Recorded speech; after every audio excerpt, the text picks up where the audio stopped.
Li Lanfeng waited with bated breath for the intermediate mecha's reply, but the other was unexpectedly silent. The combat room was thrust into a still silence. Li Lanfeng's heart drooped lower and lower as time passed. Did this silence mean denial? Right then, an alert rang out suddenly inside his cockpit. Li Lanfeng clicked on the notification by reflex, and saw that it was an alert for a friend request. It was from someone called Ling Tian First String, and there was a message included: Leopard, let's talk some other time. Li Lanfeng's heart was instantly brimming with happiness. He tried to click on accept immediately, but his initially extraordinarily nimble hands and fingers, which could execute really challenging advanced mecha warrior moves, were suddenly weak and slow. He tried tapping the screen 3 times in succession and actually failed every single time. Li Lanfeng took in a deep breath, and then steadying his right hand with his left, he firmly pressed the accept button. When he saw the name, Ling Tian First String, appear on his friends list, Li Lanfeng felt his entire body go weak, his eyes beginning to prickle with warmth. He quickly raised his head, holding back the tears of joy which had been about to flow out. After searching for so long, he had finally reconnected this friendship which had been interrupted for 7 years. Dear heavens, even though you were the one to condemn me to a phoenix thrall fate, at this time, I still want to thank you. Thank you for giving me this chance. Zhao Jun saw the intermediate mecha log off without answering Li Lanfeng's question and was instantly livid. F***ck, how could he be so cold and unfeeling? Is it really that hard to answer yes or no? Of course, he was just grumbling for the sake of it. After all, to answer or not to answer was the other's right. Zhao Jun was just irritated on behalf of his good friend Li Lanfeng. Even though Li Lanfeng had never said anything about it to him, Zhao Jun still vaguely knew that Li Lanfeng had been looking for someone in the mecha world all this time over the past 4 years. Zhao Jun's disgruntled words shook Li Lanfeng from his joyful reverie. He quickly said, "No, Zhao Jun, he has already told me the answer." Huh? Zhao Jun was flummoxed. But he clearly had not heard the other say anything. Li Lanfeng did not explain, only continuing on excitedly, "I'll tell you about it later. Let us go." That said, he left the private room. Zhao Jun could only scratch his head helplessly. Since Li Lanfeng had said he would tell him later, then he had no choice but to wait for later. Although he really would like to know now, he could do nothing since his friend was very tight-lipped one. Fortunately, his patience had already been trained up by hanging out with Li Lanfeng over these past few years, otherwise he would certainly have been suffocated by his need to know.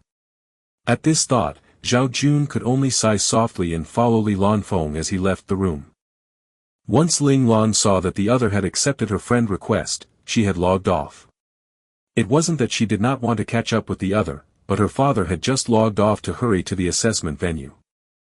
It would not be appropriate for her to linger here. After all, officially, she was on duty to accompany Ling Xiao. Later on, after saying goodbye to her father, Ling Lan returned to her living quarters. At this time, Qi Long and the other 5 were still not back from their training classes yet. Ling Lan did not wait for them, instantly logging onto Mecha World. Ling Lan believed that that stupid leopard must definitely still be in Mecha World waiting for her. Sure enough, the moment she was online, she received a voice message from Self-Defined Destiny. "Rabbit, where are you?" Damn *T, was she still a rabbit now? In the past, she had already told him not to call her Rabbit, but this fellow just would not change, doing the same even now. Ling Lan could not help but roll her eyes. She really wanted to pretend she heard nothing, but she could hear the other's anxiety in his voice. Thinking about how they had not seen each other for 7 years and how it had indeed been extremely difficult for them to meet again, she decided to be merciful and forgive him this once. And so, Ling Lan replied coolly, "Leopard, come to the Mecha Combat Main Hall." In less than a minute, she saw an advanced mecha entering the doors of the combat hall, sprinting over to her side. "Rabbit, I'm here." The advanced mecha ostentatiously waved at her, but that special class mecha which had been with him was nowhere to be seen. "Leopard, why isn't your friend here?" asked Ling Lan curiously. "I did not know whether you would mind, so I asked him to go ahead," replied the leopard mecha, now Self-Defined Destiny, with a smile. Ling Lan stared flatly at, self-defined destiny. Hells, did she come off as such a small-minded person? Besides, the leopard mecha was just some random stranger she had met in the virtual world. What gave him the confidence to believe that she would rank him so important in her mind? That she would care if he had other friends? HNG, if he only knew she had countless little companions by her side she had grown up with, that 5 of them were as close and intimate with her as could be. As expected, the leopard mecha had an uncanny rapport with her.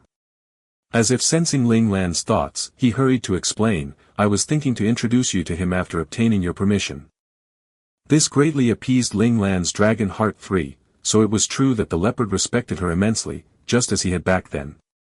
Nothing had changed. Thus, Ling Lan said, it's really fine. In future, you can just bring anyone you want to. At these words, self-defined destiny's smile deepened and he replied boisterously, understood. Ling Lan rubbed her brow helplessly and asked, how did you recognize me earlier?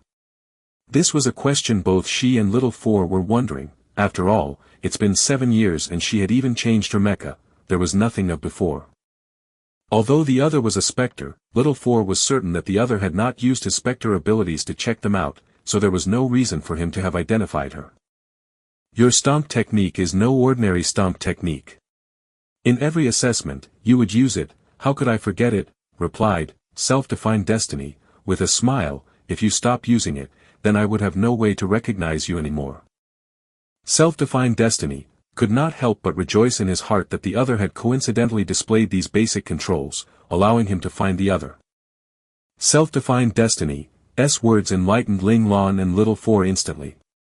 So it had been Ling Lan's habitual movements which had exposed her. I believe that, in this world, only you would know this technique.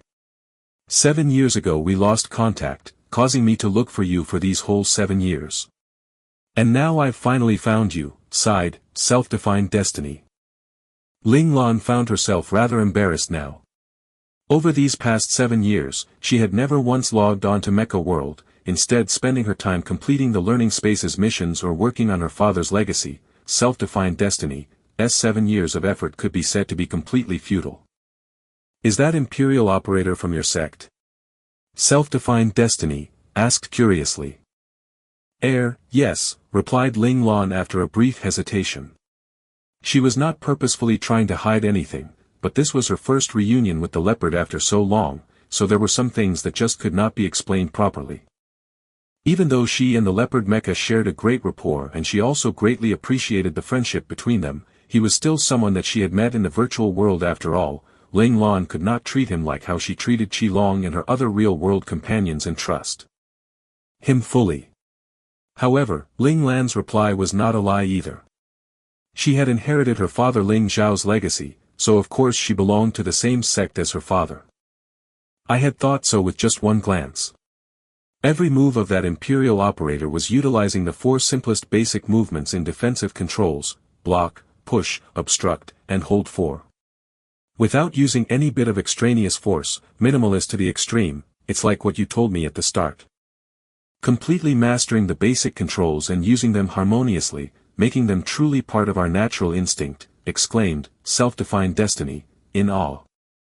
Ling Lan was startled by these words, and quickly asked, our fight, did you record it? Self-defined destiny replied sheepishly, I'm sorry, without obtaining permission, I recorded it. If you mind, I'll immediately delete it. No need. I only hope you can make a copy for me. I would also like to take a look. Even though Little Four had also recorded the fight, there were some things that just could not be seen clearly from a first-person perspective. Perhaps viewing the fight from a third-person perspective would allow her to see things clearer. Okay. Self-defined destiny immediately sent the video file over to Ling Lan. When Ling Lan received it, she instantly opened it and began to watch it. Li Lanfeng saw Ling Tian first string become still and silent, and just knew that the other must be fully absorbed in watching the video. He smiled knowingly, he was just too familiar with this state of the rabbit. Oftentimes, when the rabbit had learnt a new movement or had a good idea or some insight, he would descend into this sort of acutely focused state, as if no one else existed around him. This brought Li Lanfeng back to the beginning. Every time this happened, he would always sit silently beside the rabbit mecha and wait patiently for the rabbit mecha to surface from his thoughts. After approximately 5 minutes, Li Lanfeng finally heard Ling Tian first string, sigh and say, as expected, from your perspective, his impressiveness is even more pronounced. Only now did Ling Lan feel how amazing her father Ling Xiao was. Now her father's basic controls were what could truly be called the best of the best. Even though it had only been the simplest of defensive motions, whether it was the timing of the interception or the motion itself, everything was perfectly calculated. Each defensive move had been applied when her power was at its weakest point. Moreover, each time, the hand motions of Ling Xiao's mecha had been extremely small. It was clear to see that the drain on the mecha's energy had been contained at the minimum baseline.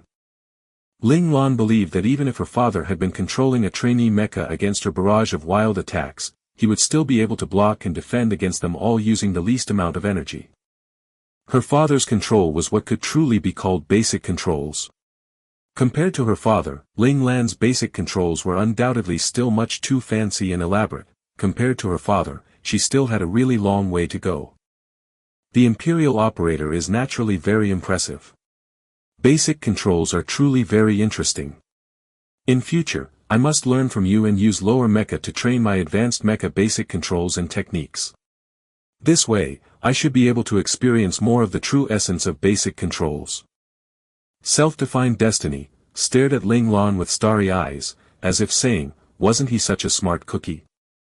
Ling Lan could not help but sweat drop, uncertain how she should respond. Was she supposed to say that she had only done so because she did not have enough points accumulated to redeem a better mecha? Still, thinking about it, using a lower mecha to execute advanced mecha techniques did indeed demand a lot from the operator. It was very challenging, which was not a bad thing for an operator, and may perhaps truly aid him in his development. At this thought, Ling Lan decided not to say anything. This was because she also really did not know how to explain to the other why she still did not have enough points to redeem an advanced mecha after these 7 years. Just like this, because Ling Lan did not know how to explain and also felt that this was harmless to the other, she chose to remain silent. This led Li Lanfeng to think that his assumption was correct, thus pushing him onto this path of no return, eventually leading to the creation of a legendary path belonging solely to himself. Right, do you have a battle clan in Mecha World? I don't have one yet, so if you still have a spot open in yours, why don't you add me? Li Lanfeng did not want to once again be passing strangers with his rabbit. He had not joined any battle clans thus far because, for one, he was afraid of exposing himself, and two, hadn't he been hoping for this precise scenario all this while? He only wanted to join the Rabbit Mecha's battle clan, even if the entire battle clan was made up of only the Rabbit Mecha. I'm in the process of building one. Ling Lan had not expected that the leopard still had not joined a battle clan after these 7 years apart. Could it be that he had not enrolled into a military academy that year, instead choosing to go to a co-ed general academy? Or was he perhaps just a casual one-mecha operator? Otherwise, with the other's control skills, it was impossible that no one wanted him. Only military academies had battle clans, because all the cadets at military academies would eventually be Federation soldiers in future. The battle clan a cadet establishes at school would be extended into the army divisions they enlist into later and be expanded further there. In contrast, the students from a co-ed general academy may not necessarily become a soldier in future, hence they also did not have the right to form battle clans. Of course, this did not mean that these students had no chance of joining battle clans. Some mecha operators who liked mecha piloting would just sign up to join some battle clans that lacked members. Of course, no matter how skilled these people were in control skills, they would never become permanent members of a battle clan. The reason was simple, whether it was at present or in the future, they would never be military personnel. Only if they were willing to serve in the army later on and became proper soldiers would they then have the right to become permanent members of a battle clan. Ling Lan was well aware that many mecha battle clans in Mecha World were extensions of mecha battle clans in the real world. In saying this, self-defined Destiny was basically confirming that he was similarly without a battle clan in the real world. This pretty much proved that self-defined Destiny was probably not a military academy student. Otherwise, with his abilities, even if he did not join any other battle clans, he was fully capable of making one of his own. Ling Lan, who was originally planning to ask which school, Self-Defined Destiny, was studying at, found herself not daring to ask now. She was afraid she would hurt the other's feelings. Based on the leopard's passion and seriousness in honing his mecha control skills, Ling Lan knew very well that, if at all possible, the leopard would definitely want to study at a military academy. In the process of building, Li Lanfeng was taken aback by Ling Lan's answer. Someone who could enter the virtual world to learn mecha controls 7 years ago should be about his age, or perhaps even a little older than him. Why had the other not built a battle clan up till now? Could it be that the other was not a military academy cadet, or perhaps did not manage to enroll into a military academy to begin with and could only attend a general academy?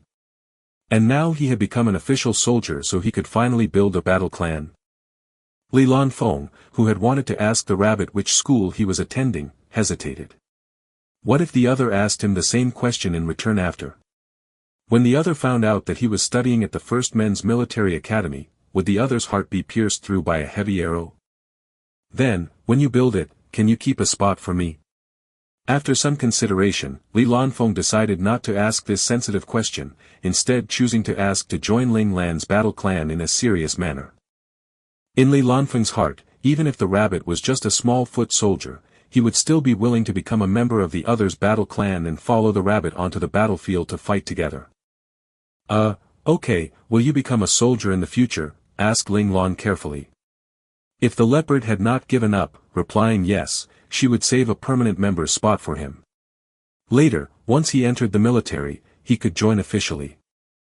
If not, she could only regretfully give the leopard a temporary contract. Ling Lan needed to take responsibility on behalf of all of the other members of her battle clan. Ling Lan's question stumped Li Lanfeng for a beat, but he quickly figured out the reason behind it and replied firmly, of course. As expected, the rabbit was currently a soldier.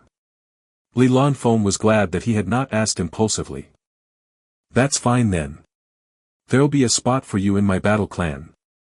Ling Lan let out a sigh of relief. She was well aware of the leopard mecha's raw talent and abilities in control. He was definitely no weaker than Qi Long.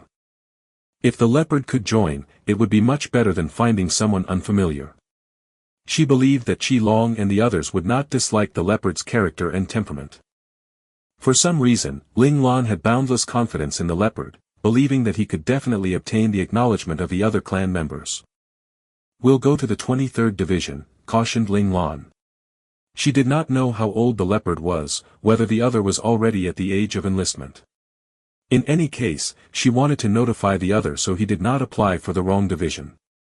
For years later, when they went to the 23rd Division, even if the leopard was still a foot soldier, she could use her authority to transfer the leopard to her side so he could officially join her battle clan. Yes, understood, Li Lanfeng responded happily. He had originally planned to apply for enlistment at the 1st Division, but now decisively switched his goal for next year to enter the 23rd Division and then wait for his rabbit to find him. Thus, the both of them gingerly avoided asking about school, each thinking that they were right in their assumptions about the other. In this manner, they missed their earliest chance to truly discover the truth about each other. It had to be said that Ling Lan and Li Lanfeng did indeed have amazing rapport with one another, even their misunderstandings synced up with one another. That special class mecha friend of yours, could it be that he also has no battle clan? Won't he invite you to stay together? Ling Lan recalled the special class mecha that had been together with Self-Defined Destiny, which had also been very strong, and could not help but ask curiously. He and I both do not have official battle clans, though he is temporarily contracted to a mecha battle clan. The contract will automatically dissolve next year. If your battle clan still has a spot at that time, please add him too. Of course, if you feel that that's inappropriate, you can first make a temporary contract. Like me, he'll also become a soldier in the future. Only then did Li Lanfeng remember there was still Zhao Jun to consider, so he quickly explained, suggesting a temporary contract on his own at the same time. Li Lanfeng knew well that he wanted to follow the rabbit mecha because of that wonderful affinity and rapport he had with the other, which was carved deeply into his heart to this very day. However, Zhao Jun had no ties whatsoever to the rabbit mecha. he could neither trouble the rabbit mecha nor decide Zhao Jun's future for him. After all, the rabbit could very well just be a small foot soldier, and based on Zhao Jun's current power level, he would at least obtain the rank of first lieutenant. Therefore, if Zhao Jun and the rabbit intended to collaborate, signing a temporary contract would be beneficial for both sides. Li Lanfeng was not someone who needed to push all his friends into one clan. He knew very well that interpersonal relationships required affinity. He was certain that, for the sake of the rabbit mecha, he could compromise and tolerate things that he typically would not tolerate. He had already made up his mind that, even if the rabbit's battle clan consisted of a whole team of foot soldiers, he would still lower himself and curry favor with them in order to obtain their acknowledgement. This all stemmed from his determination to follow the rabbit which had been established 7 years ago. In the face of this type of conviction, all tribulations were but passing clouds. Let's talk about it when the time comes. Right now, I have 5 other companions who should all be permanent members of the battle clan in future. Adding you, there should still be a few slots for a 12-man team. Oh, there are also 2 others who I have my eye on, though I still haven't asked them whether they're willing to join. If the clan is still not full yet next year, ask your friend over to try out. If everyone is satisfied, then let's stay together. Ling Lan did not refuse Zhao Jun outright.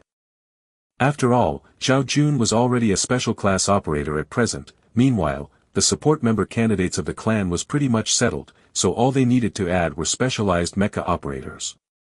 Thus, Zhao Jun was undoubtedly extremely suitable. Oh, alright, answered Li Lanfeng immediately, decisively agreeing on behalf of Zhao Jun. Zhao Jun did not have a battle clan for next year anyway, so it should not be a problem for him to hang out with Li Lanfeng for a bit. Hearing that the rabbit also had his eye on 2 other people, Li Lanfeng asked, who are the other 2? Also people in Mecha World. One of them is called, No Mecha Unrepaired, from Mecha World. As for whether the other has an ID in Mecha World, I can't be sure. He's a genius here on our end, replied Ling Lan. No Mecha Unrepaired, this name is really familiar. Li Lanfeng paused over the name for a bit, then suddenly recalled it. Wasn't he that genius mecha engineer mechanic who the Thunder King had his eye on? At the start, in order to get him, the Thunder King had gone so far as to seal off all the other's resources within Mecha World, causing the other to fail his assessment 2 years in a row. If the other had failed just one more time, he would have been expelled from the First Men's Military Academy. No Mecha Unrepaired, is from the Mecha Engineering Specialization in the First Men's Military Academy. Muttered Li Lanfeng softly. Oh, so you've heard of him, said Ling Lan in surprise. Yes, he's that prodigy of the Mecha Engineering Specialization in the First Men's Military Academy. He was pressured by the Thunder King, and I just happened to help him out by escorting him to Suncrete City. I wonder if he would be willing to join my battle clan. So the one who helped him to Suncrete City was you. Li Lanfeng gaped at the mecha before him. The Thunder King had been livid over the matter, but no matter how much manpower or material resources he invested into finding the person who helped, no mecha unrepaired, he just could not find them. This forced the Thunder King to have no choice but to suck it up in silence. Li Lanfeng recalled how pleased he himself had been when he had found out about it back then. Sure enough, his rabbit was his god of luck. Even though they had not recognized each other yet back then, the rabbit had still helped him to inflict a round of torment on the Thunder King. Li Lanfeng stared at the intermediate mecha across from him with grateful eyes but kept this appreciation to himself. I think he should be willing to join, said Li Lanfeng with a smile. The rabbit was the benefactor of no mecha unrepaired. This personal debt would have already made it hard for the other to refuse to begin with. On top of that, the rabbit was inviting him to join his battle clan, which was also a form of acknowledgement as well as a form of assistance. Mind you, although all the other factions in the academy also coveted no mecha unrepaired engineering abilities, they did not dare to offend the Thunder King. Thus, no battle clan had invited no mecha unrepaired into their ranks. Without the assistance of any battle clan, even if he passed the assessment this year, the next few years would be very tough for him as some assessments would require the collaboration of a battle clan to complete. The rabbit's invitation would definitely be a lifeline too, which the other would never refuse. I hope things turn out as you say. Ling Lan felt that it was about time for her to really build her battle clan now. Even though she still could not officially set one up in the school, she could start testing things out in Mecha World, as well as let Qilong and the others get to know the leopard a bit. Just like this, Ling Lan and Li Lanfeng arranged a time for their next meeting in Mecha World and then respectively logged off. The moment Ling Lan logged off, she found that Qilong and the others had returned. So, she called them all over and solemnly declared that, within Mecha World, she would officially establish their battle clan, Ling Tian. There was no helping it. This bunch of brats had long decided on this ostentatious name. Otherwise, why would they have chosen to style their usernames in Ling Tian XXX fashion? If she did not give their battle clan this name, this bunch of brats would definitely flip the table. Late afternoon in Mecha World, Grand Sweep City. This city was a large city filled with missions. Right now, quite a few mecha were sprawled about relaxing at a wide plaza not too far from the city gates. There were also some who were standing around idly, resting with their eyes closed. These mecha were mostly advanced mecha, though there was also a small number of lower mecha and intermediate mecha among them. Some of them had perhaps taken some time from their afternoon to come here and rest, but many more were here to look for comrades with aligned goals, or perhaps to wait to join any team preparing to complete missions but lacked members. This could be their chance to join a battle clan. That's right. This was the assembly ground of unaffiliated mecha operators. Without a battle clan, whenever they had free time, they would come here to try their luck, to see if they had any chance to join some battle clan. Even a temporary one would be better than not being part of any battle clan. To become stronger, joining a battle clan was a necessary choice. Upon successfully obtaining an advanced mecha, to become stronger, one would need venture into even tougher areas to complete the missions there, and all of this came with the prerequisite of having a battle clan, otherwise, you could not even accept these missions to begin with, and so would have no way of entering those treacherous areas.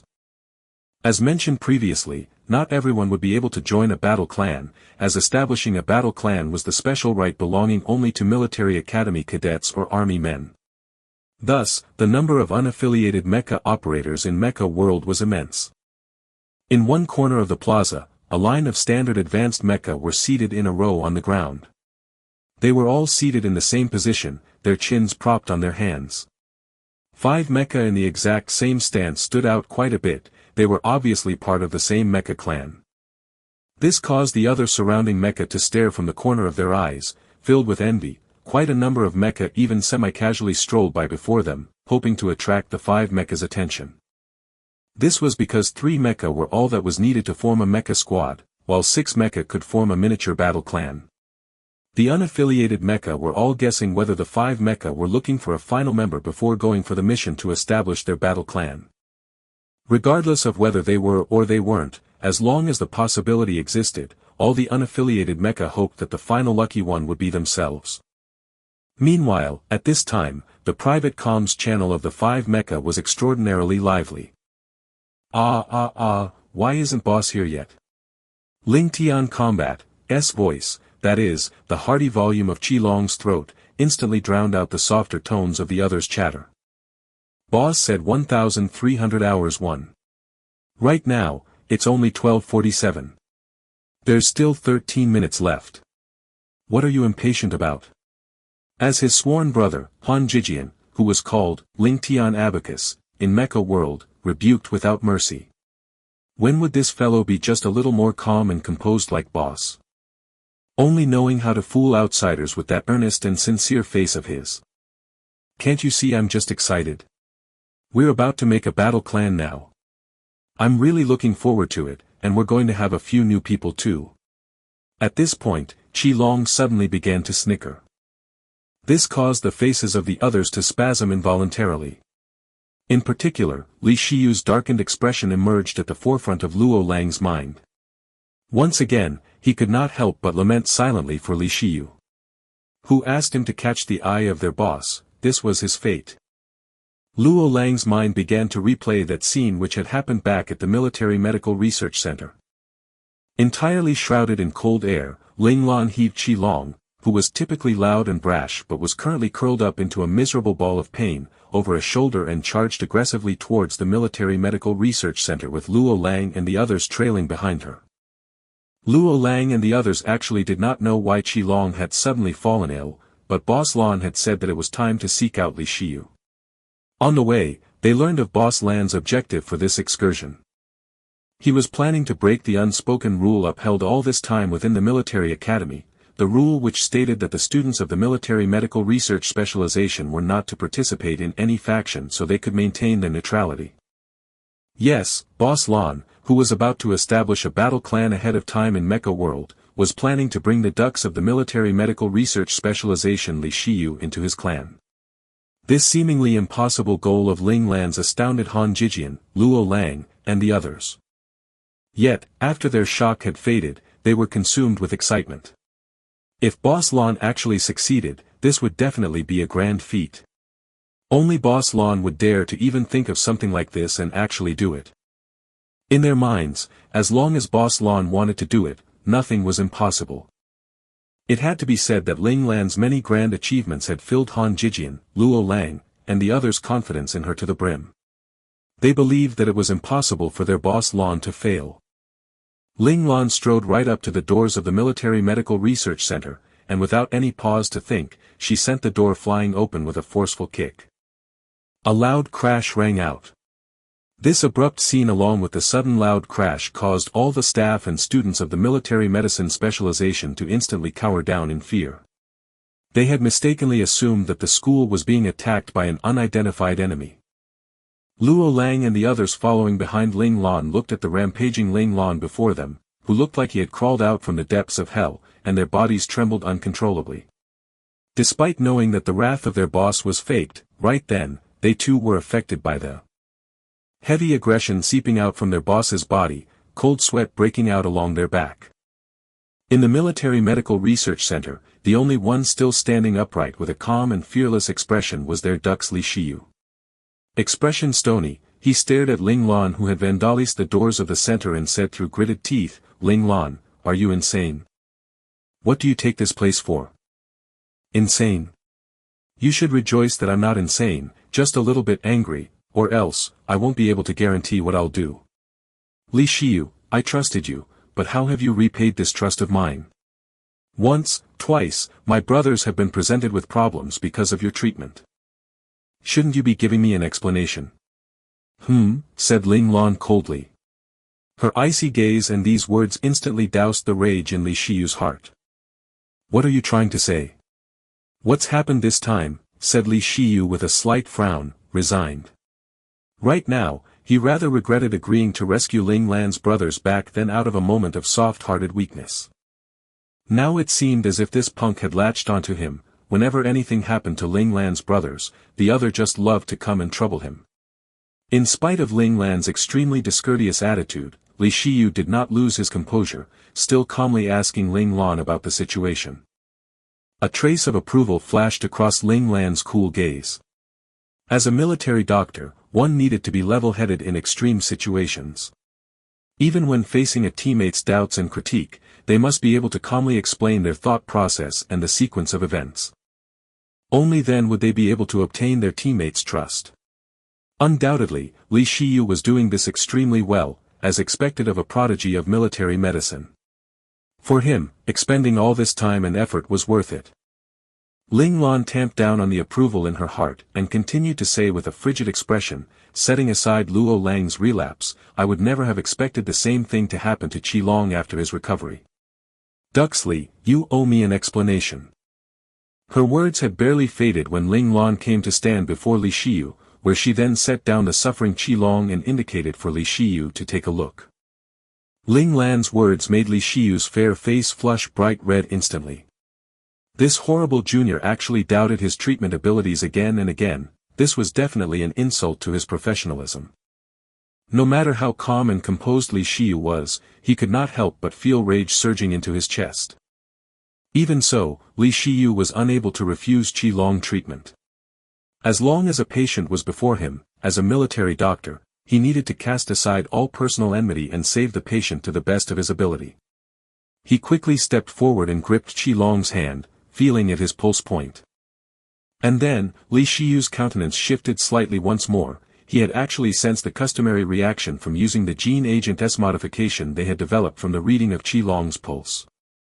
Cold sweat instantly broke out all over Li Shiyu's body. Could it be that the gene agent S modification still retained some problematic side issues? But their previous trials had not revealed any sign of this sort of situation. Li Shiyu was rather uncertain now.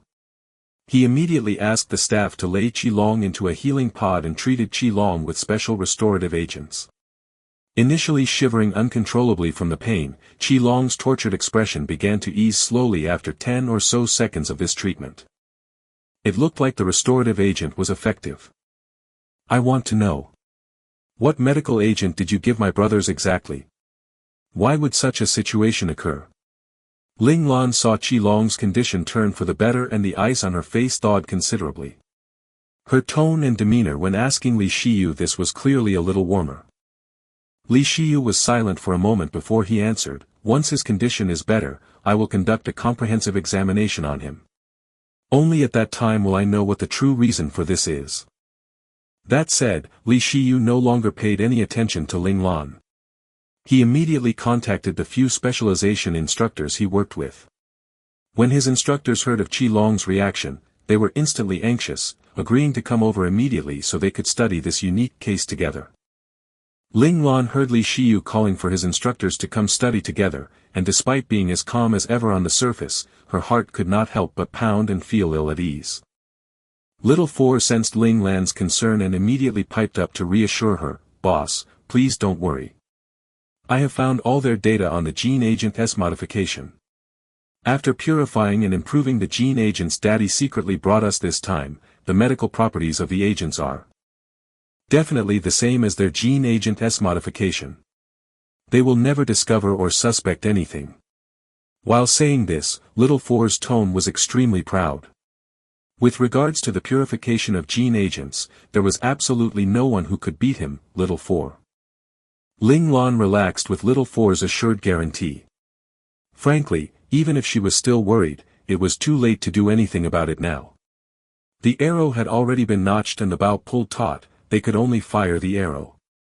At this point, even if their scheme was seen through by the opponent, they could only grit their teeth and lie all the way. Therefore, Ling Lan continued to stand there with a cold expression.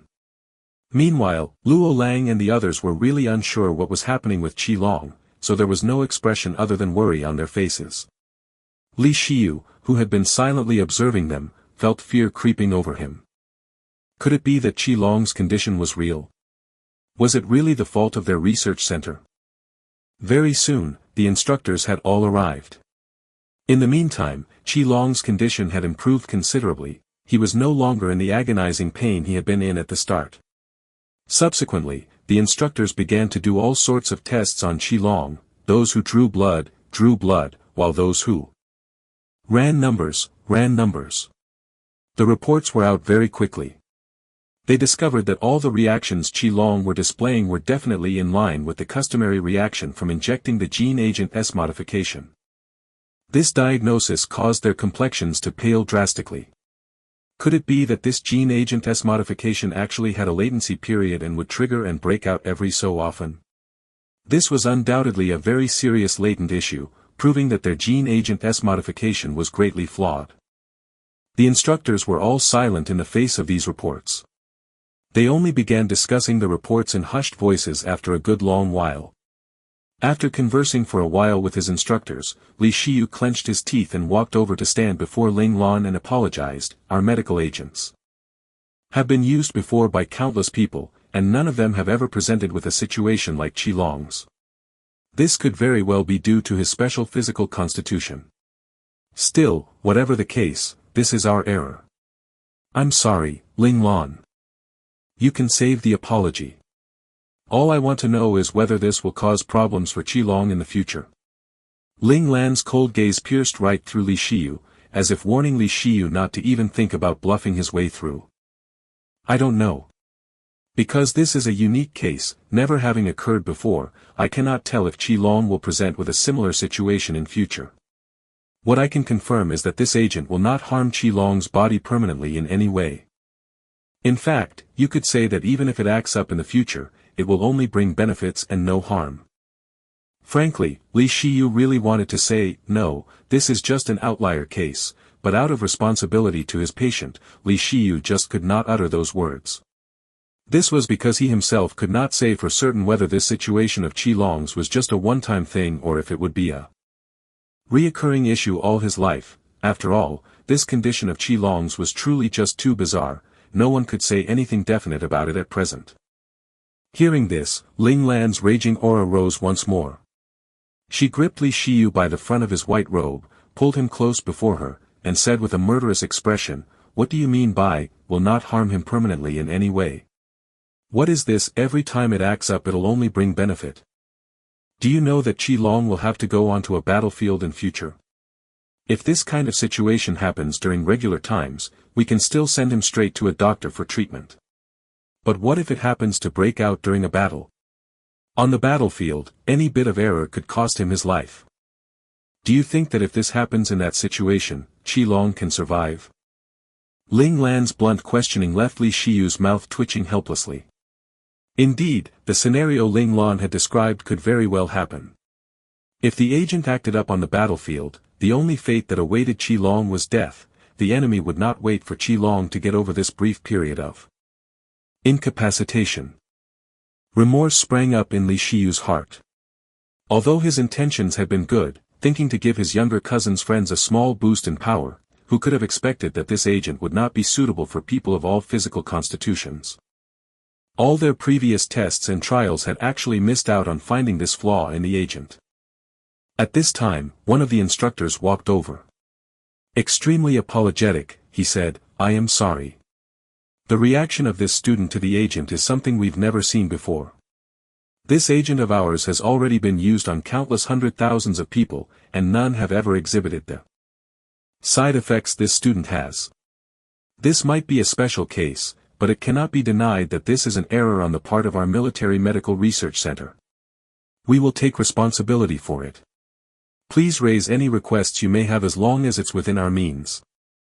At these words, Ling Lan released her grip on Li Shiyu's chest and replied evenly, "Requests? I only have one request, and that is that my brother cannot lose his life because of this agent. As long as you all can resolve this, I can pretend as if nothing had happened." Ling Lan's request caused the instructor's expression to become troubled. "I am sorry. Cadet, right now, we have not yet developed an agent which can alleviate the symptoms of this reaction instantaneously. You might have to wait for some time." The instructor could not promise anything. After all, they had always thought that this reaction would only occur right after injection. Once the patient bore it till the end, the agent would be done with its work. They had never had to consider how to alleviate these reaction symptoms, because only by riding through this agonizing pain would the patient's body benefit fully. At most, they would just do as they were doing for Qi Long now, adding a little restorative agent into the mix to restore a little of the patient's stamina and spiritual power to help the patient hang on through the pain. How long do we have to wait? 1 year? 2 years? 3 years? Or perhaps 5 years? 10 years? Perhaps even longer? A trace of mockery hung on Ling Lan's lips. The disdain in her eyes made the instructor somewhat disgruntled, but he had no way to rebut what Ling Lan had said. The instructors of the military medicine specialization had always based everything they said and did by the data. With regards to something they had yet to research, they truly could not give a specific time frame. It was as Ling Lan said, they might need 8 or 10 years to come up with an answer. "Could it be that you want my brother to constantly be under threat of death during this period while you all are researching a solution? Any unfortunate mishap, and he could become the first death caused by your agent?" asked Ling Lan with a sneer. "No, we have no intentions of letting that happen. If possible, we can give military headquarters a report so that Cadet Qi Long can be exempted from the battlefield and become a support staff officer." The instructor hurried to explain, stating a short-term suggestion they could think of. "Sir, do you know what our specialization is? We are from the mecha piloting specialization. The reason we chose this specialization is because we want to fight on the front lines of the battlefield and not hide at the back like a coward. Your suggestion is without question an insult to both me and my brother, barked Ling Lan in response to his words. Ling Lan's furious demeanor deepened the instructor's remorse. He too felt he had misspoken. He quickly asked, then, what do you want? Ling Lan swept an icy glare around the Military Medical Research Center, and everyone there instinctively ducked their heads, avoiding eye contact. At this moment, everyone present had become suppressed by Ling Lan's cold and domineering force of presence, including those rational-minded instructors. Then, Ling Lan was heard to say measuredly, I hope for a military doctor who has graduated from the Military Medical Research Specialization to join my battle clan to watch over my brother's physical condition in the long run. Because, after accepting your treatment, other than the current patient Qi Long, there is still my other brother Luo Lang. Ling Lan pointed at Luo Lang standing behind her and continued, right now, I cannot confirm whether the same condition will present itself in this brother of mine. After all, after undergoing treatment here, he has suffered a relapse before. Ling Lan's gaze met Li Shiyu's as she spoke, and Li Shiyu's forehead creased slightly in a small frown. Regarding Luo Lang's injuries, Li Shiyu was extremely certain that the center was not at fault. However, they did not have any persuasive proof otherwise at the moment, so they could only silently bear the blame. As Duxley was the one who caused all this, being responsible for treating my two brothers, I hope for Duxley to shoulder this responsibility and become a member of my battle clan to watch over the well-being of my clan members. Ling Lan finally revealed her true objective. No, this is impossible. Cadets from the military medicine specializations are not allowed to join any battle clans. This is an academy regulation, the instructor refused vehemently. Mind you, all the students trained by the military medicine specializations in the academy would end up as outstanding elite doctors of the medical world. As such, they needed to be available to serve the army as a whole and not be tied down to a small battle clan. That would be such a huge waste of talent. Especially in the case of Li Shiyu, he was the most outstanding prodigy of their specialization. The instructors all had high hopes for him, hoping that he would ultimately become the greatest hand of God of the military medicine world one day. This prodigy they had invested so much time and effort in cultivating, how could they bear to hand him over to some small battle clan? Sir, as far as I know, the academy does not have this rule in black and white. At most, this is just a mutual agreement and tradition of this school. You should know that any rule that is not clearly stated is not inviolable. And the fact of the matter is that my two brothers have presented with problems at Dux Lee's hands. According to Rule 68 subsection 21 of the Academy's rules, when an accidental incident occurs, including events such as fights and tournaments, medical cases, risky research studies, etc., whoever is responsible for the damages will be the one held responsible for reparation. Based on this regulation, my request is not asking for too much. Ling Lan read the regulation little 4 had dug up for her, and then asked the instructor sharply, is the Military Medical Research Center trying to brush off this responsibility? Or perhaps you all want to go against this regulation? No, that's not it. This. Under Ling Lan's aggressive questioning, the instructor was actually rendered speechless. He looked at Li Shiyu, then looked back again at the dogged Ling Lan, and was instantly as anxious as an ant on a hot plate, completely at a loss what to do. The other instructors saw that things were looking bad. They quickly turned on their communicators and secretly contacted the faculty head of the military medicine specialization, hoping that he would hurry over and resolve this sudden incident. As Li Shiyu's instructors, they did not wish for Li Shiyu to be limited to developing in a small battle clan. Right at that moment, Li Shiyu, who had been calmly contemplating for a long while, suddenly shouted, I am willing to take responsibility. Li Shiyu felt that Ling Lan was right. Leaving the matter of Luo Lang aside, Qi Long's condition today was indeed the fault of their military medical research center. And since the one who had requested for Qi Long to be given the gene agent S modification was him, Li Shiyu, he really had no grounds to deflect this responsibility. Of course, Li Shiyu had initially hoped to enter the best treatment department after graduating, to learn more about more obscure medical arts, treatments, and agents, and study them in depth. Because this way, he would have an even greater chance of curing that bizarre illness of his eldest cousin. Brother too. However, he did not want to evade responsibility. Since Qi Long had suffered as a result of his actions, he was willing to use his own future to compensate for this burden of guilt. Li Shiyu mentally apologized to his eldest cousin brother in his heart, because this decision of his would undoubtedly cause his cousin to suffer for a little longer. Still, he believed that as long as he worked hard to learn and research, even though it might take him a little longer, he was still confident that he would eventually be able to fully cure that feeble body of his cousin. It was precisely due to this unshakable confidence that Li Shiyu would shoulder this responsibility so readily. Hearing Li Shiyu's resolute answer, Ling Lan mentally pumped a fist in her heart with a loud cheer of, yes, success. After expending all that effort, she had finally snatched this prodigy for her battle clan.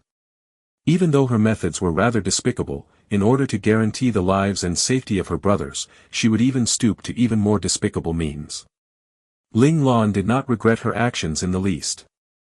She was not a saintly matron, she could not care for the entire Federation army, she could only care for these brothers by her side. Thus, when Ling Lan looked at Li Shiyu, her gaze was placid and self-assured with not one hint of remorse within it.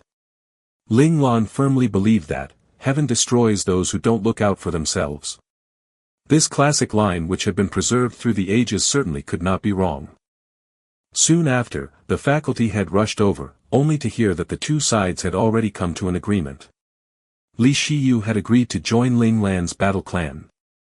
The head was instantly racked with heartache. However, faced with a resolute Li Shiyu, he could not convince the other to change his mind. In the end, the faculty head could only plead with Ling Lan to promise that he would not leak the news of Li Shiyu joining his battle clan. The faculty head did not wish for the other excellent students his specialization was cultivating with such care to be taken away by even more battle clans. Ling Lan's objective had been achieved, so she naturally would not refuse this entreaty of the faculty head. She agreed without hesitation. Just like this, Ling Lan's battle clan was the first ever to include a student from the military medicine specialization in its ranks, and it would also be the only battle clan to possess a military doctor. Meanwhile, at this time, Li Shiyu was unaware, but the curtains of his very own legend were about to be raised 3. Although the other 5 members of Ling Lan's team were sympathetic towards Li Shiyu, who at present appeared to be extremely tragic and innocent in all this, they were still deeply impressed by their boss's grand feat this time. He had actually managed to tie Li Shiyu to their battle force. After all, having such an exceptional military doctor like Li Shiyu in their battle clan meant their lives had an additional layer of protection when they entered the battlefield. Ling Lan had undoubtedly given them an extra protective life-saving talisman.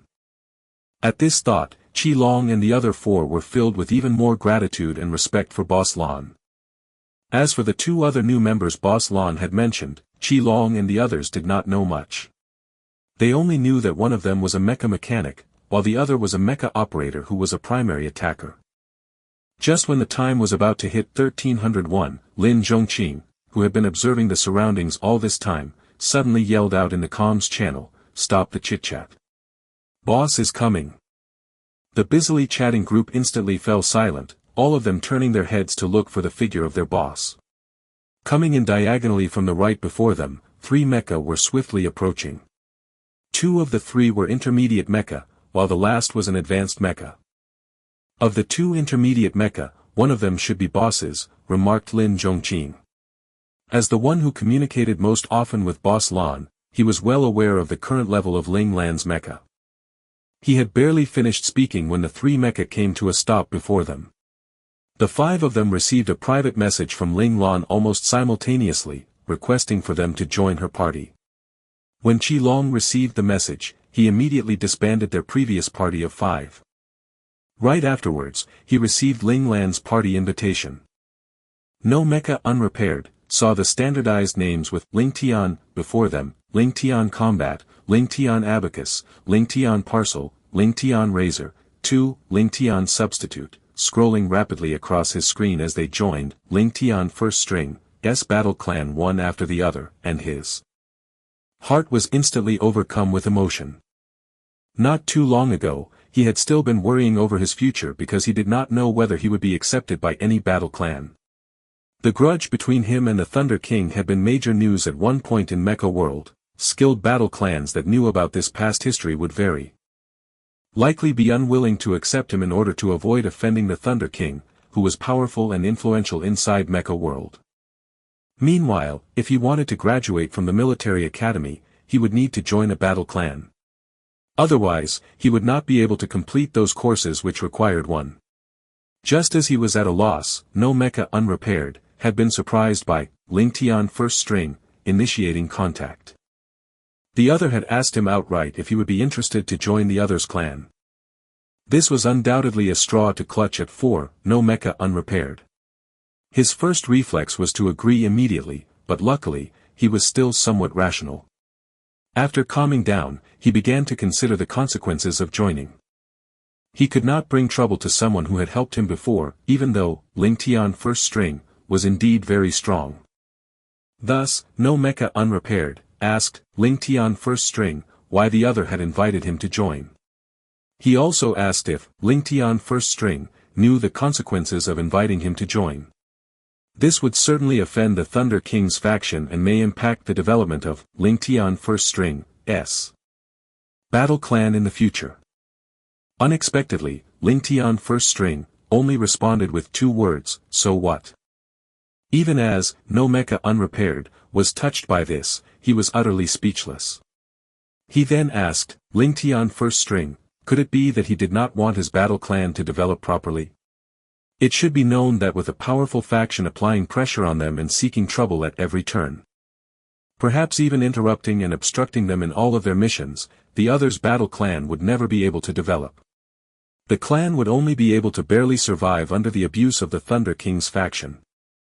No Mecha Unrepaired believed that this was not something Ling Tian First String wanted to see.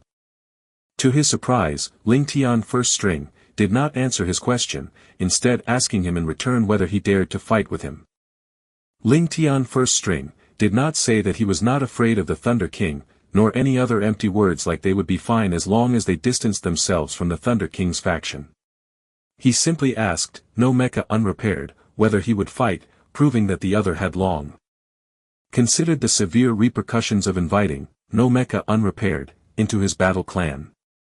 This meant that the other's invitation was not an impulsive act but a decision made after deep contemplation. Upon hearing this question of Ling Tian First String's no Mecha Unrepaired, no longer hesitated, agreeing readily. No Mecha Unrepaired still recalled how his tears had fallen uncontrollably at the moment he accepted. Perhaps his heart had already become fatigued from resisting the Thunder King's faction alone for so long. The sudden appearance of a friend who was willing to fight by his side was like a shot of heart tonic to him. He had hope once again. No Mecha Unrepaired silently made a vow. If he and Ling Tian First String truly managed to overcome this hurdle, he would serve Ling Tian First String's battle clan for the rest of his life. Only comrades who were willing to share their burdens and brave trials together were worthy of a lifetime of dedication. No Mecha Unrepaired was well aware that if no battle clan invited him, he would ultimately only have 2 paths before him. One was to retain his dignity and drop out of school resentfully in the end, while the other was to bow his proud head, break his proud bones, and give up on his dignity to become a subordinate of the Thunder King. Of these 2 paths, he did not want either of them, and Ling Tian First String's invitation was undoubtedly a third path of salvation from a desperate situation. Although the future of this third path was vague and uncertain, no Mecha Unrepaired was willing to take the risk and fight. No Mecha Unrepaired shall be the future mecha mechanic of our battle clan. From now on, if you all have any problems with your mecha, you can look for him directly. Ling Lan pointed at no Mecha Unrepaired, who was lost in his thoughts, and introduced him to the others. "Oh, so you're that, no Mecha Unrepaired, who had been pressured so much by the Thunder King that you've been driven to a corner." Ling Tian's substitute, who was Xie, was the first to exclaim in realization. As the public representative of the team dealing with external relations, Xie had always been collecting all information generated within the military academy. He naturally knew quite a lot about no Mecha Unrepaired's matter, even knowing no Mecha Unrepaired's true name in the real world. However, right now they were only a virtual battle clan in Mecha world, and Xie was unsure whether no Mecha Unrepaired was to be a permanent member or a member under temporary contract, so, before Boss Lan explicitly defined the other's status within the clan, Xie would still cautiously call No Mecha Unrepaired by his username in Mecha World. "Ah, you all know about that too?" asked No Mecha Unrepaired, with a wry chuckle. He had not expected his story to have become so widespread. "Yes. Trapped in the newbie town for close to 3 years, never succeeding in stepping out of the town by even one step, your story has been widely discussed on the Mecha World official forums." "I just happened to see it," replied Xie with a smile. "Looks like, after almost 3 years, the Thunder King still has no intention of letting me be," said No Mecha Unrepaired, with a troubled expression. "I'm very grateful for Ling Tian First String's invitation to join your team. However, now that you all know as well that the Thunder King is still unwilling to leave me alone till today, once I join the battle clan, great trouble is sure to follow. If you all disagree on my joining due to this, it's still not too late." "Why would we disagree? What boss has decided, we will of course uphold," Ling Tian Razor, aka 3 Luo Lang, responded instantly. "Ling Tian First String, is your boss?" No Mecha Unrepaired exclaimed in shock. He would never have guessed that Ling Tian First String, who operated an intermediate mecha just like him, would actually be the boss of this bunch of advanced mecha warriors. However, No Mecha Unrepaired's surprise quickly faded, because he recalled how astoundingly strong Ling Tian First String had been even when he had just been operating a rabbit trainee mecha. Perhaps the other had just not upgraded to a better mecha for some reason. No Mecha Unrepaired began to construct endless idealizations around Ling Tian First String. No one would be willing to believe that the formidable Ling Tian First String was in fact truly just an intermediate mecha warrior in Mecha World. "This here is Priceless Kinship, our future doctor," said Ling Lan tonelessly, pointing at Priceless Kinship. This introduction was much less meticulous and serious than when she had introduced No Mecha Unrepaired. No Mecha Unrepaired took a peek at Priceless Kinship, who was as silent as ever despite hearing Ling Tian First String's simple introduction. Even though he had rushed here together with the other Ling Tian First String, had not introduced them to each other prior to this. The whole way here, Priceless Kinship had not made a peep. He seemed rather cold and hard to get along with. No Mecha Unrepaired wondered silently whether the other was like him, only having been invited by Ling Tian First String to join the battle clan recently. This was because the other's name was like his, not beginning with Ling Tian. In contrast to the enthusiasm with which they had welcomed No Mecha Unrepaired, after hearing Ling Tian First String's introduction, the 5 other people there abruptly fell silent. After that, several muttered welcomes rang out within the comms channel, sounding somewhat perfunctory, or perhaps dispirited and uncertain. And the final rather awkward welcome came from Ling Tian Combat. "Brother Kinship 4, this junior's body is in your care now. But please don't let any other accidents occur." Closely following that welcome was a short speech by Ling Tian Combat.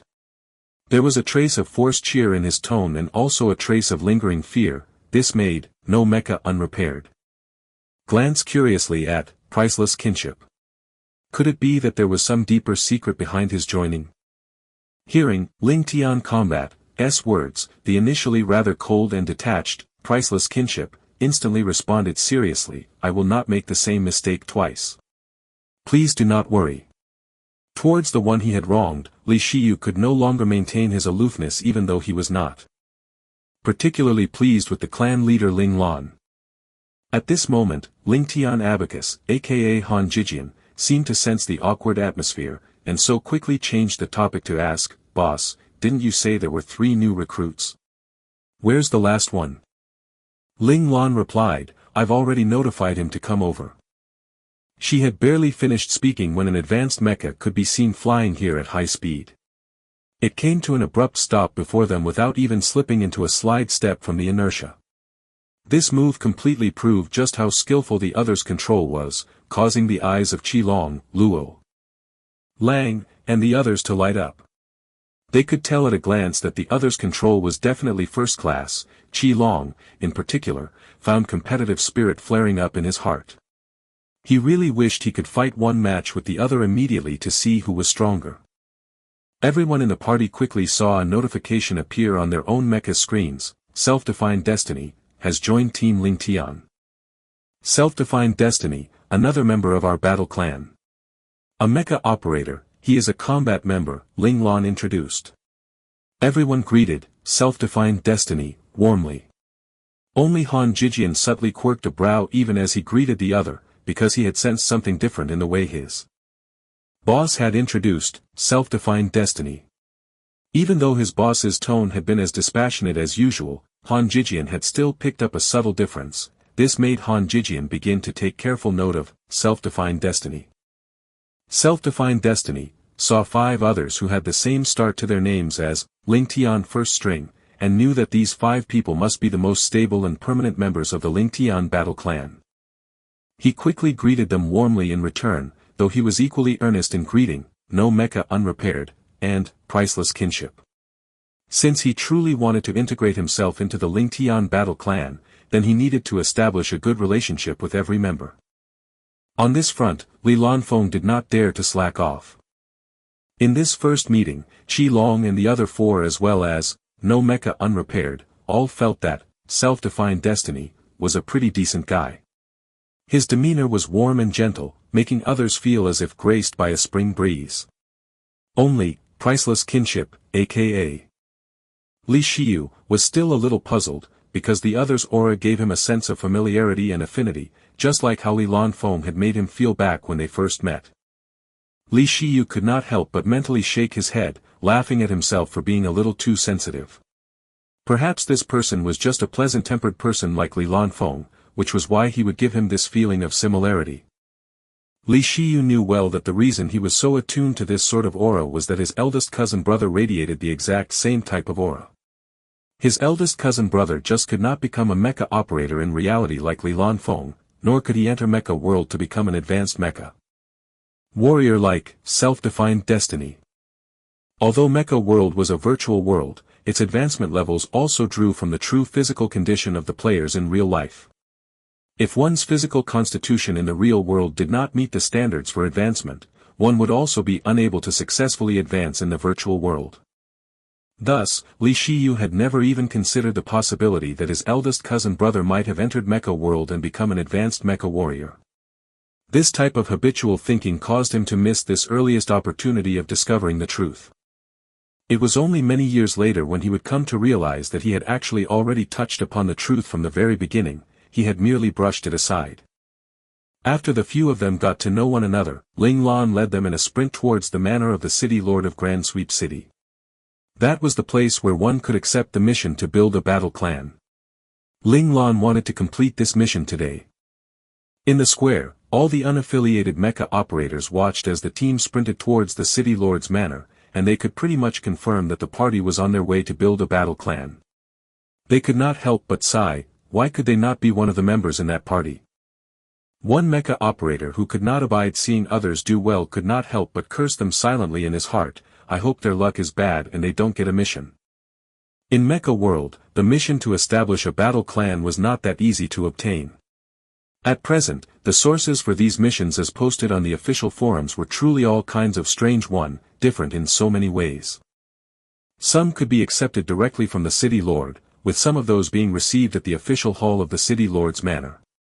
There was even one battle clan which had been oddball enough to receive the mission from the janitor at the city lord's manor, while there were also clans that visited the manor multiple times to no avail. Not only that, the missions received also varied in difficulty.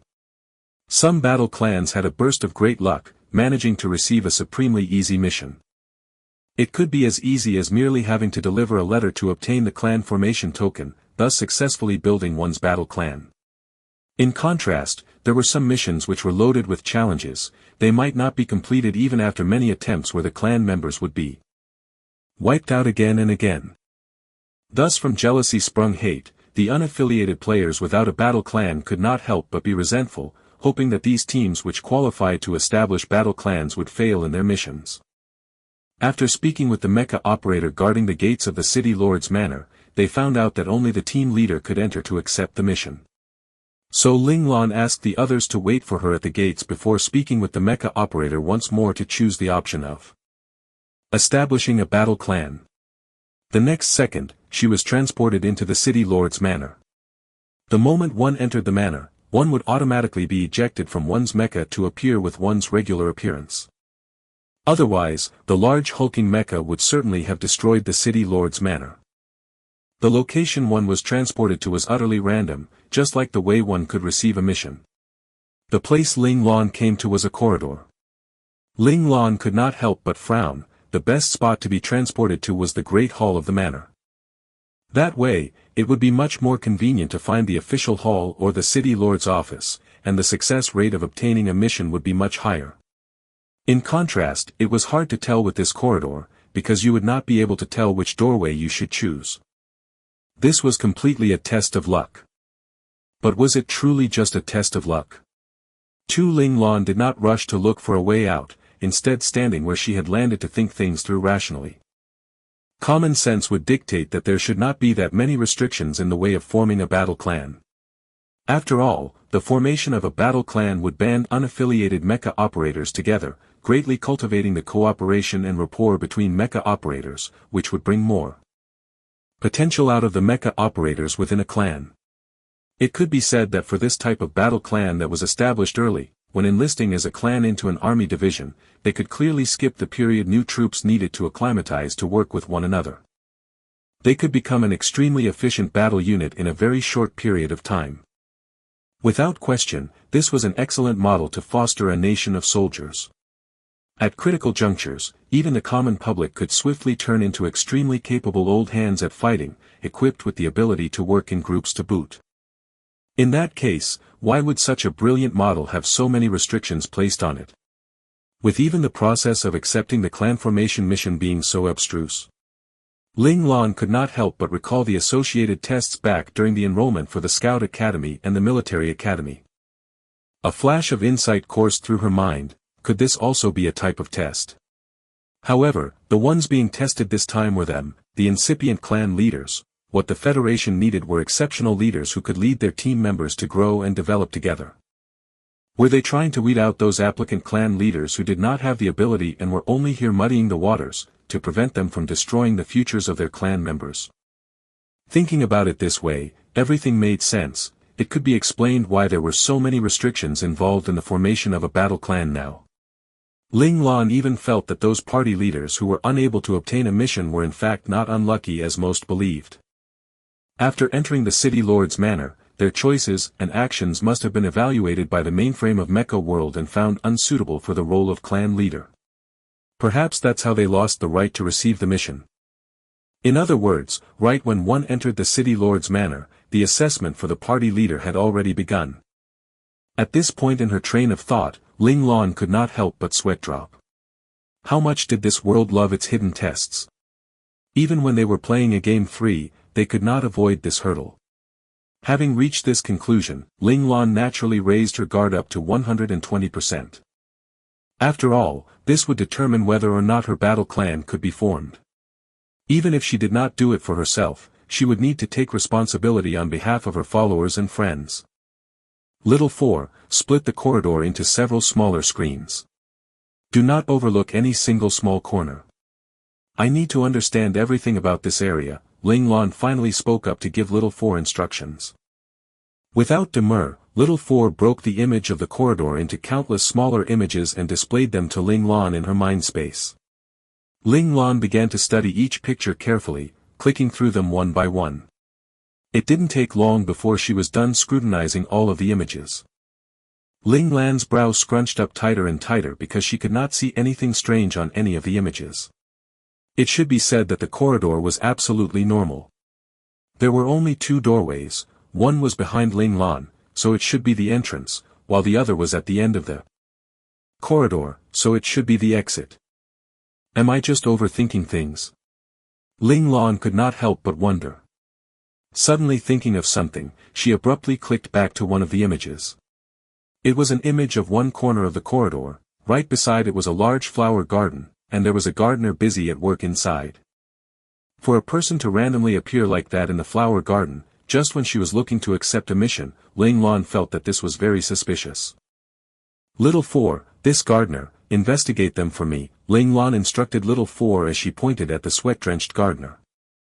Little 4 obeyed immediately, beginning to flip through and investigate everything he could about the existence of the gardener. In the end, he returned jubilantly, eyes sparkling as he looked at Ling Lan, to say adoringly, "Boss, it's as you suspected. There is a huge problem with this person." If not for his boss sensing something strange about the situation, Little 4, who had not thought of taking the initiative to investigate, would have completely missed this opportunity to discover the truth. At Little 4's response, Ling Lan's eyes lit up. "It's good as long as there is a problem. Who is he exactly?" "He's no gardener. He's actually the lord of this manor, the city lord of Grand Sweep City, Luo Yishuan," answered Little 4 smugly. As long as it was something he wanted to find out, no matter how hard the Mecha World mainframe tried to conceal it, the information could never escape his keen Fire Gold Eyes 4. So, the clan formation mission should be on him. The corner of Ling Lan's lips quirked.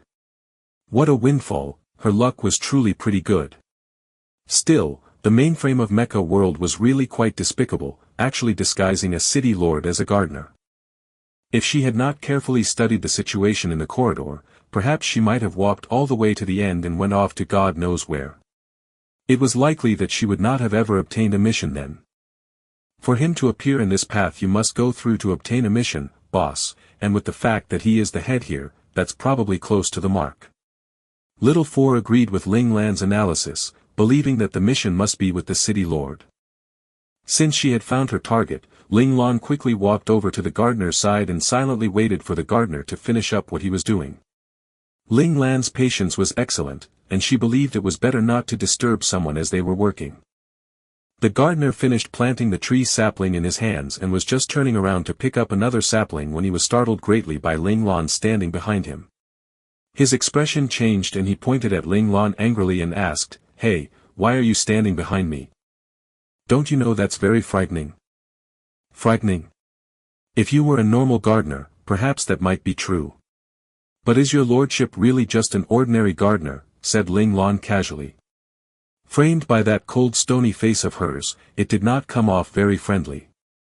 However, Ling Lan was oblivious about this, because her demeanor when speaking was always like this regardless of whom she was speaking with.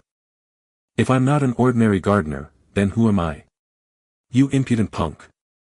I must go report to the city lord and chase you out." This seemingly impolite expression and tone of Ling Lan instantly drove the gardener to anger. Hearing this, Ling Lan's eyebrows lifted and the corner of her lips twitched up slightly. "Aren't you the city lord, elder?" This expression of Ling Lan's was blatant mockery in the gardener's eyes. It seemed to be saying, was there really any point in this idiotic charade? The gardener's expression instantly turned ugly as rage welled in his heart. Hells, this punk was truly too arrogant. Actually daring to laugh and mock me, not at all knowing how to respect his elders. And so, his impression of Ling Lan dropped straight from neutral to a negative value. Poor Ling Lan had long become accustomed to sporting this frozen face of hers. In fact, that little tilt of her lips had been forcefully squeezed out by Ling Lan in hopes of improving the city lord's impression of her. She was hoping that this would prompt the city lord to swiftly assign her a mission, one that was not too hard.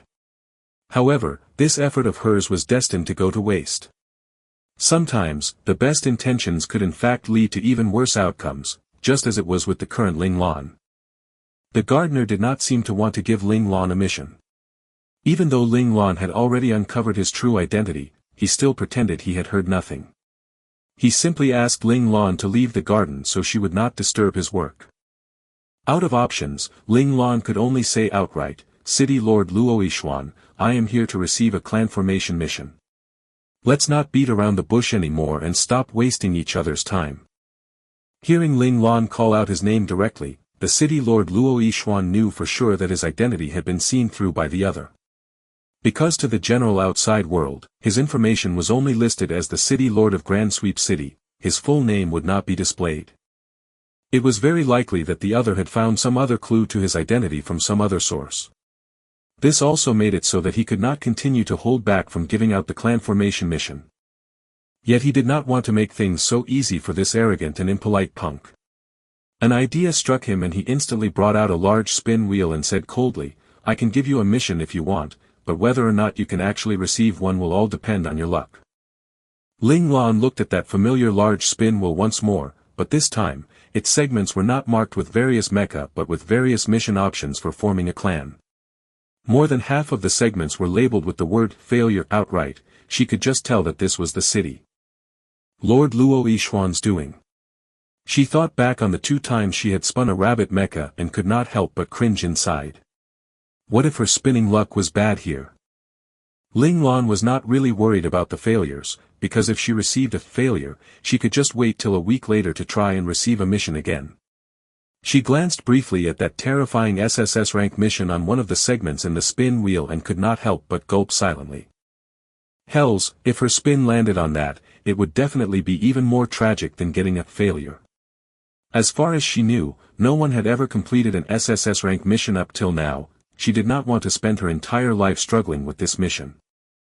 What? If you're afraid, you can just choose to give up directly and just come again next week, said the city Lord Luo Yixuan coldly, arms folded across his chest. Damn *T, her luck could not be that bad all the time. Ling Lan would never choose to give up voluntarily. She decisively pressed down on the handle of the large spin wheel. The spin wheel began to spin rapidly. Ling Lan pressed her lips tightly together, praying in her heart for the SSS rank. Mission to stay away, and the large spin wheel finally stopped. Ling Lan's first reflex was to stare down at her own hand. Her hand was obviously so white and soft. Why was her hand luck so black then? She even began to curse herself. Why did she even think about the SSS rank mission while the wheel had been spinning? Didn't she know how the more she didn't want something, the more likely it was to come? Ling Lan had no tears even though she felt like crying. She could not help but sigh loudly at the skies. Reality proved that she was natural enemies with large spin wheels. In the end, the needle firmly pointed at a mission of SSS rank. Ling Lan's first thought was whether she should just choose to give up and come again next week. However, before Ling Lan could decide, the city lord, who had been equally stunned by the results, very quickly came to himself. Chortling sinisterly, he withdrew a token from a pocket and threw it into Ling Lan's lap, and then, he immediately ran away. Amidst the schadenfreude-filled laughter of the city lord which had yet to fade, Ling Lan stared speechlessly down at the mission token in her hands, a green vein spasming uncontrollably at her temple. No matter how much the city lord did not like her, he still could not be so irresponsible as to just dump the mission token on her and leave.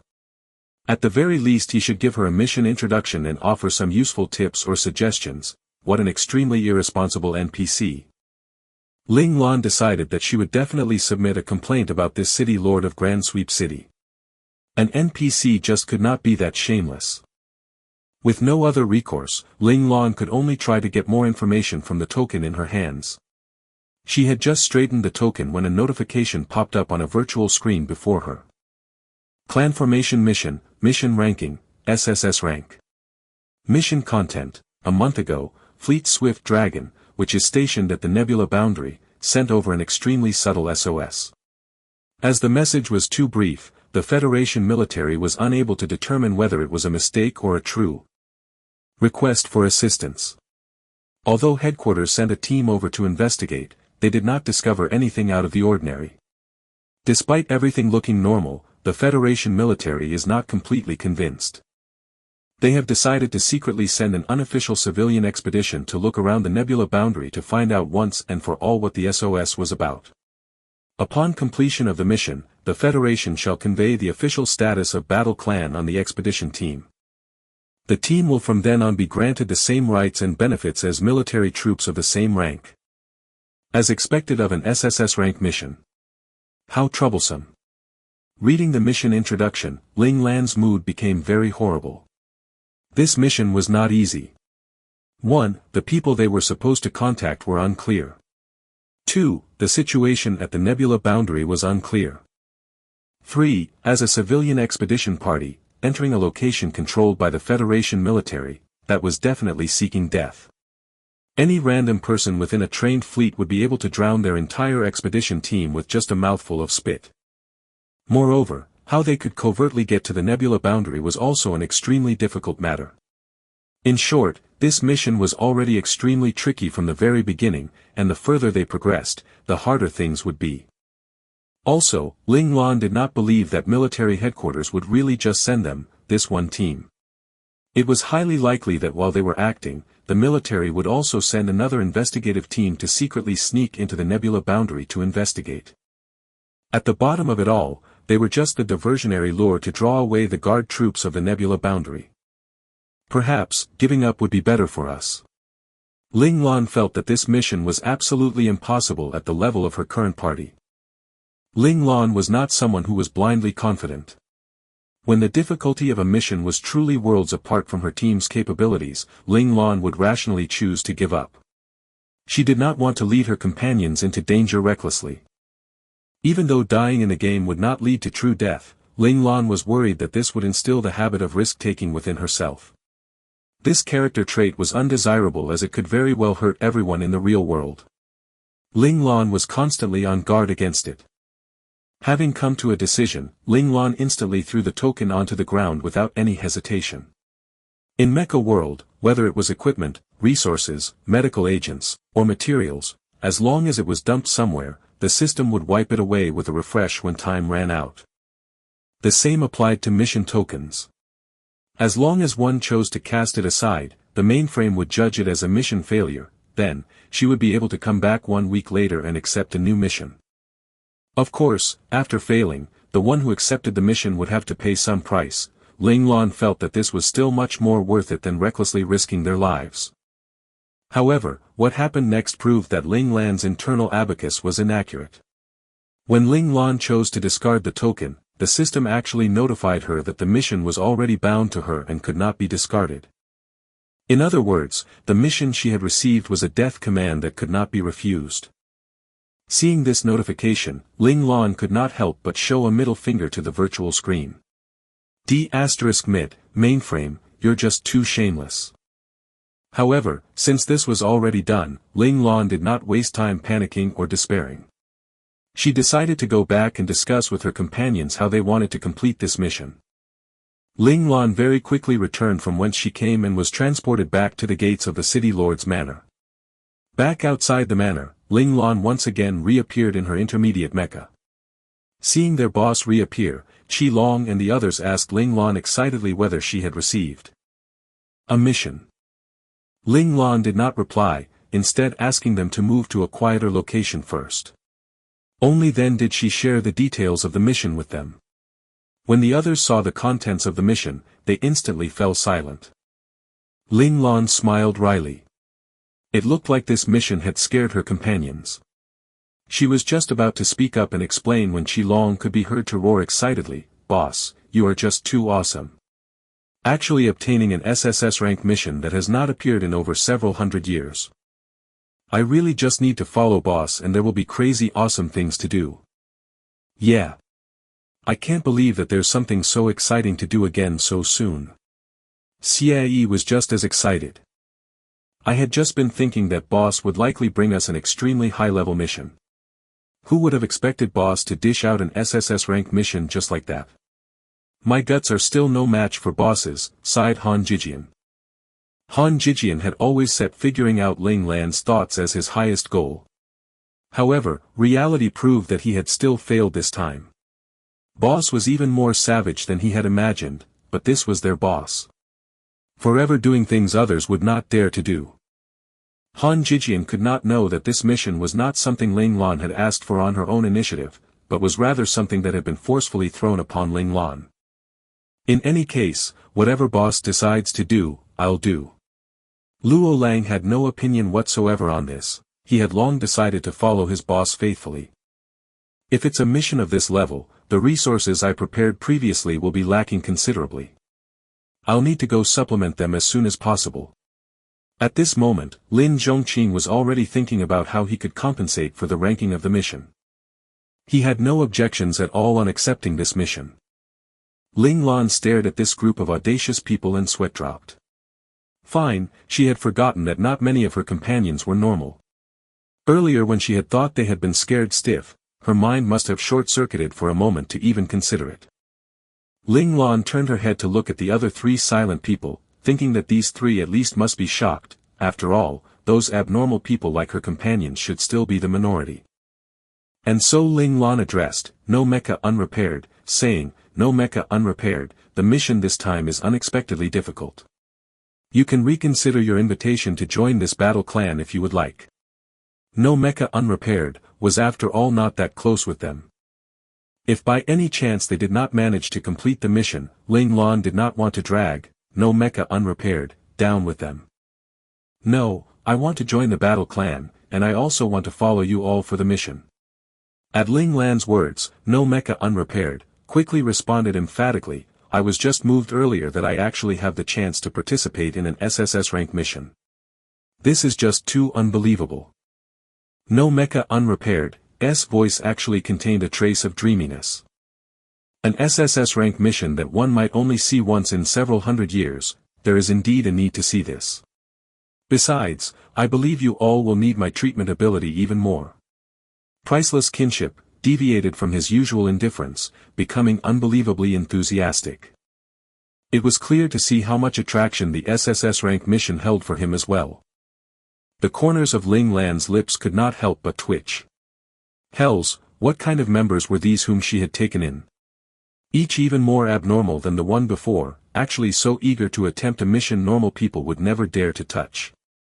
She could not help but look towards self-defined destiny. Her leopard should be a normal person, right? Li Lanfeng rubbed his jaw and asked with clear interest, "Say, do you all think that by completing this mission, the reward we receive will also be of a legendary level?" Legendary level? Everyone sucked in a sharp breath. Within the mecha comms channel, Ling Lan could practically hear the endless dripping sounds of drooling. Ling Lan stared up into the sky, speechless.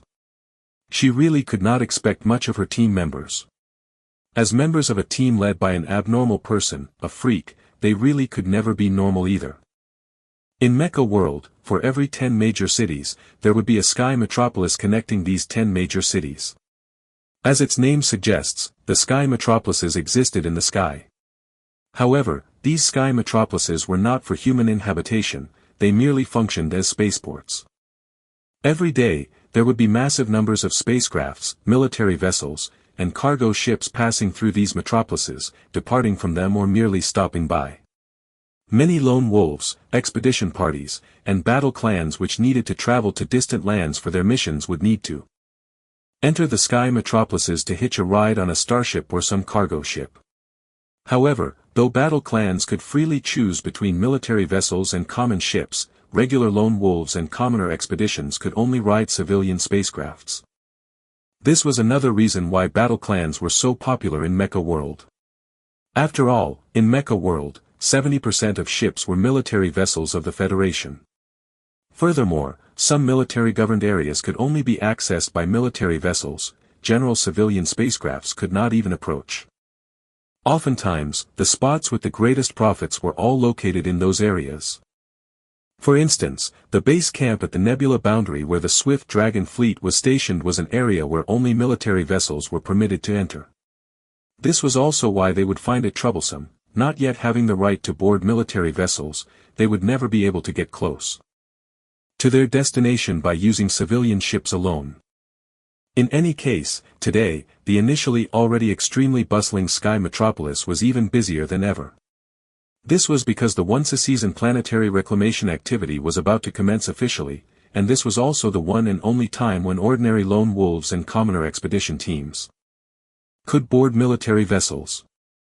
Planetary reclamation was an official activity organized by the Federation government. They would release some newly discovered wild and unexplored planets to the public, allowing civilian individuals or groups to go explore and cultivate the land. If they discovered any resources beneficial to the Federation or any new biological organisms, the Federation would reward them with countless credits. Many troubled lone wolves or expedition teams that were not doing well financially had been able to revive due to this activity, becoming famous people or renowned expedition teams in their own right. Therefore, this planetary reclamation activity had become the premier shortcut for ordinary lone wolves or expedition teams to fame and fortune. They only see the glory of success but fail to see the consequences of failure. Tell me, these individuals or parties who go on this exploration, how many of them return alive? As the person in charge of ferrying these adventurers this time, a commanding officer could not help but sigh as he looked at the spirited civilian adventurers down below controlling their mecha to board the starship from the screen of his main ship. This is their own choice. Perhaps this failure will let them understand what it means to act within one's means, responded an adjutant coldly from beside the commanding officer. The adjutant did not think highly of these untrained civilian adventurers. If this were not an assignment, he would never have willingly made contact with these trash. Oh you should not have these kinds of thoughts. Have you never heard the old saying of prodigies sprouting from the civilian world, said the commander with a laugh, shaking his head. That saying has long become obsolete. With the perfected system of the Federation now, any prodigies would have long been excavated for cultivation. Would they have been able to remain hidden until now, said the adjutant scornfully. These trash which could not even form proper battle clans could only remain mediocre all their lives. The only thing that perplexes me is why we have to come to this virtual mecha world to do this mission. It's seriously a complete waste of our time. At his adjutant's words, the smile on the commander's face vanished. Grimly, he said, because the Federation mainframe has sent an emergency notification to us. At the nebula boundary of Mecha World, some strange phenomena has occurred. Although it has tried its best to eliminate the problem, it has failed, and it simply cannot discover the reason for its failure. The adjutant's expression changed. Could it be that our Federation mainframe has been invaded by an enemy nation's virus? The commander nodded solemnly. Highly possible. This is also why we have secretly entered Mecha World to replace these NPCs under the mainframe's arrangement. You should know that once the Federation mainframe is successfully corrupted by a virus, the entire order of the Federation will utterly collapse. At that time, we will be like deshelled turtles, helpless on the chopping block. Are we enough to handle this? The adjutant was rather concerned. After all, he was not a hacker who was proficient on this front. He really had no certainty in handling everything in the virtual world. Don't worry. We are not the only ones who have come. There's still those top-class hackers of the military. Headquarters has even sent out some of those top-level specters this time. Aggression flashed across the commander's face. Thinking to destroy our mainframe, don't they even dare think they will live to tell the tale? The adjutant could not help but clench his fists. As someone on the verge of breaking through the barrier of ace to advance to Imperial Operator, this was undoubtedly a great chance for him. He believed that if this was truly an attack by an enemy, they would certainly have top-class operators as escort. Perhaps this was why headquarters had sent a prodigy like him on the verge of a breakthrough here right at this moment. Ling Xiao, I will definitely become a legendary figure surpassing you. Ambition flared in the adjutant's eyes for a brief instant. That God-class operator General Ling Xiao who had broken records multiple times had completely trodden other prodigies under his feet. No matter how outstanding they were, in comparison to his records, they were all not even worth a mention. But all of that was in the past now. If he could advance successfully this year, he would break Ling Xiao's record of being the youngest ever to become an Imperial Operator. At this thought, the adjutant could not help but shiver in excitement. He would definitely pull Ling Xiao down from his godly pedestal. Among the crowd of mecha registering to board a starship was Ling Lan's party. Around them were all advanced mecha which had been modified, and there were even quite a few formidable special class mecha. In contrast, their team appeared extremely slapdash. Qi Long and the other four of Ling Lan's original team, Li Lanfeng, and Li Shiyu were all using standard Federation mecha, while, no mecha unrepaired, and Ling Lan were using intermediate mecha which were one level below the others.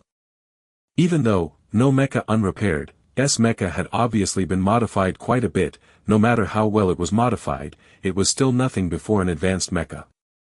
The level difference between mecha was not something which could be bridged with modification. Of course, this was only referring to ordinary modifications. This may not necessarily be true of a mecha which had been modified by a master-level mechanic. That said, no one would believe that an ordinary expedition team whose advanced mecha were still just standard mecha would have intermediate mecha modified by a master-level mechanic. Combat, it's our turn. Ling Lan saw that it was finally their turn and quickly urged Qilong on their party comms to go up and register. As her present mecha was still an intermediate mecha, she was really rather unsuited to be the party leader. Got it, boss. Receiving his boss's reminder, Qilong, who had been in a constant state of excitement, finally scrambled over to register. All this had been arranged beforehand. From the moment they set off on the mission, the public leader had been Qilong. As Qilong was registering, Han Jijian finally voiced his doubts. Boss, why won't you let us help you redeem an advanced mecha?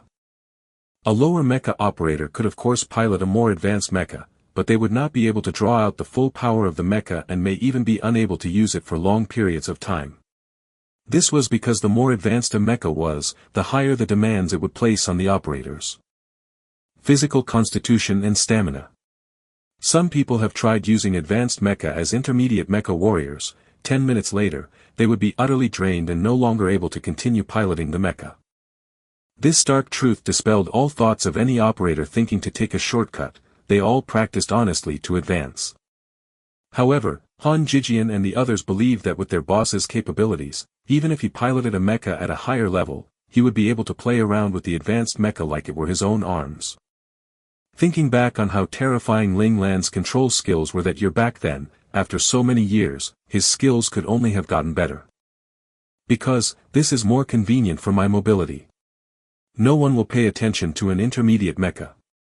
Besides, as far as I know, boarding details must match actual ranking, otherwise the mainframe will refuse boarding, explained Ling Lan calmly. She was too embarrassed to admit that she already had a secret weapon, although this secret weapon was not something she really wanted. Han Jijian was just about to say something when he heard Qilong yelling in the comms channel, "Go, go, go." It turned out he had finished registering and was now urging them to get on the military vessel. Seeing this, Ling Lan said, "Let's board the ship." That said, she was the first to follow Qilong to walk towards the boarding entrance of the military vessel. As these were all transport ships, after entering through the entrance, they saw an extremely large empty space. Right then, there were already quite a few mecha inside. They followed the order they entered to walk over to their exclusive secured seats.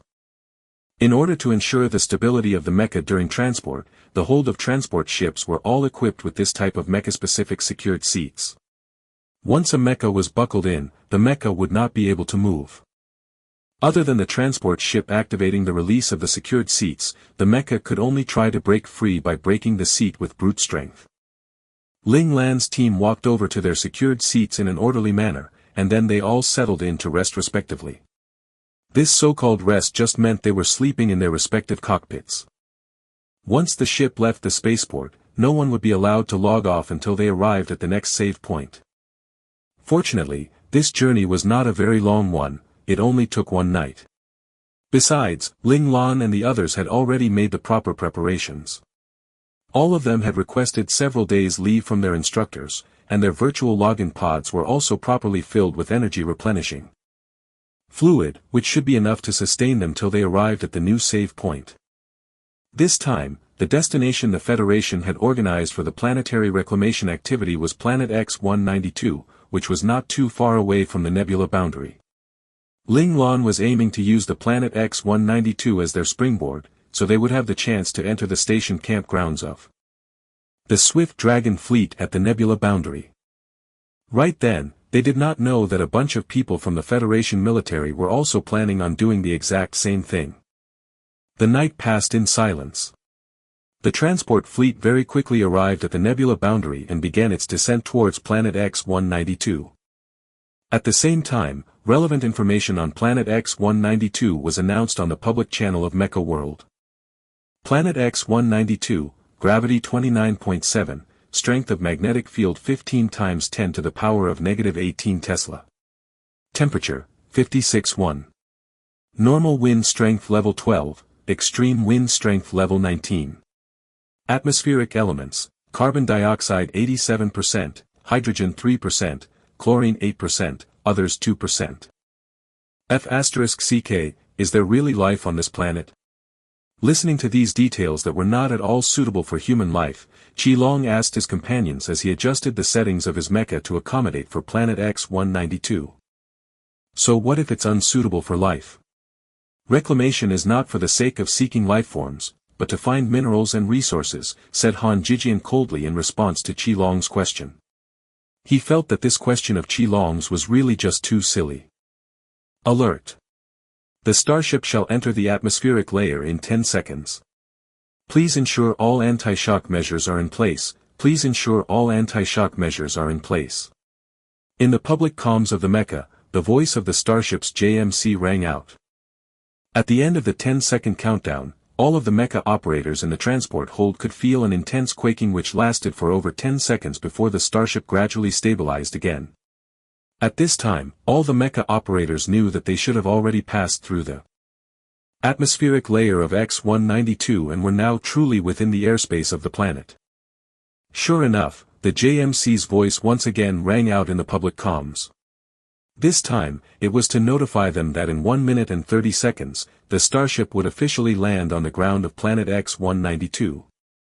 1 minute and 30 seconds was not a very short period of time. It was enough for the mecha operators to make all necessary preparations for landing. Even so, when the countdown hit 0 and the starship landed heavily on the planet's surface, the intense vibrations still caused many mecha operators to feel their chi and blood roil in their chests. Quite a few of the mecha operators did not manage to regain their equilibrium till several beats later. Ling Lan's original party of 6 did not react in any way. Under Ling Lan's tutelage, even the one with the weakest physical constitution, Han Jijian, was able to easily withstand the impact. Well aware of her companion's conditions, Ling Lan skipped over them to ask, no mecha unrepaired. Priceless kinship, and self-defined destiny, how they were holding up. Priceless kinship did not delay, instantly responding to say that he had no problem at all. Stopping to think about it, Ling Lan understood instantly. Li Shiyu's body could not be that weak, he was the dux of the military medical research specialization. Exceedingly intelligent, he would never allow his own body to be all that weak. No mecha unrepaired, was the second to reply. Just as Ling Lan predicted, he felt somewhat uncomfortable. However, after swallowing a tube of concentrated recovery fluid, he felt much better. The final one to answer was, self-defined destiny. Even though he said that everything was fine, what kind of ears did Ling Lan have? She could clearly hear that the other's breath was rather short. The violent vibrations earlier must have given, self-defined destiny, some trouble despite him saying otherwise. This made Ling Lan frown slightly. She had only been mentally prepared regarding the slightly weaker constitution of, no mecha unrepaired. After all, no mecha unrepaired, was a support-type researcher. It was natural for him to have some foundational difference from specialized mecha operators like them. Thus, for no mecha unrepaired, to falter in situations like this was normal. However, things were different with self-defined destiny. Self-defined destiny was a specialized mecha operator too. This was something the other had told her personally, and she believed that the leopard would not lie to her. Besides, his control skills were more than sufficient to make him a specialized mecha operator. She would never, ever have considered that the leopard, who should have an amazing constitution based on her impression of him, would actually have a constitution roughly similar to that of, no mecha unrepaired. This meant that the other's strength and stamina would not support drawn-out battle. This forced Ling Lan to ponder calmly, could her old friend the leopard really become a permanent member of her clan? Although Ling Lan had gotten along very well with the leopard, and she also greatly cherished the rapport between them, this did not mean that she would allow the other to drag down her entire clan. She needed to think about the futures of these companions who had grown up alongside her. It had to be said that in Ling Lan's heart, the leopard was still not as important as her companions. For her companions, she could abandon her leopard. Sensing his boss's thoughts, Little Four hurriedly explained, "Boss, because the Spectre's spiritual power is too strong, that is why the damage to his body is great. It's just like Boss in your previous world. Of course, with the gene agents, this world now has considerably improved on this front, but it still cannot fully cure the problem of the weakened constitution. Little Four was rather fond of this spectre with abilities similar to his. At the very least, the other gave him a sense of kinship, which was why he decided to speak up for self-defined destiny. Honestly, specters should not be able to operate mecha. The fact that self-defined destiny can do this is already extremely outstanding. Furthermore, having a spectre around is also very advantageous to the clan. Specters are very sensitive to the presence of other specters. He will be able to protect the others in the clan during critical moments. Won't you be able to protect everyone? Although Little Four's words moved Ling Lan a little, the problem of the leopard's constitution still made her feel extremely conflicted. Of course I can, but boss, there will always be times when you're alone, or when the team splits up to act. At those times, having an additional spectre will increase the safety rates for everyone on the team no matter how things are arranged, replied Little Four calmly. He did not believe that his boss would trivialize her clan member's safety. As expected, Ling Lan paused after hearing what Little Four had to say. Besides, it's not like the other's weak constitution is unchangeable. Little Four prepared his finishing move. Oh. Ling Lan was extremely interested. If the problem of the leopard's constitution could be resolved, she naturally did not want to abandon the leopard. After all, it was so rare to find a friend with such good rapport. Ling Lan treated Qi Long and her other childhood companions as followers and sons to be raised, while the leopard was the very first one to give her the feeling of having a friend. As such, Ling Lan treasured him greatly. Boss, have you forgotten how your body recovered? As long as there are gene agents, once I've modified them, the other will be able to absorb them endlessly. Combine that with your Qi exercises and the foundational physical skills of the learning space, and by applying all three methods. Simultaneously, this problem should be fixed in 2 to 3 years. Little Four reminded Ling Lan. How she had resolved her own latent issues would be how the other could resolve his own latent issues. I'll have to think about this. Ling Lan glanced at self-defined destiny, and cut short the topic. This was because all the mecha had already begun to leave their secured seats and were now lining up to walk out of the hold's door. There was one other reason why Ling Lan did not want to make a decision just yet. She wanted to first see if the leopard could actually gain her companion's acknowledgement. If her companions truly accepted him, she would willingly help her leopard solve this problem. Everything would still depend on how the leopard performed in future. Ling Lan sighed internally and then led her party members to walk out of the hold doors. Right then, Li Lanfeng had no idea that he had almost been given 3 strikes won by his rabbit. As soon as he could, he downed some restorative agent, and very soon, his body had recovered. He quickly followed the other members of his party forward, rather frustrated with himself deep inside. He had not expected all the members of the rabbit's party to have such sturdy constitutions. Of all the members, his constitution actually ranked at the very bottom. He silently clenched his fists tight, deciding that he would increase his nightly basic training by 3-fold. He definitely would not disgrace his rabbit. The moment they stepped out of the Starship Transport's hold, a wave of heat swept over them. Even though the temperature within their mecha cockpits had already been adjusted lower, they could still feel the difference from the temperatures of an inhabitable 2 planet. On the respective screens of all the mecha in Ling Lan's party, an endless desert came into view. It was a swirling sheet of white with not a single speck of any other color. After only looking at the scene for several seconds, they could already feel their eyes vaguely starting to prickle in pain. Adjust the temperature of your cockpit. Lower it by 10 degrees. And set your visuals to infrared mode. Just when everyone was stunned, Ling Lan's voice rang out in their party comms. Used to obeying Ling Lan's commands, Qi Long and the others quickly made the adjustments as instructed. Once they had adjusted the initial internal temperature of 25 degrees down to 15, they felt all the heat which had penetrated the cockpit completely wiped away. Their cockpits once again returned to regular levels of comfort. Meanwhile, changing their screen displays to infrared mode eased the strain on their eyes. They no longer felt as if they were staring into a blizzard of white, and their eyes stopped hurting. Li Lanfeng had the utmost faith in his rabbit, so he did not think much of the other's immensely accurate judgment. However, Li Shiyu and, no mecha unrepaired, could not help but feel a jolt go through their hearts. Their leader must know everything about mecha like the back of his hands, otherwise, he would not have been able to make such accurate and precise judgments in a split second. No mecha unrepaired, found his respect for Ling Lan deepening, while Li Shiyu too gradually began to acknowledge this boss.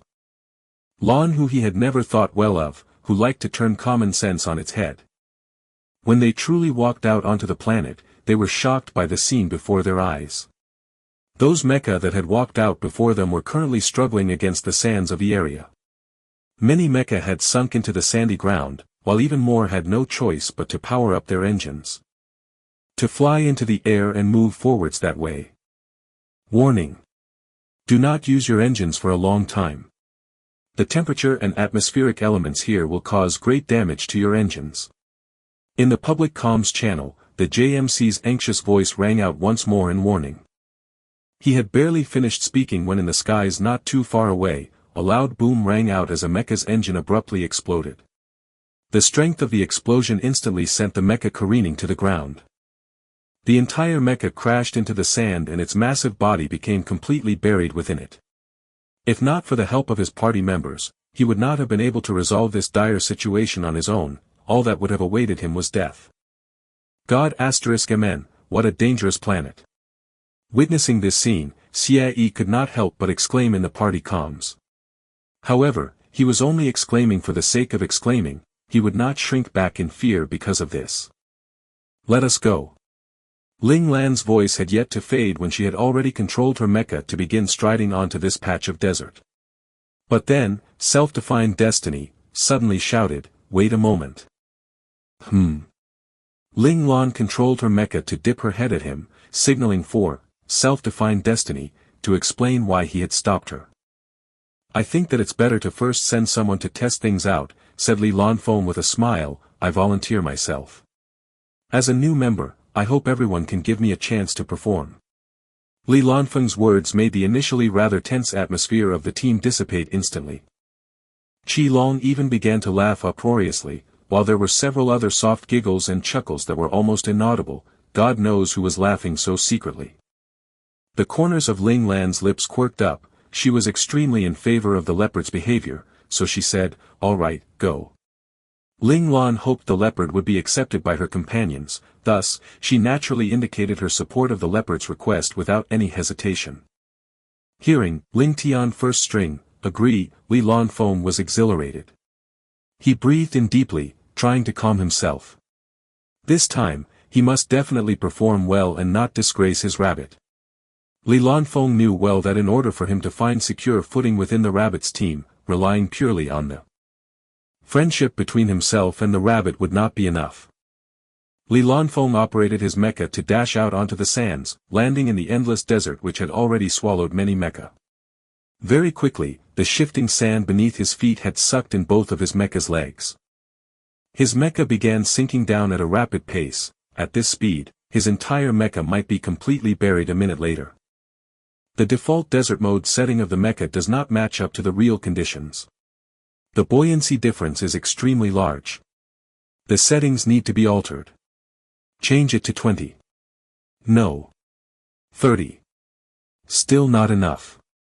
40, that's a little too much, correction. It should be 37 or 38. Confirmed as 38. Original mecha traction setting lacking. Compensation coefficient at 10 results in sluggishness. Change coefficient to 9, success. There is an error with the original granular load 1. Increase load value to 20. Still wrong, increase to 25. Adjusted to 24, confirmed. In the party comms, self-defined destiny's rapid-fire speech came through clearly, along with the faint sound of fingers moving at super high control speeds. This gave all the other members of Ling Lan's party a shock. They knew what this represented.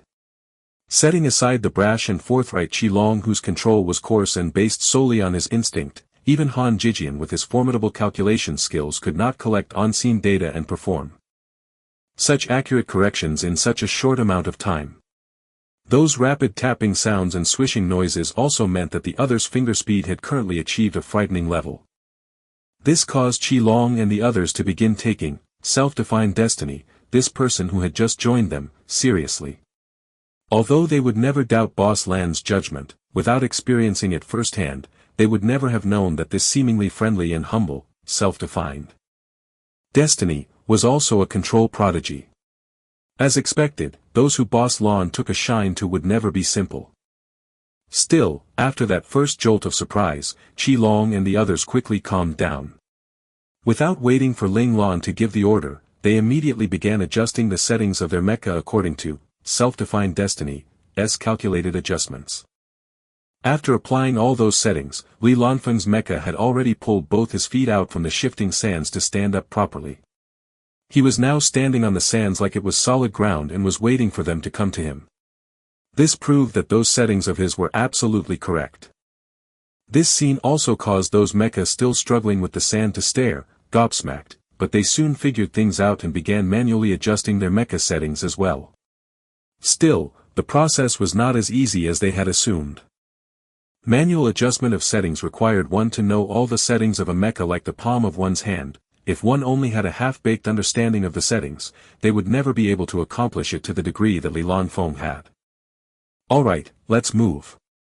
Seeing this, Ling Lan no longer hesitated, instantly giving out the order. Following this cry, the 8 mecha remaining on the platform shot out like cannonballs to land gracefully in the desert. After reuniting with self-defined destiny, they ventured off swiftly into the depths of the desert. This scene was captured by the surveillance system of the starship and was swiftly transmitted to the starship's control room. The adjutant in the control room saw the performance of this team and a slight smile appeared on his face as he said, "Looks like it's not all trash. This team is still somewhat presentable, especially this mecha." The one he was pointing at was precisely the first one to go out into the desert to feel out the conditions, self-defined destiny. "That's why I said that civilian mecha operators may not be completely worthless," responded the commander with a serious expression. "Still, I keep feeling that the reclamation efforts this time won't go smoothly." The adjutant was taken aback. "Are you saying?" "I just received a notification from the mainframe saying that not too far from us, there's something strange with planet X-193. It's investigating what's going on right now. Once it has concrete news, it'll contact us again." The commander's brow was deeply furrowed. He had been studying all this time to try and figure out a way for them to get close to the base camp of the Swift Dragons, but all his mental efforts had been useless. He could only wait passively for the notification from the mainframe. This made the commander who liked to have everything within his control uneasy. He did not like this feeling of having his actions dictated by someone else. "It looks like the mainframe is very afraid that there will be further issues this time." The adjutant's eyes narrowed as if thinking of something. "So we can only wait passively for the mainframe's notification now," said the commander with a sigh. He was feeling increasingly uncertain about his mission. 7 days went by swiftly. Within these 7 days, nothing much happened to Ling Lan's party.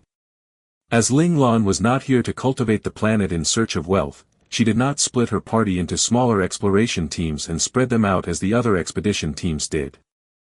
The 9 people of her party broke into 3 smaller teams and stayed in a triangular formation. All of them moved together within the same district, often checking in with one another. Even if there were some expedition teams who harbored ill intent, when they saw how many members Ling Lan's party had and how the party was in a triangular formation equally capable of offense or defense, they did not dare to act impulsively. The triangular formation was actually a basic Federation mecha formation. It was typically formed by 3 mecha teams at 3 points of a triangle moving as one. This type of formation allowed any one of the component mecha teams to become the arrowhead of the entire team. It was one of the most commonly used formations by the Federation mecha forces. Even so, the luck of Ling Lan's party was still pretty decent. Although they did not search a large area, they still managed to find some rare metals, as well as some unidentified minerals. They secretly noted all these. They would only need to pass this info on to the registration staff on the starship, and even if it did not yield a large sum in return, the reward would certainly be enough to supply enough power for their mecha for several months. Speaking of which, we should now talk about the usage of power in mecha world and the various ways to obtain power. An active mecha, even if its user did not log in to operate it, would still have a basic amount of power drain. Thus, every mecha operator would have the daily pressure of collecting power. Power could be obtained by completing missions or foraging in the wilderness, and it could also be purchased with credits in the power stores of Mecha World. Therefore, if they had not saved up enough power sources, mecha operators who had not logged in for long periods of time may very likely find that their mecha could no longer be activated for use the next time they logged in. Replenishing power which had been lost was even more expensive than stocking up to begin with. Thus, in Mecha World, the average mecha operator would normally only have one active mecha. Those operators who were slightly stronger would at most have one spare reserve mecha, because just one more mecha was beyond the means of the average mecha operator to support. The only exceptions were those people with great ability or those who had an abundance of credits. This was also why many mecha operators would do away with those mecha they had replaced, trading them for some power supplies to keep. This was also why when Li Lanfeng had only redeemed another mecha when he was about to advance to intermediate mecha, a normal mecha operator just could not keep all the mecha they had ever redeemed on them. The reason the conditions were so strict was out of fear that the mecha operators would not be able to focus fully on training with the mecha they had in their hands. Mind you, the further things progressed, the finer the distinction of mecha categorization became. For example, for intermediate mecha, just humanoid mecha alone had 5 types, and by the time it came to advanced mecha, there were 8 types of humanoid mecha. If operators could not concentrate on training with one mecha, even the most prodigious mecha operator would end up mediocre because of this. Thus, Mecha World had no choice but to use material pressure to forcefully eliminate the distraction for the mecha operators, making them calm down and train hard in the control skills for one mecha. Consequently, in Mecha World, every mecha operator would have headaches over power supplies. Ling Lan and her party were no exception. They could come out and do missions for so long, all thanks to Lin Zhongqing, who had done his duty as support logistician to conserve power all this time. However, this would only support them for another half a month at most, so any gains here would be a great boon overall.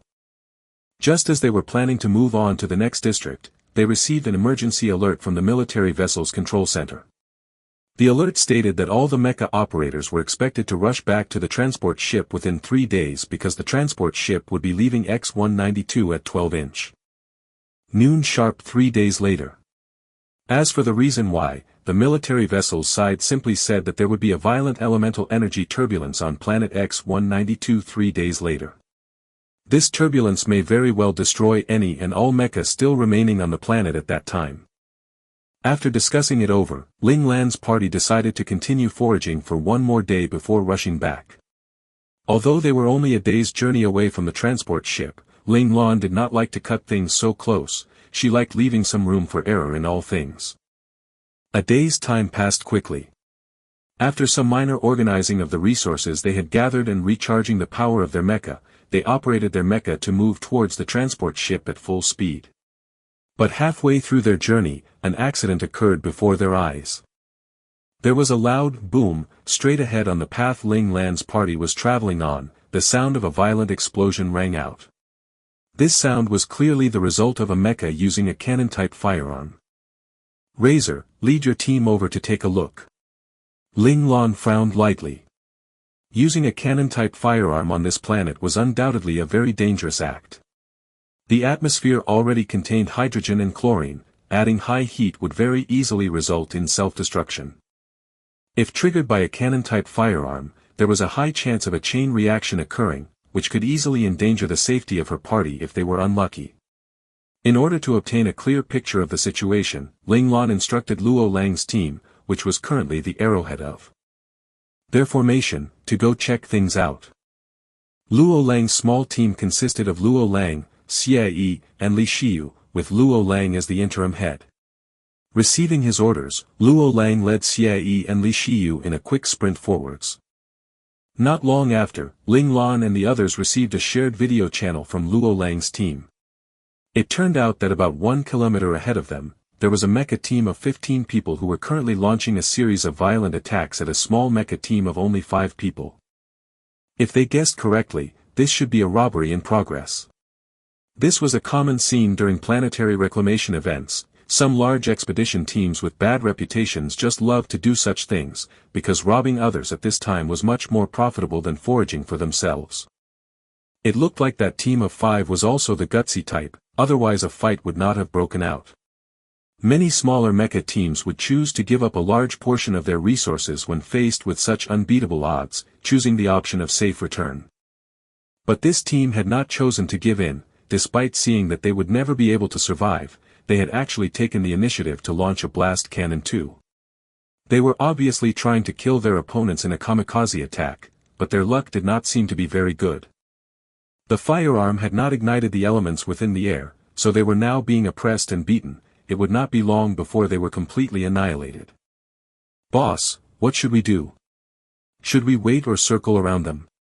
Luo Lang observed the happenings from a distance, making contact with the team at the same time. Ling Lan did not make a decision immediately, instead asking Qi Long, "Combat, what do you think?"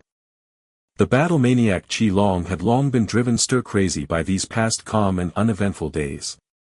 The moment he heard Boss's question, he quickly replied, "Let's go straight through. If any among them are blind enough to dare rob us, let's just end them." These words were said with a great thuggish air, but it was also Qi Long's true opinion. "I think it is very necessary for us to hone our blades one beforehand."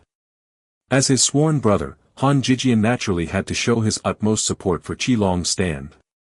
Besides, he too felt that going through a battle would allow their team to become closer. After all, they had just added 3 additional people, so they had to adapt to the new addition's skills and work on their teamwork. Han Jijian liked to have everything in hand. No mecha unrepaired, had no opinion on this matter, while Li Lanfeng's thoughts ran parallel to Han Jijian's without any prior discussion. So, Li Lanfeng piped up in support, "Abacus speaks truly. We're working together as a team for the first time after all. There is indeed a need for a chance for a real battle. If there are any problems, we can then take some time to adjust before we get too deep into the mission.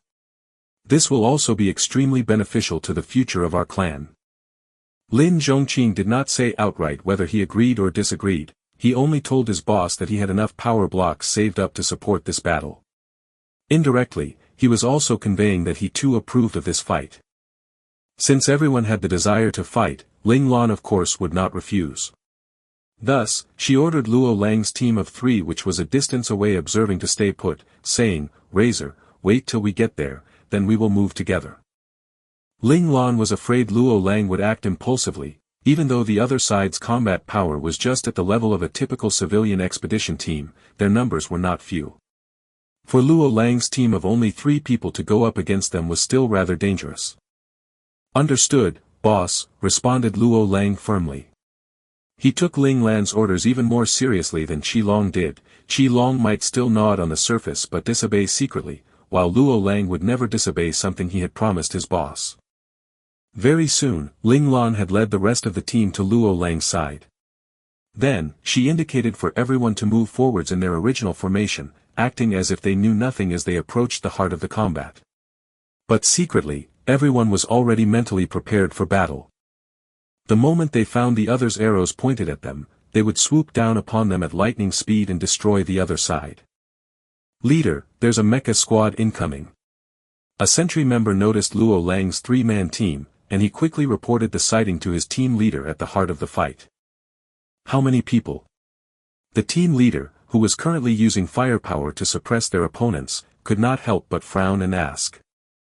The opposing 5-man team, which was currently being pummeled by them and could only resist futilely, had long been their target. They had discovered them when the other side had managed to collect a rare and precious power source. The team leader knew very well what power sources represented. As long as they could possess this power source and hand it over to the military, they would become filthy rich overnight.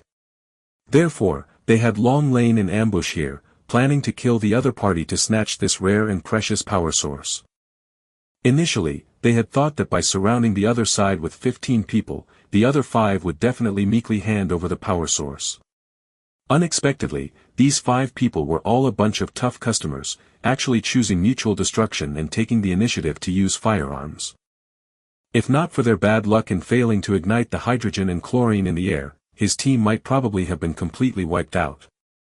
But other than the first person among them who had to retreat away from the fight after receiving heavy damage at the start, the other team members had reacted speedily. Now, under their frenzied attacks, they had very quickly finished off 3 of the 5 people, and the remaining 2 people would probably just take them another 2 to 3 minutes to handle. Who could have expected that, just as they were about to reap the fruits of victory, some unforeseen guests would arrive? This spoiled the mood of this team leader considerably. He even felt rather vindictive, thinking to just annihilate this troublesome mecha squad directly. It's a 3-man formation. For some reason, the sentry seemed to have not seen the other 6 mecha on both flanks behind Luo Lang, so he only reported Luo Lang's team of 3. 3 people. They're bloody seeking death. How long before they run into us? With a cold sniff, the team leader decided in his mind to stop these 3 impudent mecha. Perhaps they would be able to obtain some extra resources from the 3. I reckon there's still about a minute. The sentry gave a rough estimate based on his gauge of the speed of Luo Lang's team. Okay. Don't stop them. Just let them through just like that, instructed the team leader through gritted teeth. He then turned to the attacking team members and ordered, everyone, beat them hard. Try your best to finish them off in 1 minute, our new prey is coming. Yeah. Roger that. Awesome. Watch me. Raucous hollers rang out from the team comms. It was clear to see that this was not a bunch of orderly civilized people. Subsequently, they no longer worried about limiting their power use. The cold beam guns in their hands rattled as cold beams poured out in a torrent, raining down in a sheet towards the heads of the surviving 2 opponents. Out of fear of igniting the elemental energy in the air, they had all chosen weapons using cold beams. This crazy wave of attack gave the remaining 2 mecha no chance to fight back. They could only turn their beam shields up to the max to try and hold off these attacks. The 2 of them knew what the final outcome awaiting them was. Once their mecha ran out of power, the beam shields would stop working. They would definitely be shredded by those cold beams and die here. The penalty for death in mecha world was extremely brutal. Restarting not only wiped out the mecha you possessed, but the deduction of points was also astronomical. Lacking points after restarting, many mecha operators were even reduced to becoming a lower mecha operator again. Big brother, let me hold them off. Go find those newcomers quick and ask for help. These 2 had found out about the impending arrival of an unexpected team of mecha from the alerts of their mecha, so one of the mecha immediately shouted out a suggestion to the other mecha. They're surrounding us on all sides. They have no intention at all of letting us run away. Second brother, even if we die, we must die together, along with the rest of our brothers, said Big Brother with a tortured smile. Then, his face twisted into a scowl as he said, however, I will not let them win. He rubbed a hand over the rare power source they had found inside his bag, a wild idea rising up in his mind. Big Brother abruptly spat out a mouthful of spit and said fiercely, Second brother, take a gamble with me. We must hold out until those people arrive. Big Brother's eyes were shadowed, a sort of savage wildness within them. Right then, the silhouettes of Luo Lang's team could already be seen. By the time both sides could see each other, the 2 trapped people were on the brink of running out of power. Just a little short. Just 10 more seconds would do. Big Brother yelled shrilly. He was not content to just die here like this. At that moment, Second Brother who had been shielding against the cold beams by his side suddenly opened his mecha's limbs and hugged Big Brother's mecha beside him tightly, covering the other's entire mecha beneath his own. All the cold beams focused on Second Brother's mecha, and 2 seconds later, his flickering beam shield shattered, letting all the beams through to rain on the body of his mecha. Big Brother, you must avenge us. Amidst a tragic howl, Second Brother held on for another 10 seconds or so by relying purely on the inherent defense of his mecha's body. Finally, his mecha too broke down into countless fragments under the bombardment of cold beams. Big Brother's mecha was finally revealed. At the same time, the beam shield he had deactivated reappeared once more. He was preparing for his final stand. God *mit, actually letting him drag things out by 11 seconds. The team leader could not help but swear. Meanwhile, Luo Lang's team of 3 mecha was about to enter his team's shooting range in the very next second. Old Lu, Take 2 teams to deal with those 3 mecha. It's fine to just leave me 4 mecha. The team leader knew he could not delay any longer. If the newcomers initiated attack, even if they managed to take down the others' 3 mecha, they would still suffer losses. And he did not just plan to rob these 2 batches of mecha, he wanted to gain even more. Old Lu had just pulled away 2 smaller teams of mecha from the main team when the staunchly defending Big Brother suddenly revved his engines. The loud roar of the engines caused everyone's face to change. And then, Big Brother operated his mecha to leap out, pushing the speed of his mecha to the max, flying swiftly towards Luo Lang's team. This unexpected scene stunned the team who was trying to rob him. By the time they came to their senses, the other had actually charged out of their barrier circle. God *mit, take him down. The team leader bellowed furiously. This behavior of the other had undoubtedly enraged him. Right now, all he wanted was to finish off this detestable mecha before his eyes. The escaping mecha did not activate his beam shield and waste that last bit of resources he had. He only pushed the engines of his mecha to the max, flying forwards desperately. This type of action was undoubtedly a form of suicide because the heat from the engines could very well ignite the energies in the air. If that happened, the final outcome would be the self-destruction of his own mecha, and he would die at the scene. However, in Big Brother's heart, this kind of death was still much better than dying at the opponent's hands. Perhaps the heavens took pity on him, his engine did not explode all the way through. Still, the cold beam guns chasing behind him had struck his mecha, causing his mecha to be riddled with holes from the shoulder down to his entire right arm. Luckily, these attacks had not struck his cockpit, otherwise he would have already been dead.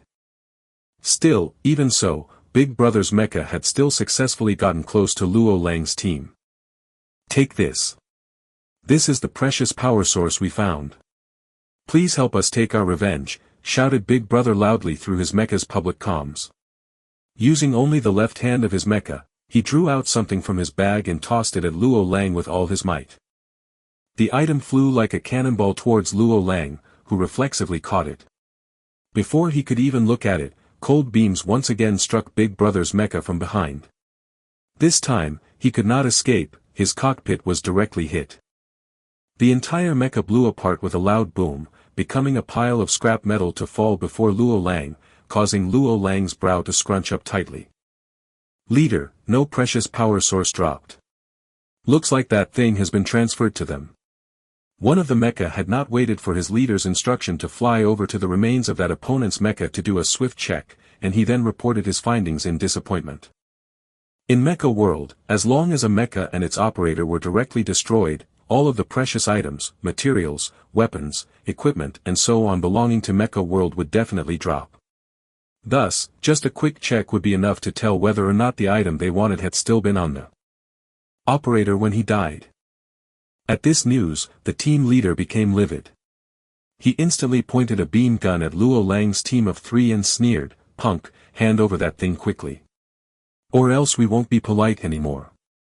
Without even glancing at the item in his hands, Luo Lang threw it into his mecha's bag and sneered back in return, "Since it has come into our hands, it won't be leaving them. I would really like to see how you all plan to be rude to us." Since he knew Boss planned to teach the other a lesson anyway, Luo Lang naturally would not show the opponent any face. "You're really asking for it." The rage in the team leader's chest burned hotter. Once, twice, these 3 or 4 puny kittens actually dared to bare their teeth against his threats. Even as he felt immensely frustrated, he also felt that this was a great loss of face. He decided that he would definitely torment these 3 arrogant punks before him to death and let them realize that they were not qualified enough to be arrogant just yet. Before he could say, "Kill them," the mecha responsible for sentry duty suddenly yelled out once again, "Leader, 2 more squads of mecha have appeared. There are 6 more in total. F***CK. The team leader could not help but curse internally. Still somewhat rational, he knew his team could not finish off 9 mecha in one go without suffering any losses, so he instructed, "Warn those squads that we are fighting here. Tell them to circle around." This was a type of established convention within Mecha World. When two parties were in conflict and did not want any other parties to disturb them, they would arrange for sentry members to go alert uninvolved mecha teams passing by so they would go around them and avoid the area where they were fighting. After giving his instructions to the sentry member, the team leader then ordered all the other team members present, attack at full force. The reason why the team leader would call his team members to attack without worry was that, in his mind, he had already assumed that these 6 mecha that had just appeared would definitely circle around them. Generally, an uninvolved party would never willingly stick their nose into trouble.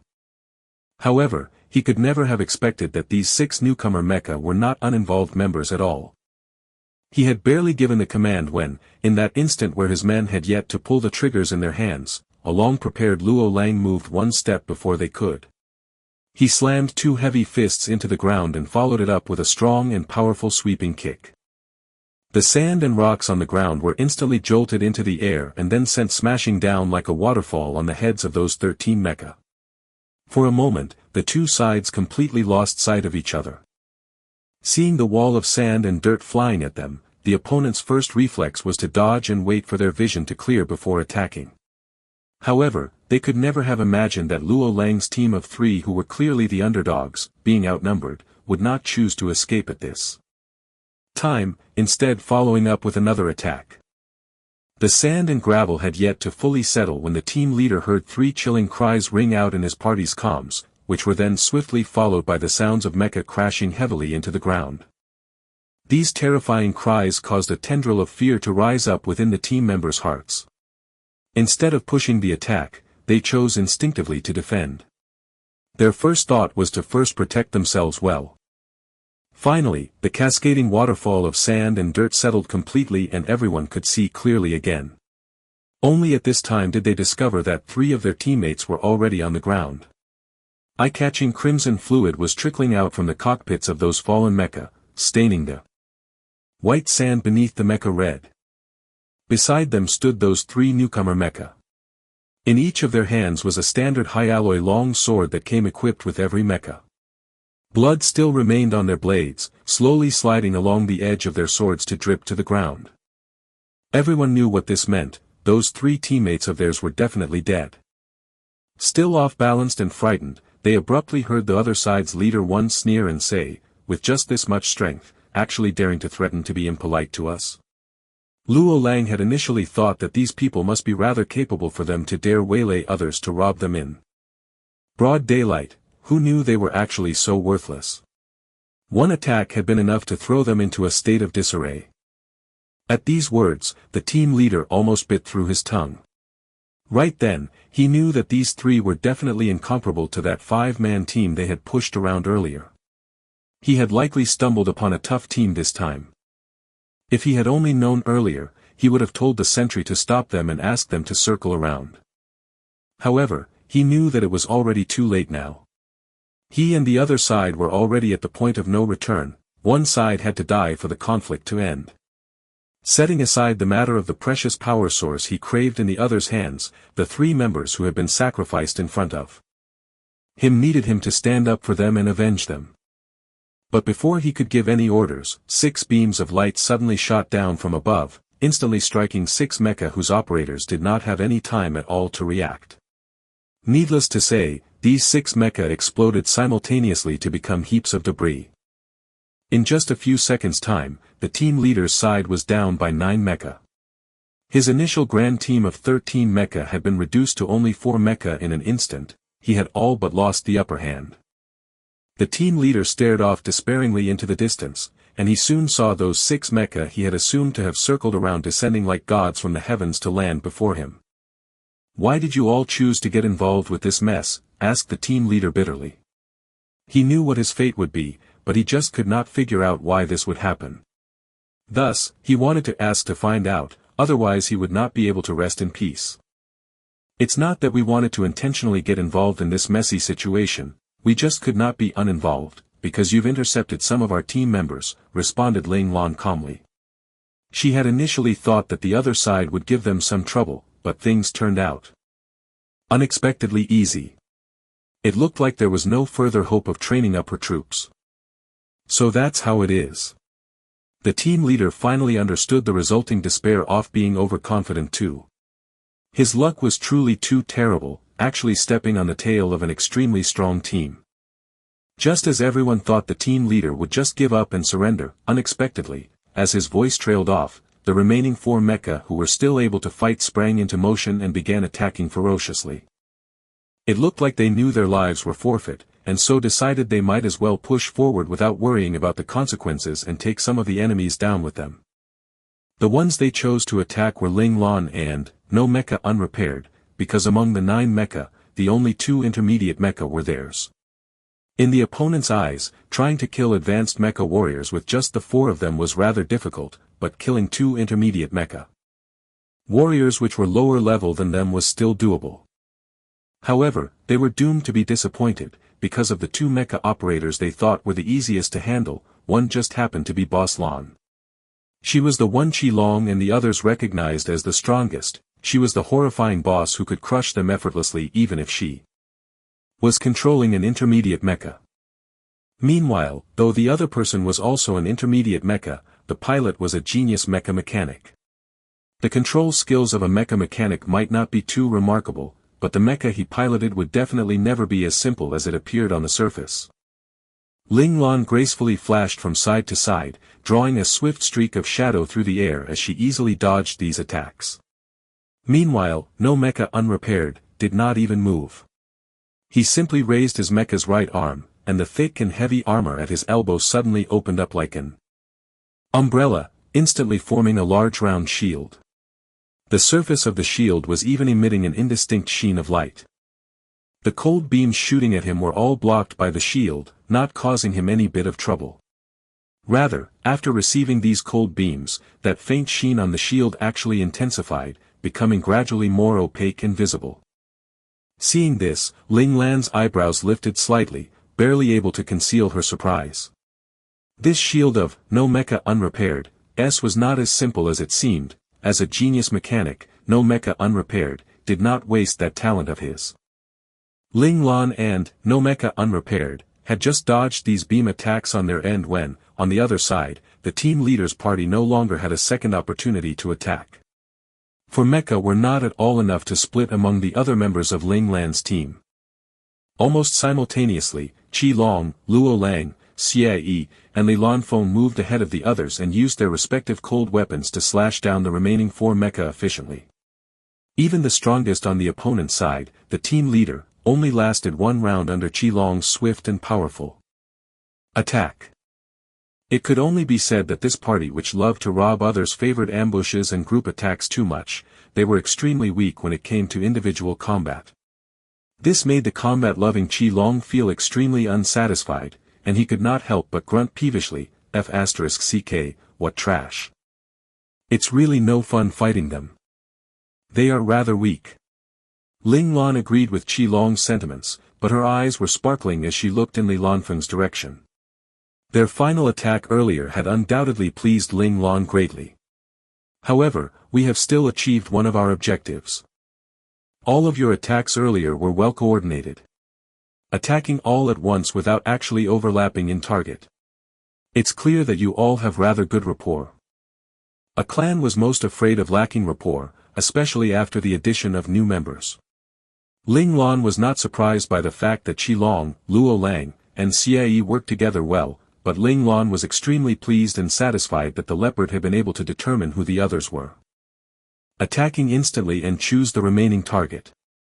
The leopard truly had not let her down. Not bad, self-defined destiny. Next time, let us work together again, said Qilong with a large grin. He too had not expected, self-defined destiny, who had just joined to actually work so well with them. This made Qilong's impression of, self-defined destiny, rise significantly. Luo Lang nodded in agreement with what Qilong had said. Meanwhile, Xie, who had initially been in the role of newcomer himself, had already been sympathetic towards, self-defined destiny, to begin with, not as aloof as Qilong or Luo Lang towards him. Hearing this, Xie could not help but smile, feeling happy for, self-defined destiny. This was just a lucky coincidence. I just hope that we can have such great rapport next time, replied self-defined destiny, with a smile. Even though he said it was a lucky coincidence, that was not actually true. The reason he had managed to work so well with the other three was because he had already deduced the accurate choice to make before he had attacked. 1. Other side's leader, this is referring to Luo Lang as the head of the three-man team. 2. Being overconfident, the original phrase used here is a shortened form of, which is literally, shoot at geese all day only to finally end up being pecked blind by geese. Although Li Lanfeng had not joined the rabbit's team for long, observant as he was, he had already gotten a pretty good understanding of the personalities and positions of the members in the team. In terms of mecha combat, Ling Tian combat, only submitted to the rabbit, and in truth, he was indeed the second seat in regards to combat within the rabbit's team. Despite being extremely covetous of this position, Li Lanfeng also knew that he could only continue to covet it for the time being. His capabilities might not be any weaker than the others, but he just did not hold the same weight one as the other.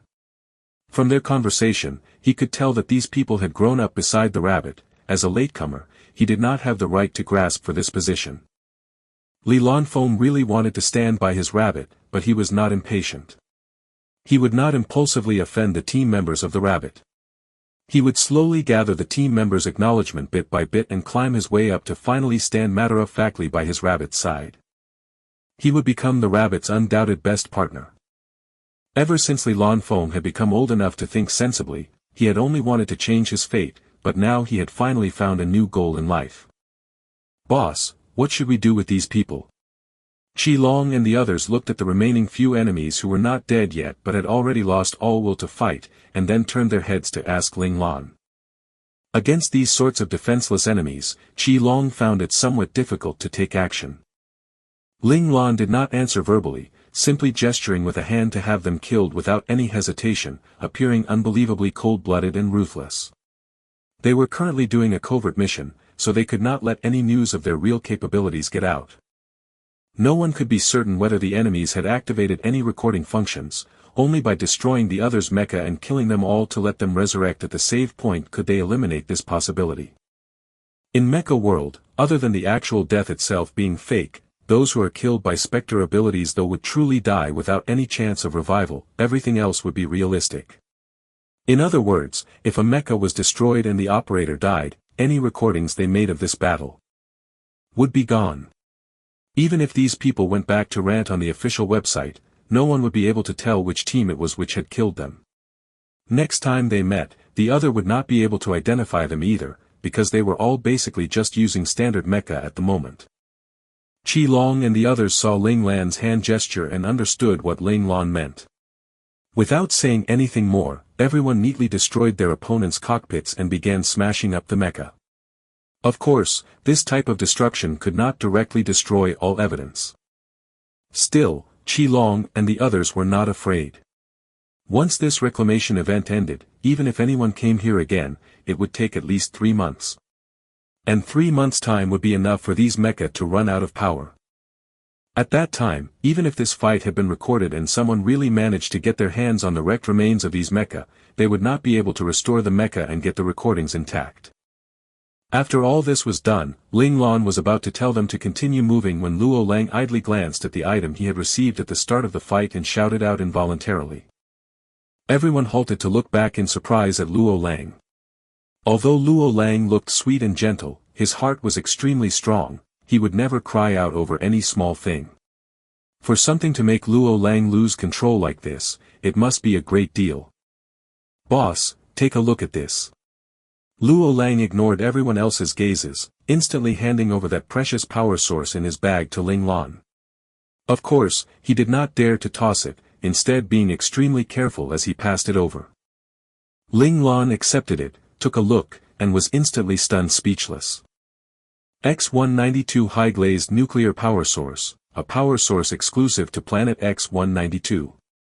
Overall capacity 10 Thermi 2. Able to sustain activation of mecha below imperial level, and has the ability to self-recharge. Recharge factor, on planet X-192, 10 calories per second. In star space, 8 calories per second. On other planets, between 2 to 5 calories 3. This was an absolutely nature-defying awesome item. In awe, Ling Lan changed the privacy settings of the power source in her hands to share its details with the group. As expected, all her team members could not help but exclaim in shock as well. Right then, everyone finally understood why Luo Lang had lost his composure like that. Because when everyone saw the item, they too could not help but find their hearts pounding in excitement. It should be known that what a mecha feared most was running out of power. Once their mecha ran out of power, even the strongest operator would be a turtle in a jar waiting to be killed. And not only could this power source before them store such a large reserve of power, it could even automatically replenish itself over time. Even though the recharge rate was only several calories worth compared to its full ocean-like capacity and could pretty much be ignored, for context, it should be known that the most commonly used beam saber among Federation mecha only used 1 calorie per second. Once one equipped this precious power source, one would pretty much have an inexhaustible mecha. Everyone knew what this meant. Among all the mecha in the Federation, only God-class IN mecha possessed infinite mobility fittings. This was also why IN mecha had become the strongest God-class mecha, which drove all mecha operators wild. Therefore, Ling Lan believed that once this item made its debut in the world, it would definitely stir up a storm of carnage and blood. Ling Lan sighed softly and pushed down the frenzied cries of little four in the mind space, then asked lightly, "This thing, what do you all want to do with it?" "Boss can just decide what we'll do." Qi Long was the first to answer. He was indeed very covetous of the item, but he knew it was not fated for him. Using it on an advanced mecha would just be a horrible waste of this precious power source. Even he could not bear to see this pearl fall into dust. Han Jijian sighed deeply as well and said in a restrained tone, "I think keeping it will be worth more than offering it up for contribution. I believe Boss can definitely become an imperial operator." Han Jijian had full confidence in Ling Lan and believed that it was just a matter of time. If they gave it up here now, if they wanted to use this type of heaven-defying instrument suitable for imperial mecha in future, they would probably never have the luck to see one again.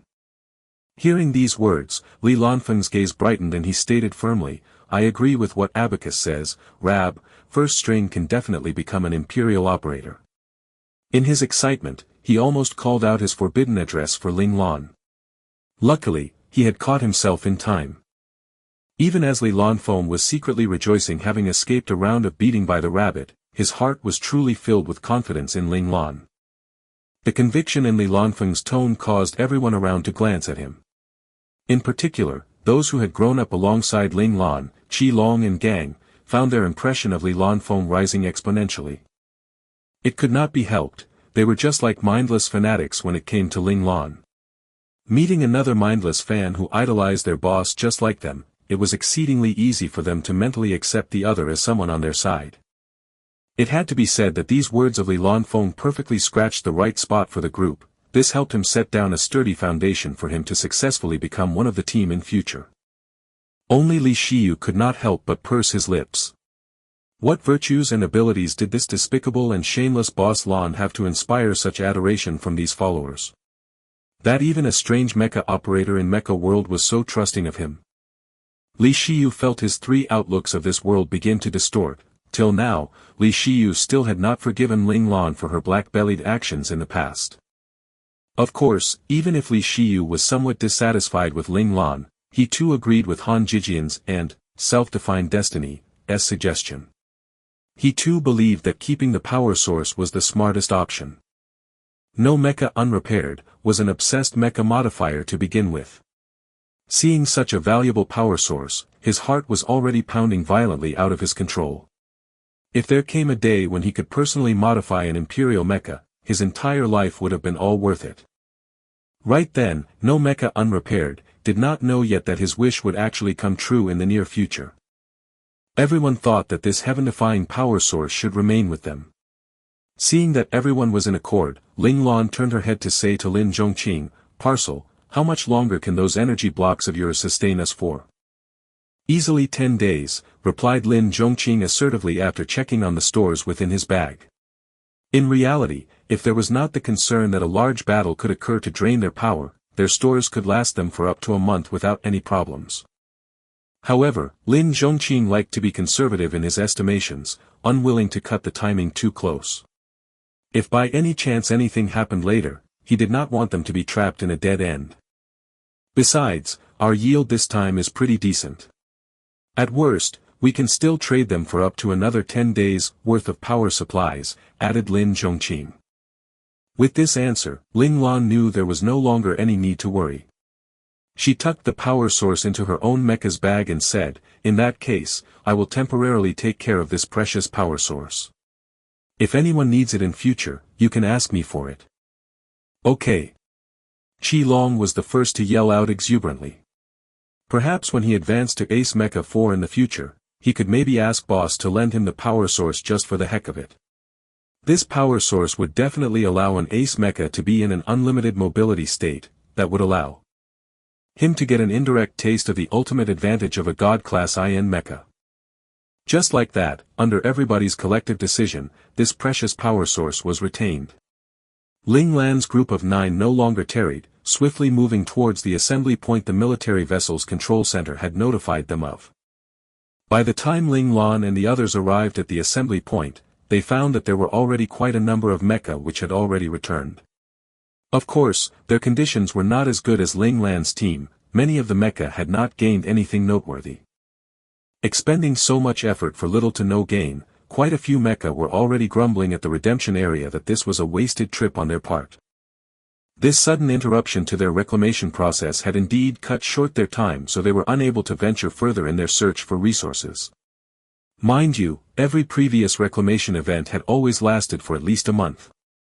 At some truly wild and deserted planets which were extraordinarily massive, the event could even be extended for up to 3 months. Thus, the mecha operators' complaints did have some merit. At the redemption point, Ling Lan's team brought out all of the common material resources and minerals they had found over these last few days. Perhaps the military would give them some compensation for them. They had initially thought they might only get about 10 days' worth or maybe half a month's worth of power supplies in return, but the military actually gave them a month's worth of power supplies outright. It looked like the military actually felt rather guilty about cutting short the reclamation event as well, and so had applied some measures to compensate the teams that had participated in the reclamation event. At 12 noon on the 10th day of their arrival on planet X-192, all of the military vessels departed punctually, prepared to leave the gravitational pull of planet X-192 to return to outer space. The mecha hold Ling Lan was in, which had been filled to the brim at the start, was now at least 1/3 less populated on this return trip. A significant number of mecha operators had not been able to adapt to planet X-192's environment and had ended up resting forever on planet X-192 as scrap heaps due to errors in their control methods. Of course, many more had been done in by other humans. Quite a number of mecha had encountered the same thing Ling Lan's team had when trying to return, becoming someone else's prey. Of course, there were also those who managed to transform from prey to hunter, but this would all depend on the individual's skills. The process of deorbiting from the planet went smoothly. When the JMC notification came over the official comms telling them they had officially entered starspace again, all of the mecha operators breathed a sigh of relief. Honestly speaking, they had also been afraid that the energy turbulence of X-192 would occur prematurely and turn them into one of the scrap heaps on the planet. Even if they did not profit from this trip, being able to return with their lives was still good. However, they had not been happy for long when they felt the transport ship system begin to display signs of scrambling. The initially brightly lit illumination system of the transport ship actually began to flicker non-stop. What the hell is going on? Why are we unable to control the illumination system anymore? The operations staff in charge of this facility in the transport ship shouted. But before he could report this to the captain, another staff member responsible for a different system also cried out in shock, "Dead ahead radar has stopped working. Not good, the port side has also stopped responding. The surveillance system is unstable. We've got some white noise." Bad news rang out one after another in the control room. The captain broke out in cold sweat. Without daring to delay, he quickly made emergency contact with the fleet's command ship. Only then did he find out that theirs was not the only transport ship to have these issues. All of the starships were experiencing these issues. However, they could not find the reason for it right then. Just when everyone was at a loss, someone noticed that the star map of planet X-193 not too far from them was different from usual. A ring of violet haze had actually appeared around the typically dull and gray planet. This strange phenomenon made everyone take serious notice. After some specialists studied it, they discovered that that ring of violet haze was actually a magnetic storm, the very mention of which caused the expressions of the people to change, and this magnetic storm was currently spreading out at an extremely rapid pace. A magnetic storm was an extremely terrifying phenomenon. Anywhere it descends upon, everything there would be pulverized into dust, not a trace of it left behind. But even more frightening was the fact that this magnetic storm was unstable, liable to explode at any moment. When that happened, the magnetic storm would become a magnetic tsunami, sweeping out in an instant to consume everything in the surrounding space completely. Knowing a magnetic storm had formed over X-193, the command ship ordered all the starships to ignore the disturbance to their peripheral systems and just drive forward at full speed to escape from the danger zone of the magnetic storm. Here and now, at this critical moment, the dual-system navigation of the starships showed their true value. With the malfunction of the autopiloting system, at this time, the starship's captain's true navigational ability was put to the test. This change in the starship was instantly sensed by Ling Lan within the transport hold.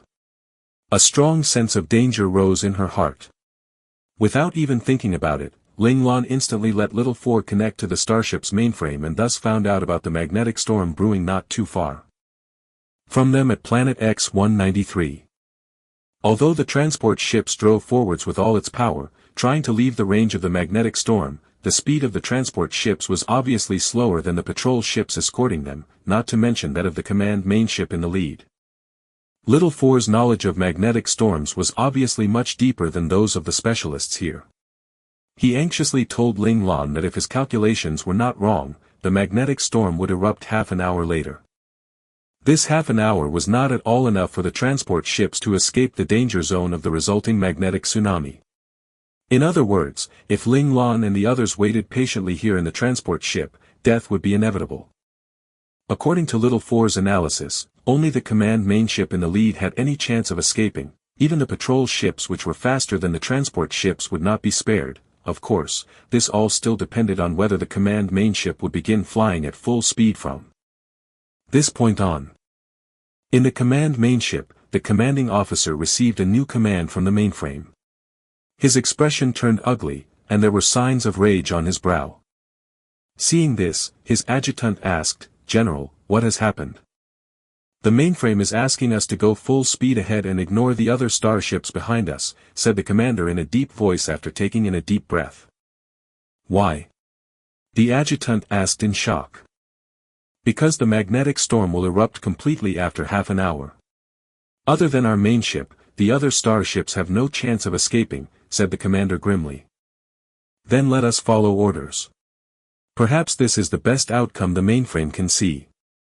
A gleam flashed through the adjutant's eyes but quickly vanished. "But there are several 100,000 mecha operators in the transport ships. That's several 100,000 lives there. As a commander, he could not abandon his own troops. General, this is Mecha World, and we have a mission to complete. Even if this sacrifice were necessary in reality, we must still harden our hearts and do it," reminded the adjutant. "Ah, look at me. I had completely forgotten," the commander slapped his forehead, smiling wryly. Mecha World was truly too realistic, causing him to forget that he was only in a virtual world. Divested of his concerns, the commander decisively gave the command to move forward at full speed. It was just as the adjutant had said. No matter what, he had to complete his mission, even if there were some sacrifices in the process, he could not falter. His only consolation was that this was the virtual world, so he would not carry this regret with him for life. "Boss, terrible news. The command main ship is already moving forwards at full speed. It looks like they have discovered the eruption time of the magnetic storm." Little Four, who had infiltrated the main ship's computers, sensed the change in the main ship's movements and immediately alerted Ling Lan. Ling Lan frowned at his words. She felt that they might have fallen into a scheme of the mainframe. Enraged, she raised the right arm of her mecha and broke the secured seat bindings holding it down. At the same time, she connected to the team's comms and said coldly, "We've been had." How despicable. Boss, what's going on? Ling Lan's words sent a jolt running through the hearts of all her team members, who quickly began asking her to explain. This reclamation event was a lure. On the command ship, there are probably some people who have been officially dispatched to investigate the base camp of the Swift Dragons. Meanwhile, the rest of us are just sacrifices to give them a legitimate reason to get close to the base camp. Smiling coldly, Ling Lan laid out her hypothesis. Everyone's face could not help but change after hearing what she had to say. Our mission. As if thinking of something, Han Jijian's expression became extremely pained. It's like First String said, that is likely also just an excuse. The mainframe had never put any hopes on us to succeed from the very beginning, Li Lanfeng chimed in with a cold chuckle. We're just cannon fodder. The mainframe is obviously playing a grand game of chess, and we are all just pawns in its game. The question is whether those people on the command ship are in the same boat. Who shall be whose pawns is still uncertain. That said, Ling Lan flicked her left arm and broke the bindings on her left arm as well. This sort of unexplained vandalism caused all the mecha operators in the same hold to glance askance at her. However, the gazes of some of the extremely bored mecha operators lit up in response. They too followed Ling Lan's lead and used force to break free from their secured seats. Having been secured in the hold for several days already, they were actually full of resentment inside. Since someone had started it, they were happy to follow suit. Being able to just move around a bit in the transport hold was still pretty good. A path to survival must be created by one's own hands. We need to rush over to the command ship before the magnetic storm blows up completely, Ling Lan stated her plans. Only by making their way there would they have any chance of survival. Fortunately, a mecha's short distance speed exceeded that of the main ships. As long as they did not drag it out too long, they would still have a chance of catching up. As for how they would enter the main ship, Ling Lan was not worried about that. Little Four, who had already gained control rights of the main ship, would surreptitiously open the launch ports for mecha for them to slip into the mecha hold. Of course, once they entered, they would certainly be discovered, but Ling Lan had no time to spare to worry about that right now. At Ling Lan's order, her team members wrenched free of their secured seats without hesitation. Li Shiyu cast a pitying look at the other mecha operators in the hold and sighed, "These people, dying here is such a shame. Should we alert them? If we delay at all, we too might become one of their numbers. When we can't even save ourselves, don't bother with useless mercy," Ling Lan chided coldly. She did not have the heart of such a saintly matron. Let her first secure the lives of her companions before anything else was said. Li Shiyu was still rather tender-hearted. Ling Lan had great admiration for Li Shiyu, truly, because a doctor needed to have this sort of tender heart. However, a dutiful military doctor not only needed to have this compassion, they also needed to be rational and cold-blooded if the situation called for it. They needed to react to the circumstance and be decisive, not hesitant in making their decisions. Ling Lan felt that on this point, Li Shiyu was still not quite there yet. Ling Lan's words shocked Li Shiyu. He said nothing more, only quietly sticking to Ling Lan's side. He had recalled something his instructors had once said to him. A military doctor was not only a doctor, he was also a soldier. His instructor had once criticized him. On being a doctor, he was doing extremely perfectly, but on being a soldier, he was greatly lacking. On the day he finally understood what it meant to be a soldier, then he would truly become a perfect military doctor. At first, he had been extremely perplexed, but Ling Lan's words just now had triggered some vague insight in him. What are you all doing? Breaking the secured seats, do you not want your lives anymore? The unexpected turbulence from the high-speed flight will cause you all to be injured. The JMC of the transport ship saw what was happening in the hold and could not help but shout in the public comms. Some of the other mecha who were just planning to forcefully break out of their secured seats as well instantly stopped their struggling at these words. Indeed, so what if they temporarily obtained their freedom? If they hit any turbulence, without the secured seats holding them, they were very likely to be thrown into the air and ricochet around the walls of the hold violently. Even with the protection of their cockpits, that could not guarantee they would be unharmed. They might as well meekly stay in their secured seats to ensure their safety. Thus, those mecha operators still in their secured seats no longer envied those mecha operators moving around freely. Meanwhile, those mecha operators who had already broken free were starting to regret their decision. If they truly encountered some violent turbulence after this, they who had already broken free might really receive heavy concussive damage. If that happened, their loss would outweigh the gains. Only Ling Lan's group of 9 was unrattled. They pushed aside the mecha blocking them to reach the doors of the mecha hold and began thinking how they could swiftly break apart these doors. Adjust mecha settings for outer space. Ling Lan rapidly changed the settings on her mecha, not forgetting to remind her companions at the same time.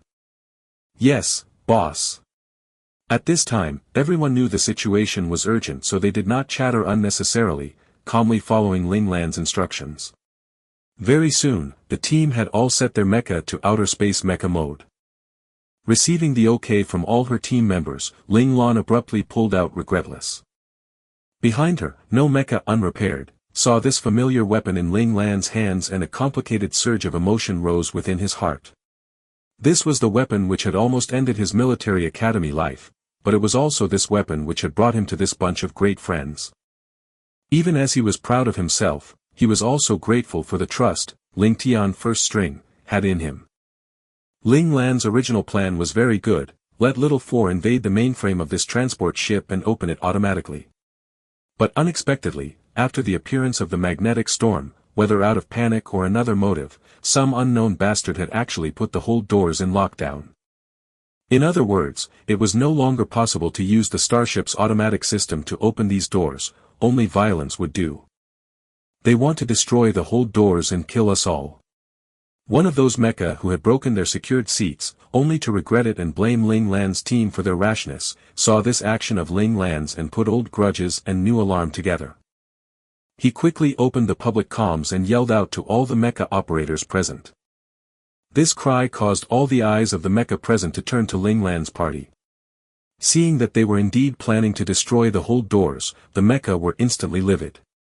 Right now, the transport ship was traveling swiftly. Breaking the hold doors would undoubtedly disrupt the movement of the transport ship and may even create wild air flow in the hold and threaten the operator's safety.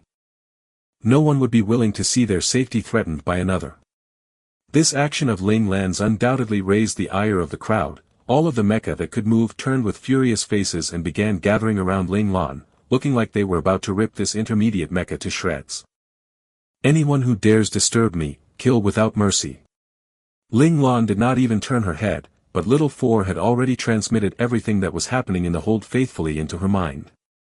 The corners of Ling Lan's lips turned up into a subtle cruel smile as she coldly issued this bloody order. For the sake of her team's survival, she did not care about doing some brutal and inhumane things to these people who wanted to stop her. At this time, the blood-soaked killing intent she had gained through the endless killing simulations within the learning space burst forth. Everyone on her team sensed Ling Lan's endless killing intent, and the 8 of them instinctively lifted the weapons in their hands and directed them at the mecha headed for them. With that, the tension grew between the two sides. It seemed like a great battle was about to commence. Who'd have thought that just a handful of advanced mecha would dare to fight against everyone in this hold? How audacious! A cold harumph rang out from a corner, and then a special class mecha could be seen walking out. Qi Long could not help but scoff and then stand out. He was the second strongest on the team. With boss focused on destroying the hold doors, this opponent could only fall to him. He did not feel afraid but was instead feeling rather exhilarated. He had in fact long wanted to try fighting around with a special class operator, just to see how much distance there was between him and them. Qi Long was not so swelled with confidence that he thought he could defeat a special class mecha. He only believed that his boss would definitely succeed in breaking down the hold door before he was defeated and save him. It was precisely this sort of trust that allowed Qi Long to stand forward unflinchingly. Of course, most of it was because this punk's desire for combat was blazing high again. With a loud boom, the two mecha's short high-frequency blades clashed once, and then the two mecha brushed by each other. Surrounded by mecha, in consideration for their own safety, Qi Long and that special class mecha showed great restraint and used short swords in close-range combat. No Mecha Unrepaired brought out 2 guns but did not use them against the mecha operators in the hold. He turned around and said to Ling Lan, who was just about to act, "Leader, let me go first." Ling Lan glanced at the strangely shaped guns in No Mecha Unrepaired's hands and knew that they must be things created by No Mecha Unrepaired himself. A thought sparked and she withdrew several steps, giving way to No Mecha Unrepaired. For convenience of traveling, the team had not brought any weapons which could affect their mobility this time, such as heavy cold weapons or heavy cannons. This was also why Ling Lan had no choice but to handle the breaking of the doors personally. But now, since No Mecha Unrepaired had weapons capable of destroying the whole doors, Ling Lan was happy to take a back seat. 2 loud rumbles rang out from No Mecha Unrepaired's twin guns. Laser cannon shots the size of bowls burst forth to crash heavily into the joints of the hold doors. The entire transport ship actually began to shudder due to the heavy collision. Quite a few mecha operators who had lost their secured seats were thrown to the ground by this abrupt great shudder. At the same time, this shudder had also affected the battle between Qi Long and the special class operator. The 2 of them began to waver on their feet, somewhat unsteady, but as they both had extremely strong sense of balance and control, they managed to find their footing after just a moment. Still, due to this interlude, the 2 of them did not continue to fight. They faced one another in an impasse, neither willing to make a move recklessly. No Mecha Unrepaired disdainfully cast aside the 2 guns in his hands. Although this thing packed a decent amount of power, they were one-time use items. These were defects he had created back when he had been bored. As the conditions in the town then had not been sufficient, not possessing enough sturdy materials to create this sort of laser cannon guns, he had created the guns from substitute materials. Thus, this type of incomplete one-use weapon had been created. No Mecha Unrepaired had not thought much of them, which was why he had thrown them into the recesses of his bag. If not for reorganizing his bag before they had gone traveling, he would have completely forgotten he had ever created such rubbish. Although the power of the laser cannon guns were formidable, the whole doors and its interlocking chain were made from 99 layers of the sturdiest high-density steel. The laser cannon guns had only blasted off several layers from its surface. This bit of damage was nothing to the 99 high-density steel layered doors and chain. The mecha operators in the hold had barely let out a sigh of relief when 2 more of the same guns had appeared in No Mecha Unrepaired's hands once more in the very next second and were made to blast at the doors once again. It should be said that No Mecha Unrepaired's shooting skills were pretty good. The spot he hit was not 1 millimeter off from where his first shot had landed, once again melting off several layers of the door. By the time No Mecha Unrepaired brought out his 4th pair of guns, the faces of all the mecha operators in the hold changed. Hells, was this intermediate mecha warrior the Doraemon of Legend 1? Did that bag contain a never-ending armory of weapons? Frankly, things were not as outrageous as they believed. No Mecha Unrepaired had only made 10 of these guns in one go back when he was bored. At most, he could only shoot 5 dual shots and then he would be out of ammo. However, the mecha operators there did not know this. They thought that if they just continued to watch as No Mecha Unrepaired continued his destruction, great calamity would befall them. They did not want to die due to the insane actions of these morons here. And so, all the mecha that could move leapt towards the hold doors almost simultaneously, trying to stop No Mecha Unrepaired's violent vandalism. Having been long prepared, Li Lan Feng and the other 5 free members naturally would not let these mecha pass by their defensive line. Thus, a chaotic melee broke out within the hold. Fortunately, out of fear of the consequences of breaking the transport ship, everyone was using cold weapons. Of course, these mecha did not have many lethal or highly destructive firearms on them to begin with. In the midst of this chaotic battle, Qi Long and the special class operator continued to face off, their fight threatening to break out at any second. The entire transport ship instantly became shaky due to the violent actions of the mecha within its hold. Meanwhile, the nebulous magnetic storm around X-193 was becoming increasingly unstable. Little Four, who had been monitoring its condition all this while, began to grow a little anxious because The condition of the magnetic storm was turning out to be much worse than he had reckoned. When, no mecha unrepaired, was firing his 5th round, he gave notice for Ling Lan to take over. Ling Lan knew then that, no mecha unrepaired, must be out of laser cannon guns, but she was still extremely pleased that he had managed to destroy half the thickness of the doors and chain in such a short amount of time. This had undoubtedly saved her a lot of time, and what they lacked most right now was time. After, no mecha unrepaired, had fired his last round, Ling Lan stabbed Regretless at the joint of the doors in the very next second. Regretless' blade was extremely sharp, it actually managed to pierce through a little. Just this little bit was enough to light up Ling Lan's eyes. It looked like the sharpness of Regretless was indeed special. Ling Lan pulled it back out again forcefully and stabbed it forwards powerfully once again. Finally, she felt as if she had pierced through, and she began pushing forwards with all her might. An ear-splitting crack rang out, and all the mecha operators who had been fighting stopped fighting in unplanned unison, looking towards Ling Lan with shocked incomprehension. Perhaps they had never expected Ling Lan to break the whole doors so rapidly. After this shocked pause, they quickly regained their senses, but just as they were about to leap forwards once more to stop the other, a clarion voice rang out in the transport hold. "If you all want to die, then just continue to stop us," said Li Lanfeng abruptly in a frigid tone. These words made everyone pause once again, stunned. They looked at one another, unsure what to make of these words by the opponent. "You think we're just fooling around? Who wants to die here? It's precisely because we don't want to die that we're doing this," Li Lanfeng continued to say. Han Jijian frowned at these words, but his brow smoothed out again very quickly. He turned a deeply contemplative gaze on Li Lanfeng, as if thinking of something. Meanwhile, the others said nothing since Boss Lan was not doing anything to stop Li Lanfeng. Ling Lan did not care whether the truth got out or not, as long as her destruction was not hindered, self-defined destiny, could say whatever he wanted. The first to speak up in return was that special class operator facing off against Qi Long Tone Cold. He asked, "What's the meaning of this?"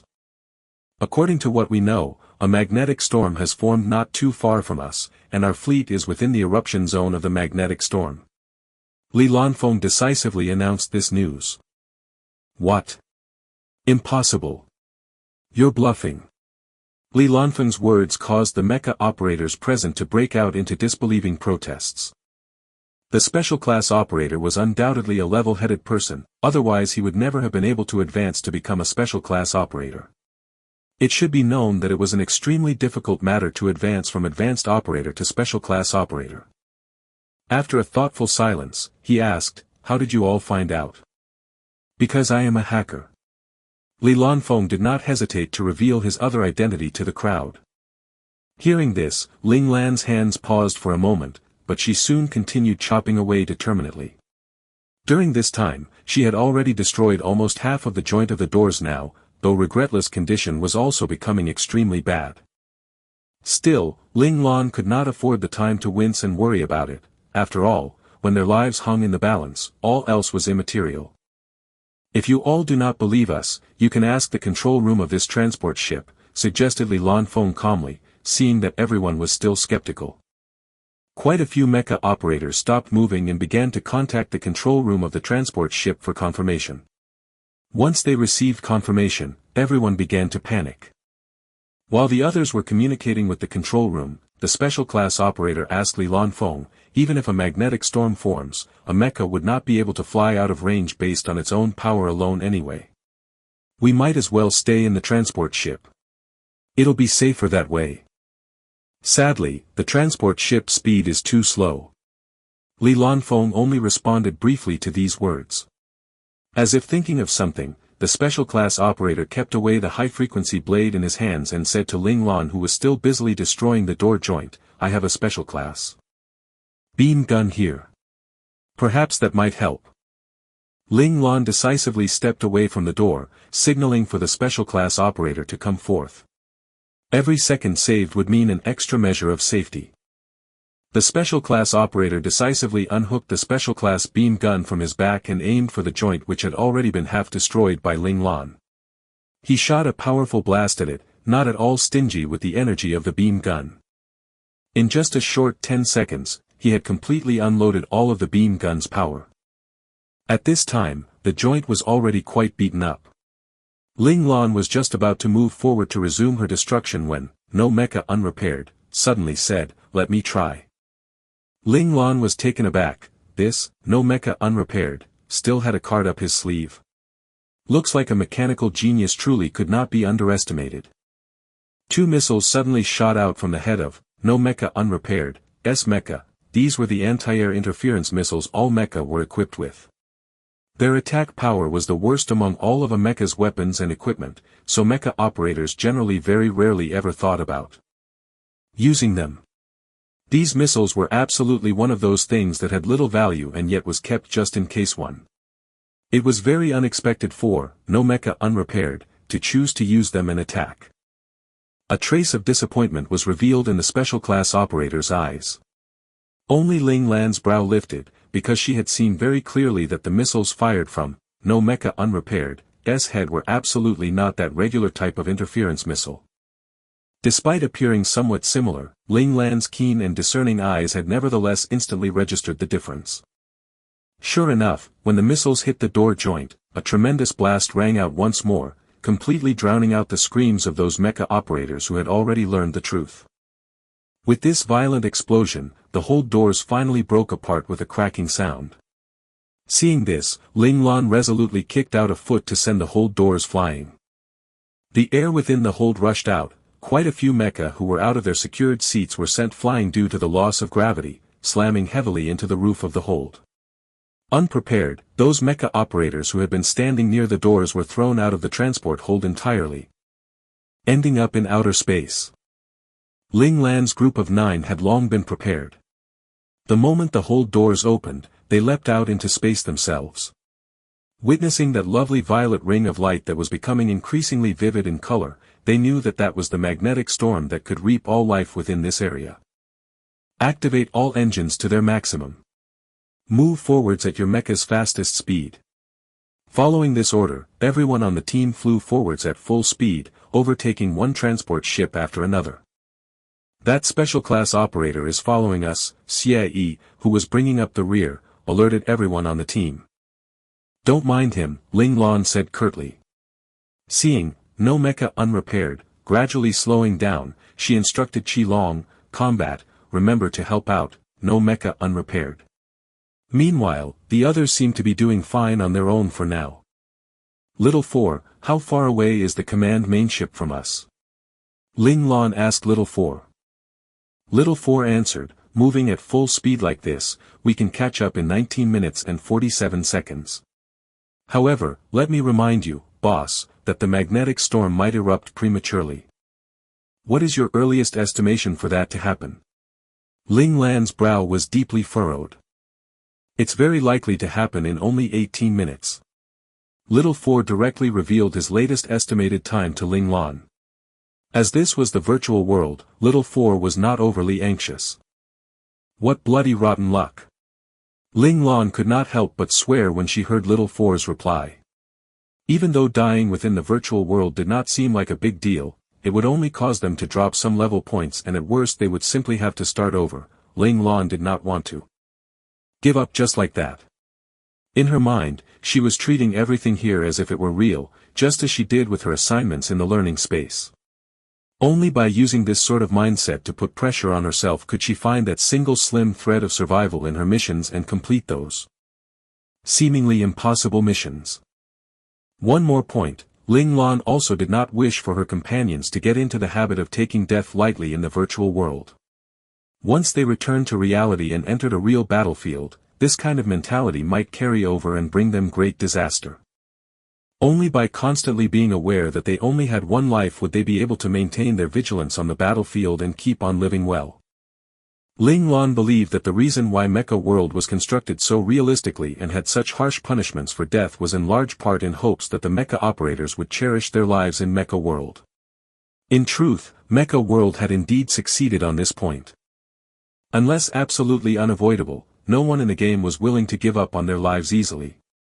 This was also one of the reasons why Ling Lan had drawn the ire of the other mecha operators when she had been destroying the hold doors. Right now, Push all of your mecha into overdrive and activate the fastest theoretical speed of your mecha. Ling Lan decisively issued her newest order.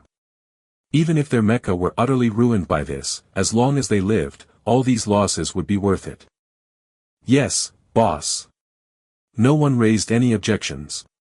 They all carried out the order simultaneously, increasing the speed of their mecha. Meanwhile, Qi Long and Luo Lang did not require Ling Lan to remind them, one on the right and one on the left, they grabbed, no mecha unrepaired. Revving their engines at the same time, they shot deeper into space like they were flying.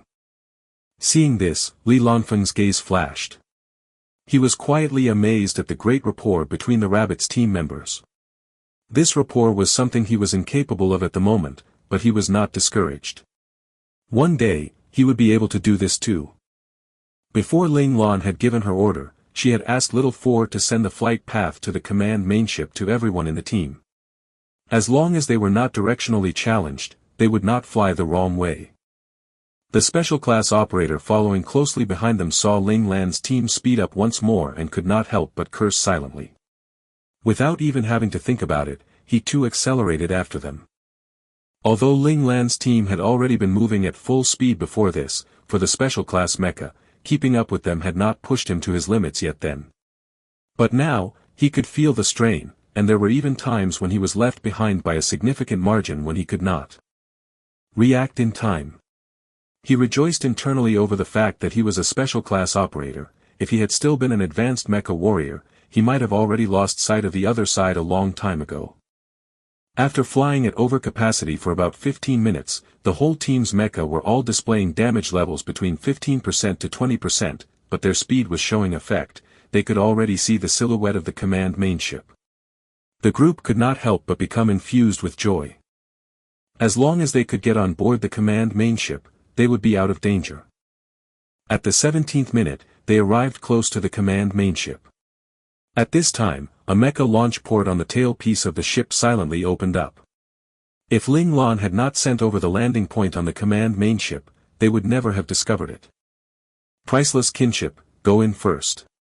According to the team's flight position, Ling Lan called Priceless kinship, who was closer to the front to enter first. There was actually danger involved in being the first to enter, because no one could tell what the situation was like inside. However, when Li Shiyu received Ling Lan's order, without having to think about it, he instantly controlled his mecha to aim at the launch port and slid in like a cannonball.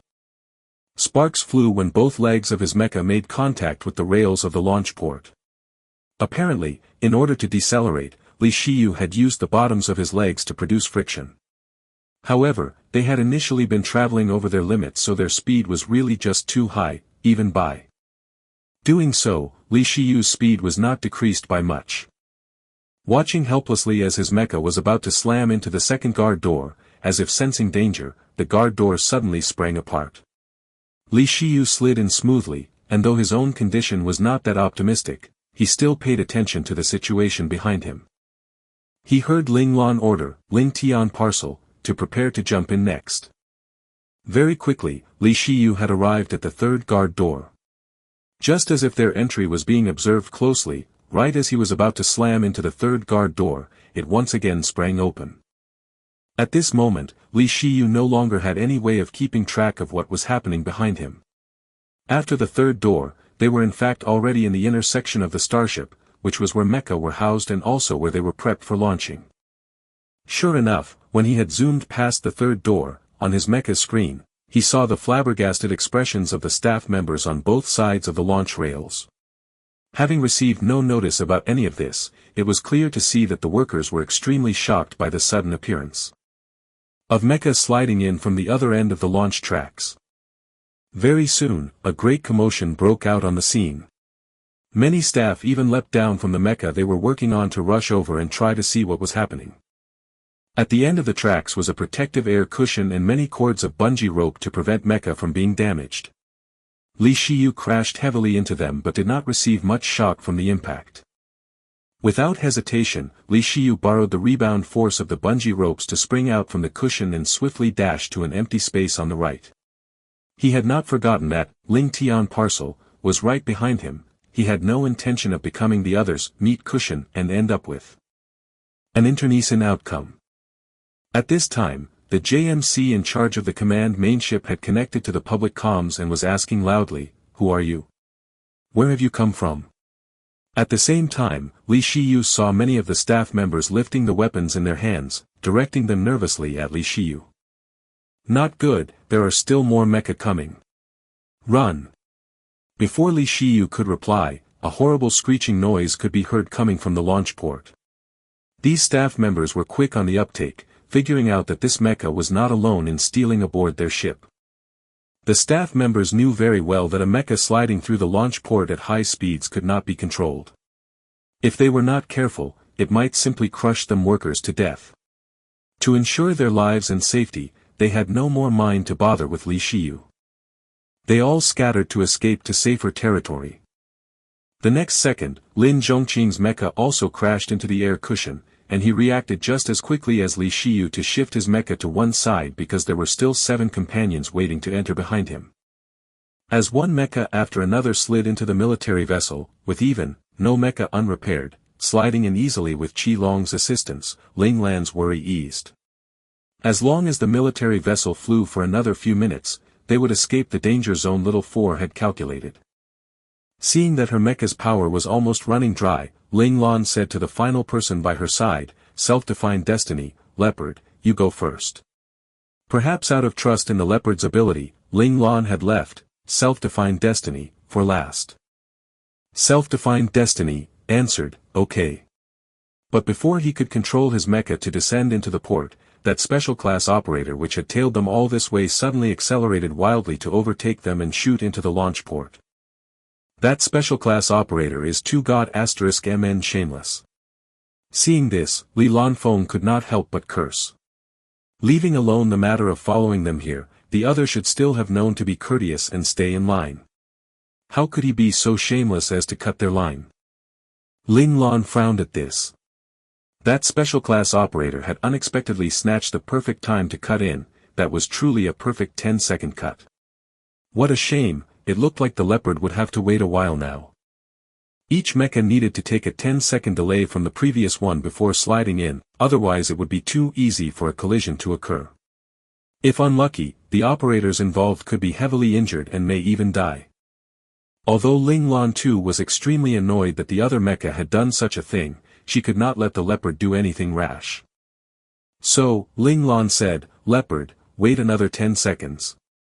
The two of them continued flying at high speeds to keep up with the main ship, patiently waiting for the 10 seconds to pass.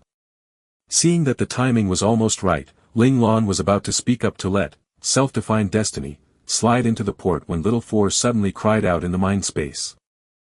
"Boss, not good. The magnetic storm is about to blow." "What? Didn't you say it was 18 minutes? There's still several seconds on the clock." Ling Lan's expression changed drastically at these words.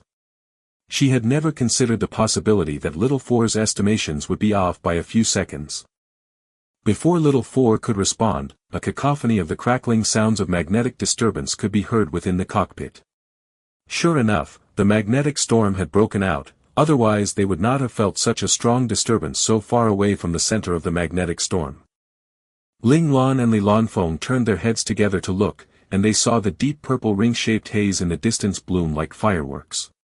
It exploded powerfully, spreading out into its surroundings like a purple sea of flowers, so lovely that it dazzled the eyes.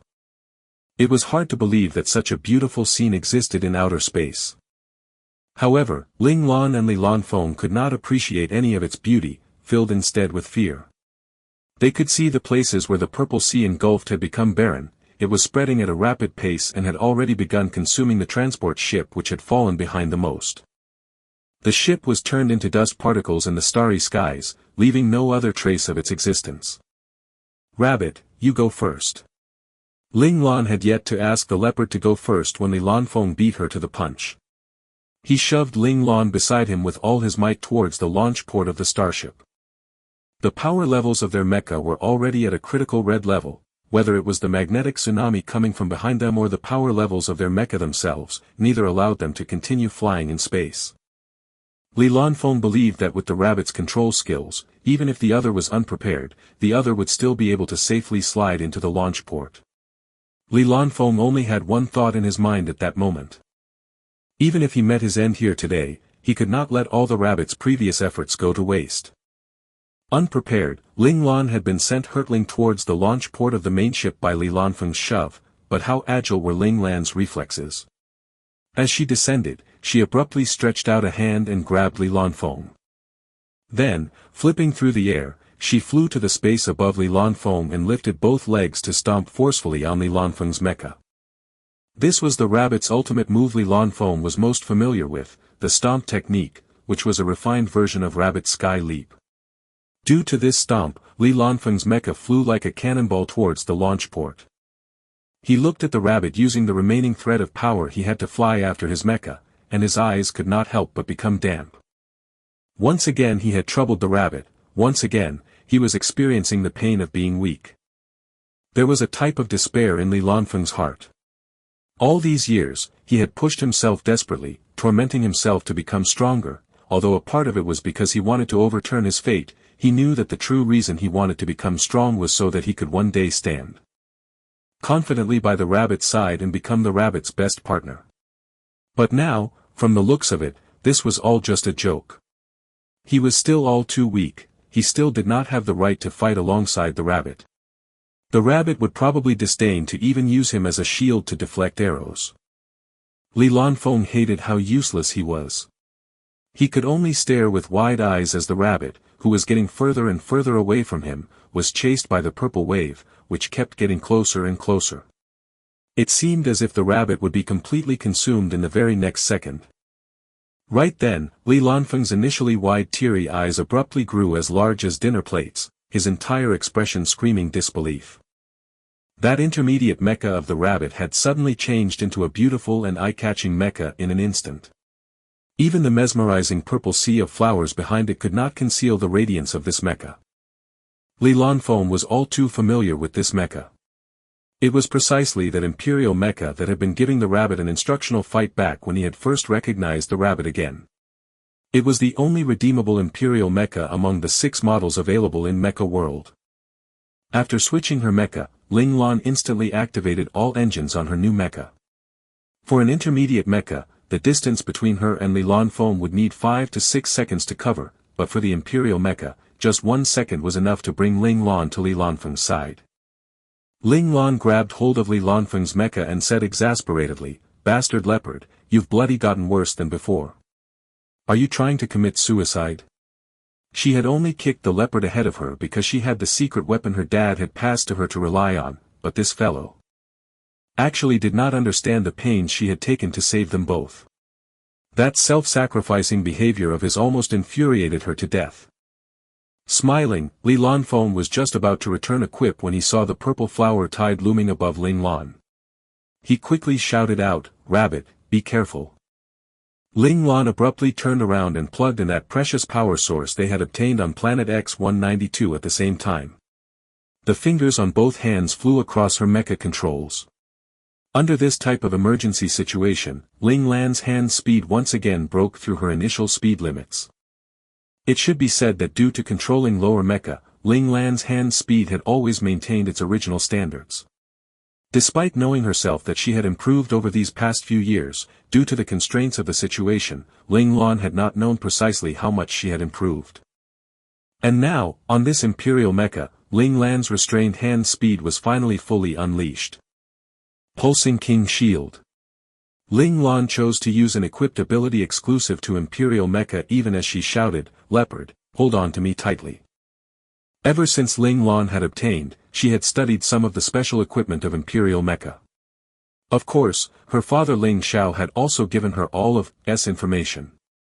Combined with supplementary information from Little 4, it could be said that Ling Lan's understanding of was no less than those imperial mecha operators piloting.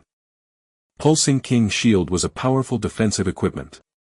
Although it was incomparable to the God-class IN Mecha's Divine Shield series, it was still a top-class shield among all of the defensive equipment of the Federation.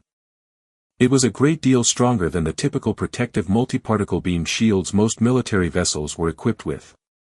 Furthermore, the Pulsing King's shield was a defensive shield whose range could be freely modified under a Mecha Master's one control. Ling Lan not only wanted to protect herself and the leopard, she also wanted to protect her companions who were already within the hold of the main ship. In reality, if this military vessel was consumed by this magnetic tsunami, even if Ling Lan possessed an Imperial mecha, she would have no way of holding out till she arrived at the Swift Dragon base camp. This was the limitation of mecha, unable to fly for long distances.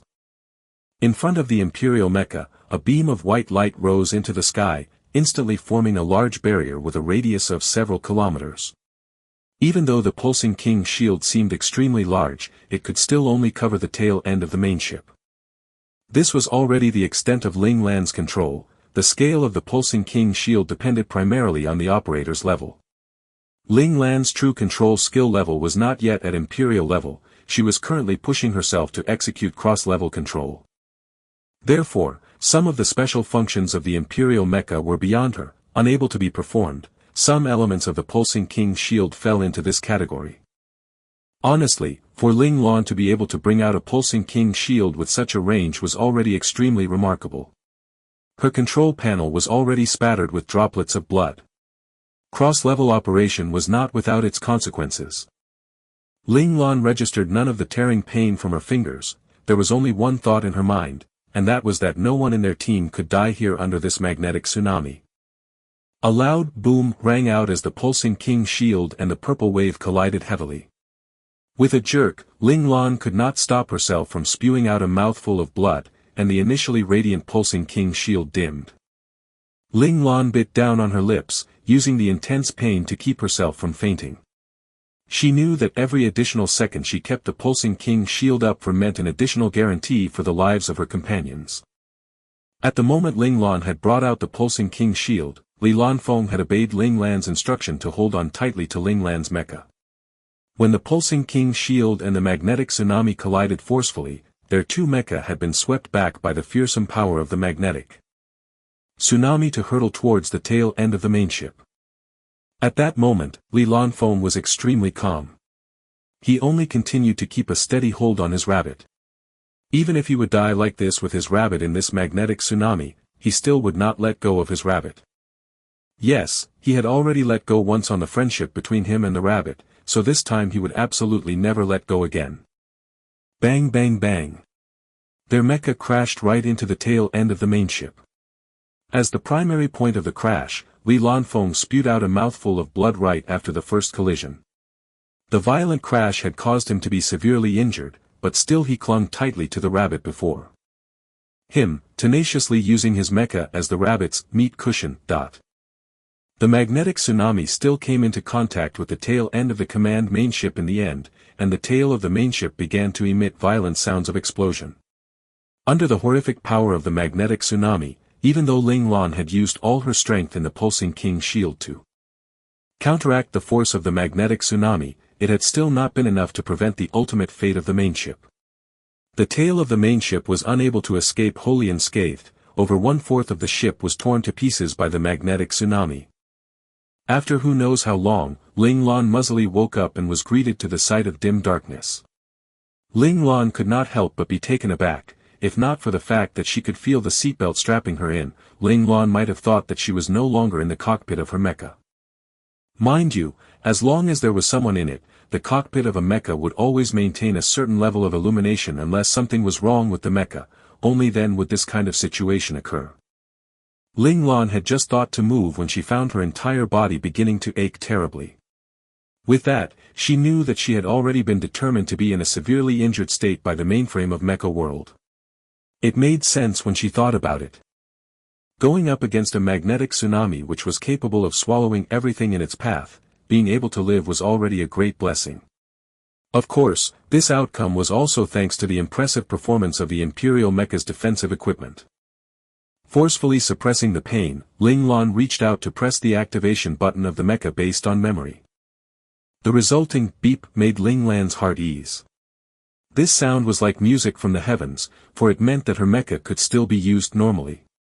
Very soon, her screen had lit up, and she entered the mecha piloting system. At the same time, the cockpit became bright again, everything in perfect order. Apparently, the mecha had just entered standby mode because no one was piloting it to save energy. The moment the activation button was pressed, it had started up again instantly. Ling Lan did not concern herself with the situation outside. The first thing she did was to take out a tube of healing agent and slap it onto her body. Only then did she feel her condition improving. This was the virtual world, so recovering was as simple and speedy as that. If this were the real world, based on the extent of Ling Lan's injuries, recovery would not be as simple. After sorting out her own body, only then did Ling Lan have any mind to spare to investigate her surroundings. She found that the surroundings of her mecha were just as dark as the inside of her cockpit before. She decisively turned on the external lights of the mecha. With that, she found that her mecha was currently floating in mid-air, and there were countless metallic scraps bobbing around her. Seeing this, Ling Lan was quite baffled. Where in the world was she? The last thing she could remember was using the Imperial mecha to block the magnetic tsunami and finally falling to crash into the main ship before falling unconscious. Could it be that the main ship had not escaped disaster in the end and had become debris in space? But if they were truly in outer space, it still would not be this dark. In endless space, there was actually a certain amount of light. This sort of pitch darkness would not happen, so Ling Lan decisively threw out this possibility. Just as Ling Lan was pondering this mystery, a voice choked with tears suddenly rang out in her mind space, "Boss, you've finally woken up. Boo-hoo-hoo, that's really great. Little 4. Ling Lan's forehead twitched involuntarily. She had only been unconscious and not about to die, now what reason was there for this behavior of Little 4's? As if sensing Boss's displeasure, Little 4 sniffled and said, "Boss, you've already been unconscious for a whole night. No one was paying any attention to me. I was so scared." For that night, it was like Little 4 had been shut into an enclosed little black room.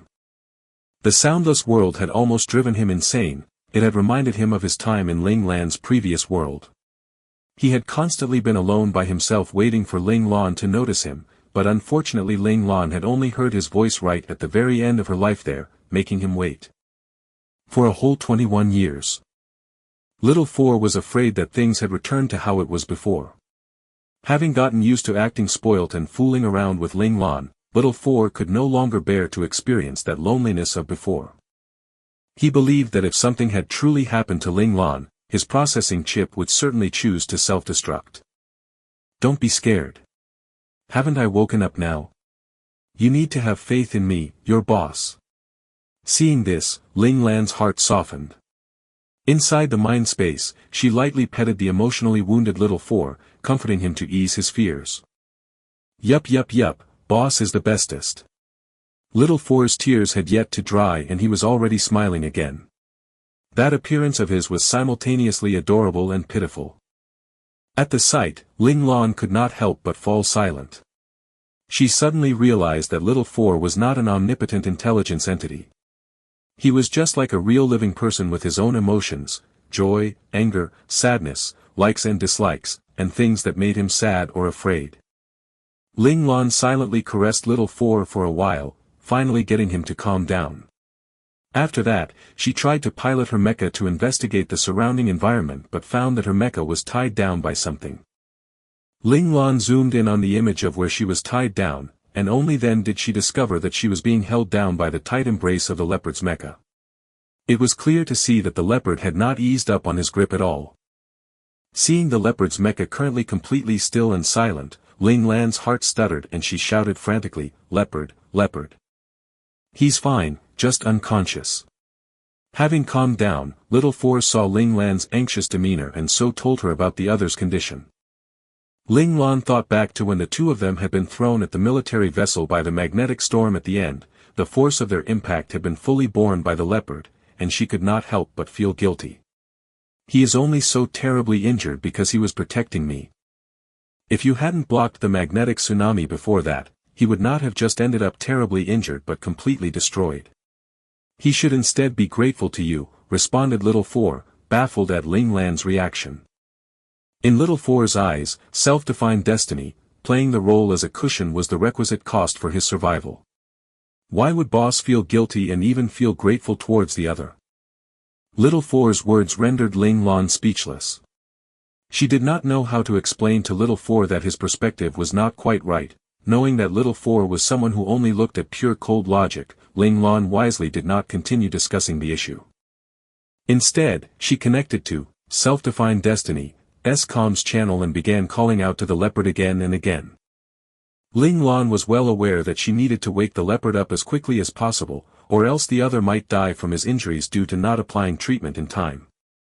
Perhaps her cries were effective, for not too long later, Ling Lan heard a slight groan coming through the comms. Ling Lan was overjoyed and quickly shouted loudly, "Leopard, leopard, are you all right?" "Cough cough, I'm fine." "Rabbit, it's fine as long as you're fine," the leopard finally replied. His voice sounded very weak. It looked like his injuries were extremely severe, probably even heavier than Ling Lan's had been. It made sense. Even though Ling Lan had received heavy damage when blocking the magnetic tsunami, she had been using an Imperial mecha. The protection afforded to a mecha operator by an Imperial mecha just could not be matched by an advanced mecha. In just a few moments, the leopard's voice began sounding more spirited. He too seemed to have picked up on the surrounding situation, and he asked Ling Lan, "Where are we right now?" "I'm not sure either," said Ling Lan with a wry smile as she looked out at the pitch-black space they were floating in. "I only know that we were hit into the inside of the main ship at the end. Who knows if we're still inside it now?" said Li Lanfeng after briefly rallying his spirits. His words had barely faded when a corpse floated by the front of their mecha. It was dressed in the uniform of a mecha support staff of the main ship. They could clearly see the insignia pinned on his shoulder. It looked like they were indeed still inside the main ship. However, this also proved that this military vessel had already been pretty thoroughly broken. Seeing this, Ling Lan's heart sank. If the military vessel had truly been completely destroyed, just based on their mecha alone, it was impossible to fly to the base camp of the Swift Dragons. Could it be that after striving for so long, she would still end up with the outcome of failing the mission with all of her companions dead? It's alright. Although the command main ship's condition is really terrible, its basic mobility is not broken. It is still in motion. Little Four could sense Ling Lan's worries and quickly rushed to reassure her. "However, boss, you are now in the tail end of the ship which was utterly destroyed. They have already sealed off the doors of the airlock on this end, which is why this area is in this anti-gravity state. Then, do you know the situation with Qi Long and the others?" Ling Lan began to worry about her other companions who had entered first. "I'm not very sure. Everything in the tail end has been destroyed, so I also have no way of using the main ship surveillance system to find them," said Little Four regretfully. "Since we're fine, I believe they'll be fine too." Ling Lan still had a lot of faith in her companions. In fact, that explosion at the tail end of the ship in those final moments was a death blow to those support staff members without the protection of mecha. They were basically all wiped out in that final explosion. The only ones who could survive were the mecha operators protected by the defensive power of their mecha. "Rabbit, I seem to feel like our position is shifting. Maybe that magnetic tsunami did not cause fatal damage to the main ship." Li Lanfeng seemed to have sensed something of the situation, and he quickly communicated his findings to Ling Lan. "Yes. Let's figure out the situation first, then find combat and the others. After that we can arrange our next plan of action." Ling Lan instantly made her decision. They would first look for their team members in this heap of ruins. The two of them operated their mecha to weave among the debris. Countless corpses floated by them. It looked like all these staff without any protective measures had been sacrificed during that magnetic tsunami. Despite knowing that all these staff members were just NPCs, Ling Lan could not help but have a heavy heart in the face of all this death. Still, Ling Lan very quickly rallied her spirits. She began to think about how this was perhaps even more advantageous for her team because everyone who knew they had stolen aboard the ship was now dead. Perhaps they could change their identities and stealthily infiltrate the ship as official mecha troops of the main ship. After a round of searching, they found no sign of Qi Long and the others. Ling Lan would rather guess that they had already entered the safe areas of the military vessel. What was more surprising to them was that when they happened to touch some standard Federation advanced mecha which were still functionally intact overall floating through the air, the system actually prompted them with a pop-up notification asking them whether they wanted to retrieve the mecha. This meant that these intact mecha could be freely taken by players. Ling Lan and Li Lanfeng naturally would not let such an advantage pass by. It should be known it would require an extremely high amount of points at the Redemption Center to redeem these mecha. Moreover, Li Lanfeng's mecha was already running on empty, obtaining an advanced mecha with abundant power right now was undoubtedly a stroke of timely luck one for Li Lanfeng. Mind you, once one's mecha's power ran out, not only would the mecha be unable to move, the oxygen levels in the mecha's cockpit would not be able to be sustained for long either. The two of them chose two of the mecha in the best condition to keep in their inventories. It wasn't that they did not want to collect even more, but they would not be able to support the mecha even if they took more. Within a player's inventory, each mecha would exhaust a set amount of power calories every hour. If a mecha was left unused in an inventory for a long time, it would still become a powerless empty shell of a mecha in the end. After that, it would merely be dead weight in a player's inventory and increase a player's fatigue level.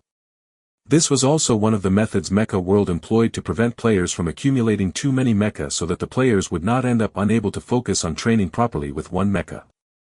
Looking at the standard military use advanced mecha they had obtained, the vague idea swirling in Ling Lan's mind abruptly came into focus. She quickly contacted Leopard and communicated her idea to him. The moment Li Lanfeng heard her idea, his gaze lit up. He felt that it was an excellent plan. Even as he signaled his agreement, he could not help but be secretly proud.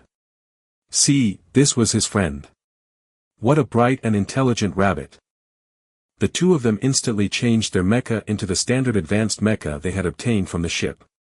Only then did they operate their mecha to move to the airlock's doors and make preparations to sneak inside the main ship proper. Just as Ling Lan was about to instruct Little Four to observe the surroundings near the doors of the airlock, to see whether there was anyone out and about, they suddenly sensed the travel speed of the military vessel slowing down. They could also hear the faint sounds of alarms blaring from the main ship proper. What's going on, Little Four? Ling Lan quickly turned to ask Little Four in the mind space. Right now, Ling Lan was like a blind person, she was solely reliant on Little Four to obtain information on the outside world. Little Four answered immediately, Boss, the radar has picked up the appearance of an unidentified flying object about 10 kilometers ahead of the command main ship. The entire ship is now in emergency mode. It isn't suitable for us to act at this time. Having heard what Little Four had to say, Ling Lan settled down to wait for a while. Meanwhile, Li Lanfeng too had figured out that something seemed to be happening inside the ship, so when Ling Lan suggested they wait, he was in full agreement, curious to see what exactly was happening. At the distant base of the Swift Dragons, right after the eruption of the magnetic tsunami, an urgent notification came, requesting the Swift Dragon fleet to send a search and rescue team immediately to the surrounding districts of Planet X-192 to help the surviving soldiers and adventurers. In one of the rooms in the command center at the Swift Dragon base, a man shrouded in shadows sat on a sofa. In a hoarse voice which sounded grating to the ears, he said to another man equally obscured by shadows, D9, do you think this notification is fishy? D1, on the surface, this notification is exceedingly normal. Whenever an incident with great casualties occur, the mecha mainframe will definitely inform the closest fleet to send assistance. As far as I know, the magnetic tsunami of X-191 is a natural phenomenon. Any natural disasters that happened in Mecha World was actually a realistic copy of natural disasters in the real world. In reality, on the fringes of the Chinese Federation in the real world, there had indeed been an eruption of a magnetic tsunami on one of the planets. It was just that it had not been as violent and destructive as the one in Mecha World. At this point of the conversation, D9 paused, then continued in a dark tone, that reclamation fleet should also be carrying out their mission right about now. What you're saying is, it won't be a big problem. Within the shadows where expressions could not be seen clearly, D1 asked in return with his usual emotionless voice.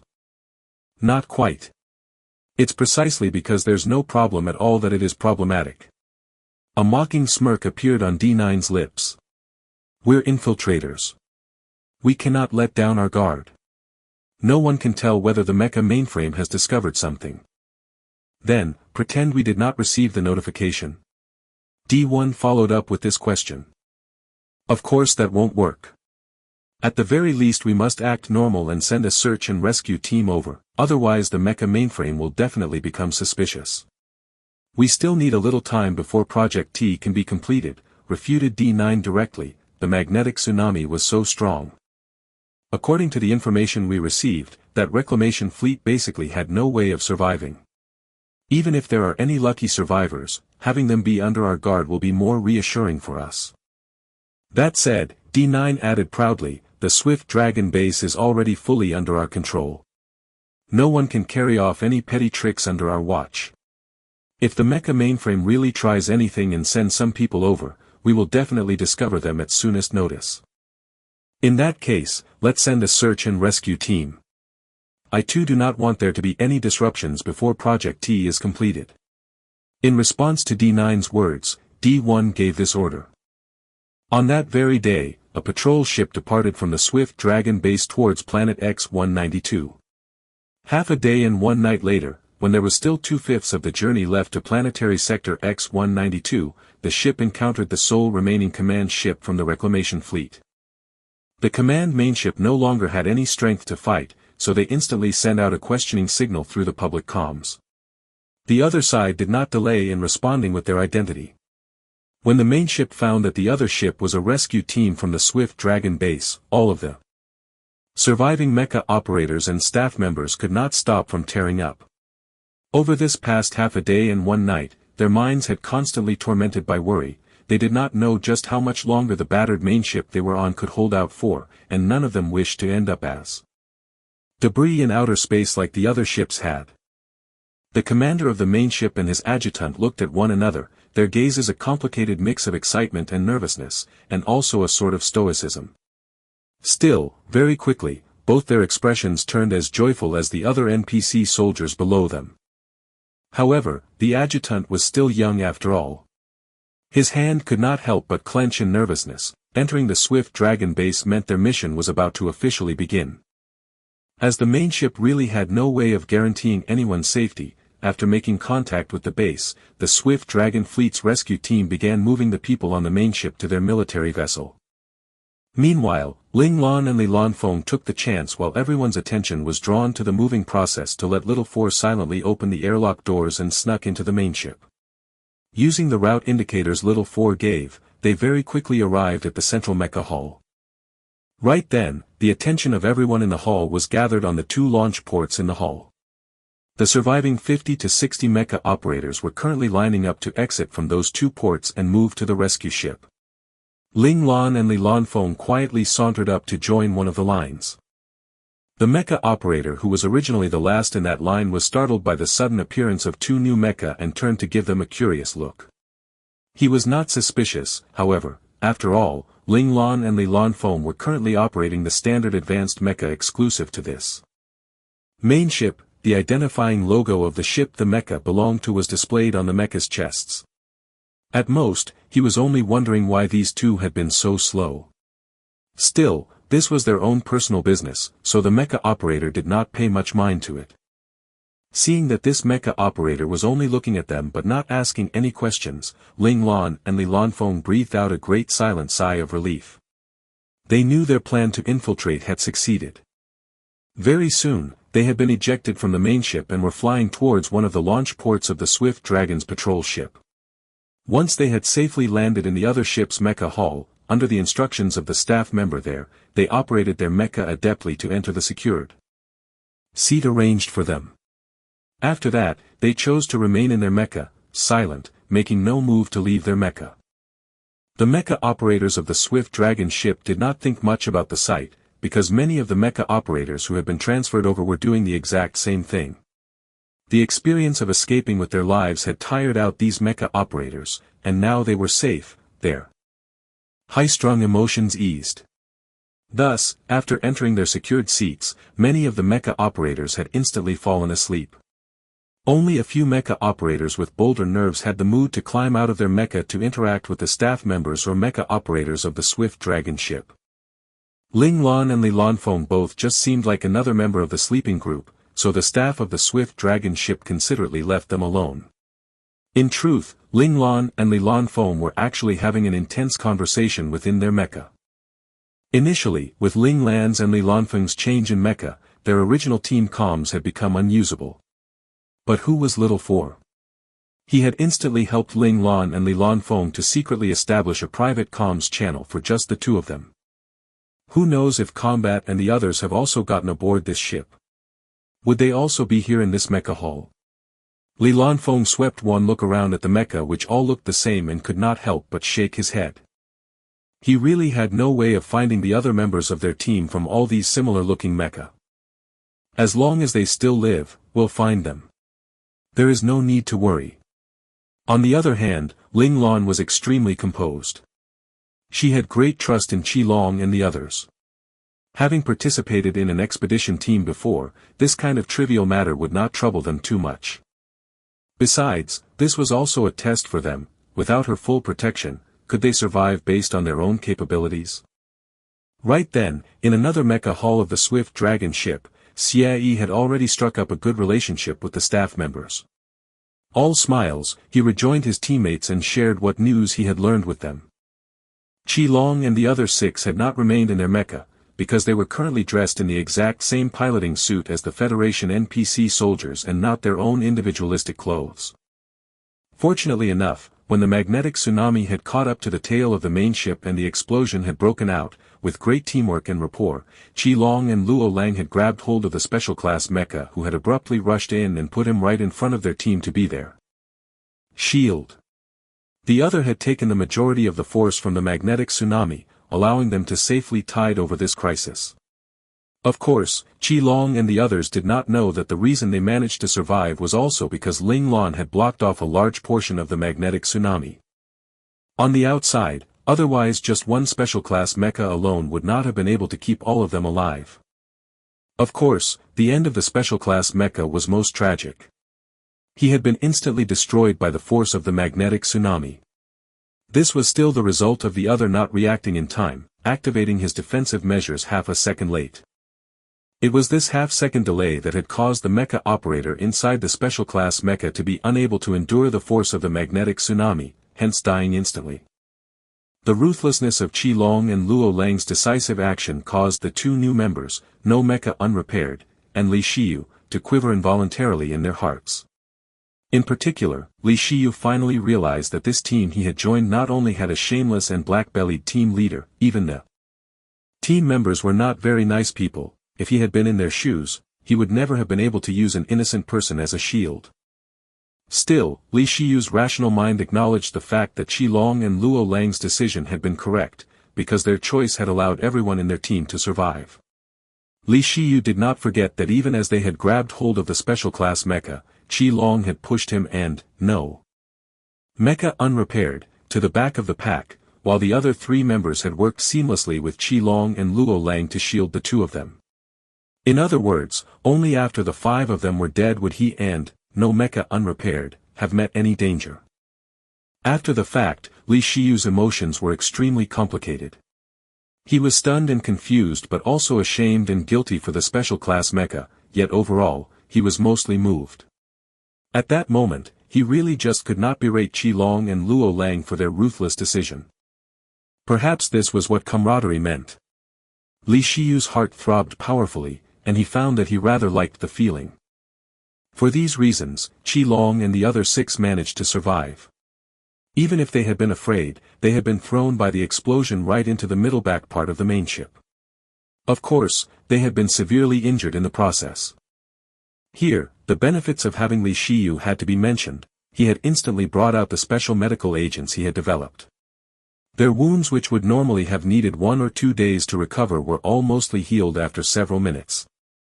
Initially, Qi Long and the others had considered going to the tailmost end to look for boss Ling Lan and self-defined destiny, but the remnant force of the magnetic storm and the low power of their mecha made it impossible for them to get close to the tail. Just as they were feeling helpless, No Mecha Unrepaired discovered a secret. The pilotless mecha around them could be claimed by players as long as the damage levels of the mecha did not exceed 40%. After discovering this secret, Qi Long's group of 7 was both surprised and pleased. This discovery meant that they would be able to find a way to go to the tail end of the main ship to find Boss Lan. They looked around and found that there were 10 or so mecha they could collect. Those mecha had not been damaged too badly by the magnetic turbulence. The 7 of them picked the best 7 mecha and changed into them. Then just as they were about to go to the tail, they heard a mecha operator who had come to check on the situation appear in the middle back area of the starship. The magnetic tsunami had caused significant damage to the entire main ship. Not only were all of the staff members in the tail end dead, even some of the defenseless staff members and mecha operators outside of their mecha in the central areas of the ship had been killed by the explosive force of the large explosion. It could be said that the casualties were high. Although the control center of the main ship believed that there were basically no survivors in the tail end, they still sent a small mecha squad to go investigate.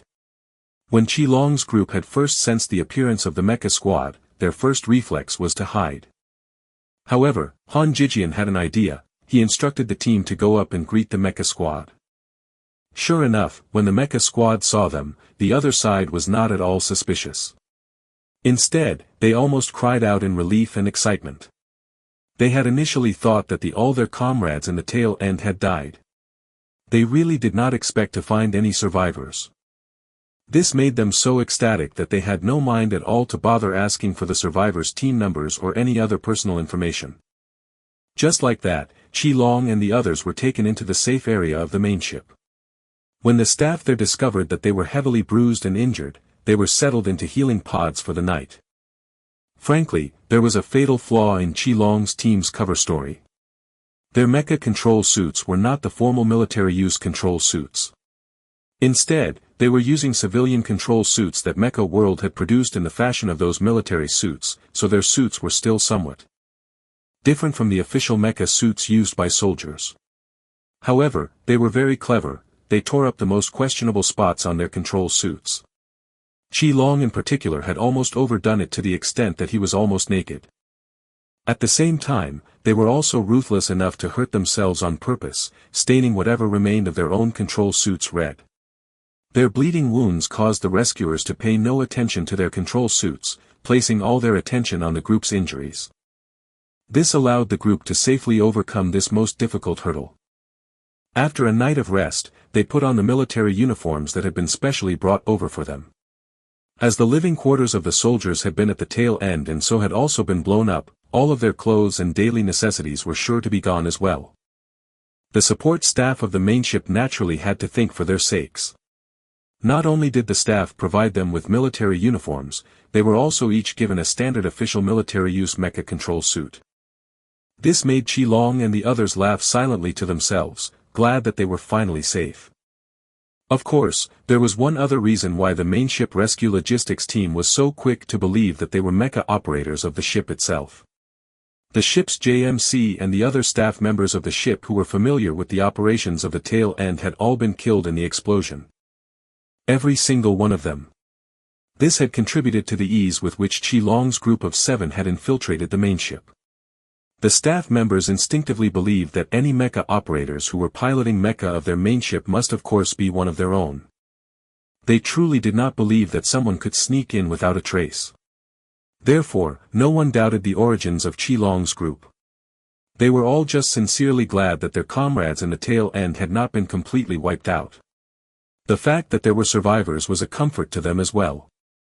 There was one more reason they had processed Qi Long and the others so hastily. The staff did not dare to meet the pleading and questioning eyes of Qi Long's team. After the rescue team had found Qi Long's group of 7, they had discovered that the air of the main ship was surging out at a dangerous rate. The main ship did not have enough power left to maintain the atmospheric balance of the air within the ship. In order to ensure the safety of the people in the middle and front sections of the ship, the commander had no choice but to stop the search and rescue efforts and close the airlock gate in the back half of the ship to prevent the air from continuing to leak out. Although Qi Long's group of 7 had pleaded repeatedly for the search and rescue efforts to continue, insisting that there must still be other mecha operators alive in the tail end, the staff still did not manage to enter the tail end again in the end. Time waits for no man, they needed to do their duty by the remaining people. Thus, the airlock gates had to be sealed once more and the search and rescue efforts concluded prematurely. The hopeful expressions on the faces of Qi Long's team had made the search and rescue soldiers feel extremely guilty. They felt as if they had done wrong by their comrades in the tail end. So after putting them into recovery pods, the staff subconsciously began avoiding them. No one was willing to go verify their identity, because they were afraid that the other party would ask about the final outcome of the search and rescue effort. Just like that, Qi Long's group once again evaded another possibility of being exposed. It had to be said that Qi Long and the others were very lucky. All of the surviving soldiers on the ship were grieving over the loss of about half of their comrades. Thus, they were exceedingly kind to the survivors, skipping over some of the typically necessary confirmation procedures. Meanwhile, when the commander received the report regarding the surviving mecha operators of the tail end, he too did not think much about it. He only gave word for the staff to take extra care of them and that was it. This was because at that time, the commander had been consumed with anxiety. How could he bring this battered main ship on its last legs to the Swift Dragon base? Who knew how much longer this ship would hold out for? The other party is indeed a rescue ship from the Swift Dragon base. We should be able to successfully enter the Swift Dragon base now. I just don't know how Boss and Self-Defined Destiny are doing right now. I wonder if they're safe. Xie whispered, finding it difficult to keep his worry from showing on his brow. Who knew if Boss Lan had managed to survive that magnetic tsunami? Don't worry. Who do you take Boss for? Since we all managed to survive, Boss most definitely survived as well, Luo Lang whispered back, his gaze filled with steel-like conviction. Luo Lang was the one with the greatest faith in Ling Lan. In Luo Lang's eyes, his boss would never be defeated, not even by such a horrific thing like the magnetic tsunami. Han Jijian nodded and said, Luo Lang is right. Boss will definitely be fine. Worrying about Boss's condition is not what we should be doing now. Rather, we need to figure out how to infiltrate the Swift Dragon base seamlessly before Boss finds us. Han Jijian believed that the true challenge lay ahead of them. They needed to begin preparations early. Once we settle down at the Swift Dragon base, I'm sure that there will inevitably be a registration of the survivors of the main ship. Since we do not know the information of any members of the main ship we can use, at that time, we will definitely be exposed. If only Boss were here. He is a hacker, so he would definitely be able to obtain the information of those mecha operators in the tail end and give us some suitable identities. A trace of regret flashed through Lin Zhongqing's eyes. He too had thought of this problem. As the main ship had been greatly damaged, most of the common soldiers had passed away in this magnetic tsunami. The staff on the ship had been so busy cleaning things up and keeping things together that they had not had the spare energy to properly vet the survivors. However, once everything had settled, both the commander of the main ship and the leader of the Swift Dragon base would be sure to insist for proper checks to be carried out. As Han Jijian said, their exposure was imminent. At this point, Lin Zhongqing could not help but smile bitterly.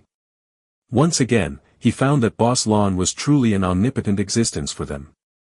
As long as he was around, any problem would no longer be a problem, able to be solved easily.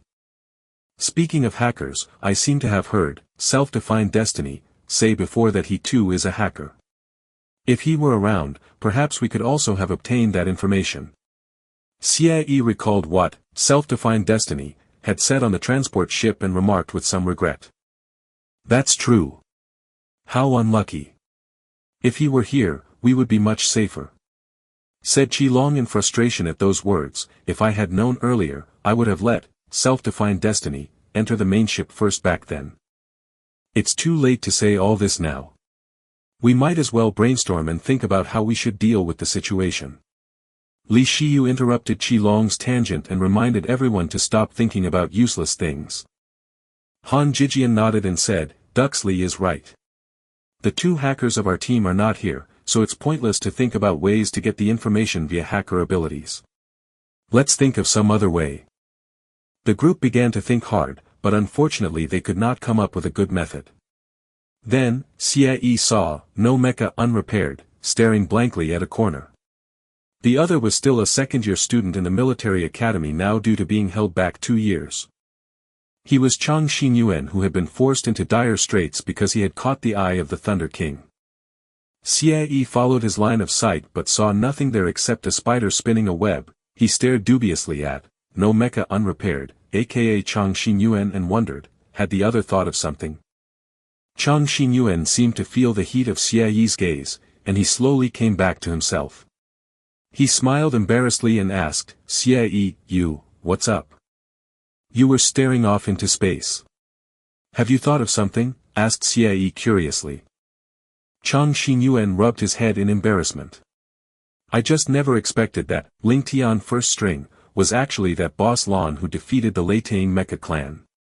And it's even more unexpected that I would join your battle clan. This makes me feel as if I am dreaming. Xie was speechless. When they had first gotten out of their mecha, Chang Xinyuan's expression had been calm and composed. Xie had thought the other had not recognized them, and so they had not paid any mind to it. Unexpectedly, Chang Xinyuan knew all about their backgrounds but was only showing signs of it now. Had he just pretended too well, or was his reflex arc just abnormally slow for him to only react now? Chang Xinyuan's words made the other people look at each other speechlessly as well. It had already been a full night since then. Friend, for you to exclaim about it now, isn't it a little too late? The penetrating gazes of the other six made no mecha unrepaired rather flustered. He once again rubbed his head and said, actually, I was just thinking about those words Boss Lan had said to us when we had departed. Unconsciously, Chang Xinyuan had adopted the address of Boss Lan from Qi Long and the others. What are you saying? Qi Long rubbed his face roughly, suddenly finding that for someone with an impetuous nature like him, dealing with someone with such a slow reflex arc like no mecha unrepaired was really a kind of torture. Boss Lan said that, if by any chance we got split up, we should use prearranged aliases to find one another. Replied Chang Xinyuan. So you're saying that Boss Lan will use an alias? Impossible. If Boss Lan really managed to infiltrate the Swift Dragon base, he would definitely use an identity of one of the fallen soldiers, otherwise the other side will see through him. Qi Long was the first to express disbelief. An alias would be easily exposed once the other side checked their databases. But you all said that Boss Lan is a powerful hacker. Couldn't he have changed the database?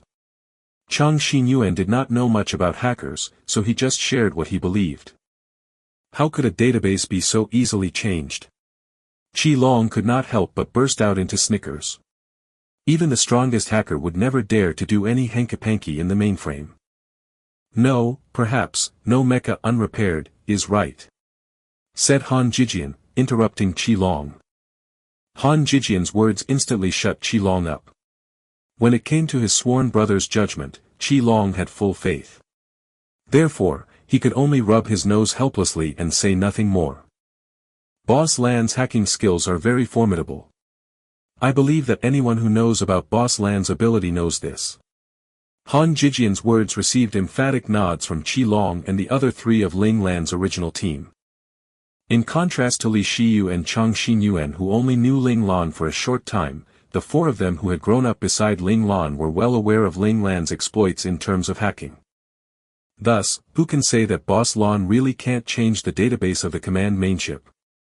At this point, Han Jijian's eyes were shining. I believe that Boss Lan would have already predicted our current circumstances. He will definitely add the aliases we agreed to in advance into the database, along with all the other relevant info. Once we're at the Swift Dragon base, if someone actually comes to check our identity, we just need to report the fake identity that has been arranged for us, Han Jijian stated his decision. What if team leader Ling did not manage to change it in time? Li Shiyu, who was not very clear on Ling Lan's abilities, was still rather worried. He felt it was somewhat inappropriate to use this kind of gambling-like method. Since there is the possibility of exposure no matter what we do, we might as well take the gamble. I believe in Boss Lan, replied Han Jijian with determination. His words drew the agreement of Qi Long and the other three original members. Seeing the determination in their eyes, Li Shiyu could only tuck away his doubts, sigh, and consent. Chang Xinyuan had no objections. As a mechanic who was focused on researching and modifying mecha, as long as the team has made a final decision, he would not have any opposing opinions.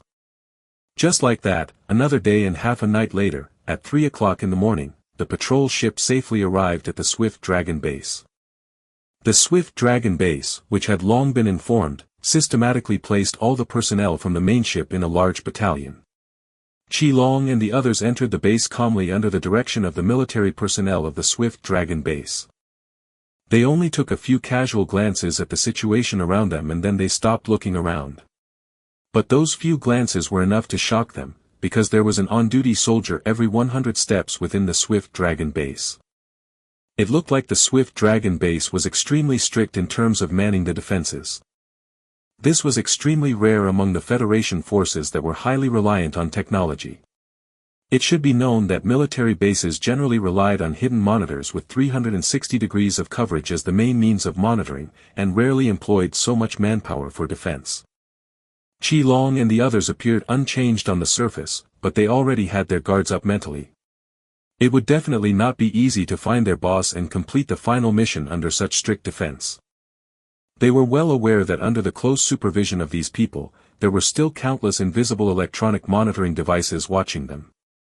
If they showed any little flaw, they would be uncovered by the surveillance personnel of the Swift Dragon base, and the consequences would be unthinkable.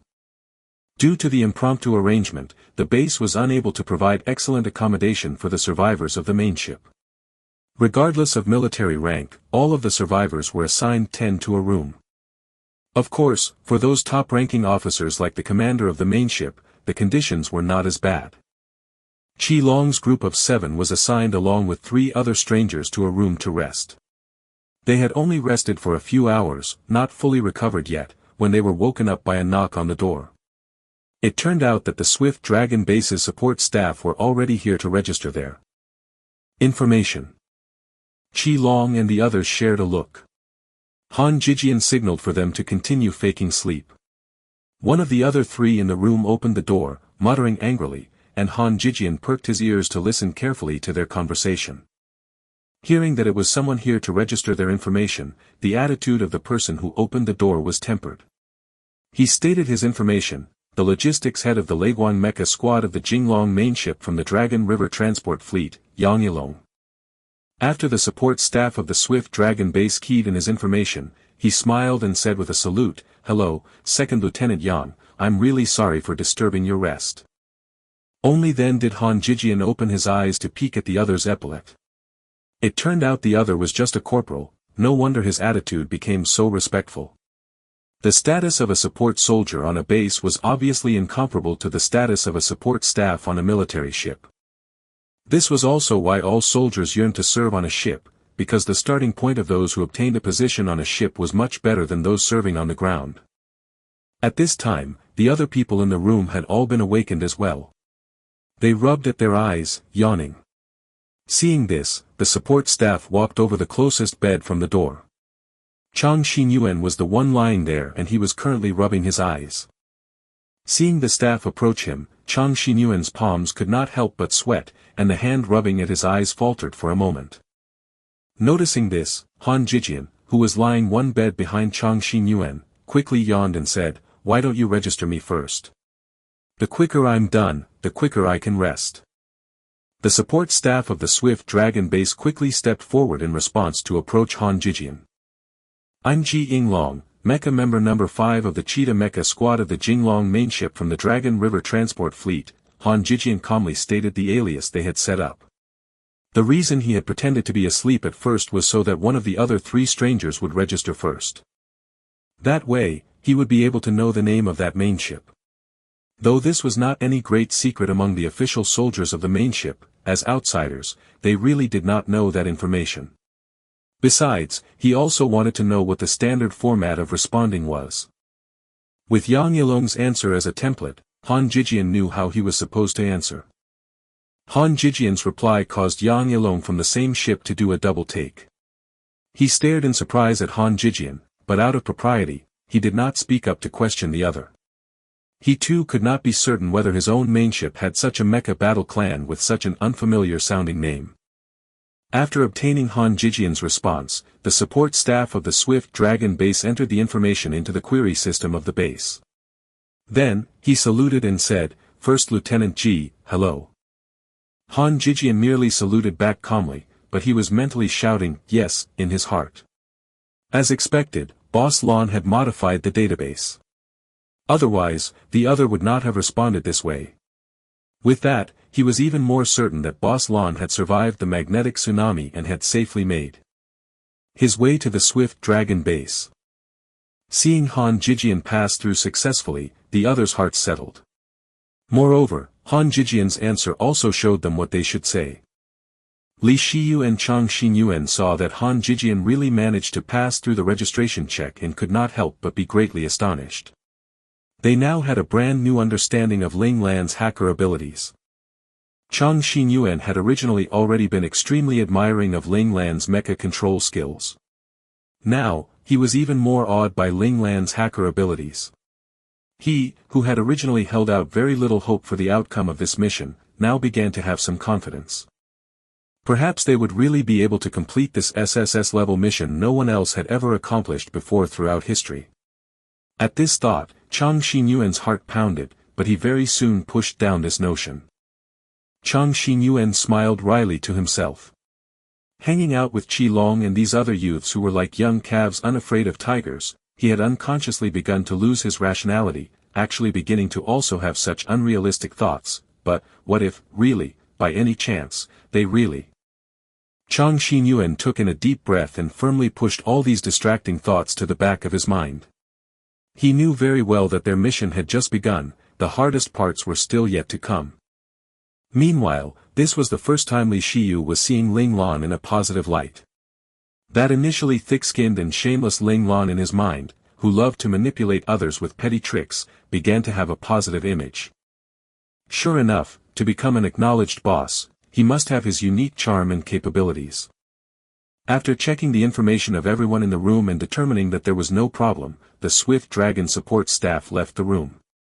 At this time, Yang Yilong loudly asked Qi Long, "Captain Luo," Qi Long's alias was Luoing, "who'd expect that you're actually member number 2 of the Cheetah Mecha team.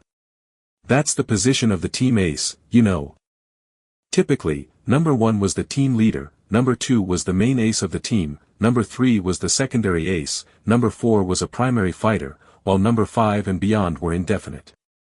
Those numbers could be support and logistics members, or they could also be primary fighters." Although Yang Yilong felt that the name of the Cheetah Mecha team sounded very unfamiliar, he still expressed his admiration for Qi Long's position. Qi Long scratched his head in embarrassment and said with a smile, "I'm no ace, our team leader is." His earnest face and this smile made him appear somewhat dopey, but gave others a feeling of extreme sincerity and trustworthiness. Yang Yilong could not help but find himself liking Qi Long. Yang Yilong exchanged a few more words with Qi Long. When he heard that they still did not know whether their team leader and their number 7 member was dead or alive, he was instantly filled with pity. Seeing this, Qi Long angrily said that he believed that his team leader still lived. This heartfelt display of Qi Long's absolute trust made Yang Yilong admire Qi Long even more. That little bit of doubt initially still present in his heart vanished without a trace at this performance of Qi Long's. When Han Jijian saw this, he let out a quiet sigh of relief. When he had responded earlier, he had already been worried that the unfamiliar name of the mecha team would arouse suspicion in the minds of the main ship's members. Luckily, Qi Long's appearance was very handy for deceiving others. At the very least, judging from Yang Yilong's present expression, he had not become suspicious of them. At this time, in another room, Ling Lan and Li Lanfeng, who had already finished registering, were currently laid out on their beds, resting. Not too long after, Ling Lan received a text message. She flicked open her communicator to look and was instantly immensely excited. In the very next second, she had extremely impolitely kicked at Li Lanfeng on the upper bunk. Feeling the force coming from his mattress, Li Lanfeng sat up in puzzlement. Before he could ask Ling Lan on the bunk below what had happened, Ling Lan said, "There's news of number 2 and the others. Clean up quickly and let's go look for them." Li Lanfeng's eyes lit up. He put on a jacket and then leapt off the bed to follow Ling Lan heading towards where Qi Long was staying. The reason Ling Lan received this news so quickly was not because of Little Four's abilities. Of course, if Qi Long and the others' information were to be registered, Little Four, who was already lurking in the network of the Swift Dragon base, would definitely be able to obtain the news at soonest. Notice. However, in order to let everything seem natural and aboveboard, when she had registered herself, Ling Lan had generously bribed the support staff of the Swift Dragon base. Of course, she had also let Li Lanfeng utilize that natural ability of his to gain favor with others and intensify the other side's good impression of them, thus successfully securing the others' agreement to help them. In reality, right when Qi Long and the others' information had been registered, Ling Lan had already been notified by Little Four. However, Ling Lan had kept calm and continued to lay on her bed as if she knew nothing. Only when she received the notification from that support staff did she pretend to be excited and take action. Of course, the other was not breaking any rules of the base by helping them. After all, Ling Lan and Li Lanfeng were just trying to find their comrades who had gotten split up from them. It's not like they were trying to inquire about the secrets of the base. Moreover, right now within the Swift Dragon base, Ling Lan was not the only person who was doing this. Many other soldiers who had been separated from their original teammates for various reasons had similarly put forward such requests. Ling Lan had only included an additional minor reward when she had made her request. This reward was very simple. It was just a bottle of high-proof liquor Ling Lan had on her for first aid purposes. Under Little Four's assistance, Ling Lan had found out that this person's hobby was to drink. As for why Ling Lan would have such high-proof liquor on her, this was actually a remnant habit Ling Lan had brought over from her last life lying on her sickbed. Having gotten used to the idea that alcohol should be used on wounds to sterilize them, she really could not adapt to this world where no prep work was done, with healing agents being directly sprayed or applied onto open wounds and leaving it at that. Mentally, Ling Lan had always had some fear with regards to this sort of treatment method. What if, by any chance, there was tetanus or something similar about? Wasn't this just asking for trouble? Therefore, she habitually carried several bottles of high-proof liquor with her in her backpack. If she was injured accidentally, she would open one of the bottles to use the alcohol in it to disinfect the wound before spraying healing agents on it. With regards to this habit of Ling Lan's, although Qi Long and the others were puzzled by it, they would never question her. They only speculated secretly whether this was because their boss liked alcohol but was forbidden by his parents to drink. Could this be why he had sought out such an unreasonable reason? It could only be said that some things were already ingrained habits of Ling Lan's. It was impossible for her to change them in a short period of time. Thus, without her knowledge, Ling Lan had become someone who liked to drink in her team members' eyes. Back when Ling Lan had brought out the liquor and handed it over as an incentive for the support staff, even Li Lanfeng could not help but sweat drop silently and wonder if Ling Lan was an alcohol-loving rabbit. Why else would he think of using alcohol as a bribe? Still, for whatever reason, overall, Ling Lan's reward had pleased that support staff greatly. Consequently, the other was extremely cooperative, almost notifying them at first notice. This led Li Lanfeng to once again be in awe. The seemingly random and reckless actions of the rabbit always seemed to end up being extremely effective. The two of them very quickly found the resting spot of Qi Long and the others and knocked on the door. The one who opened the door was again Yang Yilong, who asked him to be the one sleeping on the bed closest to the door. Opening the door, he saw two strangers, so he asked, "Who are you looking for?" "Is Luo Ying and company here?" asked Ling Lan coldly.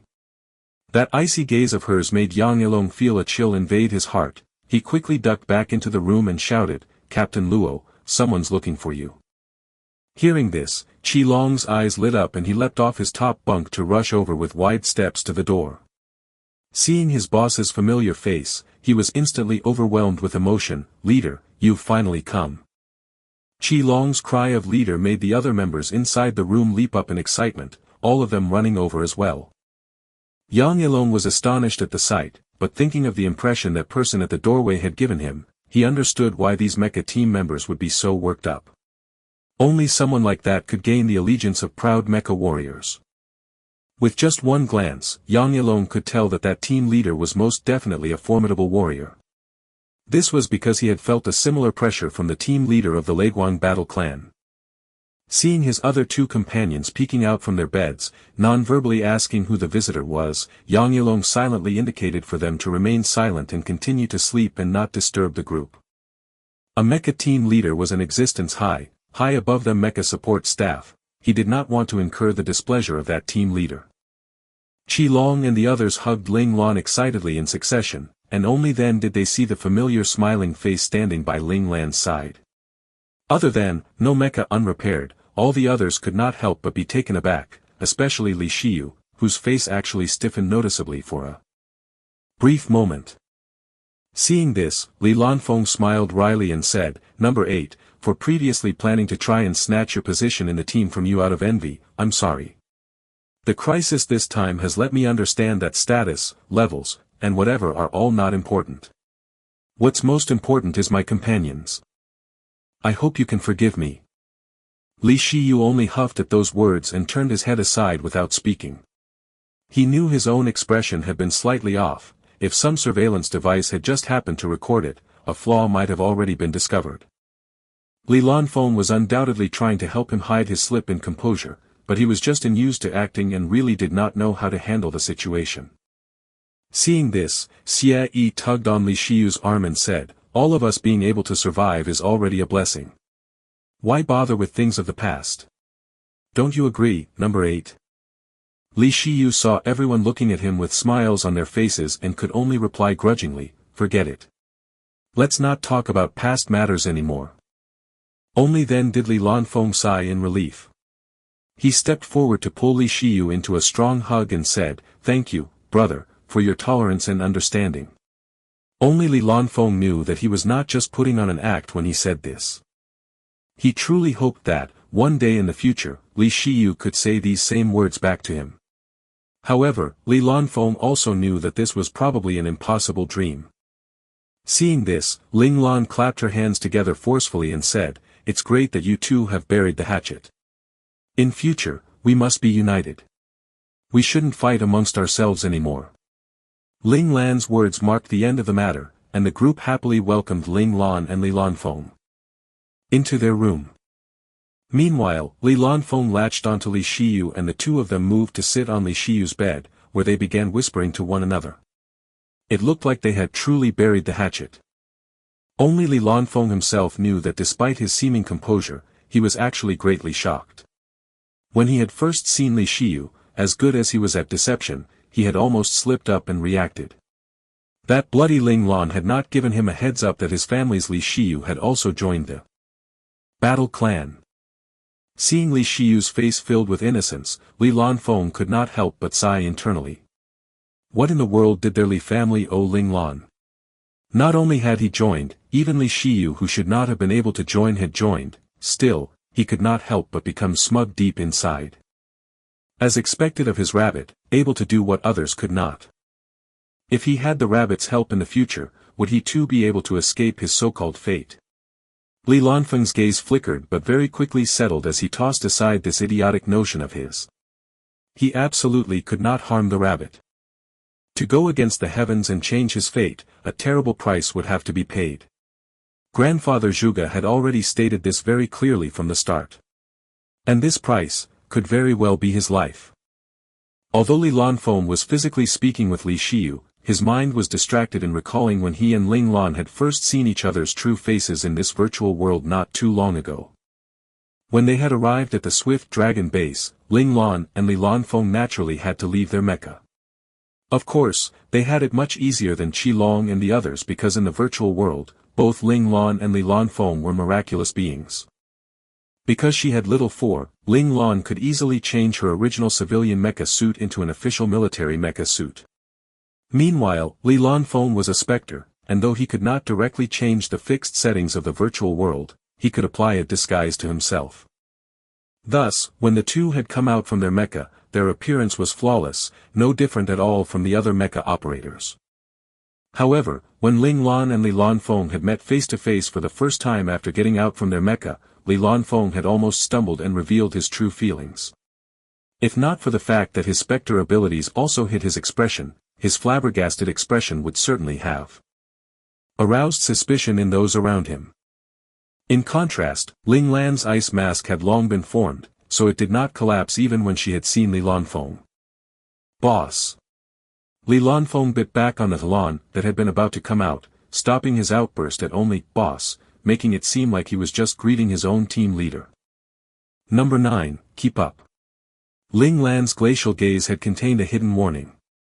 Although others may not be able to see Li Lanfeng's true expression, perhaps because she was way too familiar with the leopard, Ling Lan had still sensed Li Lanfeng's loss of composure. This gaze made Li Lanfeng's initially shocked and restless heart cool down instantly. He bowed his head and cuffed his own forehead lightly, chiding himself for his slip. They had both not known about the other, but Ling Lan had still been able to keep calm.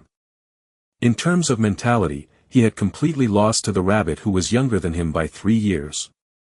This made him feel somewhat embarrassed. Right then, Li Lanfeng was not at all surprised at why Ling Lan could have logged onto Mecha World at just 10 years old back then. As someone who was able to create a similar disguise as him now, Ling Lan was undoubtedly a specter just like him. And for specters in the virtual world, all those so-called restrictions and limits were all inapplicable. None of it could prevent them from moving about as they wished. Thus, for Ling Lan to be able to enter Mecha World at just 10 years old was completely believable. That said, Li Lanfeng could not help but sigh to himself. At 10 years old, Ling Lan's specter abilities had actually been strong enough that he had not noticed a thing. No wonder they had had such affinity back then. Even if he had entered the mecha training hall first, the rabbit had still always been able to come unerringly to the training hall he had chosen. Now, thinking back, Ling Lan must have used his own specter abilities to find where he was. Was this proof that the rabbit had held him with just as much esteem as he had back then? Which was why the other had used specter abilities to look for his position and stage a coincidental meeting. Li Lanfeng felt a surge of warmth in his heart. It looked like his friendship had not been one-sided back then. If he had only told Ling Lan bravely about his real identity back then, perhaps they would be bosom friends now and he would not be ranked behind the other companions of the rabbit. Right then, a trace of regret rose up uncontrollably in Li Lanfeng's heart. However, it was quickly throttled by him, because he did not think it was too late to change things.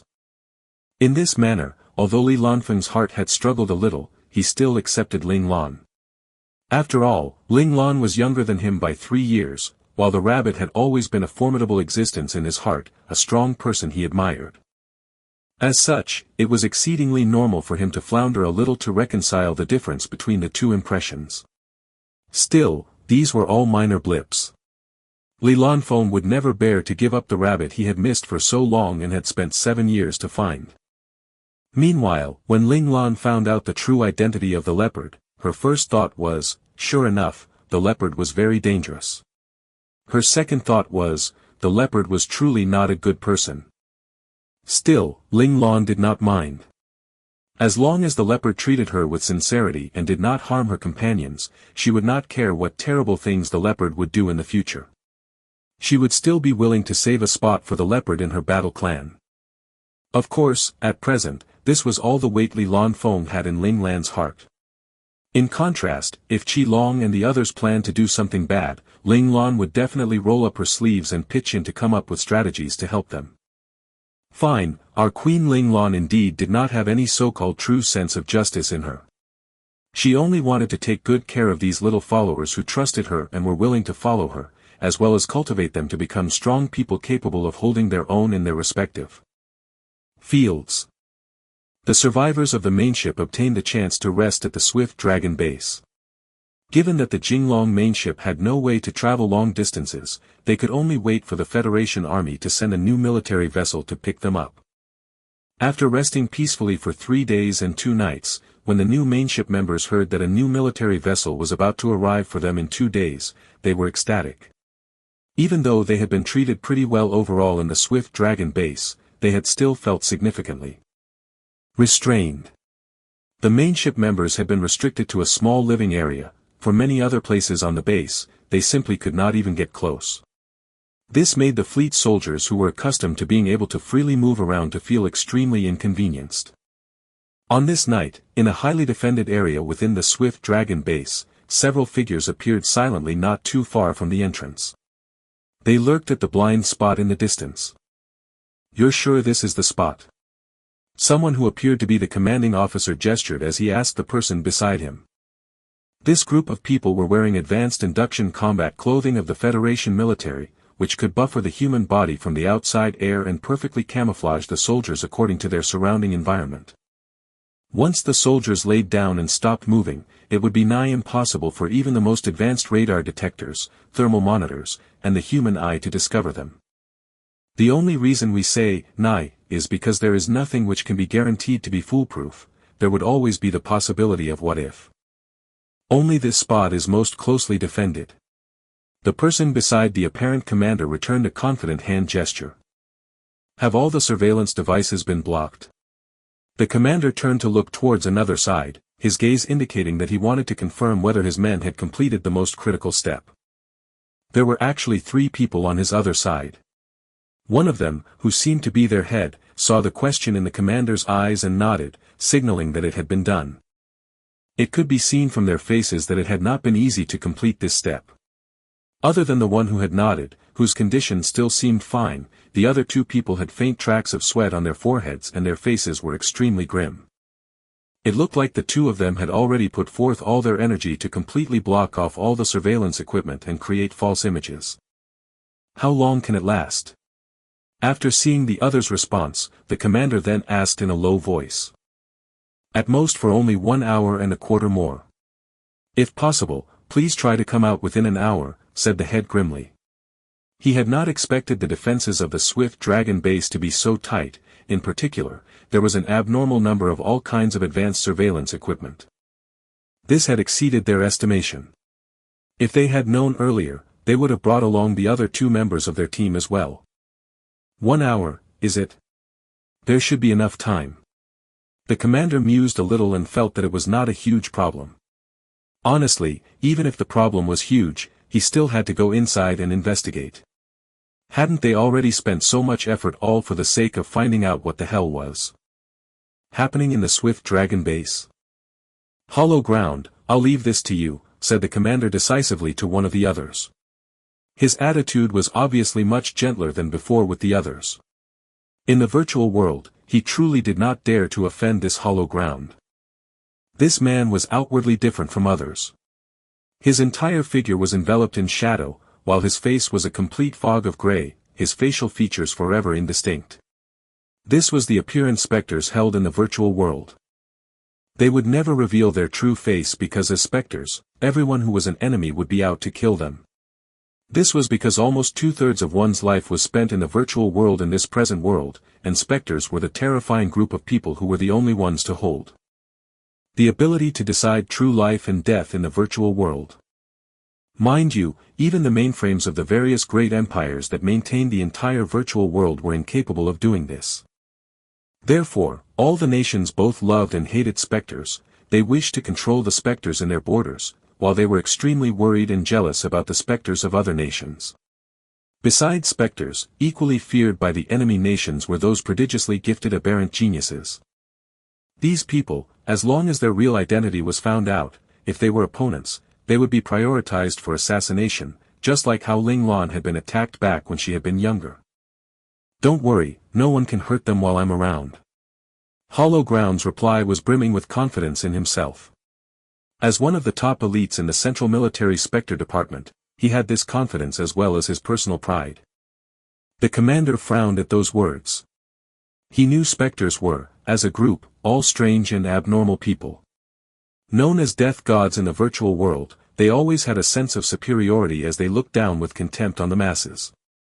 However, since they were all Federation soldiers here, the commander did not take it to heart.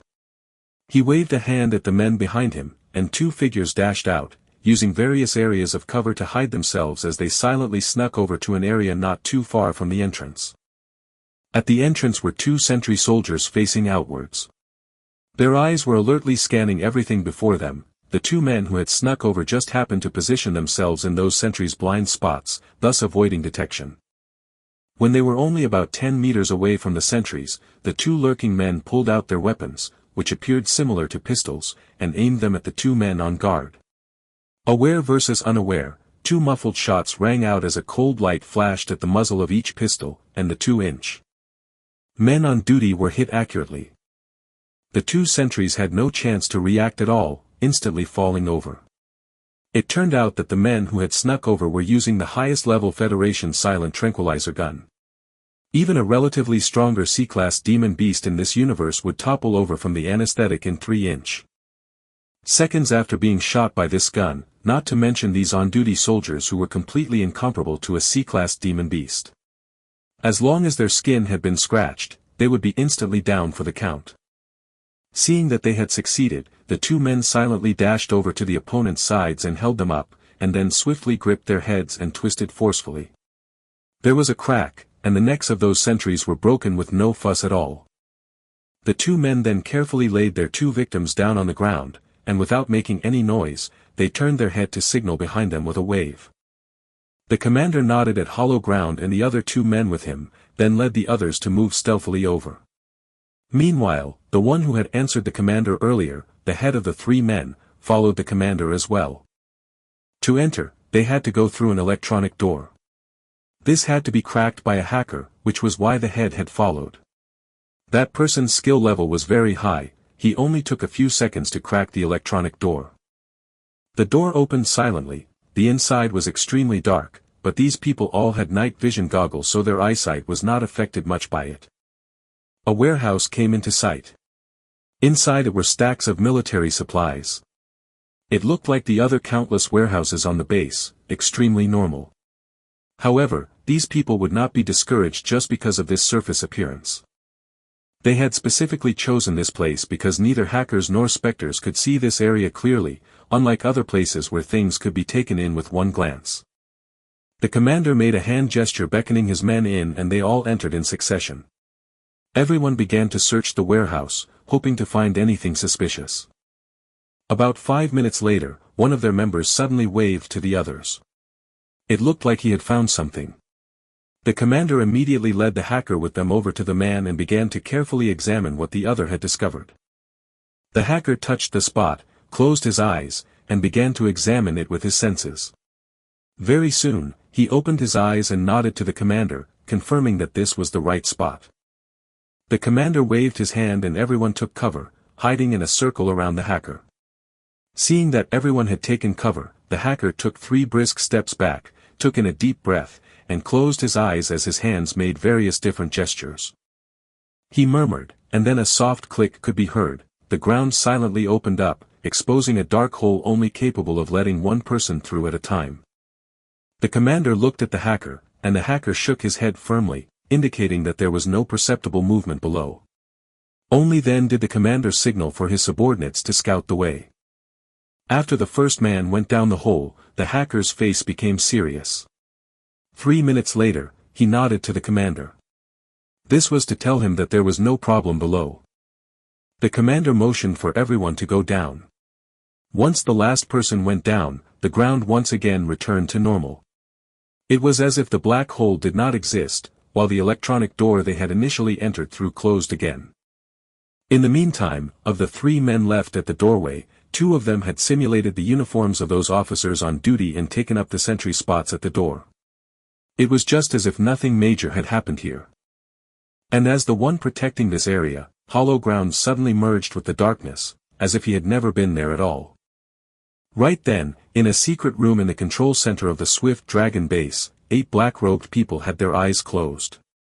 D1 and D9 who had appeared at the start were among them, while the remaining 6 people appeared almost no different from them. These tiny ants finally could not resist taking action. D9 suddenly opened his eyes and smiled sinisterly. He cracked his fingers, rather eager to indulge in a grand fight. After waiting for 2 days, this group of investigators sent by the Federation mainframe had finally shown themselves. In fact, the moment the command main ship had arrived at the Swift Dragon base, they had already been monitoring everyone from that ship and set aside a few key suspects. For this purpose, they had not hesitated to transfer several top-class specters over from their own country.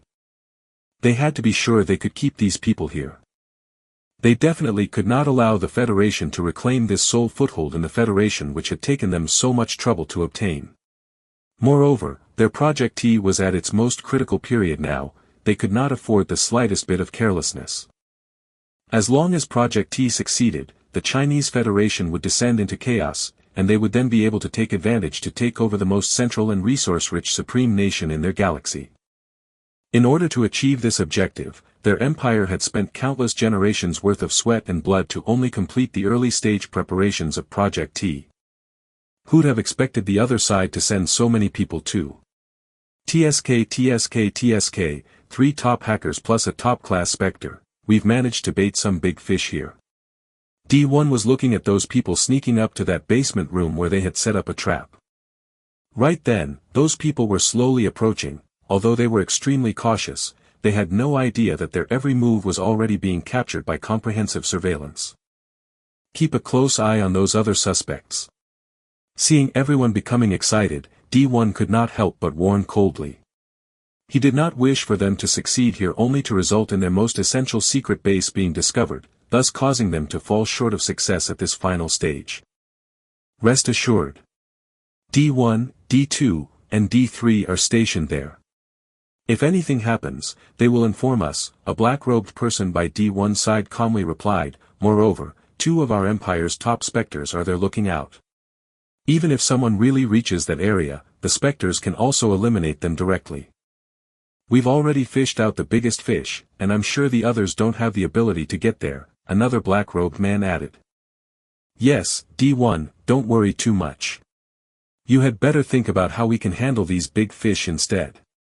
Say, it's been a long time since we hunted and killed any specters of the Chinese Federation, said another black-robed man with a dark smile. D10 speaks truly. D1, let's show them some of our methods. Together, we can definitely toy with those few hackers until their heads spin. A black-robed man began to cackle coldly in a corner. He was very interested in the prospect of messing with those top-class hackers of the Chinese Federation. Meanwhile on the other side, Qi Long and the others, who had already fallen asleep, suddenly felt their communicators begin to vibrate. They leapt up and quickly put on their pre-prepared night combat clothing. Not long after, they could see the doors of their living quarters swing open automatically. Ling Lan and Li Lanfeng were standing outside the door, fully armed. "Boss, we are ready," said Qi Long in a low voice. They wouldn't wake up suddenly, right? No mecha unrepaired, aka Chang Xinyuan, pointed at the 3 NPC soldiers sleeping soundly inside the room and asked worriedly. "No, I've already arranged it so that no one in this room will wake up until dawn. Even if they wake up, they will still think you all are sleeping in the room." Seeing Chang Xinyuan's concern, Ling Lan patiently explained. With the heaven-defying god of the virtual world Little Four around, Ling Lan truly wasn't at all worried that these NPCs would discover any flaws. Ling Lan carefully scanned her team members and then said softly, "The operation this time is very dangerous and there may even be a risk to your life. It's not too late to back out now." Li Shiyu and Chang Xinyuan were members who had joined the clan partway through after all. Ling Lan did not want to force them to brave danger against their will with the rest of her team. When she mentioned the risk to their lives, everyone was startled, but Qi Long and the others of the original team quickly regained their composure. They had been braving life and death with Ling Lan since they were small, so they were not at all afraid of this. In contrast, a trace of confusion crossed Li Shiyu's and Chang Xinyuan's eyes. They did not know what Ling Lan meant when she spoke of this risk to their lives, because in the virtual world, even if they died, they would not really die. At most, their current avatar would just have to start anew and some of their time would be wasted. Only Li Lanfeng's countenance shifted subtly at these words. He had thought of something, and the gaze he directed at Ling Lan grew even more shadowed and firm. Everyone was silent. Although Li Shiyu was obsessed with military medical research, as intelligent as he was, he knew that these words of Ling Lan had actually been directed at him and Chang Xinyuan. Thus, he replied firmly, "Since I have decided to join the Lingtian battle clan, that means I am willing to brave life and death together with the Lingtian battle clan, both now and in the future." This response of Li Shiyu's had a double meaning. Ling Lan raised a brow in astonishment, pleasant surprise flashing through her eyes. The other implication of Li Shiyu's words was that, even in the real world, he would still make the same choice. Chang Xinyuan nodded fiercely at Li Shiyu's response, indicating that he too felt the same way. Those who liked to tinker with mechanical research did not have such convoluted ways of thinking. He was not aware of the double meaning of Li Shiyu's words. He only felt that, since he had already come to do this mission, of course he would follow it through till the end. Besides, he also was not someone who would run away when the going got tough, otherwise he would not have stubbornly resisted against the Thunder King for as long as 3 years. In that case, let's move.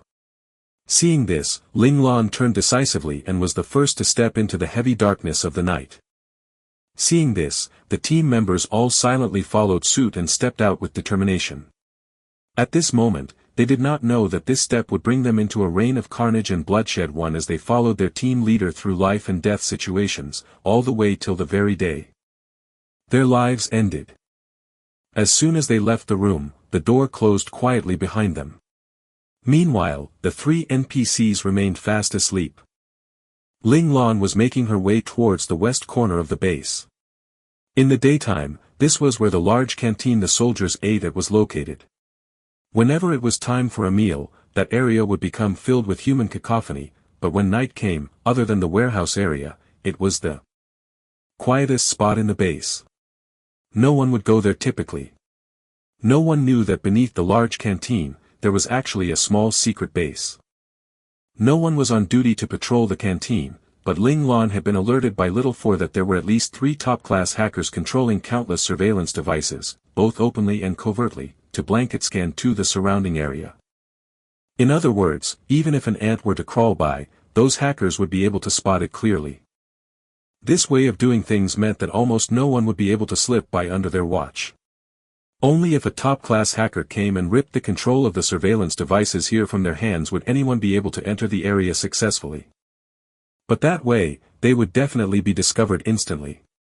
This was one of the reasons why D1 believed that their control of the area was foolproof.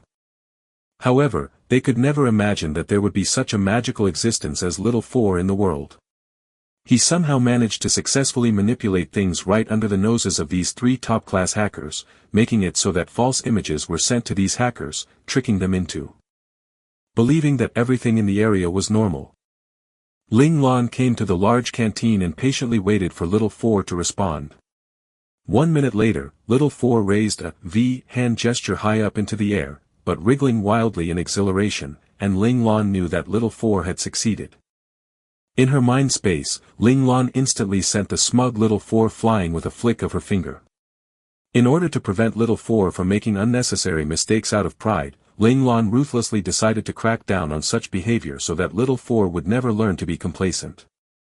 Ling Lan signaled for her team members behind her to keep up as she strode up the doors of the large canteen without any sort of concealment. The rest could not help but take fright. Was it really okay to just strut up like that directly? Li Lanfeng looked at the unusually slender figure before him who walked with such sure steps and felt a complex mix of emotions stir in his heart. Compared to the others who knew very little about hacker abilities, Li Lanfeng was well aware that Ling Lan could be so bold because she had already taken control of all the surveillance devices here. Able to accomplish this in such a short amount of time, Ling Lan's hacker abilities were definitely no lower than Imperial level. He thought of the rumored Imperial level hacker involved in that Tianji Mecha clan headquarters explosion incident, that had most likely been Ling Lan himself. The stronger the rabbit was, the happier he should be, but there was a sense of danger in his heart that was growing thicker and thicker. It was as if the person he was chasing so desperately was getting further and further away from him. He definitely could not let the rabbit leave him behind. Li Lanfeng secretly gritted his teeth. In the past, he had been concerned over his body's condition, so he had always restrained himself somewhat while training his mecha control skills.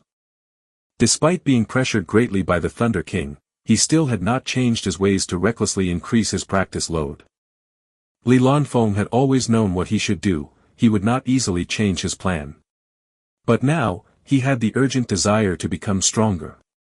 He felt that if he continued to dither around like this, there would eventually be a day when he would not be able to keep up with the rabbit's pace.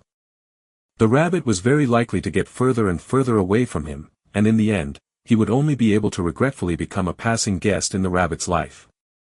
He, Li Lanfeng, absolutely would not accept becoming such a passing guest. No matter how important a passing guest he would be, he was disdainful of the very idea. This was because he wanted to have a long-lasting friendship with the rabbit, until both their heads were gray with old age. He hoped that at that time, they would still be able to drink wine together and reminisce, laughing together at the ups and downs they had shared up till then. This was a deep desire that had been born from the regrets of Li Lanfeng's heartache when he had lost touch with the rabbit back when he had been 13 years old. Now, 7 years later, God had given him the opportunity to re-establish this friendship, and he did not want to lose it again. The door was soon opened, and Ling Lan led her team members straight into the canteen. The entrance to the secret base was in the canteen's kitchenette. The kitchenette only served the highest commander of the base, even the chef was a close confidant of the commander. In order to ensure the safety of the commander's food and drink, unauthorized people were not allowed to enter the kitchenette. This also worked well to protect the secrecy and security of the secret base. Ling Lan moved towards the kitchenette like she was extremely familiar with the area. With regards to this, Qi Long and the others were already as used to it as they could be. They believed that all of this was merely due to Ling Lan's hacker abilities. Only Li Lanfeng lifted a curious brow. This was because he knew that hackers did not have the ability to locate an entrance instantaneously, nor did they have the ability to sense secrets remotely. Spectres too had some limits to their abilities, they could only use them at close range. Li Lanfeng did not know about the existence of Little Four. As an intelligence entity, Little Four was not bound by these restrictions of hackers and specters, which led to Little Four's status as a one-of-a-kind existence within the virtual world. Just imagine if all the hackers and specters had the abilities Little Four did. If that was the case, this virtual world would truly be an utter mess. They had just entered the kitchenette when the position of the head chef station opened up to reveal an opening. Ling Lan jumped in without delay, for Little Four had already displayed the situation below into Ling Lan's mind in 3D. The opening and the ground below was about 20 meters apart. Ling Lan had no problems jumping this small bit of distance. With their boss as an exemplar, Qi Long and the others leapt in without any hesitation. Li Shiyu thought about it then jumped in resolutely, while Chang Xinyuan hesitated briefly before jumping in. Meanwhile, Li Lanfeng was last in line because as a spectre, he needed to constantly monitor the situation behind the group to ensure the safety of their rear end and see to it that they were not being followed. Although this action of Li Lanfeng was rather superfluous as Little Four already had everything in the several kilometers around them under his control. If anything stirred, Little Four would know immediately. Still, Ling Lan would not reveal this truth. For one, she needed to give Li Lanfeng a chance to perform so that he could integrate himself quicker into the team. On the other hand, there were some things that still needed to be covered up. After all, the existence of Little Four was just too bizarre, even if she were to admit it honestly. She still would not be able to properly explain the existence of Little Four. Therefore, she might as well tacitly accept this behavior of Li Lanfeng, as well as let Qi Long and others be glad for the addition of Li Lanfeng to their team. With an additional hacker in the team, their safety would be much better guaranteed. Without knowing it, Li Lanfeng was slowly being integrated into Ling Lan's team. Qi Long and the others were more or less beginning to realize the importance of having Li Lanfeng in the team. They no longer solely took Li Lanfeng as a temporary fighter's position was the lowest in a clan, because they were replaceable at any time, but considered him as a true member of the clan now. After walking for about a minute, Ling Lan suddenly stopped and motioned to indicate that there was someone ahead of them. The others who had become somewhat relaxed due to the daring behavior of Ling Lan were immediately cautious and alert. After some thought, Ling Lan decided to expose her abilities a little. Thus, she let out her spiritual power, spreading them out into 8 feelers, and began to connect them to the spiritual power of Qi Long and the others. The spiritual power of those who had already awakened their innate talents was higher than those who had yet to awaken their innate talents, and Qi Long and the others of her original team already had some of Ling Lan's spiritual power in their minds, so her spiritual power connected with theirs very easily. Meanwhile, no mecha unrepaired, and Li Shiyu had awakened support innate talents and so did not have much attack power. Hence, even though Ling Lan had to spend a little more time, she still managed to connect with their spiritual power in the end. Only when she made contact with Li Lanfeng, her spiritual power was instantly consumed by the specter power Li Lanfeng had placed around him earlier on as defense. Luckily, Ling Lan's spiritual power level was extremely high and she had deep reserves, so she had not been harmed much even though some of her spiritual power was consumed. That said, suddenly lacking a corner in her initially brimming spiritual power still made Ling Lan feel some discomfort. She frowned slightly, then swiftly circulated her spiritual power to instantly refill the spiritual power that had been consumed. Ling Lan may not have been bothered much by the incident, but Li Lanfeng was instantly pale with shock and fear. He was well aware what his own power was. It was not typical hacker abilities like he had told Ling Lan but horrifying specter power. The intrinsic nature of specter powers was to consume and obliterate. If Ling Lan were to receive any long-lasting damage from this incident, Li Lanfeng would truly regret it for life. Li Lanfeng's heart was filled with overwhelming regret. Perhaps he should have been honest from the start about what his true abilities were. That way, Ling Lan would not have rashly reached out and tried to connect with his spiritual power. "Rabbit, are you all right?" In his worry, Li Lanfeng forgot the warning from Ling Lan and called her by his usual address for her. "Rabbit?" This unusual address made the ears of all the others perk up high. Qi Long and the others shared a quick knowing glance. As expected, their boss was that rabbit mecha which had caused such a sensation back in the newbie area. In contrast, Li Shiyu and Chang Xinyuan were extremely confused. They really could not relate such a cute and harmless creature like a rabbit with Ling Lan. "I'm fine." Ling Lan, who had been at the head of the team, was instantly right at the back with Li Lanfeng. She pressed her index finger to Li Lanfeng's lips, her gaze sharp and cold and warning to Li Lanfeng to keep quiet. There were soldiers guarding the exit ahead and she was unsure whether they were NPCs or real people. If they were NPCs, Little Four could cover up everything that was happening here, but if they were real people, there was no way to guarantee 100% safety, so Ling Lan did not dare to be careless. Feeling the warmth of Ling Lan's finger on his lips, Li Lanfeng seemed to be shocked stiff. He could only stare dumbly at the cold face that had suddenly appeared in front of him and remain motionless. "Release your defense and make it easier for me to connect with your spiritual power." Ling Lan's voice rang out by Li Lanfeng's ear. The warmth of her breath caused Li Lanfeng's ears to slowly turn red, until it was actually bright crimson in the end. After alerting Li Lanfeng, Ling Lan extended a new cord of spiritual power once more to attempt to connect with Li Lanfeng's spiritual power. Meanwhile, pre-warned now, Li Lanfeng tried his best to restrain his active specter power, which finally allowed Ling Lan to connect successfully to his spiritual power.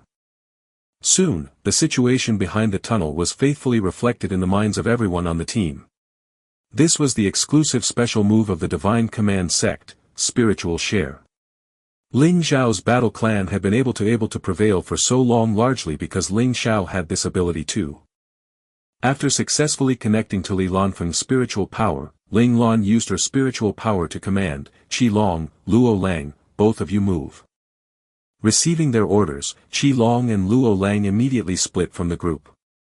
Due to the spiritual share, they knew there were only 2 sentry guards beyond the tunnel and were also aware of the guards' every move. They controlled their steps to not make a sound and swiftly moved to the front of the tunnel to lay down in ambush. They would wait to attack at the most appropriate time. Everyone's attention was on Qi Long and Luo Lang, so they did not notice Li Lanfeng at the rear silently holding his chest, as if trying to calm something.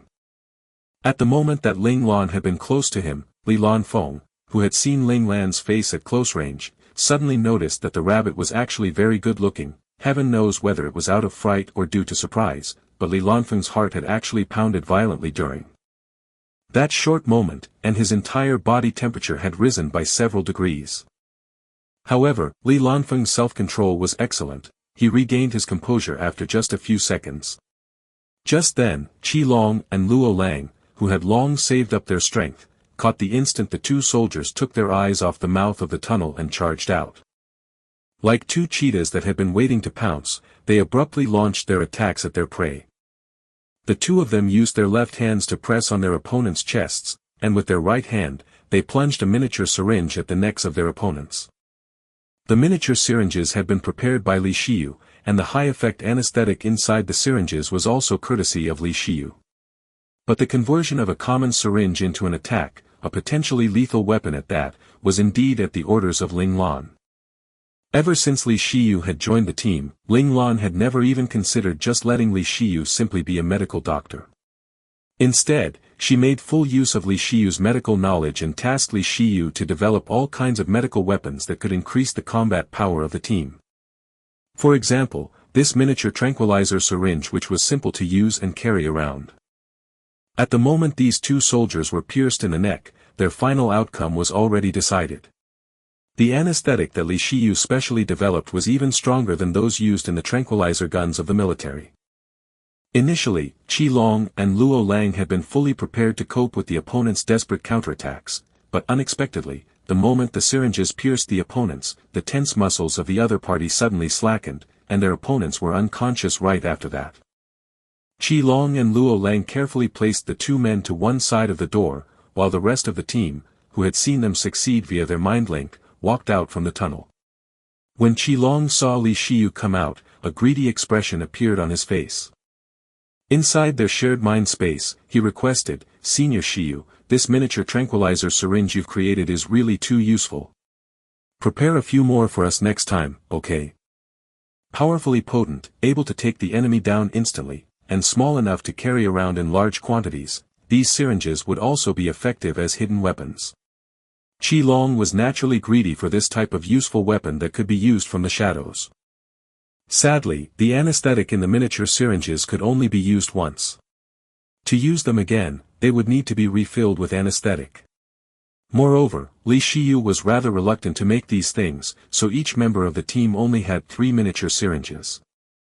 After those 3 were used up, they would have to see when Li Shiyu's mood was good enough that he would be willing to help refill them. The soporific was controlled by Li Shiyu, so if he did not want to do it, no one could do anything about it. At Qi Long's request, Li Shiyu's fair face turned dark. D*mid, he was a military doctor, a life-saving angel, not a devil who specialized in making these sorts of harmful weapons. "Yes, Senior Shiyu, with your tranquilizer weapons, we won't need to kill others." Ling Lan lightly kicked the 2 unconscious soldiers lying on the ground. "You've allowed us to avoid staining ourselves with this sin. I really don't know how we should thank you." Ling Lan was spouting these words of gratitude, but the gaze she directed at Li Shiyu was endlessly cold. It seemed to tell Li Shiyu that it was fine even if he did not want to make more. At most, these youths and their team would just have to commit sin much earlier and stain their hands with blood. Li Shiyu bit on his lip and looked at this bunch of innocent youths before him with hope shining from their eyes. His heart softened once more and he replied, "Understood. When I have time, I'll make more for you all. You can just come find me to refill them when you run out." Alright, Ling Lan had completely grasped the weakness of Li Shiyu's heart. Li Shiyu truly did not have the heart to let these junior brothers who had just joined the first grade to be exposed so early to killing and sin. This would place great mental and spiritual guilt and pressure on them, which may lead them to become terrified and suffer from sleepless nights. Li Shiyu would never forget those few cases he had seen in the Military Medical Research Center. Those cases had all been newbies freshly back from a battlefield. Unable to shake off the guilt they felt after their first kill, they had fallen into severe depression and some even displayed suicidal tendencies. If only Li Shiyu had known that these first-year youths that were so pure and innocent in his eyes had already participated in a civilian expedition team and been exposed to killing long before joining the academy, he would certainly regret his decision. These youths had already been stained with blood, and their hearts had already become exceedingly strong and ruthless from their experience. It should be said that Li Shiyu was like a pure and kind-hearted rabbit. For the sakes of what appeared to be a group of rabbits in his eyes but who were actually wolves in rabbit skins, he was altering his baseline again and again, repeatedly subverting his original 3 outlooks. Unconsciously, he was going down the path of evolving into a black rabbit. Li Lanfeng saw that Li Shiyu had once again chosen to concede, and he knew that this cute and pure younger cousin of his was almost gone.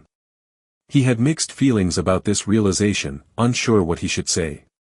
In the end, he could only sigh. Li Shiyu's reply made Qi Long and the others yell out in excitement within their mind space. Li Shiyu, who had initially felt a bit down for compromising his principles, found his gloomy mood lifting at the sight of his happy juniors. With her back to them, Ling Lan, who seemed to be studying the door before them, found the corners of her lips quirking up subtly. How is this Duxley so easy to deceive? As someone from the same Lee family, the leopard was obviously much more black-bellied. Little Four did not open the door, merely transmitting the situation behind the door faithfully into Ling Lan's mind. Of course, Ling Lan shared this information as soon as she could with the rest of her teammates, and the initially excited group instantly became somber again, knowing that this would be a difficult hurdle. Because behind the door were another 2 soldiers staring intently at the door from about 10 meters away. The moment they opened the door, they would be discovered. And the distance of 10 meters was enough for the soldiers to react and sound the alarm before the quickest attack of the team could reach them. "Boss, what should we do?" Everyone looked towards Ling Lan and waited for her instructions. If this were the real world, Ling Lan could have used a spiritual attack to knock down the opponents. But here in the virtual world, this killer move of hers is restricted. Just as Ling Lan was pondering how she could handle this perfectly, Li Lanfeng proposed, "Boss Lan and I are both hackers, so we can apply some disguises." He pointed to the 2 soldiers who were lying unconscious and continued to say, "2 people from the team can pretend to be the guard soldiers standing at the door, while Boss Lan and I impersonate people from the base and go in.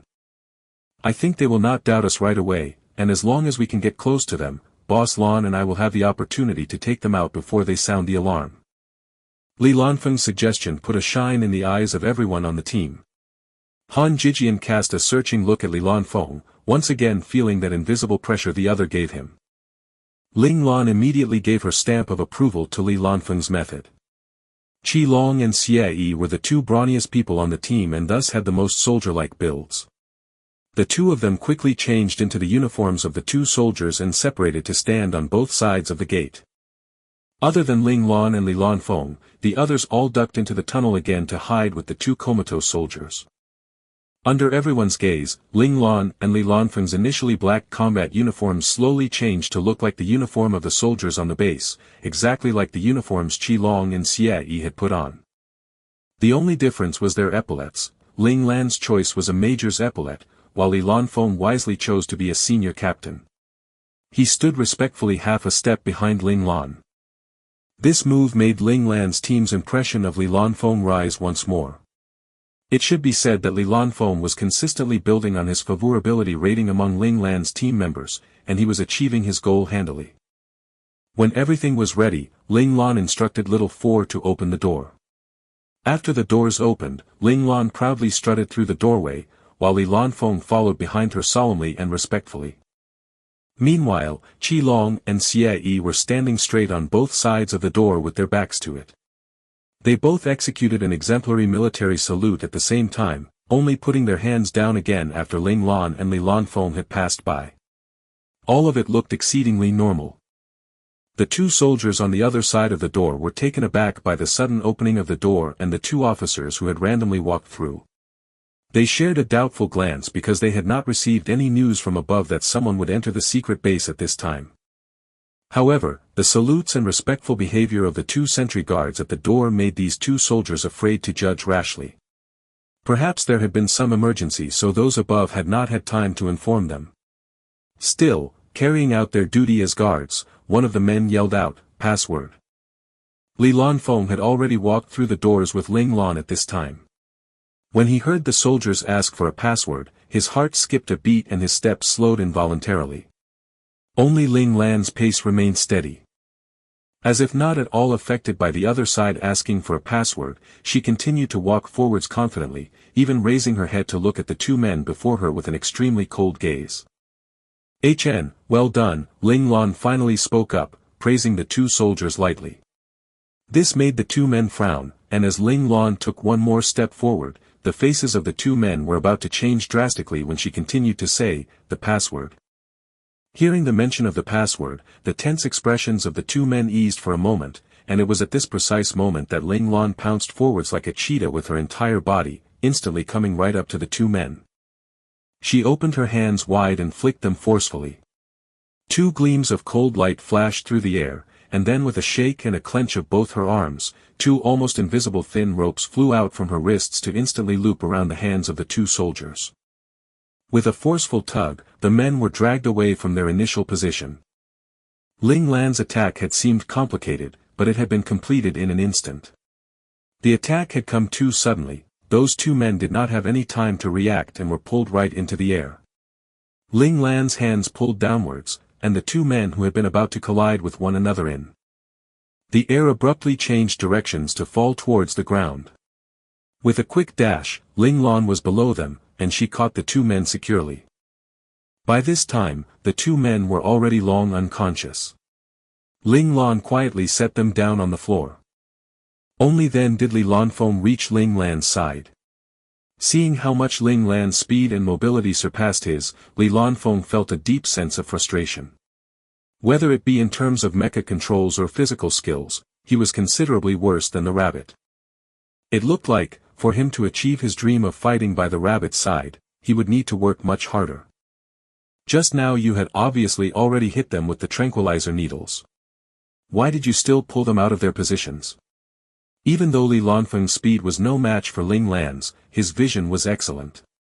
He had managed to see all of Ling Lan's moves in their entirety during that instant.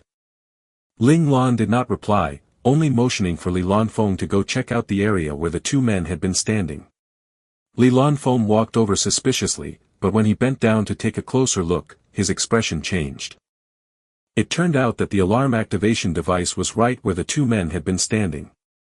Though the two men had seemed to be standing firmly at their posts, in fact, they had each only been standing with one foot flat on the ground. The ankle of their other foot was in the air. In other words, their weight was only on the first half of their foot, while their ankle was held off the ground. The moment they noticed anything odd, they need only step down fully and their ankle would trigger the alarm instantly. This kind of setup was extremely covert and not easily discovered. It could even guarantee that even if the sentry guards did not react in time and were killed, without the conscious thought to keep their ankles up, the guards' feet would certainly step down as their bodies lost balance. The alarm would still be successfully triggered. Seeing Li Lanfeng return with a face full of belated fear, Ling Lan silently swiped the cold sweat from her forehead. Frankly, she too had not known the alarm was set up in such a way beforehand. If Little Four had not discovered it and alerted her in time right before she attacked, Ling Lan would definitely have fallen for the trap. Even if she managed to kill these two people, they still would not have been able to avoid triggering the alarm. In the end, they would have been forced to run away and return empty-handed. Seeing that Ling Lan had successfully defeated the two guards inside, Qi Long and the others hurried over. When they saw how the alarm here was set up to be triggered, they too were struck with sympathetic fear, exclaiming that this setup was truly too insane. On the other hand, Chang Xinyuan was extremely interested in the setup. He laid right down on the ground to examine it closely, muttering to himself, as if calculating something. They did not linger for long. Despite Chang Xinyuan's reluctant gaze, Ling Lan led her team to continue moving deeper into the base.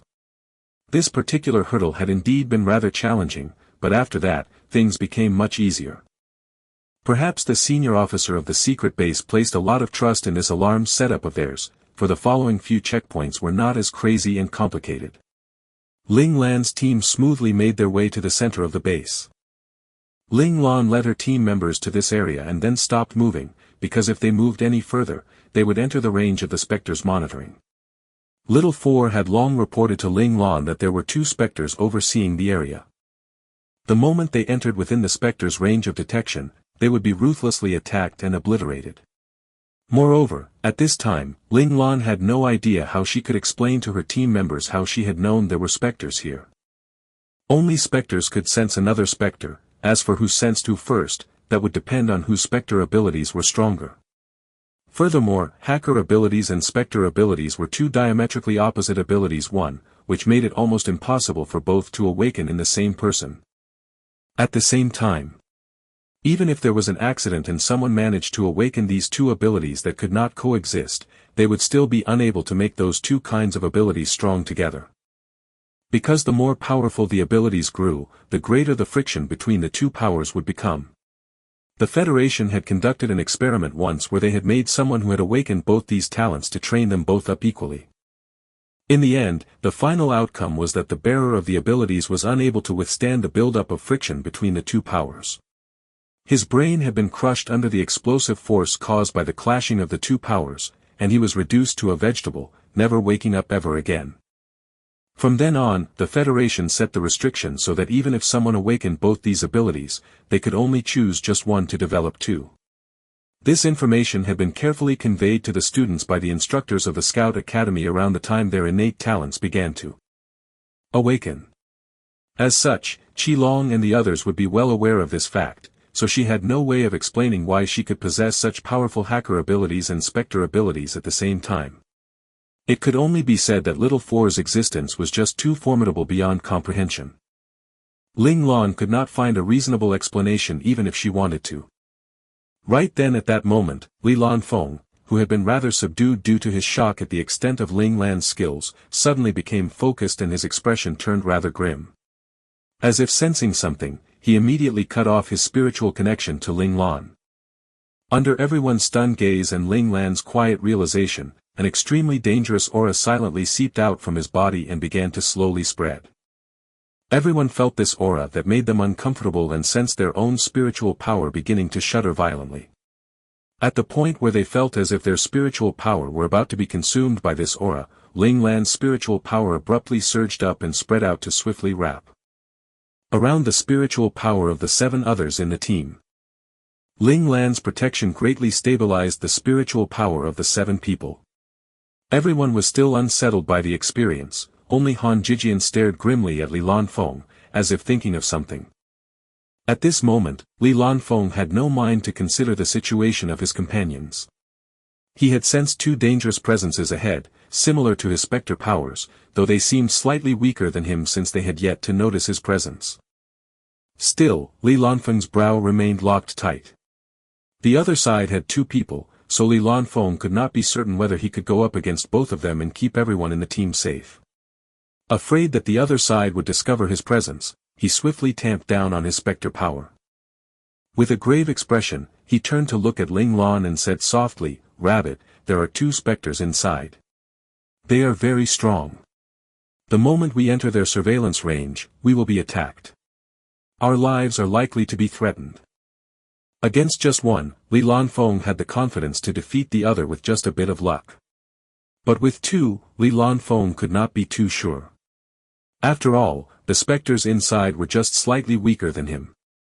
If the 2 of them had good rapport and worked together, even if he wanted to protect everyone in Ling Lan's team, he was afraid he would miss something and expose a weakness to be caught by the enemy. Initially, Li Lanfeng had suspected that Ling Lan too possessed very strong specter abilities. However, as Ling Lan's hacker abilities had been showcased more and more, Li Lanfeng no longer had much hope for Ling Lan's specter power. The things that Ling Lan and the others knew, Li Lanfeng knew as well. Although hacker power and specter power could exist simultaneously, they could not grow strong together. Perhaps Ling Lan had possessed both these abilities at the start, but he must have chosen to develop his hacker abilities rather than his specter abilities. Li Lanfeng felt that this was a bit of a shame because almost all specters were under the control of the Federation military. As the first heir of the Li family, Li Lanfeng naturally could not become a puppet of the military. Thus, when his grandfather had noticed how unique Li Lanfeng's spiritual power was, suspecting that he might be one of those rumored specters, his grandfather had completely sealed away all news of this. This was why Li Lanfeng had not been discovered by the military. All these years, Li Lanfeng had not met any other of his kind in the virtual world. This had made him feel rather lonely, and this was also why he had taken an interest in Ling Lan even before he found out Ling Lan was the rabbit. Thinking that the other might have specter abilities, he had been curious and wanted to find out more about him. "You are not a hacker but a specter, right?" Just as the other companions were astounded by what Li Lanfeng had said, Han Jijian suddenly asked softly. Han Jijian's words surprised the rest of the team. They all knew what specters represented in the virtual world. No wonder they had felt as if a great catastrophe was upon them just now. The dangerous aura they had sensed at that time was most likely specter power. Li Lanfeng nodded and said apologetically, "Yes, I'm a specter. In order to hide my powers, I lied to you all. I'm sorry." I knew this already. You all also know there are hardly any specters in the civilian world. For the leopard's personal safety, I did not allow the leopard to speak of this, said Ling Lan suddenly. I hope that this matter ends here. If anyone else finds out the leopard is a specter, his life will be in danger. Ling Lan's words caused everyone's heart to clench. Indeed, specters had always been the primary targets of assassination by the enemy nations of the Federation. As long as a specter's real identity was exposed, their enemies would kill the specter at any cost. This was also why the Federation military had brought all the specters in their borders under their control. The Federation needed to protect these specters, though of course part of the reason was also that they were afraid the specters not under their control would cause some horrific massacre in the virtual world. In the virtual world, specters were synonymous with death gods. With the exception of other specters, no one else could stand up against specters. Even the most powerful warrior in the real world or the most authoritative leaders and high-ranking officials were like powerless and defenseless babies. Before a specter in the virtual world, helpless if the other intended to kill them. Thus, the authorities in every nation both loved and feared specters. They loved specters because they could become weapons to threaten the enemy nations with, but they were also afraid the specters would turn on them and harm them. This had also brought about the tragedy of specters never ever having any freedom in their lives. No authority would be willing to let these frightening beings that could endanger their lives in the virtual world run around unchecked. For their own safety, they inevitably chose to control, or even ruthlessly obliterate these specters. Yes, boss. Everyone on the team understood what Ling Lan was saying.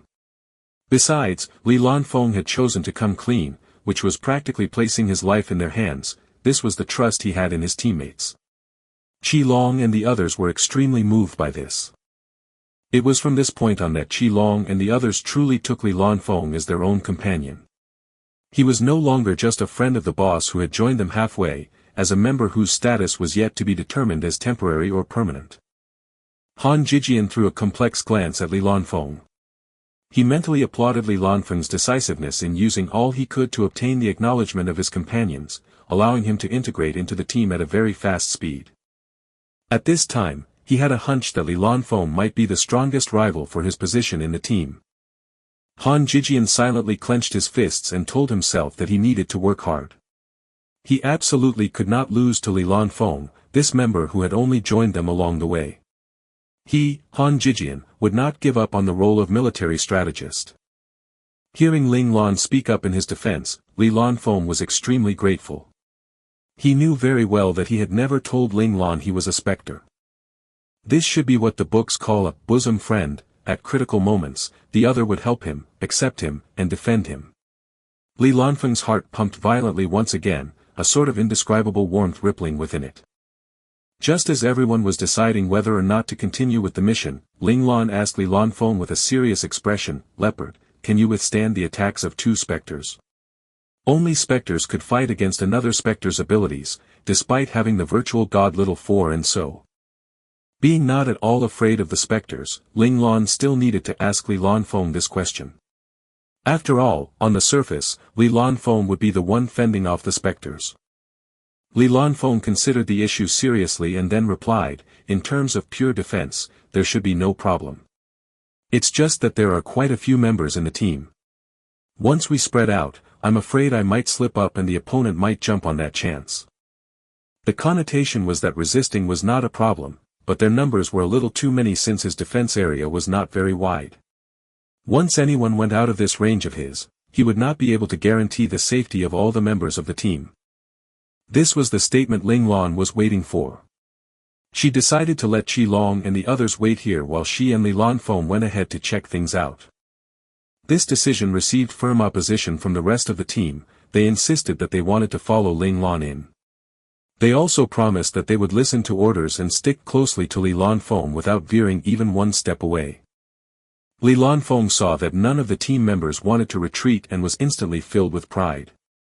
He spoke up to say, "Rabbit, I will do my best to protect them. Just let them come." Ling Lan figured there should not be any big problem since there was still Little Four as backup, so she nodded and agreed. Ling Lan led the way to the largest door. In fact, They all knew that they had been heading downwards all this while, who knows how deep they had traveled. But upon seeing this large door, every member of their group believed they were already at least 200 to 300 meters deep underground. Ling Lan then used spiritual share to display the situation behind the door to all the team members.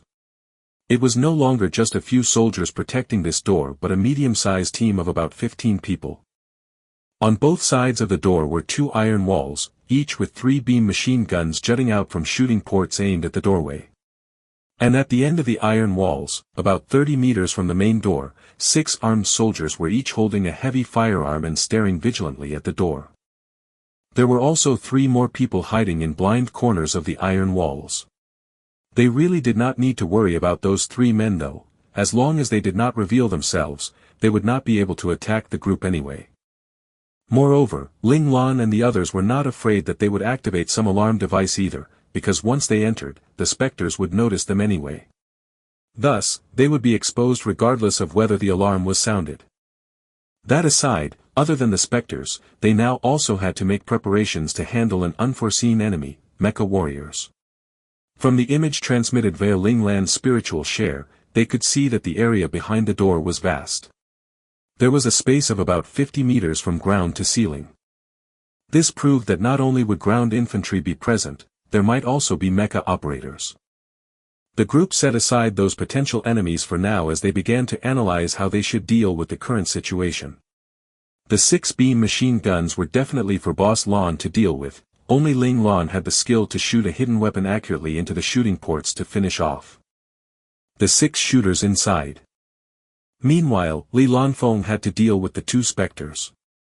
Once they entered, he would have to put all his strength into that, so he would not be able to spare a hand to help with the physical fighting. Therefore, the others would have to deal with the 6 soldiers with heavy firearms at the front on their own. Qi Long and the other 4 of the original group were naturally alright with this. Having grown up under Ling Lan's tough love, even the weakest Han Jijian was not weaker than the others by much. The key was what they would do for the 6th soldier. After all, each of them could only handle one person, that final additional person would be left out, giving him a chance to fire at them. Qi Long gave it some serious thought and felt there was still a pretty good chance of success. He was just about to say that he would also handle that last person when Li Shiyu, who had been quietly observing from the side, suddenly volunteered, "That 6th person, leave him to me." This was the first time Li Shiyu had taken the initiative to do something. This surprised everyone, causing them to all turn to look in Li Shiyu's direction. The intent gazes of the team members disconcerted Li Shiyu, whose fair face was instantly painted with a flush.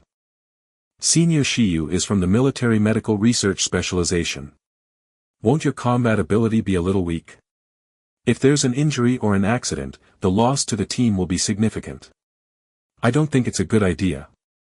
Xie was the first to object.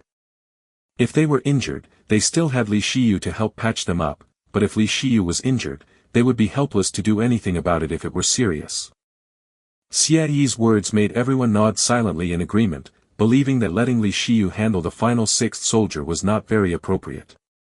Chang Xinyuan's mouth twitched, about to volunteer himself when Li Shiyu retorted coldly, "Although I'm a military doctor, my combat skills are not at all weak."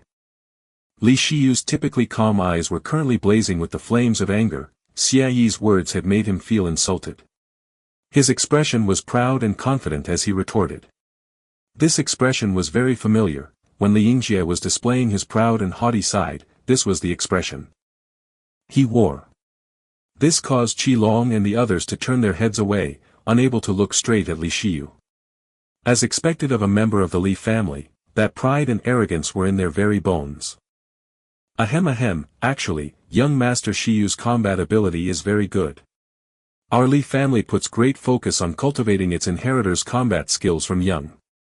Based on what I know, young Master Shiyu's combat ability is significantly stronger than young Master Yingjie's, Li Lanfeng suddenly interrupted to say with a smile.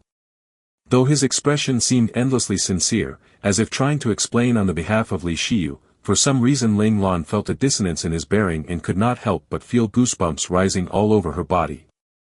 "Since we're all from the same team, just call me Shiyu in future," said Li Shiyu earnestly to Li Lanfeng, casting a grateful glance at the other.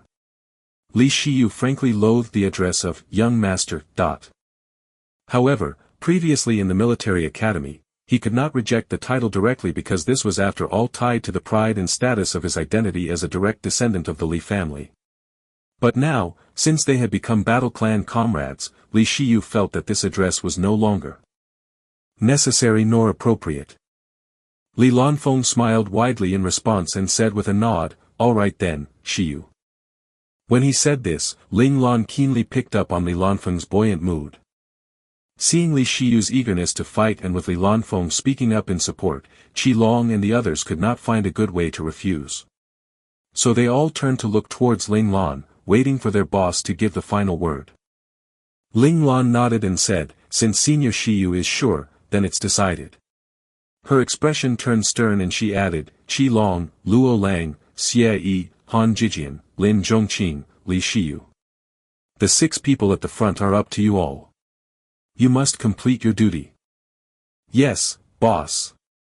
"Yes, leader." Even though they all responded slightly differently, the timing of their responses was synchronous. Li Shiyu was currently still unable to call Ling Lan boss like Qi Long and the others. Right then, Chang Xinyuan, who had been standing to one side without finding an opportunity to interrupt, suddenly said, "Wait a minute, I have some things to give you all." Chang Xinyuan then took out 6 round metal discs which looked like palm-sized hand mirrors from his bag. He tossed them to Qi Long and the other 5 and explained, "These are miniature beam shields I created. The power they contain is only able to withstand 1 heavy artillery attack. Bring them along with you.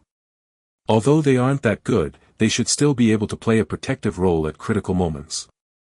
Chang Xinyuan then explained how to use the miniature beam shields. The appearance of this unexpected piece of equipment delighted everyone. Any extra bit of protection was naturally good. They had already come so far in this mission, the hope of success was in sight, no one wanted to just die and be respawned back at the start. Qi Long thumped Chang Xinyuan's shoulder enthusiastically, loudly praising how awesome Chang Xinyuan's little invention was as he did so. The strength behind the thumps almost threw Chang Xinyuan to the ground.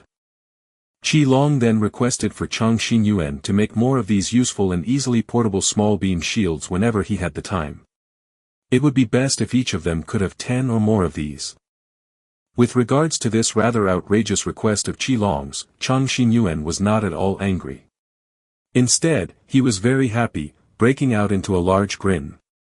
For Qi Long to say this meant that he, Chang Xinyuan, was useful to the team, the members of the team needed him. This was a great comfort to him. Along the way, Chang Xinyuan had realized that every member of Ling Lan's team was very strong. Whether it was in terms of mecha operation or physical skills, they were much stronger than the average battle clan, so much stronger than him. This made Chang Xinyuan feel rather inferior and he had even begun to wonder whether he could remain in the clan and actually become a true member. The brotherly bond among the members of Ling Lan's team made Chang Xinyuan, who had always been alone, endlessly envious. It could be said that Chang Xinyuan had joined Ling Lan's team at the start out of a lack of options. He had no other choice. If he had passed off the chance to join Ling Lan's team, he might very likely have had no other opportunity to ever join a battle clan after that. The cruel truth of the situation pushed him to take the gamble. When Ling Lan had received that SSS rank mission, he had indeed hesitated. However, Chang Xinyuan was not a person who would give up at the first sign of difficulty, otherwise he would not have resisted the Thunder King's oppression for 3 years. In the end, he chose to fight along with Ling Lan and the others. Over this duration of time doing the mission together, he had come to understand the deep bond among the team members. Boss Lan was very cold and somewhat domineering, this was just Chang Xinyuan's perception. Ling Lan was actually not domineering at all, she was just used to keeping a slack face, so it was rather stressful trying to get along with him. At times, just making eye contact with Boss Lan would cause him to have difficulty breathing. He knew that the truly strong would always have a type of aura about them.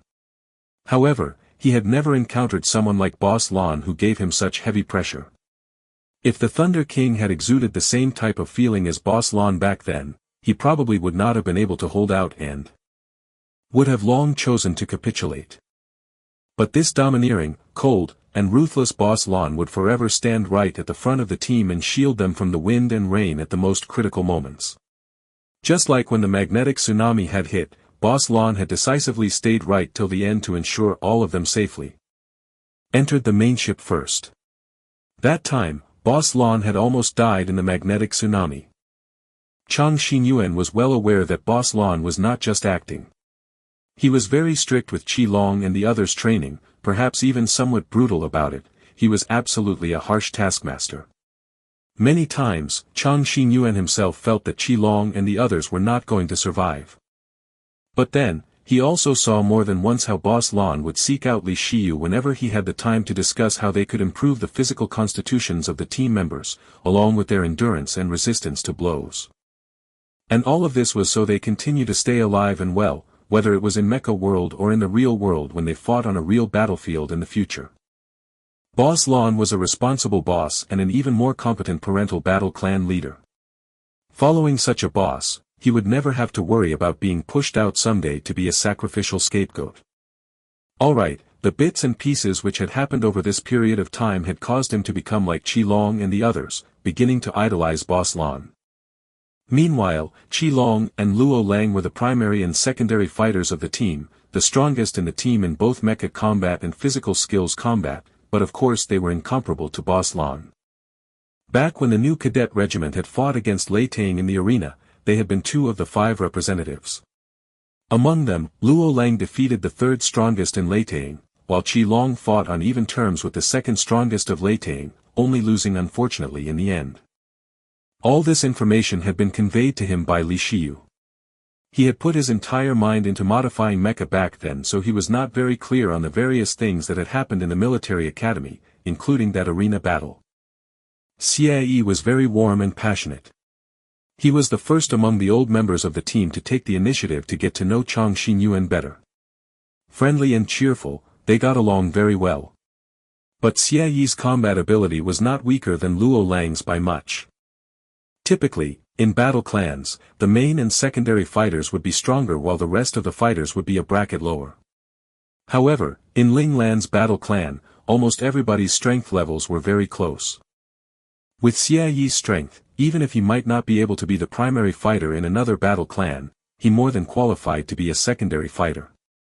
But in Ling Lan's clan, due to the fierce competition with rivals as plentiful as clouds, Xie could only be one of the 2 wings of the team.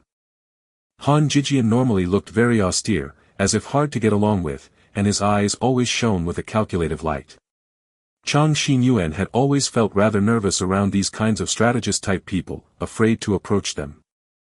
But whenever Boss Lan was absent or sitting idly by, Han Jijian would automatically take responsibility for the command of the team, develop tactics, and make arrangements to keep the team operations running smoothly. During the time they had lost contact with Boss Lan, Han Jijian had proved that he was well qualified for the role. Back when they had no way of obtaining certain news regarding Boss Lan, he was the one who daringly decided to use the set of false data they had agreed on at the start. Despite part of it being due to Chang Xinyuan's suggestion, after learning more about hacker abilities later, Chang Xinyuan had greatly admired Han Jijian's boldness and decisiveness, as well as the others' deep and unwavering faith in Boss Lan. Meanwhile, Lin Zhongqing was usually very plain and unobtrusive, perhaps even a little like an invisible person, always silently doing his things.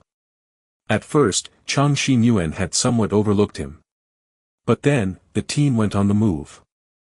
Every time Boss Lan wanted an update on the materials remaining for the team, he would definitely ask Lin Zhongqing. This let Chang Xinyuan know that Lin Zhongqing was the head logistician of the team. The facts proved that Lin Zhongqing carried out his role as logistician perfectly. Whenever the team needed something, he would be like the legendary Doraemon, bringing out resource after resource to meet the needs of everyone on the team.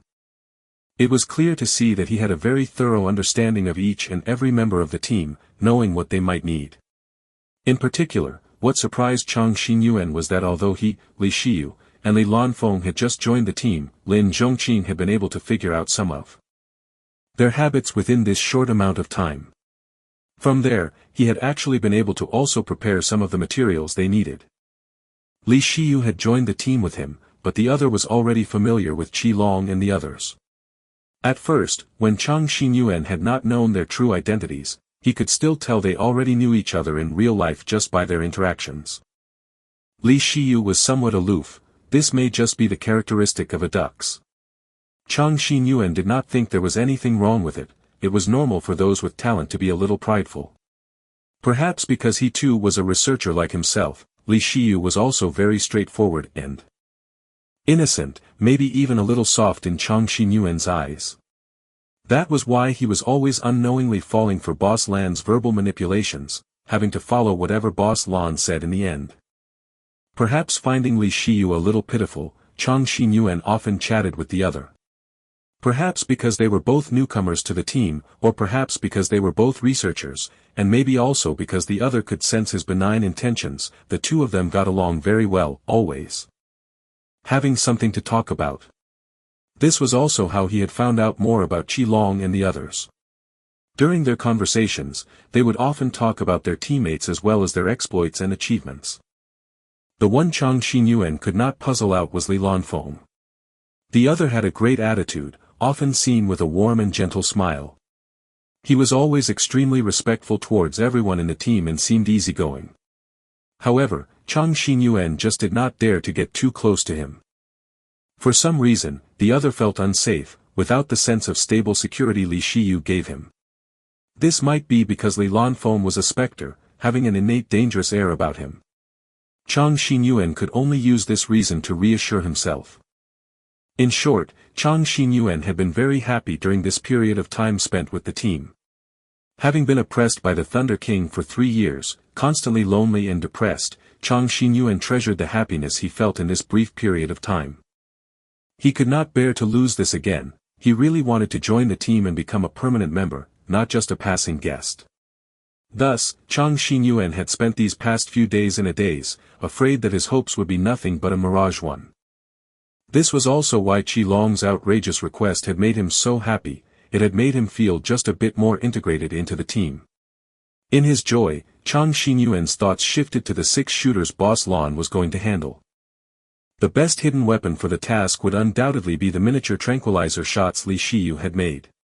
Chang Xinyuan remembered very well that Boss Lan had already used up 2 as they had passed through the tunnel earlier. Right now, he must only have 1 left on him.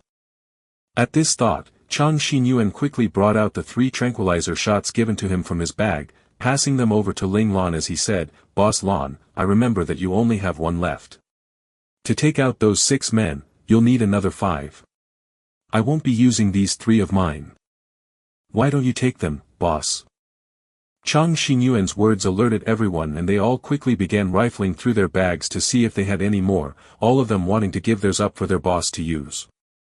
Ling Lan speechlessly accepted the 3 tranquilizer shots Chang Xinyuan had handed over. She could not tell them that, as long as she had the materials, Little 4 could instantly create countless tranquilizer shots for her. Li Lan had just taken out his own set of tranquilizer syringes and was about to hand them over when Li Shiyu beat him to it. "Here, leader, I won't be using these things. Take it." Li Shiyu decisively passed his 3 miniature tranquilizer syringes to Ling Lan. Ling Lan only took 2 of the 3 in his hands and said lightly, "In a bit, you'll need to use it." Ling Lan's words gave Li Shiyu pause, but then Qilong came up to circle an arm over Li Shiyu's neck and said with a smile, "For those 6 people we have to deal with, if we want to take them down instantly, we can't lack this creation of yours, you know." Qilong's reminder enlightened Li Shiyu. He no longer pressed the matter, taking back that last syringe in his hand. He clamped it tightly between 2 fingers, prepared to use it when they attacked. Seeing how well the members, both old and new, were getting along, Ling Lan's lips quirked up slightly. Then, her expression turned stony as she ordered, "Get ready to move." Everyone immediately stood up, their initially relaxed and smiling faces turning serious and focused in an instant. The initially relaxed atmosphere was swept away immediately. Li Lan once again looked admiringly at Ling Lan. He had joined many battle clans before temporarily, but Ling Lan's battle clan was the most efficient. When it was time to relax, they relaxed, but the members would never drag the rest of the team down at critical moments. The transition between moods was perfect. Like now, the moment Ling Lan gave a command, no matter how relaxed they had been before, the members could instantly enter battle mode. This was completely the type of mentality and experience only veteran soldiers could have, yet this bunch of youths 3 years younger than him had actually managed to attain them. This made Li Lanfeng once again feel the threat. If he did not work hard to become stronger, he would be left behind by these people if he wasn't careful. Even as Li Lanfeng felt the pressure, he was grateful. Luckily he had found the rabbit early and was able to join his battle clan. He believed that as long as they strive to become strong and continue to grow, the Ling Tian battle clan would definitely become one of the strongest battle clans in the Federation. He had faith in Ling Lan, he had faith in himself, and he had faith in these youths. Even if he really did meet that so-called king in the future, he just did not believe that with the help of the rabbit and these youths, he would still be subject to such humiliation. Li Lanfeng clenched his fists tight. He would definitely go against the heavens and change his fate. Once everything was ready, Ling Lan led her team members to split up and hide themselves on both sides of the large door, and then she instructed Little Four to open the door. The door swung open abruptly, stunning the people inside. Ling Lan's team hiding in the wings charged out like ferocious tigers under Ling Lan's battle cry, each leaping towards their respective targets. Ling Lan took the lead, 3 miniature syringes in each hand, leaping out in 2 large steps. With a stomp of her right foot, her entire body flew into the air. In mid-air, she swung both her hands vigorously, and the 6 miniature tranquilizer syringes flew out like rays of light, shooting right at those 6 shooting ports. Ling Lan was very confident that she would not miss, because she had already used the guidance ability of her spiritual power to align the 6 miniature tranquilizer syringes to follow the route she wanted so that the syringes would unerringly strike the shooters hiding within the iron wall. 6 cries of pain rang out and then the sounds abruptly cut off. Why had there been a reactionary sound this time when using the syringes? It was because the openings of the ports were truly too small. In order to ensure she hit the opponents, Ling Lan had chosen their most fragile parts to target, their eyes. Who asked the shooters to have their eyes wide open, staring through their gun scopes? According to the flight path, the eyes were the easiest spot to target and hit. 6 miniature syringes struck and shattered the gun scopes, and then ruthlessly pierced the eyes of those shooters. Eyes were the most sensitive among the human organs, with the most rapid reflex nerves. That was why the shooters had time to cry out before the anesthetic could take effect. Still, it was only for that brief moment. Li Shiyu's intensified anesthetic was truly too overbearing. Additionally, the eyes were the closest to the brain, the opponents were almost instantly put down, which was why the screams had been abruptly throttled. At the same time, Qi Long and the other 5 following behind Ling Lan overtook her when she leapt up into the air to throw the syringes, instantly sprinting forwards about 30 meters, where they then fiercely leapt at those 6 soldiers armed with heavy firearms. Enemy attack. Seeing 6 people charging at them, even the dullest soldier knew that these people must be enemies and not friends. One of the men quickly raised his voice to shout, simultaneously raising the heavy firearm in his hands to aim it at the 6 incoming people, preparing to shoot. Although heavy firearms were powerful and fiercely overbearing, it was not so convenient to use them. Using them were by far not as agile as using beam guns, which was why Qi Long and the others had dared to charge in so directly. They were banking on striking with haste before the enemies could rally and shoot. At the moment Qi Long and the others attacked, deafening sirens tore through the vast and empty space. The entire center of the base was dominated by this screeching sound. Ling Lan's group knew well that this was definitely the work of those 3 soldiers hiding in those blind corners. Only they would have had the time to go do such a thing. However, they did not mind. Once they had entered this location, it was impossible for their presence to remain hidden. Qi Long and the other 5's attack speed was extremely quick. Before those soldiers could pull on the trigger of their heavy firearms, Qi Long and company's attacks had already arrived. Qi Long's company knew that the situation was critical, so they used their strongest killing moves from the get-go. Savage fists flew through the air, leaving explosive sounds in their wake which indicated that should those fists land, severe injury was certain even if death was avoided. Seeing their own heads about to be struck by these heavy blows, instinct made the 6 soldiers choose to dodge instead of counterattacking. However, even though they managed to dodge the punches, they still did not manage to avoid the needles held between the fingers of Qi Long's company. Just a simple graze as the points of the needles broke the skin on their cheeks, and their face was instantly bleeding. However, this sort of minor injury was nothing in the eyes of professional soldiers. They were just about to lift their weapons and retaliate with fire when they found that their own arms were beginning to feel weak.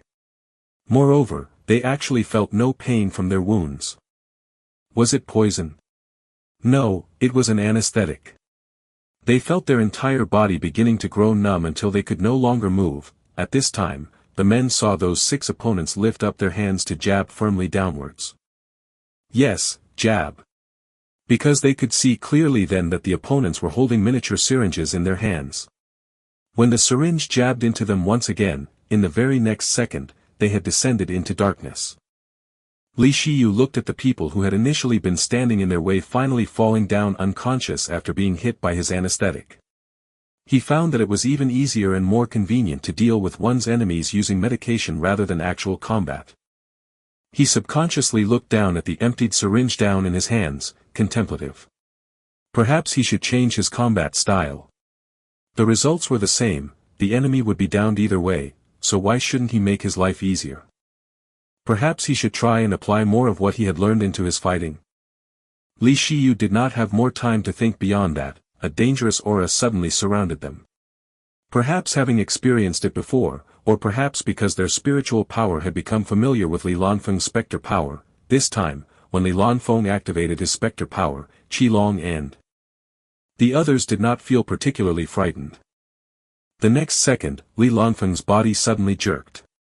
Even though Qi Long and the others could not see nor feel anything, they knew that the enemy spectres had most likely tried to attack them while Li Lanfeng had protected them. In the central district of the base, within a beautifully decorated and comfortable hidden room, 2 black-robed men were sitting with their eyes closed. The body of one of the men swayed violently as a muffled groan emerged from his mouth. Face pale, he opened his eyes and growled, "That bastard D2.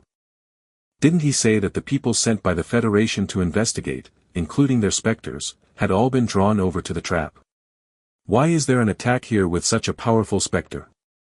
At these words, the other man opened his eyes in shock. "Carter, you failed." He had not participated in that attack just now because there were only 9 people involved. He thought that his comrade would be able to finish off the group of attackers easily, but his comrade had unexpectedly failed. Moreover, his comrade seemed to have been at a disadvantage against the opponent's spectre. "Yes, the opponent's spectre is stronger than me. My attacks were intercepted by him. Pete, let's work together this time. We must make sure they do not return from this attack." Okay. Pete's and Carter's strength levels did not differ by much.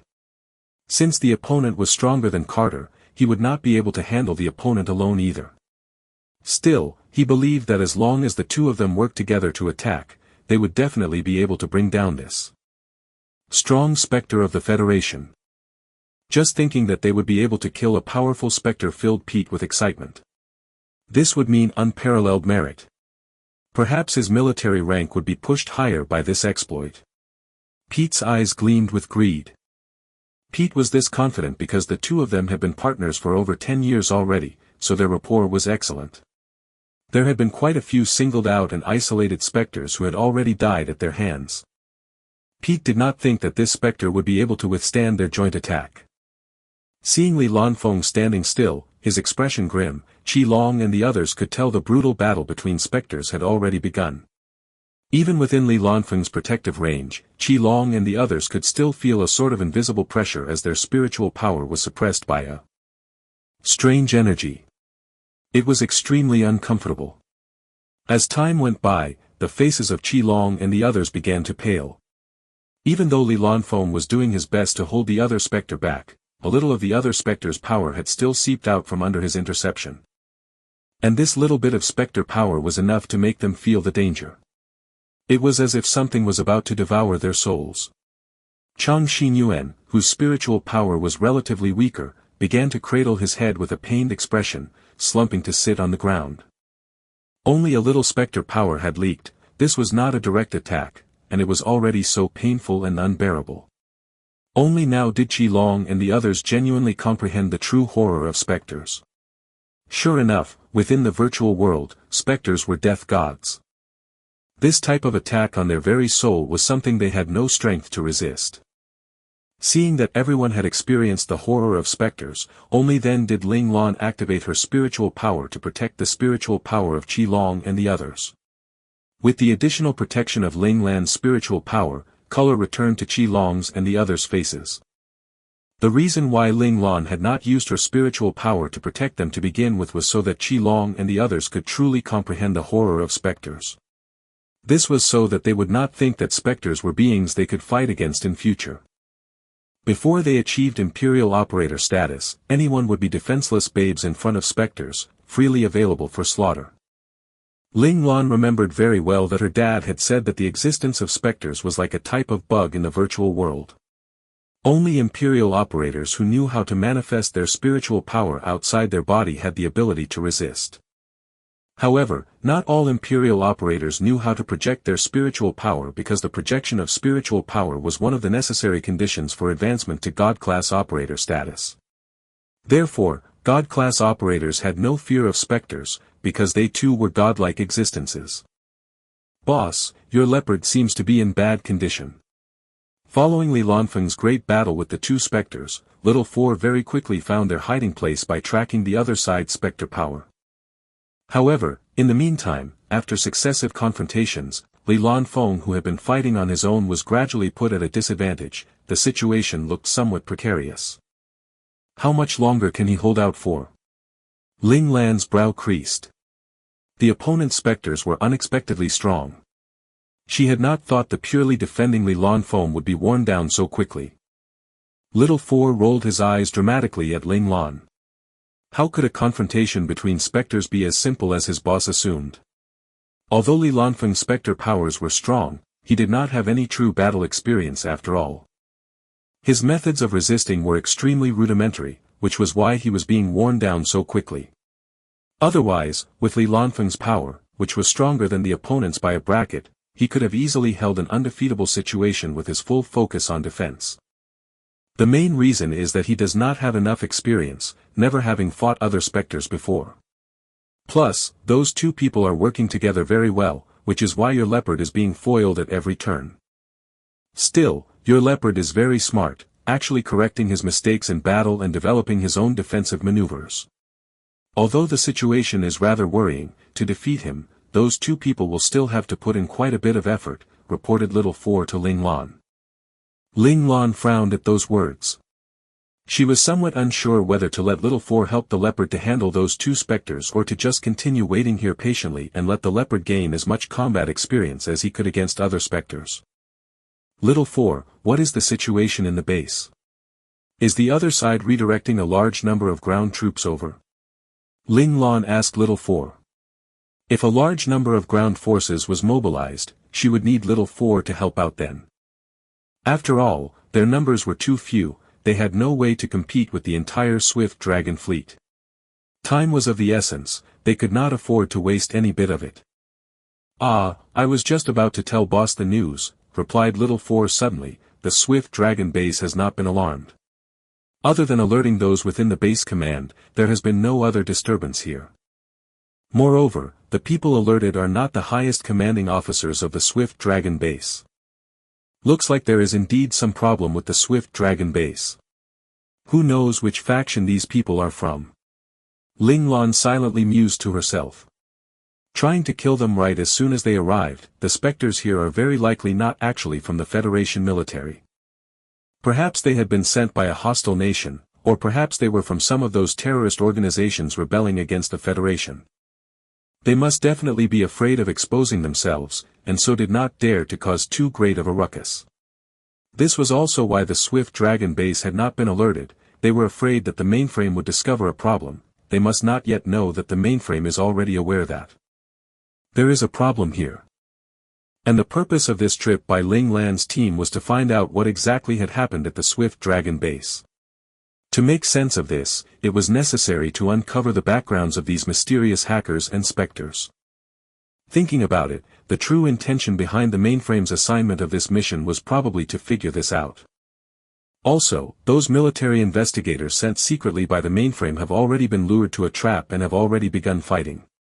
That's why there won't be any other specters appearing here temporarily. Little Four suddenly interrupted Ling Lan's thoughts to say, however, there's some bad news. Although there hasn't been much commotion outside, 2 of the 3 large mecha troops protecting this base is on their way here now. I estimate that they will be here in 1 minute.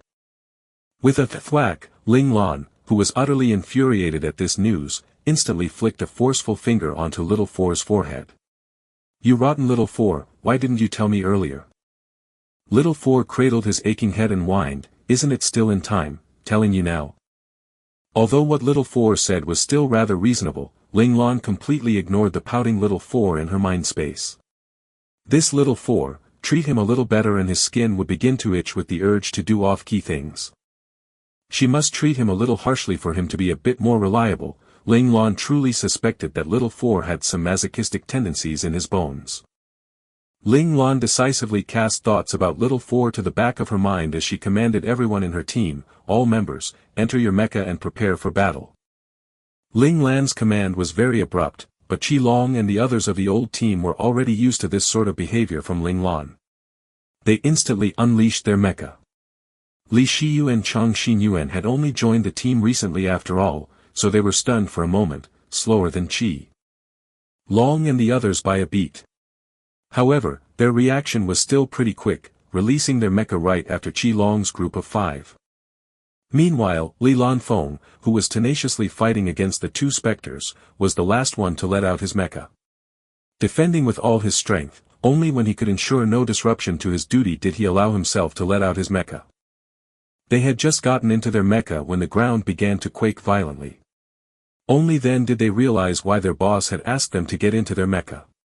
These intense vibrations proved that quite a number of mecha was rapidly approaching them from not too far away.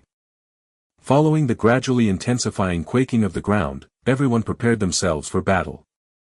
They each pulled out their cold weapons with their right hands, while their left hands raised their beam guns. The moment Ling Lan gave the command, they would fire. After about 30 seconds, around 20 mecha appeared ahead of them in an arc formation. Ling Lan calmly observed the distance between the incoming enemy and her team, silently calculating the best time to attack. Just when they were about 10 meters short of entering each other's shooting range, Ling Lan shouted loudly, "Fire!" Following this command, everyone raised their beam guns, aimed at their respective targets, and pulled the trigger. 8 beams shot out from the guns at almost the same time in an attack towards the distant enemy. Activate beam shields. Seeing the opposing mecha firing, the invading mecha from the base all activated their beam shields to block. Their numbers were obviously 2 or 3 times greater than their opponents. Even if the opponents were attacking them, there were not enough beams to hit all of them. And even if they were hit, the shot mecha might only be hit by just 1 beam. If any of them were hit twice in a row, then they could consider themselves terribly unlucky today. Furthermore, their beam shields could withstand 3 beam attacks without sustaining any damage. Thus, none of these mecha chose to dodge, charging ahead fearlessly instead. They were prepared to overwhelm the opponent with their numbers and utterly destroy these terrorists who had invaded the heart of their base.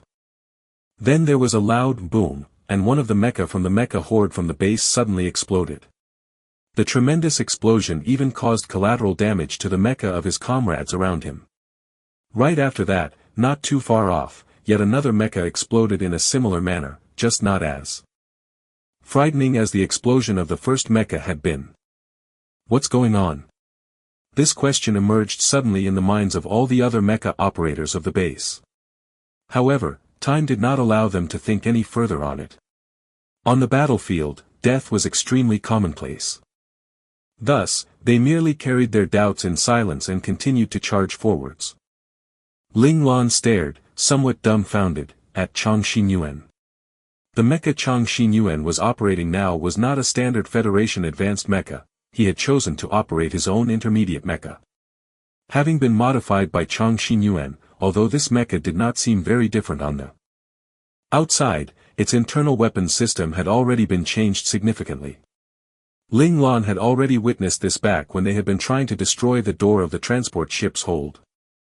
Ling Lan knew that Chang Xinyuan's innate talent in modifying mecha was very strong, which was why he had garnered the Thunder King's attention so much that the other had not hesitated to use threatening methods to try and force Chang Xinyuan to join him. Ling Lan had been under the impression that she already had a good grasp of Chang Xinyuan's abilities, but now, from the looks of it, she had still been underestimating his modification innate talent. Ling Lan had never expected that Chang Xinyuan was not only good at modifying mecha, he was equally aberrant at modifying weapons. It was previously shown that he had modified the interference missiles in the mecha's head portion, transforming them from weak, chicken ribs 1 into extremely powerful heavy artillery laser cannon shots. Although Chang Xinyuan had categorized those projectiles as immature modifications due to the limited firing range, in Ling Lan's mind, those shots were absolutely a horrific trump card to pull out when circumstances called for it. Just imagine, when a mecha draws into close range to fight, no one would ever think to defend against those interference missiles from the head of that mecha. This was because even if they were struck by interference missiles, at most their mecha would be left with several faint and negligible scratches. The mecha would not be significantly damaged, let alone the mecha operator sitting inside it. Therefore, no one would be on guard against interference missiles. Then, imagine if, at that time, a laser cannon shot were to be unleashed suddenly from the head of that mecha. The power of a laser cannon is several tens or even hundreds of times stronger than that of an interference missile. Undoubtedly, even if the mecha on the receiving end of a laser shot head-on would not be completely destroyed in the blast, the concussive force from the resulting blast would be enough to give them a whole lot of trouble too. Even if they did not die, they would still be half dead.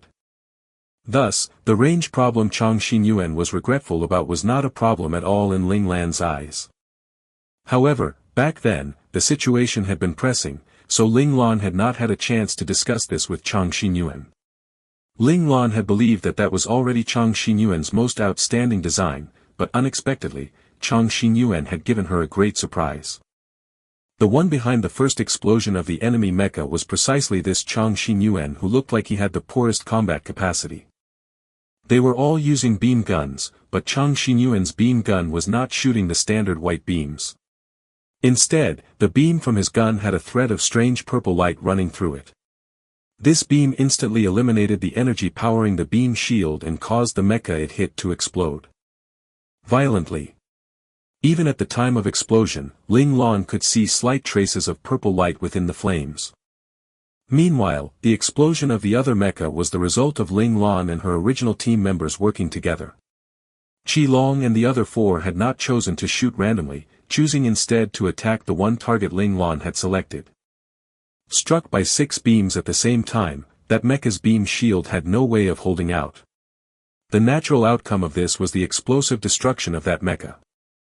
Battlefields were constantly changing, it did not allow for any distraction among the participating fighters. No one else noticed the strange power of Chang Xinyuan's beam gun other than Ling Lan. Qi Long and the others were merely secretly glad that their first attack had been so lucky as to eliminate 2 mecha. This was extremely advantageous to them. The fight had just begun and the other side was already down 2 mecha. Both the team leaders and the team members on the other side returned fire indignantly.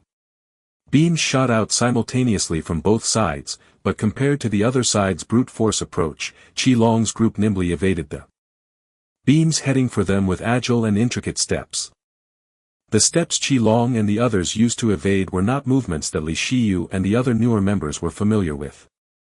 Only the eyes of Li Lanfeng, who was still fighting the enemy specters, lit up when he saw those moves.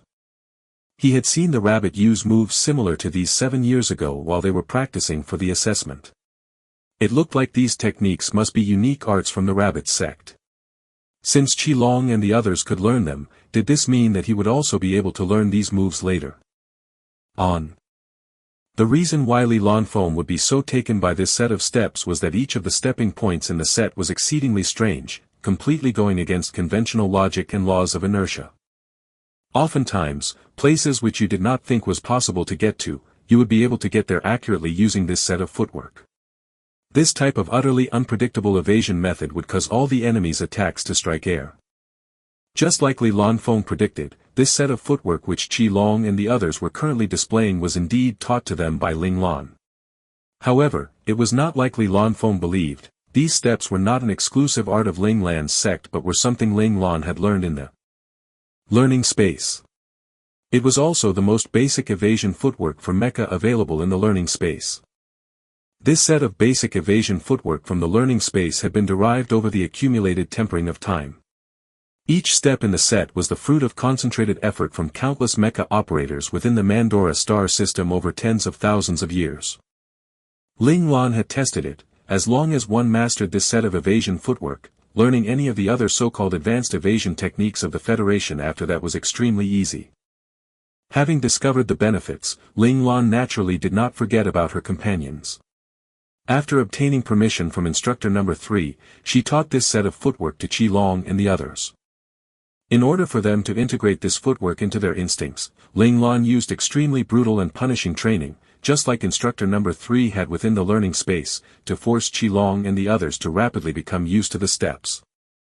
Similarly, Qi Long and the others also thought that these steps were part of General Ling Zhao's legacy. After all, only a God-class operator could have such a strange and inexplicable set of footwork. Li Lanfeng had already been obsessed with this wondrous set of footwork of the rabbits ever since he first saw it 7 years ago. Now, seeing that there was the possibility of learning it, he was instantly thrilled. This surge in emotion spurred his initially suppressed specter power to expand rapidly in reaction, instantly flinging off one of the specter powers attacking him fiercely. Pfft! In the hidden room, one of the black-robed men suddenly threw up a mouthful of blood. Pete, what happened? Seeing this, Carter's expression changed drastically. The opponent's specter's power suddenly became stronger. My attack was reflected back at me, so I suffered some injury. Pete rubbed at his brow with his fingers, beginning to soothe his somewhat chaotic specter power after suffering from the counterattack. Could the opponent be playing around with us? Carter's expression fluctuated uncertainly. The power of a typical specter was stable and would not suddenly increase by so much at once. The only explanation he could think of was that the opponent had not been going all out from the start. Carter's words made Pete's expression change as well. Then what do we do? If the other was truly playing a pig to eat a tiger, then they were truly in a very bad position. No one wants to die, even if these people were specters who had always been reaping the lives of others. D*MN, how much longer will they need to handle things over at the trap, said Carter angrily. In order to ensure their safety, he had immediately contacted D2 who had been holding the fort at the heart of the base, telling him to inform D1 to send another specter over to help as soon as possible. D2 had responded quickly, telling Carter that there was a great fight around the trap at the moment. The enemy specter there was extremely powerful, so they needed 2 specters working together to kill the other. It would be difficult to pull either specter out for the time being, so he could only ask that they continue to hold on. D2's words implied that both sides were similarly fighting just one enemy specter, so why did they need an extra hand when killing the enemy specter at the trap was only a matter of time? In particular, the part where he told them to continue holding on was obviously tinged with contempt. This made Carter so angry he could feel the rage swell in his chest. In the end, he could only grit his teeth and say that they would take down the enemy specter on their own, as long as the mecha warriors could handle all the other small fry, the connotation being that these mecha warriors sent by D2 were truly too weak. These two were so at odds because specters and hackers belonged to 2 separate systems in competition with one another, neither willing to back down. Specters have always considered themselves the gods of the virtual world, able to dictate the life or death of everyone in the virtual world. Meanwhile, hackers were just an inferior bunch of rebels, unstable elements in the virtual world. In contrast, hackers believed that they themselves were the true masters of the virtual world. They could alter the virtual world with their abilities, even turn the entire virtual world on its head. In their eyes, specters were just a bunch of demons lurking within the virtual world, a bunch of revolting, dark stink bugs that made them feel afraid even as they were filled with disgust. Carter angrily cut off his call with D2. If their superiors had not ordered their group of specters to listen to the orders of the hackers from Group D, he would have long have given the other a taste of what's what. Knowing that they would not be getting any reinforcements, Carter and Pete held an emergency discussion and then decided to play it a little safer. This time, they would not attack one after the other, but instead attack together. Their original strategy of attacking one after the other was to not give the opponent any time to rest. It was a plan to exhaust the stamina of the other Spectre. However, now, in view of the unfathomable power of the opponent, they decided it would be better to attack together for the sake of safety. Thus, the two of them attacked Li Lanfeng at the same time. This combined Spectre attack almost broke Li Lanfeng's layered Spectre power defensive shield. He had initially been able to operate his mecha to dodge the enemy mecha's beam attacks, but now he could no longer spare the effort to do so. Against the simultaneous forceful attack of two Spectres, Li Lanfeng needed to use all his strength to withstand it. During this time, as Qi Long and the others were dodging, they had managed to take down another 3 mecha by working together. Compared to how easy things seemed to be for Qi Long and the original team members, Li Shiyu was obviously struggling a lot more. He was hit several times by the enemy's beams, but luckily it was only 1 or 2 beams each time. With the protection of a beam shield, he had not taken any damage. However, the situation soon took a turn for the worse. Li Lanfeng's strange behavior had been noticed by quite a few of the enemy mecha. In contrast to the other unhittable mecha who were evading their attacks so mysteriously, Li Lanfeng's almost immobile mecha was an obvious sitting target.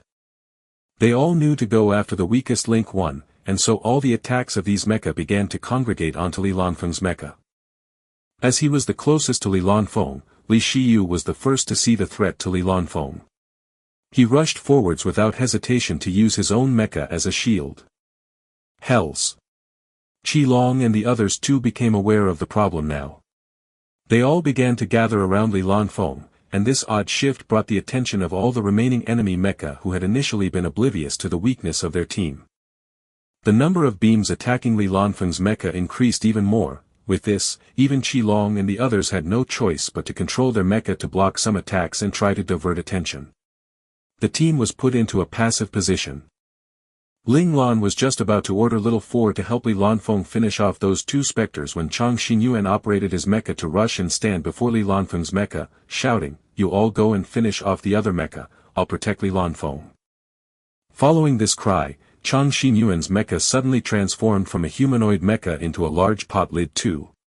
The large pot lid abruptly stretched and covered Li Lanfeng's mecha entirely. Holy crap, Chang Xinyuan, what is this thing? Qi Long saw the other's mecha transform into this extremely black, large pot lid and could not help but exclaim in shock. One of my immature designs. I'm not very good at mecha piloting, so I was afraid of pulling down my battle clan in future. That's why I designed this most defensive solution. I call it Divine Turtle Shield. It's used to attract the enemy's fire, allowing my other teammates to attack freely. Explained Chang Xinyuan, but for now, I can only make this pot lid shape. It's rather far still from my original idea of a turtle's shell, and even its defensive strength is not at the standard I would like. How long can it hold out for? Ling Lan asked as she continued to fire her beam gun. She pulled her trigger consecutively, attacking a particular mecha 10 times in succession at the exact same spot, finally destroying that mecha completely. It's able to block the simultaneous attacks of 10 beam guns for 10 minutes.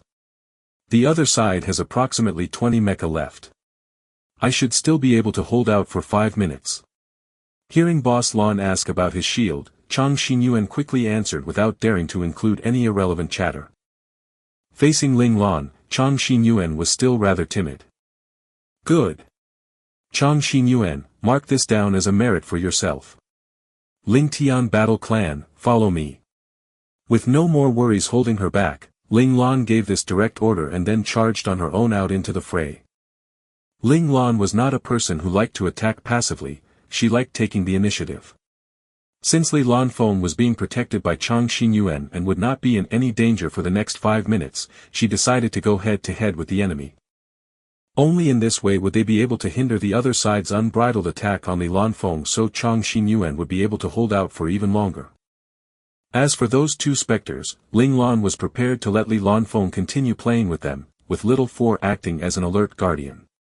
Ling Lan felt that it was worth taking the risk if Li Lan Feng could gain a little more experience. After all, a battle between specters was not so easy to come across. Howling exuberantly, Qi Long and the others charged out after Ling Lan. Finally, the blades of the two sides clashed, and the enemy mecha's thoughts of steamrolling their opponent by relying on their numbers were thoroughly crushed by Ling Lan. In order to bring her full combat power into play, Ling Lan was using the standard Federation advanced mecha, which was at the same level as the enemy mecha. Meanwhile, Ling Lan's true level had long been at mecha master level, though Ling Lan was unsure whether she was in special class level or already in ace level. This was because she had promised her father before she managed to gather enough points in Mecha World to redeem an equivalent mecha, she would not cross levels to operate a more advanced mecha. Of course, when Ling Xiao had found out that the mission she had received this time was an SSS rank mission, in order to ensure Ling Lan's safety, Ling Xiao had handed his own Imperial mecha to her and permitted her to use it at critical moments. Thus, finally operating a more suitably advanced mecha, Ling Lan's sealed powers were beginning to manifest. Like a wolf let loose into a flock of sheep, she began her wild massacre. A sharp roundhouse kick sent the 4 or 5 mecha around her flying. And as they were flailing around defenseless, she raised the beam gun in her right hand and sent a barrage of shots firing at those mechas' cockpits. Her super strong close-range combat skills combined with perfect and accurate marksmanship caused 3 mecha to explode in an instant. Ling Lan's super strong attack power flabbergasted the surrounding enemy mecha. In unplanned unison, they actually stopped their attacks to stare dumbly at that fearsome mecha standing tall within the raging flames and thick smoke. In another hidden room, D2 was directing the hackers as they put their full effort on carrying out Project T. Witnessing this scene unfold, D2 could not help but cry out, he cannot be just an advanced mecha warrior. He must be an ace mecha master. Sitting beside D2, cold sweat poured from D3's forehead as he urged D2 anxiously, quick, inform D1 to send our ace operator over. Otherwise, relying on these mecha warriors alone, we won't be able to stop him. D3's reminder abruptly jolted D2 to awareness. Project T was just a little short of success now. If the opponent managed to break into this area, all their previous efforts would be for naught. Thus, they quickly contacted D1, but the news they received in return was that the fight at the trap area had fallen into a stalemate. An ace operator who was infinitely close to breaking through into Imperial status had appeared there as well, and their ace operator was currently already engaged in battle there. We need to stall. Seeing Ling Lan's team finish off another 4 or 5 mecha, D2 knew he could not afford to hesitate any longer. He decisively sent the remaining 2 mecha teams over. How much longer will it take to succeed? D2 asked one of his subordinate hackers who was carefully channeling his hacker power into a black box inside the hidden room after the mecha teams had left at a sprint towards the battlefield on his orders. It has already entered the propagation stage. Based on this speed, we need at least 1 more hour for proper formation. The subordinate hacker wiped away the cold sweat on his forehead and answered softly. Can't you speed it up at all? When D2 heard they would still need an hour, he frowned. No more than we have. Any faster and it'll be dangerous. They will devour our power, all of it. When the subordinate hacker heard the request to speed up, his face instantly changed. He had been there during the research process of the T-virus. Previously, someone had once tried to speed up the cultivation process by sending great amounts of hacker power at it, but in the end, he had been consumed mercilessly by the T-virus. That person's final outcome had been death. His subordinate's reminder calmed D2 down. He too knew of that incident that year and knew the cultivation of the T-virus could not be rushed. He could only hope that everything would turn out well. As long as the cultivation succeeded, they could then leave the virtual world and quietly wait for the victory the T-virus would deliver to them. The Chinese Federation would be their prize. Boss, they've sent another 2 mecha teams over. The mecha team's movements naturally could not be concealed from Little 4, who was closely monitoring the secret base. This time, Little 4 had learned from his previous mistakes. He immediately reported this to his boss so that his boss would not flick him in the head and bully him again. D*mit, forcing me to go all out. Ling Lan placed all of the energy blocks she had in her bag into the standard Federation advanced mecha she was currently piloting. If not for the fact that crossing levels to operate a higher level mecha was a great burden on the body, Ling Lan would have liked to use the Imperial mecha more. Its standard-equipped 6-tube maglev 1 cannon would need only 3 to 4 shots to finish off all these mecha operators. Ling Lan sighed internally. For now, Imperial mecha could only be a last resort, not to be used unless absolutely necessary. She knew well that based on her current level of strength, she could only operate an Imperial mecha for 5 minutes. Beyond 5 minutes, her body would not be able to endure the tremendous feedback force generated by cross-level mecha operation and would collapse completely. Doing such an idiotic thing in the enemy's main camp was utter suicide. Ling Lan would definitely not let herself fall into such a desperate situation just to show off momentarily. Ling Lan had just filled her power up to the brim when she felt a faint vibration coming from the ground. It went without saying that the final 2 mecha teams of the heart of the secret base were rushing over. Ling Lan's team needed to finish off these enemy mecha before those mecha arrived. Otherwise, with the addition of 20 or more mecha, they would not be able to hold out no matter how strong their control skills were. The enemy is sending reinforcements. Hurry up and kill off these mecha. Ling Lan connected to the team's dedicated channel and issued a decisive order. Little 4 had created this dedicated channel for the 9 of them at the moment they had boarded their mecha. Everyone knew the situation was critical and that they needed to go all out. Like Ling Lan, they plugged in the spare energy blocks they had in their bags, making sure their mecha were fully charged.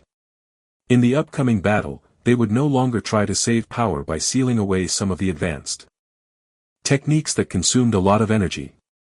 Qi Long and the original 4 plus Li Shiyu each controlled their own mecha and began sprinting. They weaved left and right as they ran so that the enemy could not predict their route, and so could not hit them with beam guns. Furthermore, this kind of airy and mobile running method made the enemy unable to determine which target they were aiming for. All the enemy mecha became nervous, because any of their remaining group of 18 mecha could become the attack target of the 6 incoming opponents.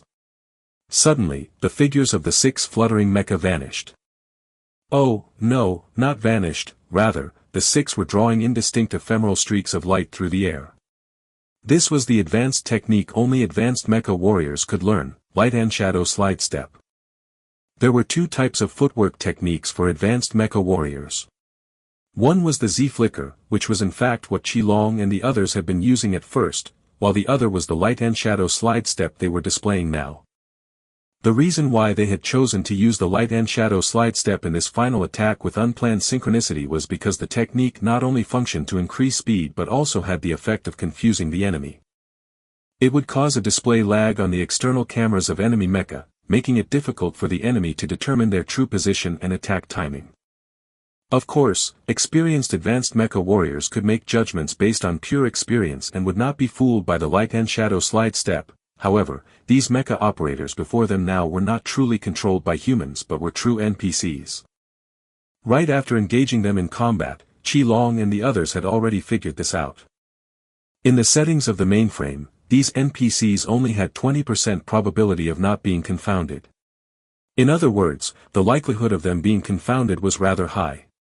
Meanwhile, Qi Long and the others ignored these NPC mechas' wild beam attacks. The next second, they were already before their respective target mecha, ruthlessly lifting up their cold weapons to swing it down savagely at the opponent. The beam shields of mecha could be said to be specially designed to deal with a variety of energy weapons such as beam guns. Against cold weapons which were pure physical violence, beam shields were rather weak. 5 mecha were subject to fierce chops by Qi Long's group. The strikes instantly broke through the energy of the beam shields and the powerful force behind the blows slammed into the enemy mecha. The intense collision between weapon and mecha instantly created a string of sparks. Qi Long and the others had not been attacking mindlessly, the areas they had chosen to attack were the various joints of the mecha. In order to maintain the flexibility of mecha, the defensive strength of certain areas needed to be sacrificed during the manufacture of mecha. For instance, at the shoulders, the neck, the hips, the arms, the ankles, the knees, and so on. Their chosen target areas made their attacks effective immediately, directly destroying a part of the mecha. Only one mecha managed to dodge the crisis this time. It had fallen into the 20% chance of not being confounded. It could be said that mecha had been extremely lucky. The one who failed was Luo Lang, and this made Luo Lang rather displeased, unable to figure out why he was the only one so unlucky. Luo Lang gritted his teeth and followed up with another attack. Since he had failed, he would just have to make up for it. He did not believe that the enemy would still be so lucky to fall into that 20% the next time he attacked. Luo Lang was full of confidence for his attack this time, but when he found that he had once again struck air, his entire pert face became flushed red with anger. Mit. Even if his appearance was a little feminine, that didn't mean others could look down on him like he was a girl. Fuming, Luo Lang followed up with another light-hand shadow slide step. It looked like Luo Lang had decided to challenge the mainframe till the end. He just did not believe this NPC mecha warrior would truly be so lucky and avoid being confounded 3 times in a row. Dreams are beautiful but reality is cruel. Luo Lang's confidence-filled third attack was once again evaded by the NPC. Right then, Luo Lang could not stop himself from cursing, "Bastard." Meanwhile, Ling Lan, who was attacking with both hands, had also been using the light-hand shadow slide step. Against real people, this technique more or less had its weaknesses, but against NPCs, it was extremely effective and was one of the primary techniques for all players. The cold weapon she was using right now was the wondrous weapon Regretless that Chang Xinyuan had forged. The special sharpness Regretless possessed was displayed to maximum effect by Ling Lan at this moment.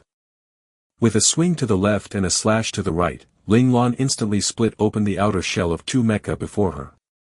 She felt that the tough outer shell of mecha was not as sturdy as she had imagined. Her swings had sliced through easily, chopping right into the cockpit of the mecha.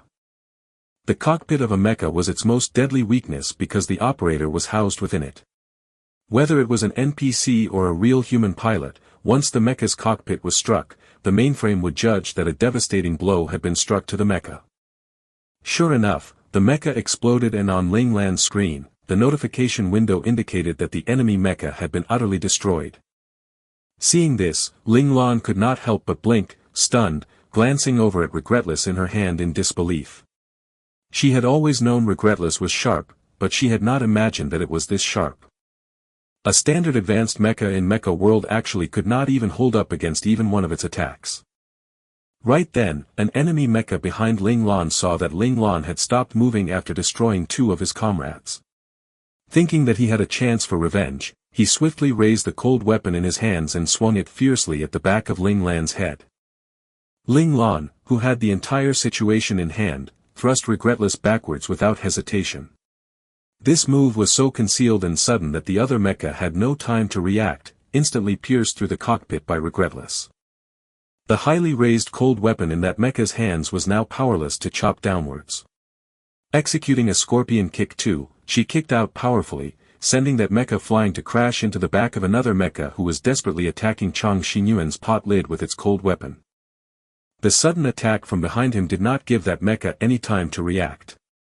He stumbled forwards uncontrollably, falling onto Chang Xinyuan's pot lid mecha, his attack interrupted. He was just about to struggle his way up from Chang Xinyuan's pot lid mecha, when 2 huge sets of teeth appeared on both sides of the pot lid to bite down mercilessly on that mecha. As the pot lid was completely swarmed by enemy mecha, no one saw when the center of the pot lid suddenly split open, slightly to form a round hole.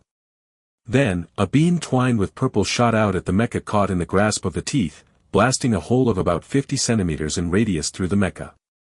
The spot it blasted though was precisely the cockpit of the mecha. And thus, the enemy mecha fell to Chang Xinyuan's pot lid mecha. As for that mecha which had been sent flying by Ling Lan's kick, after its collision with its allied mecha, it had bounced back to crash into the ground and had not gotten up again after that. If anyone was paying attention, they would see a long and flat opening at the heart of the mecha's cockpit. Blood was dripping slowly from it, gradually staining the ground below it red. Having eliminated both mecha on her end, Ling Lan saw Luo Lang's third failure and decisively raised her right arm and shot a torrent of beams from her beam gun at his opponent, striking that mecha at its knee. The knee was the weakest point of defense in a mecha. Hit so suddenly by Ling Lan's attack, it instantly burst into a small shower of sparks, and the mecha's evasive movement slowed.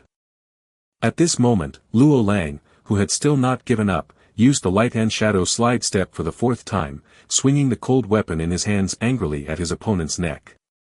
Perhaps because its knee was already broken, causing the mecha to be unable to retain its balance, and also because Luo Lang's angry swing had an unusual amount of power behind it, the mecha was instantly sent crashing to the ground by the blow. Luo Lang was unforgiving once he gained the upper hand. Once again he raised his cold weapon and began slashing it down again and again like a wild thunderstorm down at that mecha on the ground, so mad and violent that it seemed like he wanted to dice the mecha up into a heap of scrap metal. Perhaps even the NPC mecha did not want to suffer such abuse, finally deciding to self-destruct. Fortunately, Luo Lang had good reflexes and managed to avoid the resulting explosion and did not receive much damage. However, this scene just made Luo Lang even angrier. He truly felt that the mainframe was absolutely picking on him. None of the other's opponents had self-destructed, while his had just happened to choose to try for mutual destruction. Once more he charged forwards, kicking out fiercely at the burning scrap heap. That bundle of scraps was sent flying, and by sheer unfortunate coincidence, it was flying in Ling Lan's direction. At this time, Ling Lan was fighting with two other mecha. Her Regretless was clashing violently with the cold weapon of one mecha, while on her right, another mecha's cold weapon was slashing down ferociously at Ling Lan's head. It wasn't that Ling Lan did not have any room to dodge to, but it just so happened that the flaming bundle of scraps Luo Lang had kicked had appeared at the spot she would have dodged to. Luo Lang's initially towering rage was instantly doused by this scene. He felt a chill shoot into his bones and there was only one thought in his mind: he was dead meat. He jerked and shouted, "Boss, dodge." Facing this dilemma where either choice would result in a hit, Ling Lan just calmly kicked out against the mecha on her left who had been crossing blades with her, sending the other stumbling back a step. Then, with a spin of Regretless, she smacked that flaming ball of scraps and sent it flying towards that mecha which had stumbled back from her kick. That enemy mecha had not expected the fireball flying towards his opponent to suddenly fly at him instead, he was hit directly. The great force behind the crash made him stumble back uncontrollably for another 4 or 5 steps before he managed to catch himself. Although Ling Lan had dodged this flying accident, she now had no time to avoid the other mecha's overhead strike. But then, something miraculous happened. Borrowing the force of the smack she gave to the fireball, Ling Lan's mecha slid in the opposite direction for about 1 meter, and this 1 inch. Meter allowed her to narrowly escape that fierce slash by the enemy mecha. After evading the attack, taking advantage of the other mecha being caught in the tail end of its attack, Ling Lan executed a flick and swish, with a cold flash of light, Regretless lopped off the enemy mecha's right arm. Ling Lan's attack did not stop there. Right afterwards, she pushed off her right foot and her entire mecha leapt into the air till she was about 7 to 8 meters off the ground. There, she lifted her right leg high before kicking out in a downward side kick. A loud bang rang out as her right kick struck the mecha which had lost its right arm. The great force applied from above it sent the mecha crashing to the ground. As Ling Lan's mecha descended, Regretless drew a lovely arc through the air. In the end, with its tip pointed downwards, it stabbed right through the mecha's cockpit. This series of actions were completed in the blink of an eye. When Luo Lang saw that Ling Lan had avoided the flying accident he had kicked over, he instantly let out a sigh of relief. But before he could rejoice for long, he heard Ling Lan say glacially, "Luo Lang, when we return, private room training for a week." As she said this, Ling Lan was coldly pulling Regretless out from the enemy mecha's cockpit. Ah! Luo Lang groaned. He had only been venting a little, who knew things would end this way.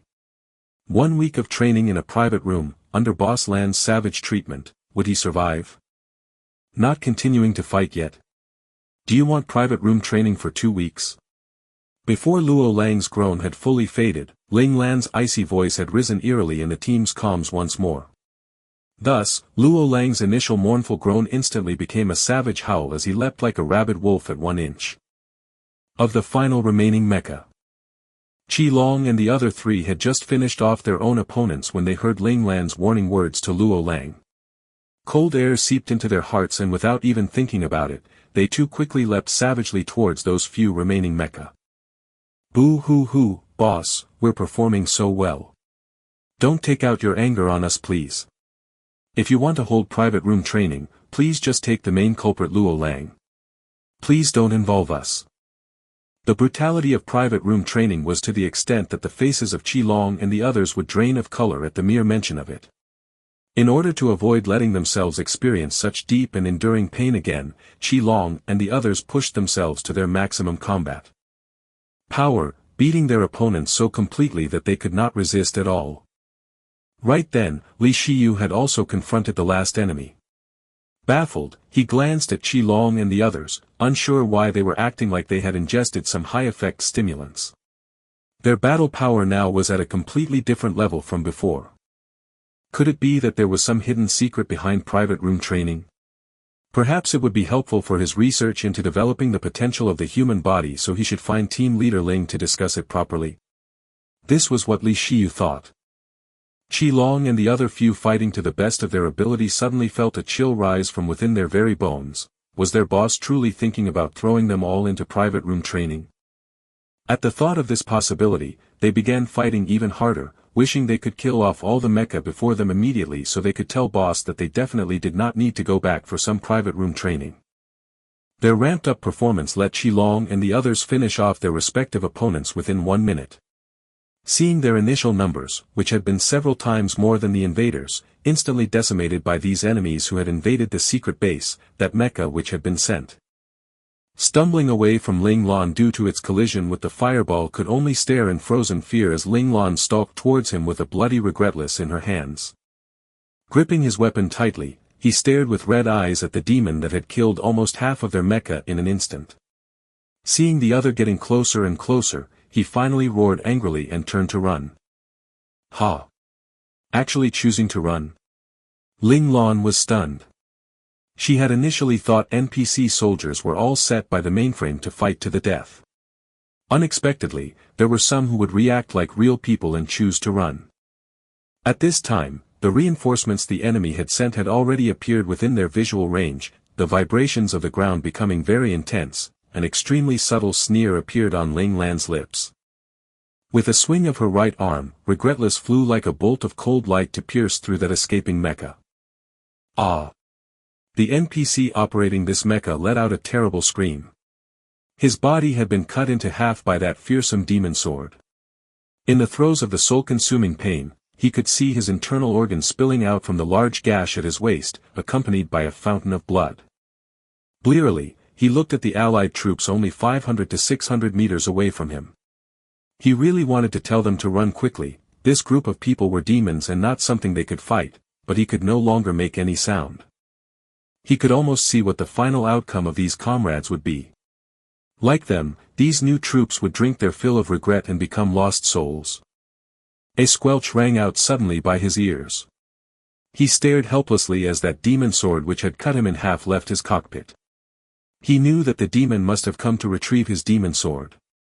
He really wanted to grab the sword, hoping to stop the demon from continuing to harm his allies with it. He used the last bit of his strength to stretch out his right hand. Could he not catch the sword? He watched as the demon sword disappeared from sight and left his cockpit completely. Dejected, he raised his right hand and found that his 5 fingers were gone. It turned out that he had actually managed to touch the demon sword just now. As expected of a demon sword. In the end, he swallowed his last breath gripped by this final shock. Even in death his eyes remained open. After retrieving Regretless, Ling Lan looked at the last 2 mecha teams approaching them rapidly and coldly gave her orders to the team, destroy them all. In the distant Caesar Empire, in an experimental hall of a military secret base, everyone was closely observing the 30 or so virtual login pods in the hall. Although they were trying their best to maintain their calm, they could hardly conceal their nerves and excitement. According to the estimated time, after just a few more minutes, their plan was going to succeed. And the result of this success was something that would drive the entirety of Caesar wild. It would allow the Caesar Empire to become the hegemon one of the solar system at once. Ever since the Chinese Federation had caught up to them 5,000 years ago, they had lost the sole position of hegemon and could only share that honor with the Chinese Federation. It should be known that in the history of the Caesar Empire, they had ruled this star system for a whole 7,000 years. How could they allow outsiders to sleep at their bedside too? They had already tolerated the Chinese Federation for 5,000 years, now they could finally get rid of their rival and taste their heart's desire. Beep beep beep. Two of the login pods suddenly emitted emergency sounds. This likely meant that either something had happened to or there was some danger to the people inside those pods. This situation made the faces of everyone in the hall change as they rushed towards those two virtual pods. The pods were quickly opened and the nutrient fluid inside was quickly drained away. However, the people inside who should have woken up remained unresponsive, lying inside with their eyes closed as if they were deeply asleep. Seeing this, a lieutenant general with 2 stars on his shoulder, the person in charge here, immediately instructed medical specialists to step forward and check on the men. 2 medical professionals in white coats, each holding a small portable instrument, went over respectively to one of the virtual pods. The instruments were soon connected to the men lying inside the pods. Looking at the data reflected by the instrument, the expressions of the 2 experts became darker and darker. In the end, they could only stand up, shaking their heads, and tell everyone that the brains of the 2 people in the pods were completely destroyed. In medical terms, brain death. Even though their hearts were still beating, they were actually already dead. How can this be? They are elites from our bureau. They cannot be dead. You must have made a mistake. Hearing the professional's declaration, a major general of around 40 years of age could not help but point fingers. Wilson, calm down. The lieutenant general barked, shocking Major General Wilson out of his rage. He squatted down with his hands around his head, muttering uncontrollably under his breath, what in the world could have happened? Why are Pete and Carter dead? Could it be that the Chinese Federation has discovered our plot? Didn't D1 say that everything was going well? As if thinking of something, Wilson suddenly jerked his head up to stare sharply at someone in the crowd. It was a middle-aged man who was also at the rank of Major General.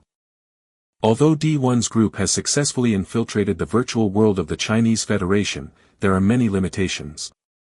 We cannot transmit any messages, and so can only wait for them to send someone back to find out anything about what's going on. The latest news we have is from 2 days ago, when they suspected that the Chinese Federation had sent someone over to investigate. In order to ensure the success of the plan, they requested the help of some specters. That Major General was frowning as he gave a brief explanation to Wilson. Major General Wilson wanted to retort, but at this moment, the Lieutenant General walked over and patted him on the shoulder in comfort and said, even though Pete and Carter are dead, this does not mean the project will not succeed. For the Empire, some sacrifices are necessary. Let us wait another 5 minutes and we will know what the results are. The Lieutenant General's words of consolation made Wilson stop talking, merely waiting patiently for these final 5 minutes to pass. He too wished that the project would succeed so that Pete's and Carter's sacrifice would become worthwhile. Meanwhile, in the virtual world, D2, who was holding the fort in the secret research center of the Swift Dragon base, saw the 2 mecha teams he sent finally manage to stall the invading enemy at the central square of the base.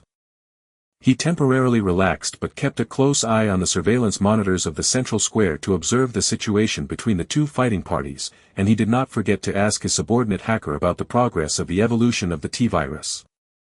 As the time ticked closer and closer to the completion stage, while that invading mecha team still continued to tussle with the 2 mecha teams of the secret base, only then did D2's heart finally settle.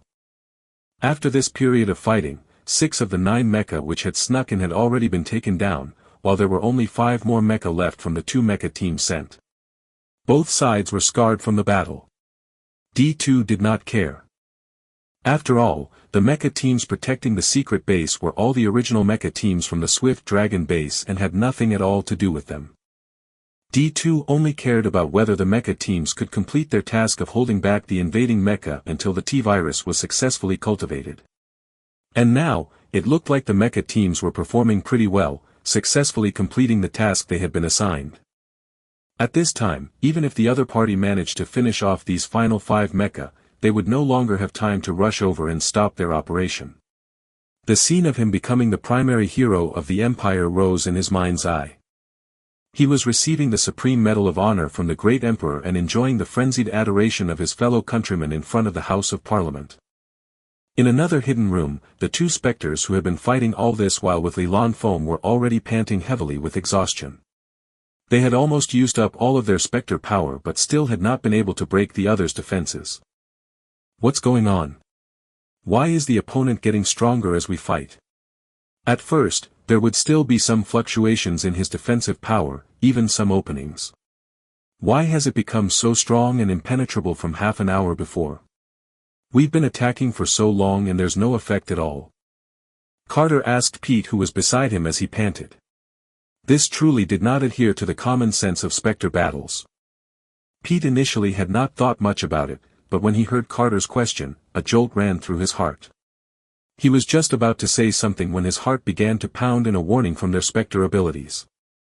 Their faces changed drastically and they hurried to pull back the specter power they were using to fight the opponent, but it was too late. A powerful, overwhelming surge of energy wrapped their specter powers completely and then pulverized it.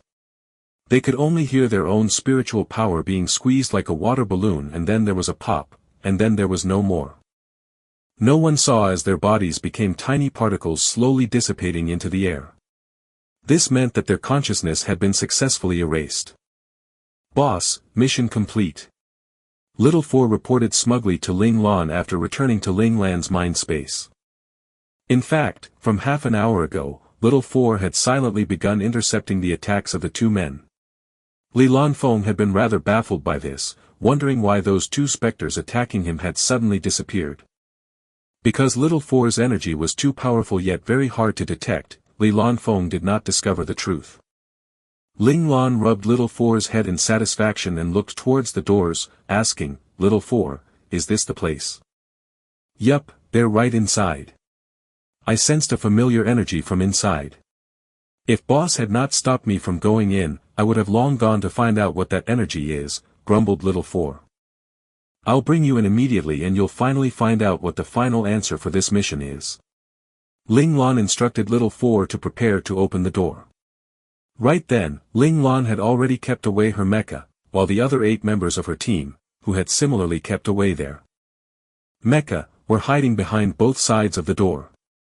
They were already holding on to their own laser weapons, prepared to rush in at first notice to take control of the situation inside instantly. "For minutes and 30 seconds to go for the T-virus to mature," said that hacker subordinate who had been in charge of cultivating the T-virus all this while, sounding pleasantly surprised as he looked at the data reflected on the screen. Previously, they could only make rough estimates, but now, they could really determine the exact time the T-virus would be born. When D2 and D3 heard this news, they instantly ran excitedly to the screen monitoring the cultivation of the T-virus to wait together for the last 4 minutes or so till the T-virus came into the world. Right then, the doors which had been shut tightly all this time were suddenly flung open. Before they could even react, a team of warriors dressed in night combat clothes suddenly charged into the room with short laser handguns aimed at them, shouting, "Don't move." There were a few people in the room who had quick reflexes. They were just about to pull their own guns when the well-prepared opponents shot them in the arm, preventing their resistance. D2 saw that they had no chance at all, and so indicated for everyone to calm down. The situation was very quickly controlled. At this moment, crisp footsteps could be heard coming from the doorway, and then a person with a cool demeanor surrounded by cold air walked through it. His cold gaze swept dispassionately over them and actually made their hearts quiver unexpectedly. "Boss, task complete." Qi Long waved his laser handgun excitedly at Ling Lan. Whether it was in the real world or here in the virtual world, they would never lack for this kind of thrilling battle following Boss. Qi Long felt that he had truly fallen in love with this type of exciting lifestyle.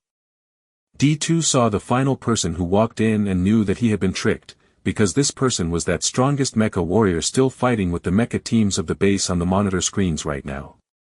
D2 and D3 reflexively glanced at each other, knowing that they needed to delay. Even if they all died here, they needed to complete their mission. "Who are you people?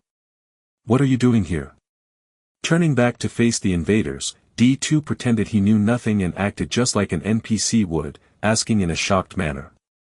He only received silence in response, however, as Qi Long and the others naturally would not say much with their boss around.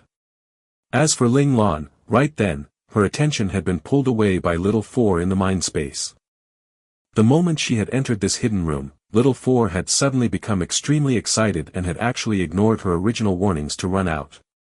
In the virtual world, Little Four could roam freely, unlike in the real world where he could only follow Ling Lan. 1 second later, Little Four returned, his expression pleased and surprised, and he could not conceal his excitement as he said, "Boss, I've discovered something great." "Oh. What is it?" asked Ling Lan calmly. "Boss, it's incredible. I never expected this world to actually have such a thing." Little Four's expression was dreamy. Till now, he could not comprehend why this thing would appear here. Logically, with this world's technology, this thing should never be here. What in the world is this thing? Ling Lan's sweat dropped. This Little Four seemed to be so astounded by this thing that he was ungrounded, completely out of sorts. "It's a type of virus, right over there. They seem to be in the process of cultivating it. This type of virus is really too famous in our Mandora star system. Back then it almost destroyed our great virtual world and killed off all of us intelligence entities. Luckily, we had a powerful mainframe computer, so in the end we managed to resolve the situation." Little Four's proud tone had a trace of cold fear running through it, as if extremely afraid of that virus. Ling Lan looked in the direction Little Four had pointed out. D2 and D3 saw Ling Lan's line of sight turn towards the T-virus and were startled. Their bodies jerked involuntarily, but they forcefully suppressed the reflex. They were well aware that they could not be too impetuous, or else the other side would become suspicious. They just needed another 3 minutes or so for the tides to turn and for success to fall to them.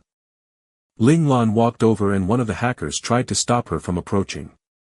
But before he could do anything, he had been pushed aside by Luo Lang, who had been following right behind Ling Lan. Only then did Ling Lan move forwards to find a large display screen before her. On it, countless codes were flashing by swiftly, and right at the top, there was an image of a cocoon. It was pulsing violently like a heart as a string of numbers counted down beside it. Ling Lan tapped on that image and asked Little Four, "Is this it?" "Yup, it'll be born in another 3 minutes or so. I did not expect your technology here to actually be able to cultivate the larvae of this virus." "It's truly amazing," exclaimed Little Four. "How harmful is this virus?" Ling Lan thought of the computer viruses back in her previous world. Those viruses would always cause various kinds of problems for those networks that got infected, and she could not help but ask worriedly. "It would cause the virtual world here to collapse, but it will still be a baby when it's born and can only do so much. Once it matures, it'll be able to consume some of those people with low spiritual power." Little Four told Ling Lan about the harm the virus could cause. In fact, once matured, it can be called an artificial virtual version of a specter. As long as someone has less spiritual power than the virus, it will consume them. This thing is truly vicious. Ling Lan's brow furrowed and she slammed a heavy fist onto that image. "It looks like there's an organization that wants to destroy our virtual world and even kill the people of the Federation. What is this virus called, and do you have a way to resolve it?" "We call it the Doomsday Flower on Mandora, because its matured form really resembles a flower," said Little Four proudly. "We successfully cleared it out on Mandora. In my databases, I naturally have the solution for it, not to mention that it still hasn't even been born yet. Then help me destroy it completely. This type of malicious virus should not exist in this world," said Ling Lan, tone tinged with revulsion. "Got it, boss. I'll handle it immediately." Ling Lan had given her orders, so of course Little Four would carry them out perfectly. In the next second, Little Four had once again disappeared from Ling Lan's mind space. Ling Lan knew that Little Four must have gone to wipe out that Doomsday Flower virus. Ling Lan believed in Little Four. Since Little Four said there would be no problems, then there would certainly be nothing to worry about, so she set this matter aside. She walked over to a chair by the side and sat down. Seeing this, Luo Lang automatically moved to stand behind Ling Lan. Li Lanfeng's gaze flickered, and he also walked over. He would not hand over the position beside the rabbit to anyone. Li Lanfeng wanted to proclaim this point to everyone from this point onwards. Ling Lan was not at all concerned over Li Lanfeng's and Luo Lang's actions. Settled in her seat, she tapped on the armrest and suddenly raised her head to look at D2 and asked, "Which faction are you all from?" When Ling Lan had pounded the image of the cocoon earlier, D2 had been extremely nervous, afraid that the other would notice something and think of a way to destroy it.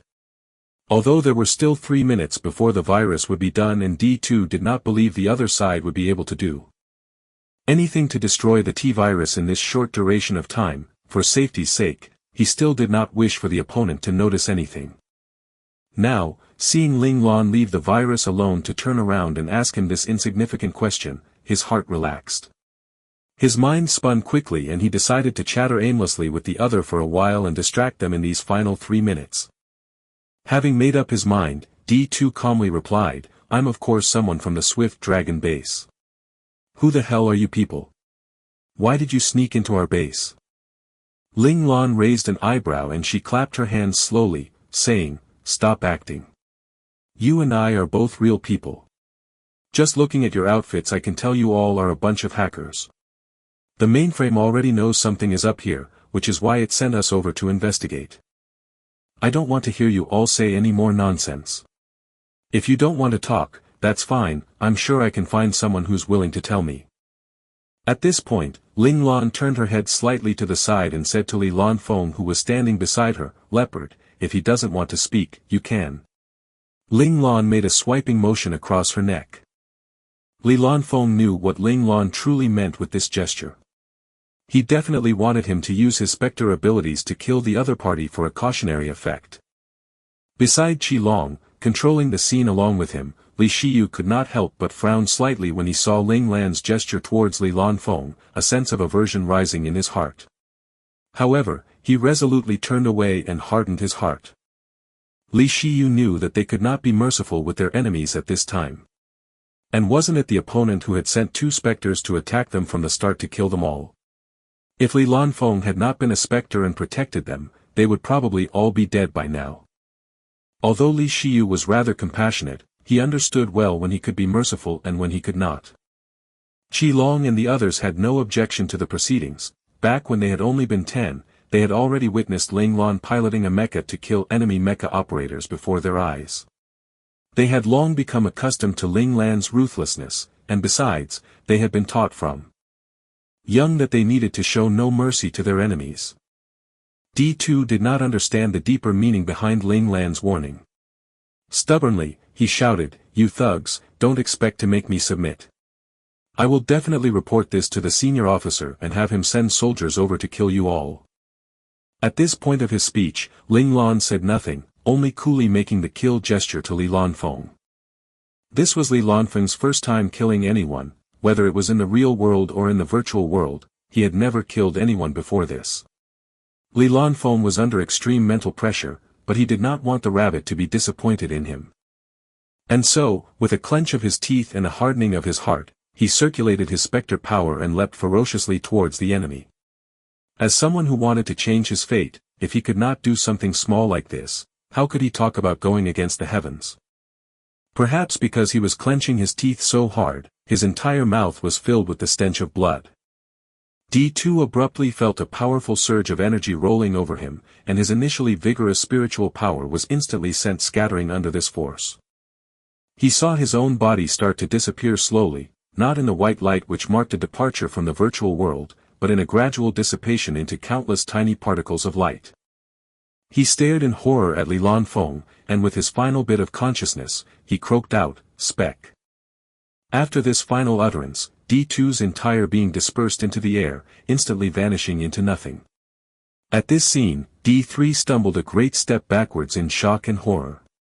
If they had not been invaders and thus were not able to go offline from this Swift Dragon base, they would have definitely chosen to leave this place as soon as they could.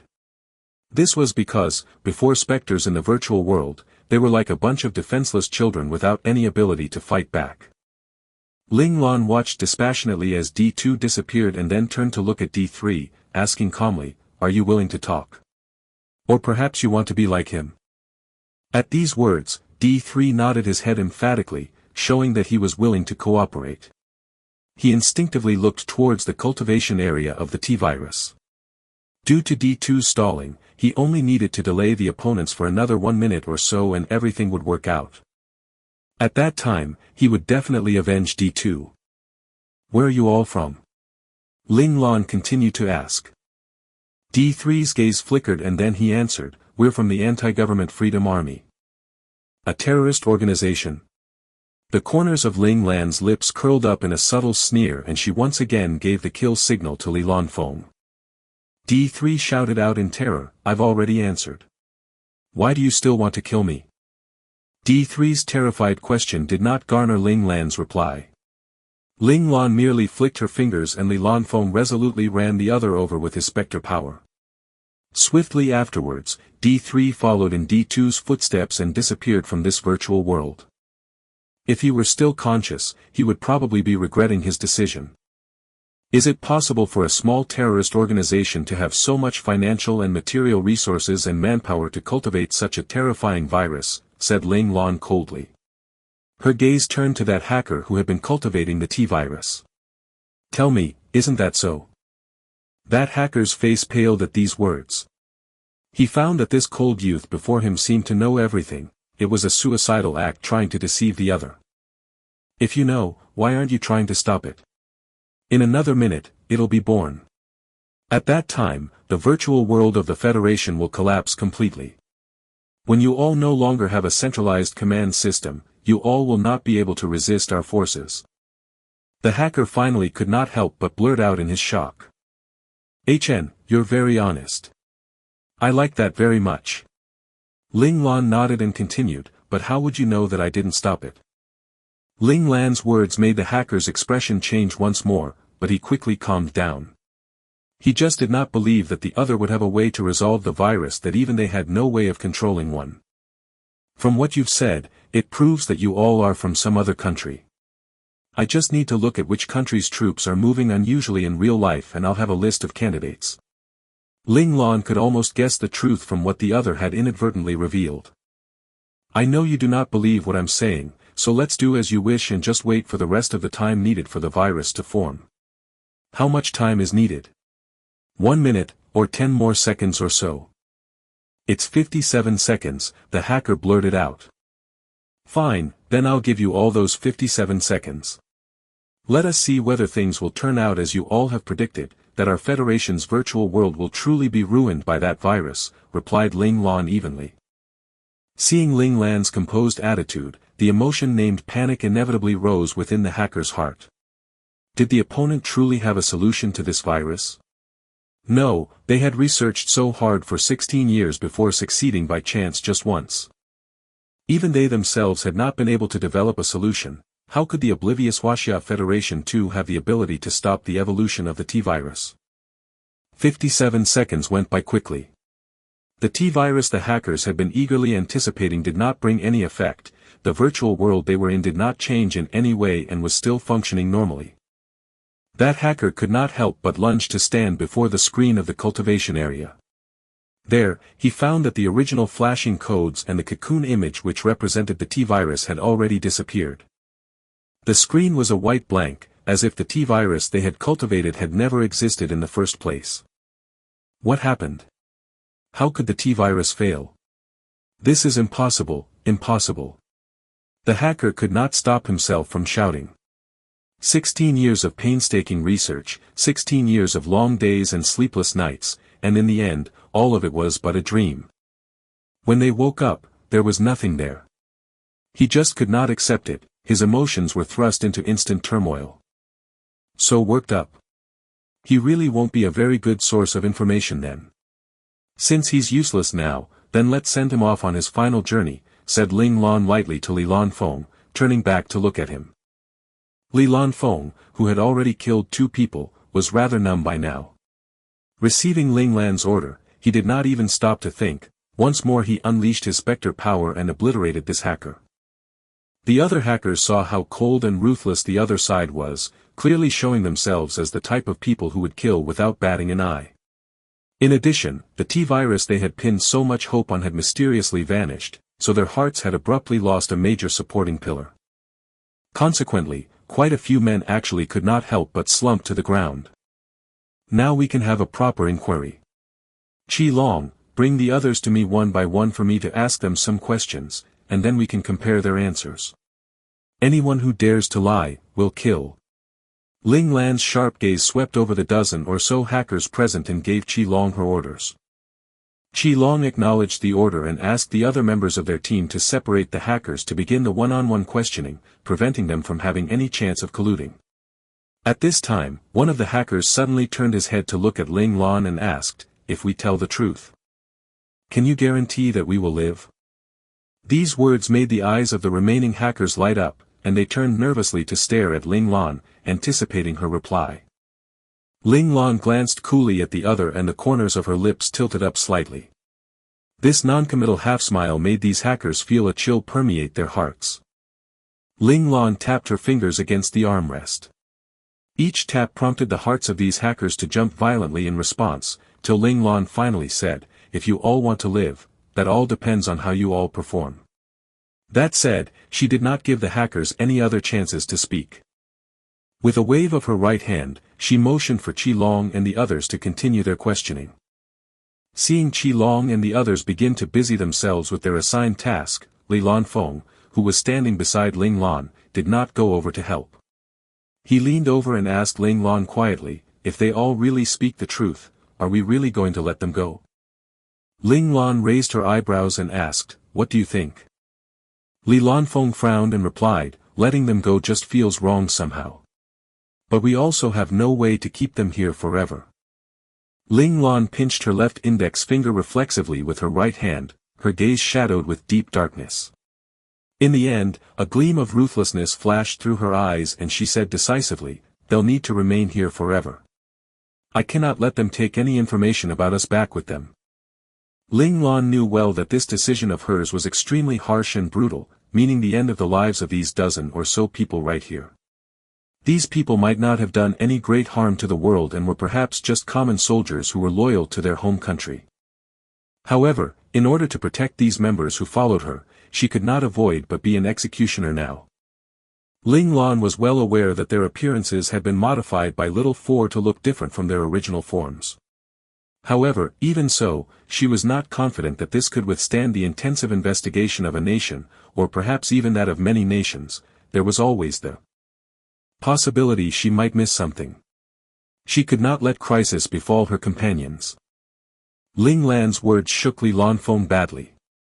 He understood what Ling Lan was trying to say, whether or not the other party cooperated, Ling Lan was going to kill them. Li Lanfeng was a smart person, he instantly understood why Ling Lan had made this decision. They were still a group of cadets. Right now, they were now still extremely weak and vulnerable. Without the protection of the military, if they were discovered by the enemy, their final outcome would inevitably be death. Regardless of which country these people were from, they could not let these people go. Moreover, they also could not take the initiative to request Federation military protection. If the Federation learned of their existence, especially about him, Li Lanfeng, the government would certainly never allow him to continue living freely on the outside. Spectres were not allowed to be free of the military's control. Li Lanfeng knew very well that if not for him, Ling Lan could have just reported this matter to the Federation military. The outstanding performance of Ling Lan's team this time would definitely amaze the military. This group of prodigies were sure to shine in the future. Entering the military system early to be given focused cultivation by the military, the futures of Ling Lan's team would only become better and not worse. It could be deduced that Ling Lan had given up on the honors and resources within easy reach, choosing to conceal this matter instead, all because of him, Li Lanfeng. Li Lanfeng's heart felt a little hot. Looking at the cold as ice and seemingly emotionless Ling Lan, who was actually very kind, his heart, which had initially been wavering at the thought of having to kill so many people, became instantly steady. The rabbit was willing to bear this sin for him. Then how could he be so weak? Leave it to me. The hesitation in Li Lanfeng's gaze was swept away and a savage light silently surfaced within his eyes. He could not let the rabbit's consideration go to waste. In terms of ruthlessness and decisiveness, he was still too far from the rabbit. If he wanted to become a companion who could fight beside the rabbit, he would need to make his heart become much fiercer and harder. Li Lanfeng's reply made Ling Lan raise her eyebrows, a trace of surprise flashing through her eyes. Ling Lan knew very well that this was Li Lanfeng's first time killing people, because when he had killed the first man, she had clearly seen Li Lanfeng clench his fists tightly, and she had even heard the other bite down so hard that his teeth sounded like they would break. Ling Lan had thought that Li Lanfeng would need a period of psychological adjustment. Even she herself, when she had killed someone for the first time in the learning space, had almost broken down mentally and had thrown up almost all of her guts. However, the treatment provided by the learning space was not psychological counseling but endless slaughter. It made you kill until you were numb to it. Every time Ling Lan thought back on this, she could not help but feel some lingering fear and silently rejoice that she had been mentally strong enough, that she had not been driven insane by the torment. Ling Lan's initial plan was to let Little Four wrap things up and kill all of these people after she had led the team away from this place. However, when Li Lanfeng had taken the initiative to ask about Ling Lan's plans, an impulse had made Ling Lan admit her real thoughts to the other. She had indeed wanted to see how far the leopard could go. Would he be unable to understand her decision? Or would he refuse to take action out of compassion? Ling Lan had considered many possibilities, but she had never expected Li Lanfeng to be able to adapt to the psychological pressure of killing so quickly and actually volunteer to execute this task himself. Ling Lan was well aware that Li Lanfeng was speaking honestly. He had instantly abandoned his weakness to become decisive and ruthless. Ling Lan was silently awed by Li Lanfeng's performance. There were indeed those who were born for the darkness. This leopard was truly not a good person. Even as Ling Lan was silently exclaiming in her heart, she was extremely happy to hand over the task of cleaning up to Li Lanfeng. After all, it was always nice to have someone who was willing to share some of the pressure. Just imagine, taking the lives of so many people at once. Even Ling Lan, who had been trained by the learning space to be extremely ruthless, could not be completely calm. Very soon, Qi Long and the others brought the confessions of those 10 people over. Ling Lan rapidly scanned through the confessions and then pointed out 7 of the 10 people and said with a cold smile, "Seeking death on your own. That's fine. Leopard, satisfy their wishes." Having come to a realization, Li Lanfeng would no longer hesitate. Ling Lan's voice had barely faded when his specter power poured out and easily erased those 7 people. Just like with D2 and D3, they became energy particles of the virtual world. Seeing how ruthless Ling Lan was, giving a kill order without even asking anything, the remaining few people despaired, no longer holding any wishful hopes of survival. Ling Lan stared with interest at the faces of the remaining few and then said with a quirk of her lips, "You all still at least said some things that were true, unlike those 7 who were spouting complete nonsense. Now, I'll give you all one more chance. I hope that this time, you all won't let me down." Ling Lan's words caused the despairing eyes of those few people to once again blaze with the desire to live. Being led away for questioning once more, they were extremely cooperative this time, to the extent that they even volunteered some information which Qi Long and the others had not thought to ask for. By Ling Lan's side, Li Lanfeng asked curiously, "Were all those 7 people truly lying?" Ling Lan replied evenly, "How could that be? It's not like I verified anything, but there is always the need to sacrifice some people to make sure the remaining people no longer dare to conceal anything." Only then did Li Lanfeng understand that Ling Lan had simply chosen those 7 people randomly, using their lives to terrify the remaining survivors into compliance.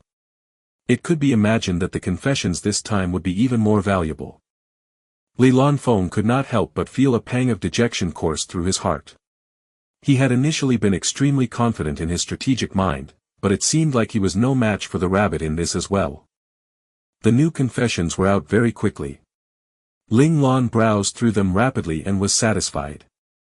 She could already confirm that these people were from the Caesar Empire. Back when she had first heard of the Caesar Empire, she had already felt that this empire was definitely not as friendly as it would seem on the surface. No one would be so magnanimous as to share their spot as hegemon, which was especially true for a nation as strong as the Caesar Empire. Now, from the looks of it, her first impression had been right. In order to deal with the Huaxia Federation, the Caesar Empire had put in quite a bit of effort. Spending 16 years to successfully cultivate the embryo of a T-virus, they were truly tenacious. Who'd have expected it to be Caesar? Many soldiers in our Federation think well of the Caesar Empire.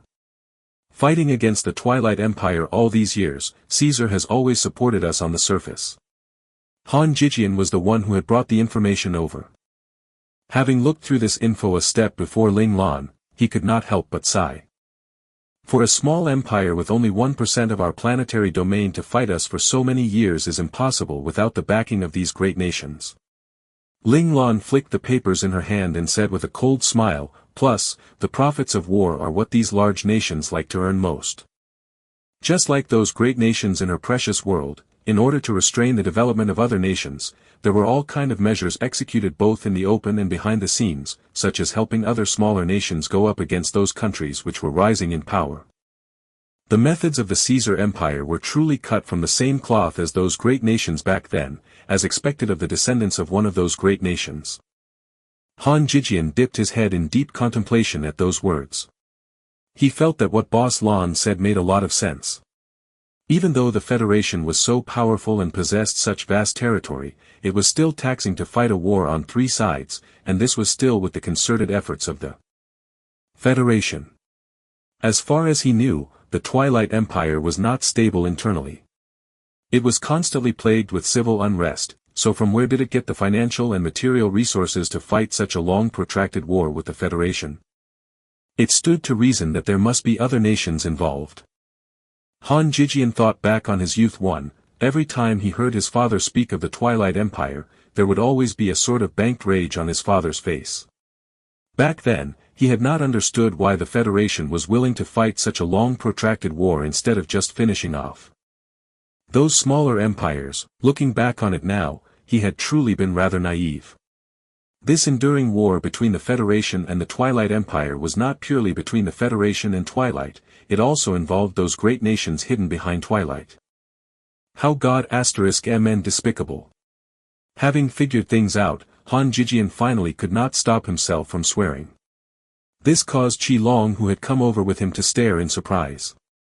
He had never expected the typically calm and astute Han Jijian to ever behave so agitatedly. In order to salvage the image of his sworn brother in Boss Lan's eyes, Qi Long quickly changed the topic and asked, "Boss, we've already received the answer for the mission.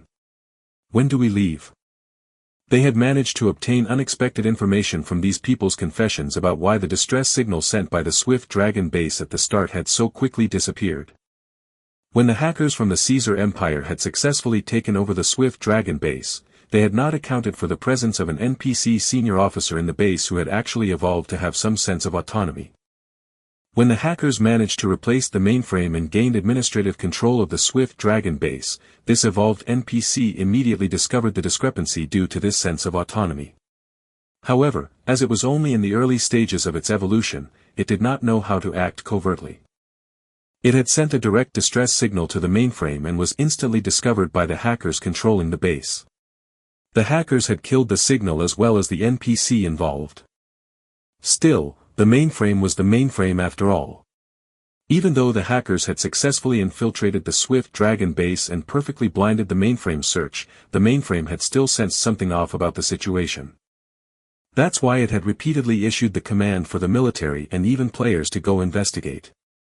Due to multiple previous failures with nothing to show for it, the mainframe had upgraded the mission to investigate the Swift Dragon base into an SSS rank, while dispatching an elite investigative team from the military at the same time. Coincidentally, Ling Lan had tried to accept a mission to establish her battle clan at this time and just so happened to offend the city lord of Grand Sweep City at the same time. The city lord had seen this new SSS rank mission issued by the mainframe, and this had given him the idea of using a large spin wheel. He had hoped to teach Ling Lan a lesson by saddling Ling Lan with this impossible mission. Therefore, there were many reasons which had come together to make it possible for Ling Lan to accept this mission.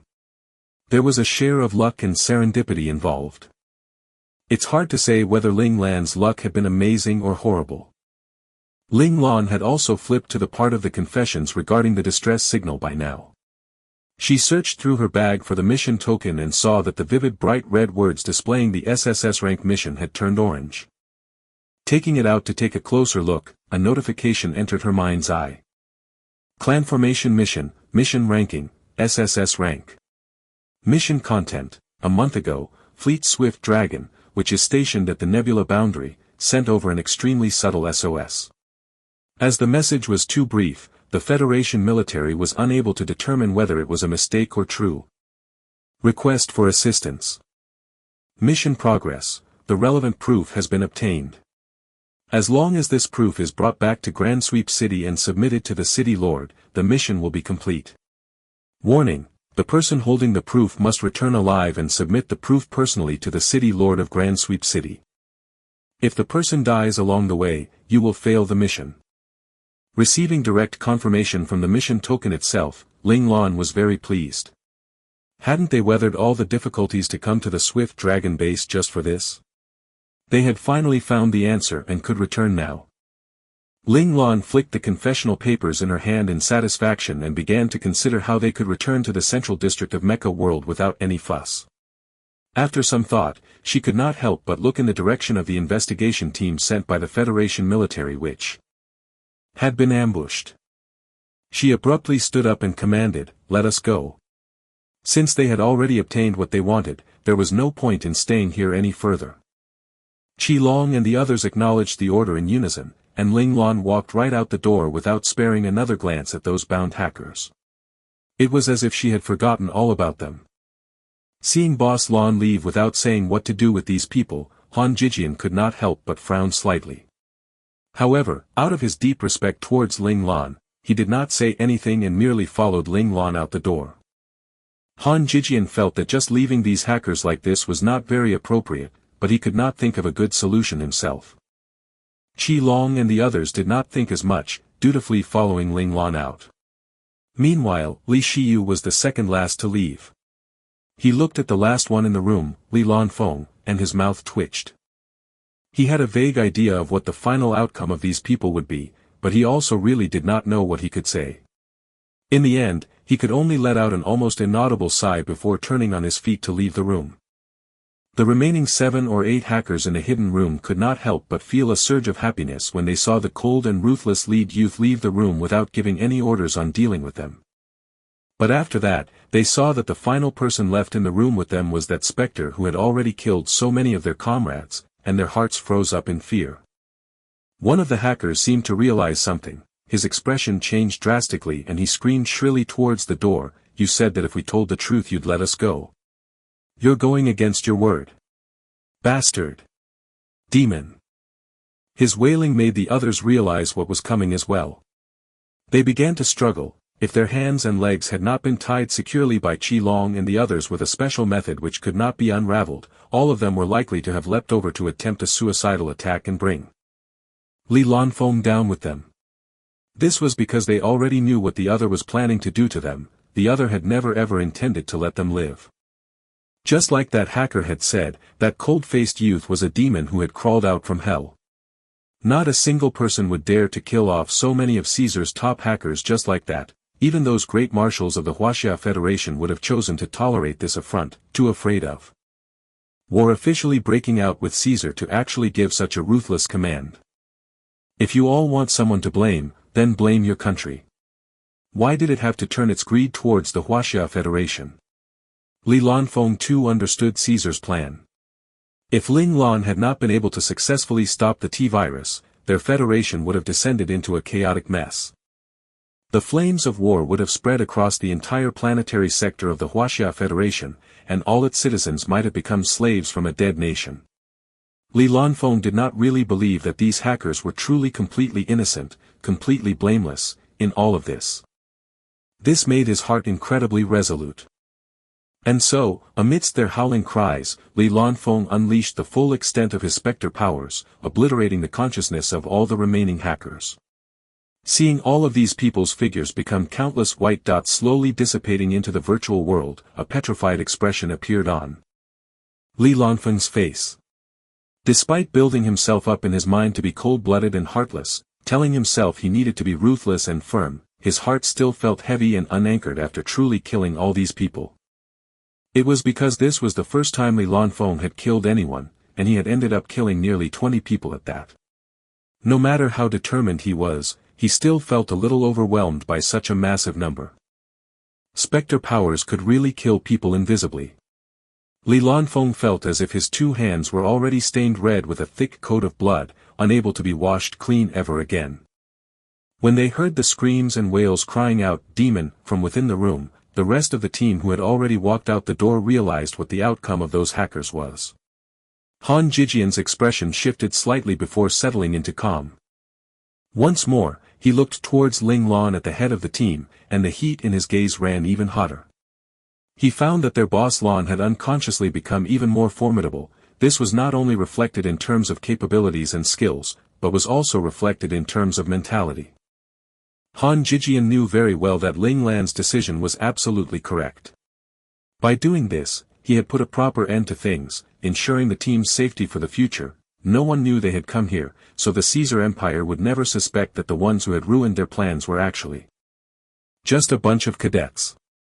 In contrast, even though he knew deep down that these people could not be allowed to live, he just could not make the decision to kill all of them. When Qilong and Luo Lang heard the shouts of the hackers, they merely pursed their lips heartlessly and thought that those men deserved it.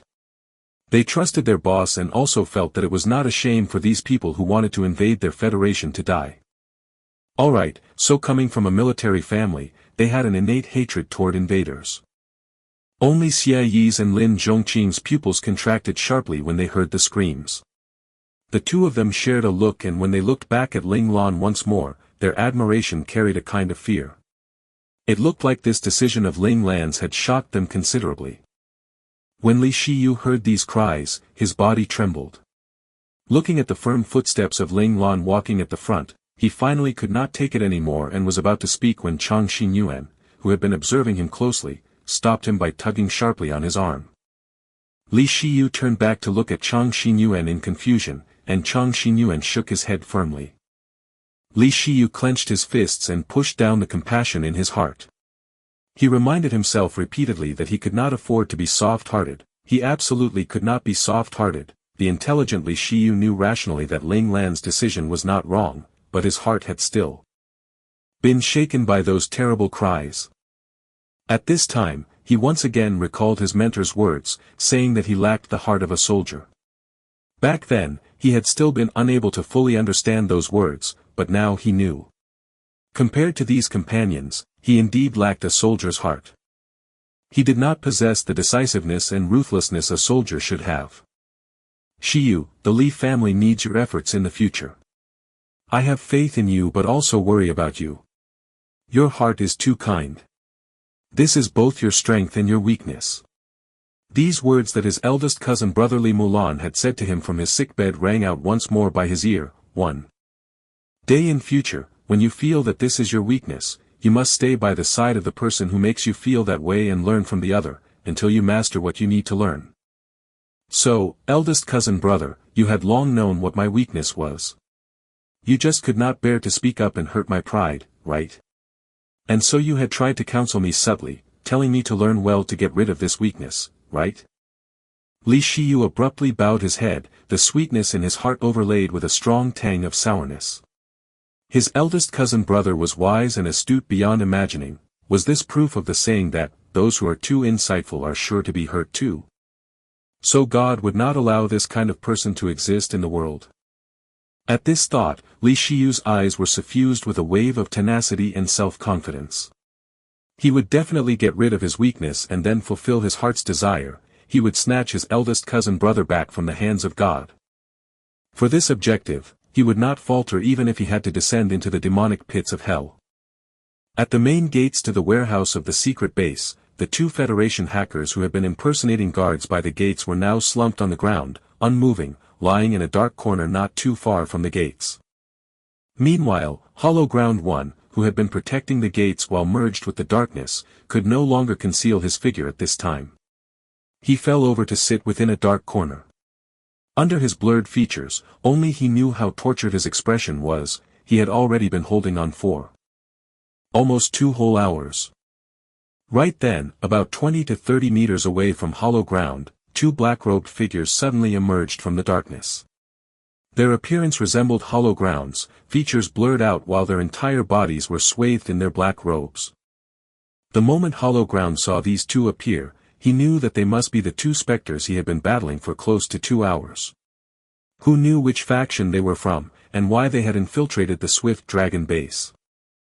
So this is a top-class specter from Huaxiao.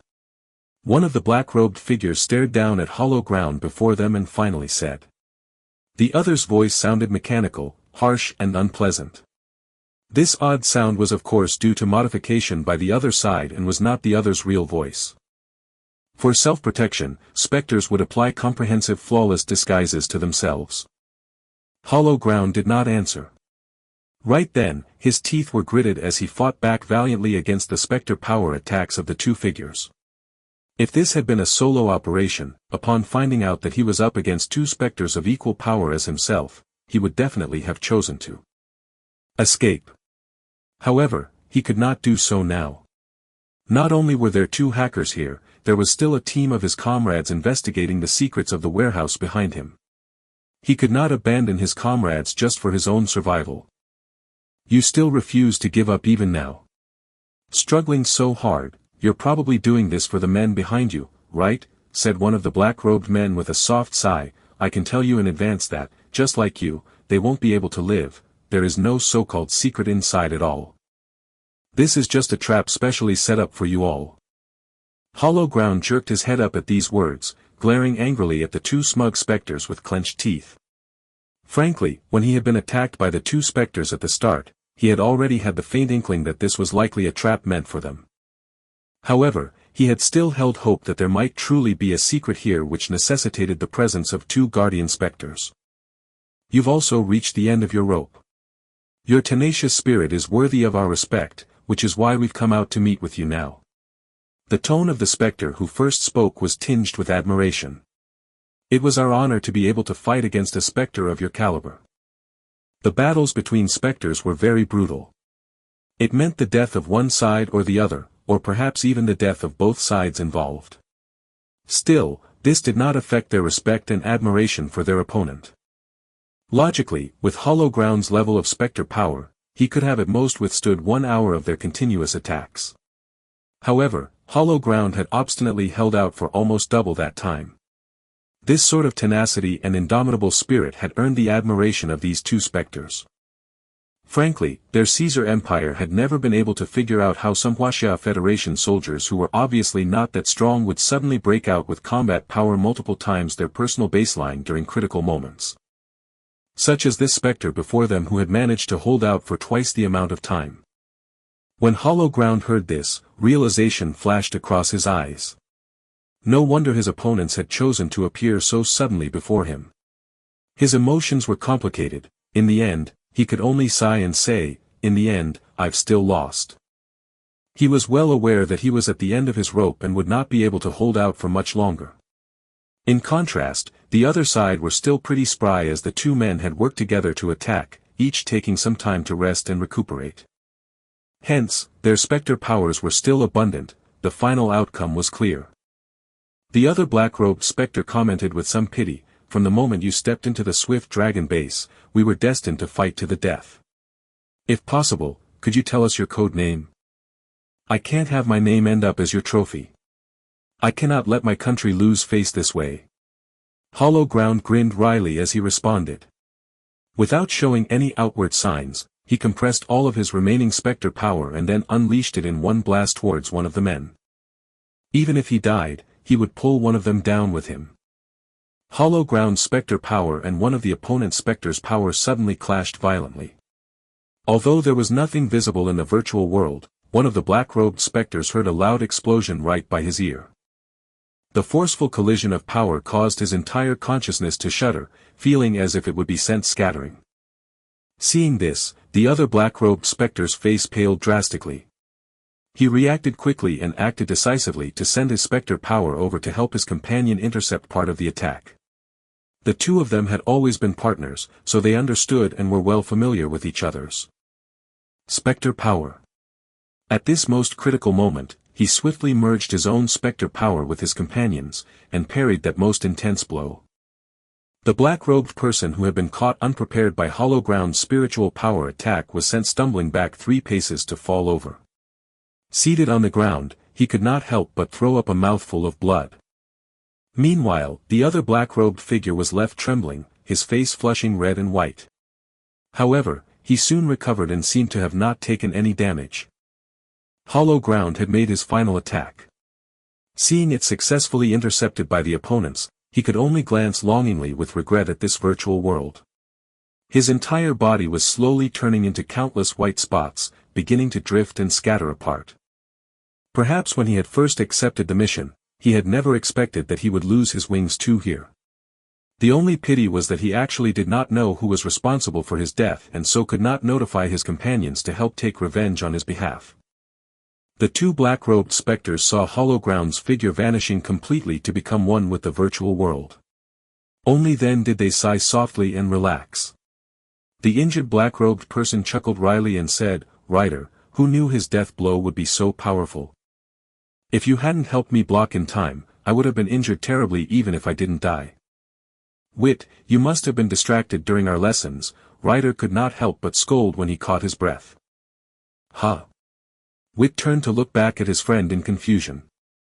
The instructor mentioned very clearly in class that the specters of other countries all have their own unique characteristics in battle. For the specters of the Huaxia Federation, we must be especially careful of their final attack right before death. When they have failed, the Federation soldiers are particularly fond of mutual destruction tactics. Ryder recited what the instructor had said back then. After listening to what Ryder had to say, Wit stuck his tongue out in delayed fear. He had indeed lost focus for a bit during their classes, but he had not expected to miss such an important piece of information. This had almost caused him to drink the fruits of regret right here. Luckily his partner was on point and had saved his life. While Ryder had been speaking, he had also used his specter power to erase the 2 hackers lying on the ground. Without Hollow Ground's protection, these 2 unconscious hackers could no longer be saved. Just like Hollow Ground, they turned into white spots which vanished into the air. In the headquarters of the National Security Agency of the Huaxia Federation, blaring alarms rang out abruptly from within one of the rooms. Complexion draining of color, the staff member monitoring to one side quickly leapt towards 3 virtual pods which were flashing with red lights. "We've finally finished off this specter. It actually took us close to 2 hours. How shameful. Wit, quickly rush over to the heart of the secret base now and help Carter's group deal with the specter there." Ryder had received D1's notification a long while back and knew that the specter at Carter's side was even stronger than the one here. The 2 of them were fighting neck and neck with the enemy specter, both sides unable to do anything about the other, locked in a stalemate. Thus, Carter had specially requested Wit's help. If not for the fact that the battle here was also at a critical juncture, Ryder would have long sent Wit over to help. D1 has not received any more messages from D2. Carter's side has probably already gotten things under control over there. There's not much point for me to go over there. I might as well follow you and go handle that team of small fries below. Wit was rather reluctant. He was afraid that he would rush over only to find that Carter and his team had already handled the enemy. Not only would he have traveled all that way for nothing, he would not even obtain any of the battle merits on this end. Ryder glared at him in exasperation and scolded, "Asshole, go if I tell you to go. What are you blathering on about?" Seeing the obvious reluctance on Wit's face, Ryder's heart abruptly softened and he said, "Don't worry, if there's nothing for you to do there, I'll share half of the merits I earn here with you." Ryder naturally knew what Wit was worried about, so he shared his plans directly to assure the other. The team below had no specters protecting them, so no matter how good they were at fighting, they were still like defenseless babes in his eyes. They were like lambs for the slaughter, not posing any difficulty at all for him as a specter. He did not mind sharing this kind of effortless battle merits with his partner. "Ryder, you're the one who said it. Don't you dare go back on your word later." "I'll go immediately," said Wit happily. Without waiting for Ryder to respond, he disappeared into the darkness of the night, zooming towards the heart of the secret base. Although they could move through the skies and the earth in the virtual world like gods, moving much more rapidly than normal people, it was instinctive for them to move in the cover of shadows. Ryder saw Wit rushing off impatiently and could only shake his head helplessly. Wit's personality was still a touch too impetuous, but he was still young. With a few more years of instruction, all of this would no longer be a problem. Subsequently, he entered the gates, tracking the path taken by the investigation team of the Huaxia Federation. He needed to finish off these people before Carter's side wiped out those invaders on their end, otherwise he would become the butt of their jokes. Having designed such a perfect trap and still needing so much time to finish off these people, if word got out about this, he wouldn't be able to show his face for. Ling Lan had not walked very far with the rest of the team when Li Lanfeng caught up to rejoin them. Ling Lan swept a glance over Li Lanfeng. Although his complexion was a little pale, his expression was composed and steady. Ling Lan knew that the leopard would be able to overcome this hurdle with his own strength. She felt extremely relieved inside and no longer worried over the matter. When Ling Lan's team had entered the secret base, due to the continuous battles they had to fight, it took about 1.5 hours for them to reach their destination. On their way out, even though there were still quite a lot of soldiers in their way, because the soldiers' combat power was considerably worse than Ling Lan's team's, the return journey did not take them as long. They were back at the mouth to the tunnel in less than 20 minutes. At this time, Little Four, who had left Ling Lan to go wipe out the T-virus, returned, suddenly appearing within Ling Lan's mind space. Ling Lan saw Little Four's reappearance and knew that he must have finished clearing out the T-virus. Still, the potential harm the T-virus could inflict on the Federation's virtual world was too great, so Ling Lan could not help but ask, "Have you cleared out that T-virus, that doomsday flower?" Little Four grinned widely, nodded and said, Yup, all done." "You're sure that the T-virus won't appear again in the virtual world?" Ling Lan asked again, still worried. Yup, as long as boss does not want to see it, the T-virus will not appear here." Little Four blinked his clear black eyes guilelessly and replied with a sure expression. Only then did Ling Lan relax. She did not notice when Little Four bowed his head to hide a smile. Of course Little Four would smile sneakily. He had only said that the T-virus would not appear again if Ling Lan did not want to see it. If Ling Lan wanted to see it again one day, the T-virus could appear any time she wanted it to. That's right. He, Little Four, had transferred that T-virus, aka the Doomsday Flower, into the learning space for focused cultivation. Little Four felt that there was no such thing as good or bad when it came to viruses. It all depended on who the user was. Besides, it wasn't easy for him to see something related to the Mandora star system. Little Four could not bear to erase it just like that. Mind you, the instructors in the learning space were unwilling to talk to him much due to his young age, and Ling Lan had so much to do in her daily life that she did not talk to him very often either. Meanwhile, in the virtual world, other than that little optical supercomputer on that spaceship, he still had not encountered another self-aware intelligence entity in this entire virtual world. Yes, Little Four was feeling lonely. Little Four left Ling Lan's mind space excitedly to come to a sealed space within the learning space in the next second. There, a baby was sleeping deeply suspended in the air.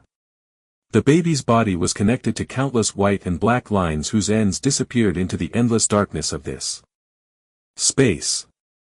There was no visible end point. Little Four's figure flashed once more and he was right by the baby's side in the air. He curiously reached out a finger to touch the other's soft cheek. Disturbed, the little baby's pretty brow scrunched up, and its bright red, little lips pouted angrily. It looked like he hated having his sleep disturbed by others. "Little fellow, sleeping like a dead pig. Being able to continue living, you need to thank your elder brother Little Four, you know." "Yup, I was the one who saved you, so I should be the one to name you. What should I call you? Little Doom? Little World?" Nope, Little World sounds too much like my name Little Four too. That name was given to me by boss. It's my exclusive title, said Little Four, riled up. His eyes spun and then with a trace of cheekiness he said, "I've decided. I'll call you Little Blossom 3. Little Blossom, you need to grow up quickly and wake up. Stick around with me later on and I guarantee you'll be treated well. Remember that I'm your big brother in the future. You must call me Big Bro Little Four later on, announced Little Four gleefully. The sleeping baby did not know then that even before he had woken up, he had already been given an extremely lame name by the naughty Little Four. Only when he grew up did he learn how horrible this name was and lodged a firm protest with Boss Lan. Only then did he manage to retrieve his dignity and gain a new name. Little Four looked at the sleeping baby, his mood buoyant. He nodded happily, knowing that he would have a friend in the future. Little Four was lost in the wonderful daydreams of his beautiful future when he suddenly raised his head and frowned. At that instant, he had sensed a specter that should have been at the trap rapidly approaching his boss's location. Little Four's figure flickered and he instantly returned to Ling Lan's mind space to immediately report his findings to Ling Lan. After finding out, without even having to think about it, Ling Lan sent Little Four out to kill that person. After killing more than a dozen people, Li Lanfeng was drained in both mental energy and specter power. Ling Lan did not want to tire him out any further and risk unnecessary complications. Wit, who was hurrying over, suddenly felt a chill run through his body. And then, an overwhelming cascade of familiar yet horrifying specter power rolled over him. Despite his fast reflexes, allowing him to speedily whip out his own specter power to defend himself, the power gap between the 2-inch was just too wide. His defense only made that wave of energy pause for a brief moment, and then his consciousness was crushed beneath it. He seemed to feel his soul splitting apart, and then his vision blacked out and he was no longer aware of anything. He had no chance to see his own body slowly becoming white dots to disappear from this virtual world, just like hollow ground. Meanwhile, somewhere else, the Spectre Rider who was calmly approaching his target, the investigation team, suddenly found his own specter power vibrating violently. This was a warning sign. He stopped abruptly and after using specter power to protect himself, he began to test his surroundings. He found nothing, however. Puzzled, he shook his head and could only continue to move forwards, but his demeanor was obviously much more cautious than before. When Little Four reported back to Ling Lan that he had already handled that specter, Ling Lan's team had already arrived at the exit. Ling Lan swept a glance over all her team members and then took out that confession from her bag, intending to pass it to Li Lanfeng. Leopard, safeguard this data. Remember, you absolutely cannot die this whole trip back. You must live to hand this over to the City Lord of Grand Sweep City, or else the mission will fail. Li Lanfeng was taken aback by these words. He did not expect Ling Lan to choose him to shoulder this great responsibility. From the very start of the planning of this strategy, it was clear how important this role was. Li Lanfeng had always thought that this role was certain to be for Qi Long or Luo Lang, because they were the second and third strongest respectively in the team. At the same time, they were also childhood companions of the rabbit, so in terms of trustworthiness, they should be at the top of the list. But now, this task had been entrusted to him. Li Lanfeng could feel the full extent of the rabbit's trust in him. This moved him greatly. He secretly took a deep breath and then very calmly reached out a hand to accept the data file. Li Lanfeng was now certain that his importance was definitely not much lesser than that of Qi Long, Luo Lang, and the others in the rabbit's heart. He must live up to the rabbit's feelings for him. Frankly, Li Lanfeng was overthinking things. Ling Lan had chosen Li Lanfeng because she felt that he was a crafty person with a scheming mind and a belly full of murky water. Furthermore, his mecha control skills were as good as Qi Long's. No matter how you looked at it, he was from the stock of scourges whose misdeeds lasted for thousands of years. She believed that even when it was game over for the rest of the team, Li Lanfeng would still be able to live on with vim and vigor 5. However, this still indirectly displayed Ling Lan's great faith in the leopard. Li Lanfeng had not been moved for nothing. Ling Lan then turned to look at Qi Long and instructed seriously, Qi Long, after this, you lead the team members to provide full protection to the leopard. Even if you all die in battle, you cannot let the leopard die. Qi Long's expression turned solemn. Yes, boss. Qi Long and the others knew very well that the true challenge would only start after this. After that, we will move as planned. We will split our forces in two. As Ling Lan signaled with her gaze for her team to move out, she also instructed Little Four within the mind space, carry out the original plan. Receiving his orders, Little Four immediately rubbed his palms together and got to work. Killing specters had only been a temporary job. Now, it was finally time for him, Little Four, to really showcase his skills. In one of the dormitories of the makeshift camp accommodating the survivors of the Jinglong main ship, a soldier was constantly looking at the communicator in his hands. Suddenly, an expression of pleasant surprise appeared on his face and he quickly lifted his head to meet the nervous expression of the companions by his side and said, "There's news. The commanding officer has succeeded on their end and has asked us to start moving to take control of the military ship and wait for their return." At these words, a member of the group who looked to be the leader immediately nodded his head and gave the order. "Good, then let's start acting according to the original plan." These people immediately sorted out their weapons and quietly left the campgrounds, sneaking their way towards the spaceport of the military vessel. Their objective had been determined early on, the patrol ship which had brought them here in the first place. According to their plan, when the commanding officers came back, they would also sneak into this military vessel, and before anyone in the Swift Dragon base discovered them, they would start the ship and leave this place. Ling Lan, who had long sussed out their plan, decided to take advantage of the situation and let her team sneak onto the ship in question as well. This way, with these people from the military as their shields, no one would discover their movements. Qi Long and the others soon left the canteen. They had to rely on themselves after this. Ling Lan watched them leave and sighed softly. A data file suddenly appeared in her hands. It was that confession she had given Li Lanfeng. The almighty Little Four had already made a perfect copy of the document. Ling Lan would not put all her eggs in one basket. She had entrusted Li Lanfeng with a copy but had also kept a copy for herself. As long as one of them stayed alive, this mission could be completed. This way of doing things was actually against the rules, but with Little Four making adjustments behind the scenes, everything became reasonable and acceptable. Ling Lan once again kept the document away. She had divided their forces for two reasons. 1. She wanted to completely eliminate the hidden threat. She could not let any of the people from the Caesar Empire who had infiltrated the base go, because she could not let any hidden dangers that could threaten her team members in any way to remain. 2. She needed to rescue those Federation investigation team soldiers who were entrenched in trouble. She still needed to use them as shields to deflect attention from her team. Little Four simulated the commanding officer's communication signal, and after relaying news to those people holding the fort back in the camp, he left Ling Lan to go kill off those hackers hiding in the command center. In the meantime, with Little Four providing cover, Ling Lan made her way to the warehouse at top speed. Although there was still one specter there, having figured out how to control her spiritual power, Ling Lan had the ability to protect herself. Therefore, she was not afraid, and this was also why Little Four felt reassured enough to leave his boss. In a hidden room of the command center, 8 black-robed hackers were staring at the time on the screen before them with ashen faces. The initial estimated time for the successful activation of the T-virus had already exceeded 20 minutes, they had already made the preparations to celebrate their triumph, but reality had intruded to slap them in the face. The virtual world of the Federation was still operating normally with no sign at all of anything wrong. D1 and the others were not just sitting around idly.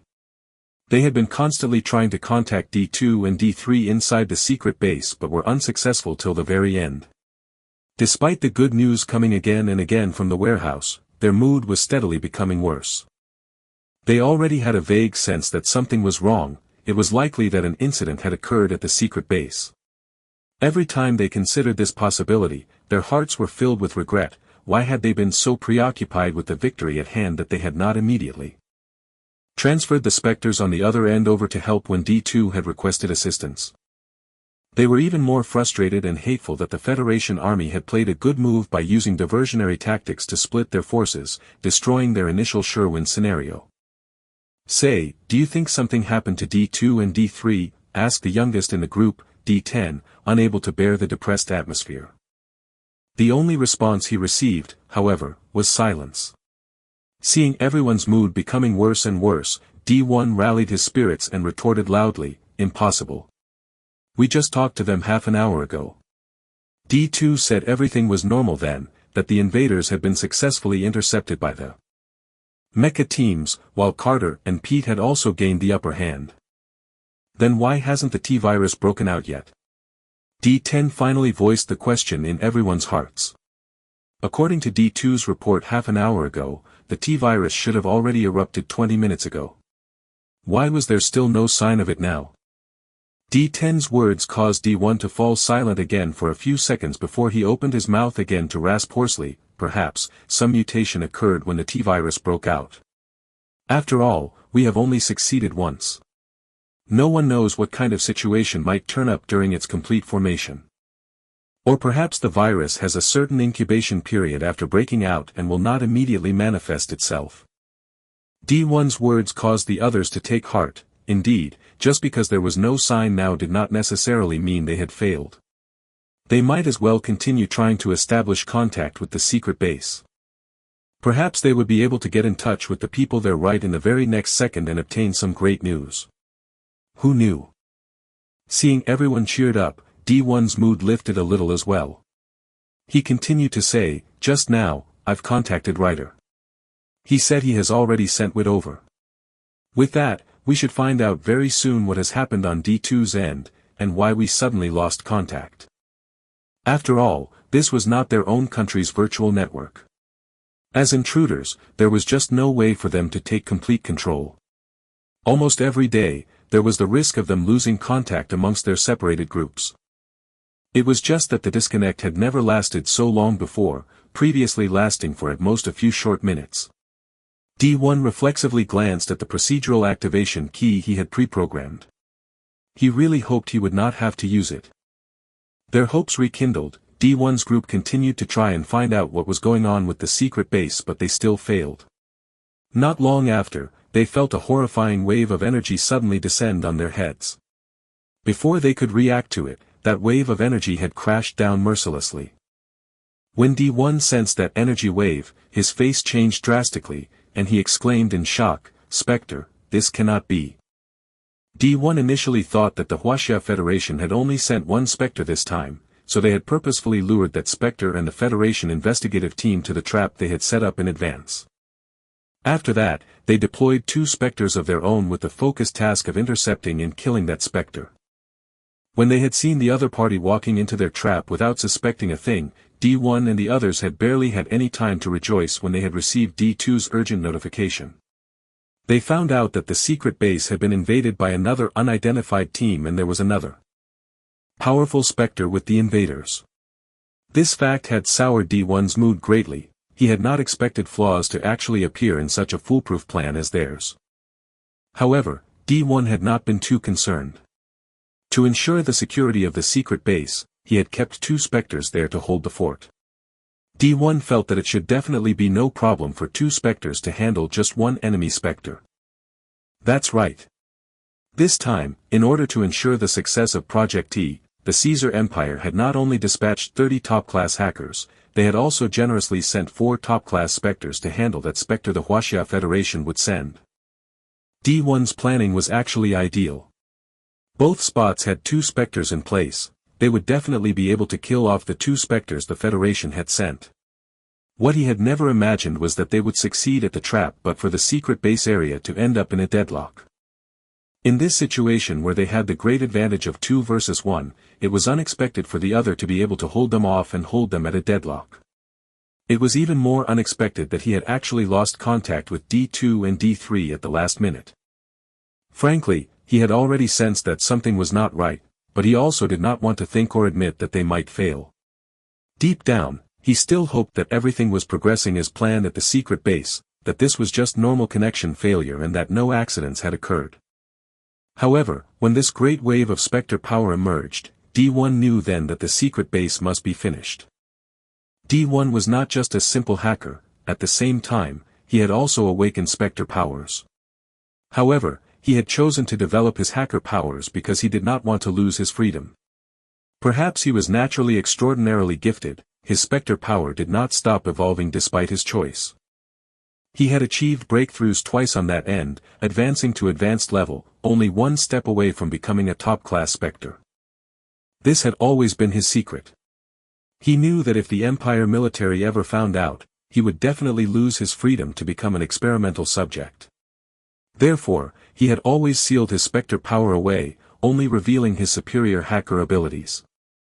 This was why D1 had still been able to speak even under the wave of horrifying Spectre power. Due to the seal, he had a certain degree of resistance against Spectre power attacks. Still, even so, D1 could not escape this full-powered attack of Little Fours. D1 knew very well that under this horrifying Spectre power, his Spectre power could only provide some instinctive protection for a moment. Soon, just as if surrendering to one's own king, it would automatically release its defense to welcome death. Inspiration sparked through D1's mind and he instantly realized that this Spectre power was definitely not any so-called top-class existence but an existence that had gone beyond top-class. It was perhaps at the rumored Spectre King level, or perhaps even at the level of Spectre God which had never before appeared in the virtual world. These hypothetical types of existences had been mentioned in some of the research books he had read back when he had been studying about specters. D1 watched helplessly as his Group D members became white dots and vanished from the virtual world. If not for his Spectre powers providing some instinctual token defense, he would probably have already disappeared without a trace like his other companions by now. But even so, he knew he did not have much time left. He saw his own 2 feet begin to fade away into white spots to vanish into the air. "Are you a Spectre King, or a Spectre God?" asked D1 fearlessly. The black robe concealing his figure had already been stripped away by that horrific wave of Spectre power, revealing his original appearance. He was about 24 to 25 years old with handsome features, golden hair, sapphire blue eyes, and sharply defined features. These were all characteristics of Caesarius I. Actually still alive. Little Four, who had initially assumed the sure death of everyone with one strike, could not help but exclaim at seeing one of his targets still alive. The next second, Little Four appeared before the eyes of D1. The appearance of Little Four, who looked just like a 5 to 6-year-old boy too with a little pigtail braid sticking up from his head along with a chubby little figure and short limbs, made D1 stare at him in disbelief. How could the Huaxia Federation have a being like you? It was obvious at a glance that Little Four was a Huaxian 3. Although D1 knew that the one who had attacked them must be a specter from the Huaxia Federation, he was dumbfounded upon seeing Little Four's childish appearance, unable to comprehend the situation. This was because at Little Four's apparent age, even the most talented specter would have only be at the stage of awakening. Typically, a newly awakened specter could only be at a trainee level. Being able to advance straight into lower level would already mark one as an extremely aberrant existence, while advancing to intermediate level would mark the possibility of one being a Spectre King. But no matter how aberrant a child was, it was impossible for one to immediately step into Spectre King realm. D1 smiled bitterly. Could it be that the Waxians' luck was not yet at an end, which was why they could be so lucky as to possess this kind of natural king? D1 could only think so in the end. Little Four did not answer D1. He only prodded D1's body and obtained the other's data. "You're so strange. Actually having both hacker power and specter power existing within you at the same time, with both powers achieving quite a high level." Little Four naturally knew that the coexistence of specter power and hacker power in this world was forbidden territory. "I don't know why either." Seeing Little Four acting like a little grown-up, D1 found the situation hilarious and actually broke out into laughter. Perhaps knowing he was going to die soon, D1 no longer suppressed himself. He might as well be himself without any restraints and laugh if he felt like laughing. There is a need for research. Little Four looked at D1 and perhaps the other's handsome appearance gave Little Four a favorable impression, for Little Four instantly came to a decision. Little Four reached out a firm little hand towards D1's brain. D1 stared in stunned astonishment as Little Four's hand sunk into his brain, and then he felt his soul being grabbed. It was as if his soul was being forcibly extracted from his body, or perhaps like his body was being torn apart. Ah! The intense pain made D1 scream involuntarily, his entire body beginning to shake violently. However, the agony made his mind extremely clear. In his mind, he had thousands of questions. What was this child planning to do to him? Why did he hurt so badly? Why could the other's hand sink into his brain like this? But he would not have the chance to ask these questions. By the time Little Four's hand pulled back from his brain, D1 had lost consciousness, falling into darkness. His entire body suddenly shattered with a cracking sound, turning into countless white dots to disappear into the air. All of Little Four's attention was on his right hand. He did not notice the little finger of D1's right hand twitching right before D1 lost consciousness. Somewhere in the distance, a hidden installation silently activated. Little Four opened his right hand. In his palm was a bundle of pure energy, shining with an indistinct white light. Little Four studied it closely and very quickly found that within the white-colored light, there were several strands of gold that were easily overlooked, much finer than silk. Threads. Yup, as expected, his spiritual self is really rather abnormal. Looks like before Little Blossom wakes up, I won't be that bored anymore. The corners of Little Four's lips curled upwards involuntarily, his eyebrows bowed in a happy curve. It looked like he was in a great mood. Consider yourself lucky, meeting me, Little Four, in a good mood, giving yourself a chance to live. As he muttered to himself, Little Four pressed that spiritual self onto his body, where it was then absorbed by Little Four to disappear without a trace. Perhaps Little Four was very happy with the day's harvest, or perhaps Little Four wanted to rush back to help his boss earlier. In any case, he did not check the scene properly before hurriedly leaving the scene. He did not discover a hidden secret command being successfully transmitted. Right then, Ling Lan had already rushed to the warehouse doors. Along the way, she had moved according to the route that a clone of Little Four had plotted out for her, making her way unimpeded to her destination. After this, there are still several traps, but the Federation investigation team has already destroyed them. We can just move ahead at full speed. One more thing. One of the enemy specters is already close to the investigation team. Little Four's clone, who had initially been reporting coordinates and real-time situations, suddenly became talkative. Ling Lan calmly raised a brow. Little Four, you're back. In the mind space, Little Four's initially robotic expression collapsed and he said sullenly, "Boss, how did you know?" Little Four had deliberately kept quiet when he had returned, wanting to see when Boss would notice he had come back. He did not expect to be caught out the moment he opened his mouth. This made Little Four feel very hurt. "Your clone doesn't say any nonsense," Ling Lan responded evenly. Although Little Four had many clones, his clones were all very mechanical. They were like programs with specific settings, meticulously carrying out their tasks. Only Little Four's true body would possess strong emotions which were very obviously reflected in his tone of speech. Ling Lan's words dealt a double blow to Little Four. So it turned out his clones were that lame. From tomorrow onwards, he must improve his clones' intelligence. Finished off all those people? Ling Lan asked Little Four as she continued to move forwards at high speed. At this question, Little Four was instantly revived in full spirits. He lifted a victory V sign up high and said excitedly, "Of course, with me, Little Four, in charge, success is naturally guaranteed." Found nothing unusual. Little Four was often careless, so Ling Lan could not help but check with him again. Little Four thought of that spiritual entity he had put in a secret room in preparation for research and wondered whether that was considered something unusual.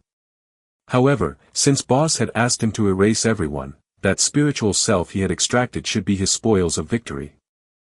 It should be fine not to tell Boss about it. Little Four hesitated for a moment but eventually decided that he would report to Boss after his research bore some fruit. Besides, he had already defied his boss in secret so many times already, one more time wouldn't hurt. Thus, Little Four decisively shook his head and said, "Nothing unusual." Ling Lan trusted Little Four very much. Thus, hearing Little Four say so, she did not inquire further. Ling Lan knew that time was tight. Since Little Four was already back, she immediately headed deeper into the warehouse at her greatest speed. In other words, she was charging towards the troubled investigation team. All the way, not a single NPC soldier showed up to intercept her. There were countless corpses lying beside each checkpoint. It looked like the investigation team was very thorough, making sure not to leave any loose ends, which saved Ling Lan quite a bit of trouble. When they had 2 checkpoints left to go, Little Four suddenly reminded, "Boss, the Spectre has already met up with the team. It looks like he is about to begin attacking them. Do you want me to immediately go over and kill the enemy?" Ling Lan's footsteps paused abruptly but instantly resumed again. Maintaining her original speed, she continued moving towards the 2 parties. She was silent for about 20 seconds before responding, "No need. Wait for me to arrive at the destination, then we'll see." Indeed. If Little Four took action, they could indeed easily rescue all these people, but how would they explain things after rescuing them? Little Four's actions would undoubtedly tell the investigation team that there was still an unidentified third party at work in the Swift Dragon base. They would definitely report this to military headquarters when they returned, and even if they knew that the third party were allies and not enemies, the Federation military would still want to investigate things thoroughly. Ling Lan did not have the confidence to keep everything under wraps in the face of a full-force investigation by the military. Moreover, she also did not trust the mainframe of Mecha World. If the Federation military tried to obtain information from it, the mainframe might just hand over their mission details to the military. Well, even if the Federation military discovered anything, it would not be a big deal. Ling Lan believed that her father Ling Xiao would definitely suppress the matter. He would never allow the military to disrupt their regular military academy life. Still, Ling Lan was afraid that the traitor lurking within the higher levels of the military administration would leak their information to the Caesar Empire. The setup which had trapped Ling Xiao those many years ago had let Ling Xiao confirm that there was a traitor within military headquarters. On this, Ling Lan agreed wholeheartedly. If Caesar really learned of their involvement, she and her companions would definitely be swept into an endless chain of threats and attempts on their lives. Caesar would definitely never let them go for destroying the perfect setup they had painstakingly arranged over the span of a whole 16 years. Just imagine. If it had not been for Ling Lan's group, Caesar would have already obtained the fruits of success. Ling Lan had indeed rushed over with the intent of rescuing these Federation soldiers, because Ling Lan had been using them from the start.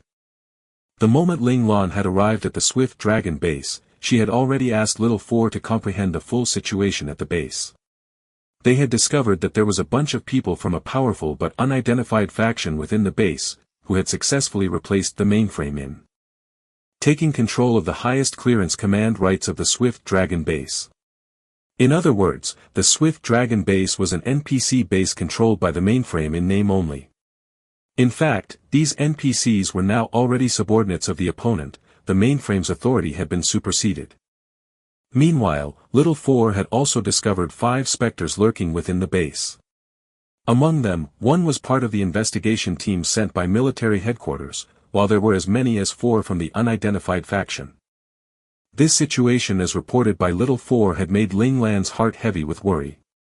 The presence of specters meant that their mission this time had become extremely dangerous. Any unfortunate slip might result in them losing their lives.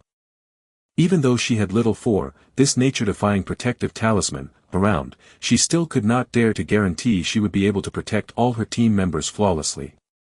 Specters were known as death gods in the virtual world. Their abilities indeed defied nature and were terrifying. Any bit of negligence and you would be caught. They could instantly destroy a player's brain region. Those who were turned into idiots but kept their lives could still be considered lucky. Many more would be directly reduced to brain-dead vegetables with no hope of waking up again for the rest of their lives. So, despite having located their secret base on the first day, Ling Lan had not dared to act impetuously. For specters and close to 30 top-class hackers. Even though Little Four had assured her that it was no problem, Ling Lan still did not dare to take risks with the lives of her team members. Even if Ling Lan had no other strengths, patience was her most prominent character strength. Without full confidence to ensure safety, Ling Lan would strongly suppress the urge to act and pretend she knew nothing. Thus, she had calmly waited at the Swift Dragon base for several days. Until tonight, when the opportunity finally came. The investigation team the Federation military had sent finally could not restrain themselves any longer and had prepared a nighttime excursion to investigate. At first, Ling Lan thought the investigative team would be choosing to enter the secret base her team had found. But unexpectedly, the other team had been successfully lured away by the enemy to a different location, which was the warehouse base that Little Four had long discovered was a trap. Ling Lan knew that if these people fell for the trap, it would be hard to say what the outcome would be.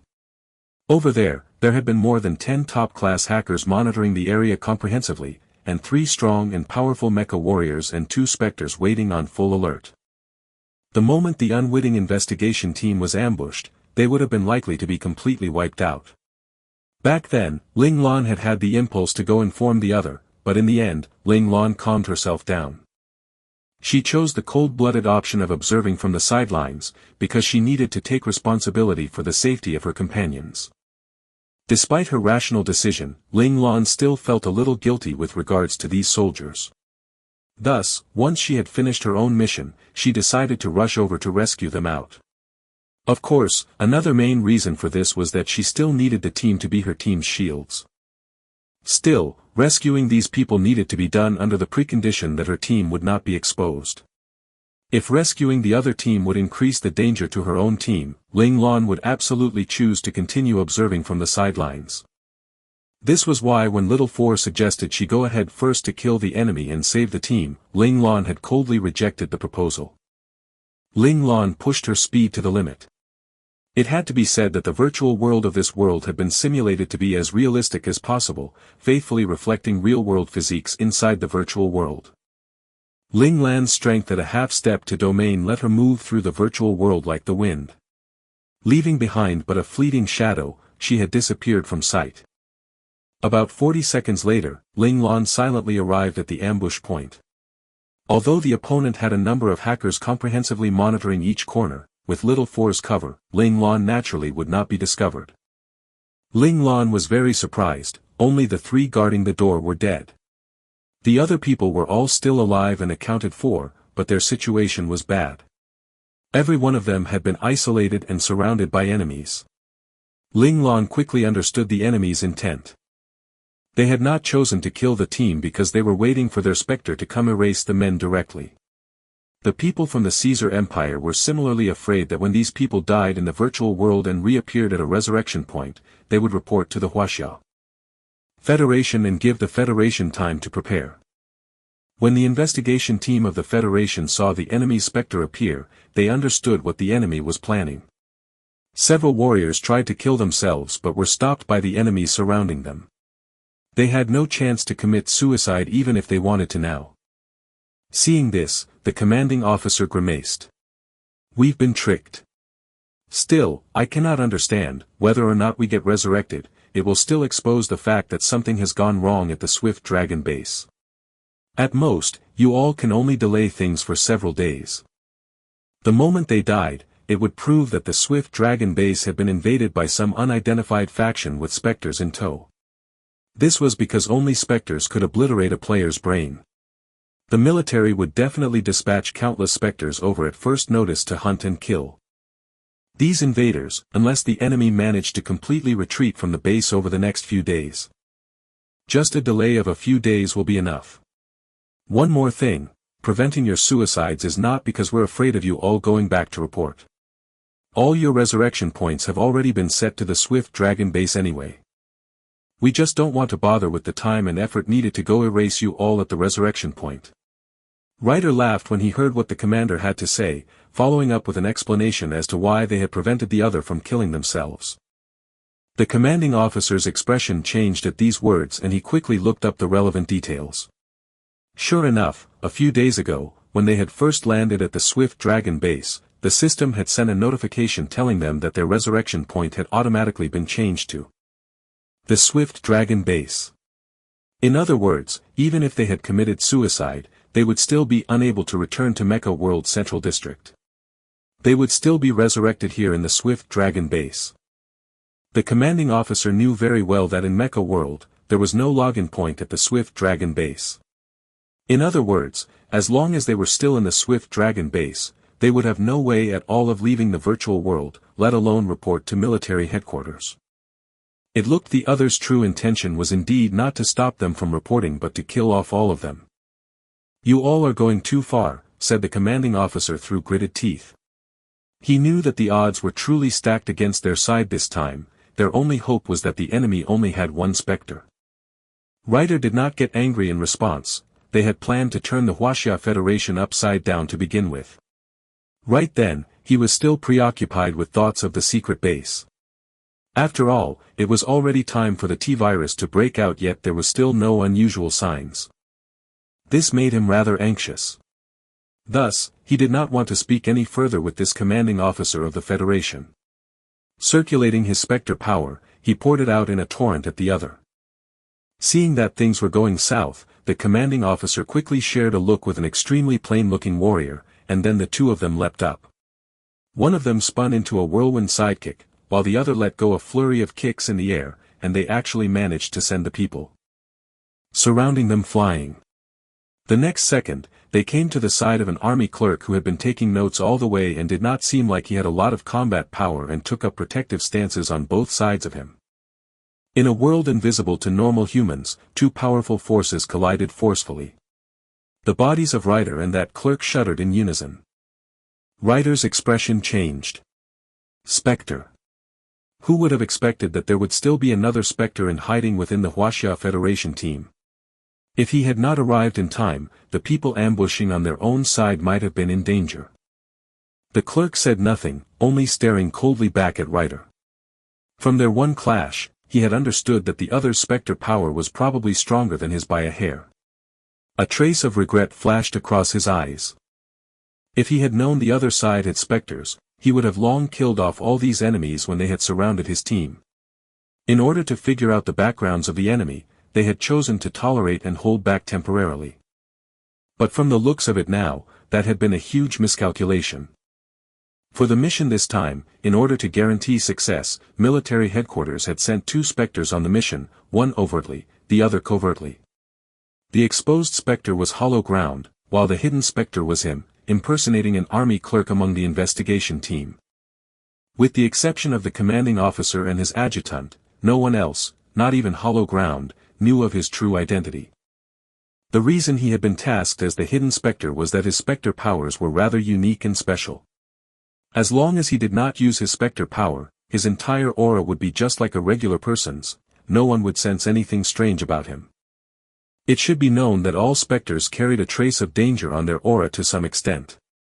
Spectres were extremely sensitive to this trace on the auras of other Spectres, so the moment another Spectre came within the range of their senses, they would very quickly detect the presence of kin.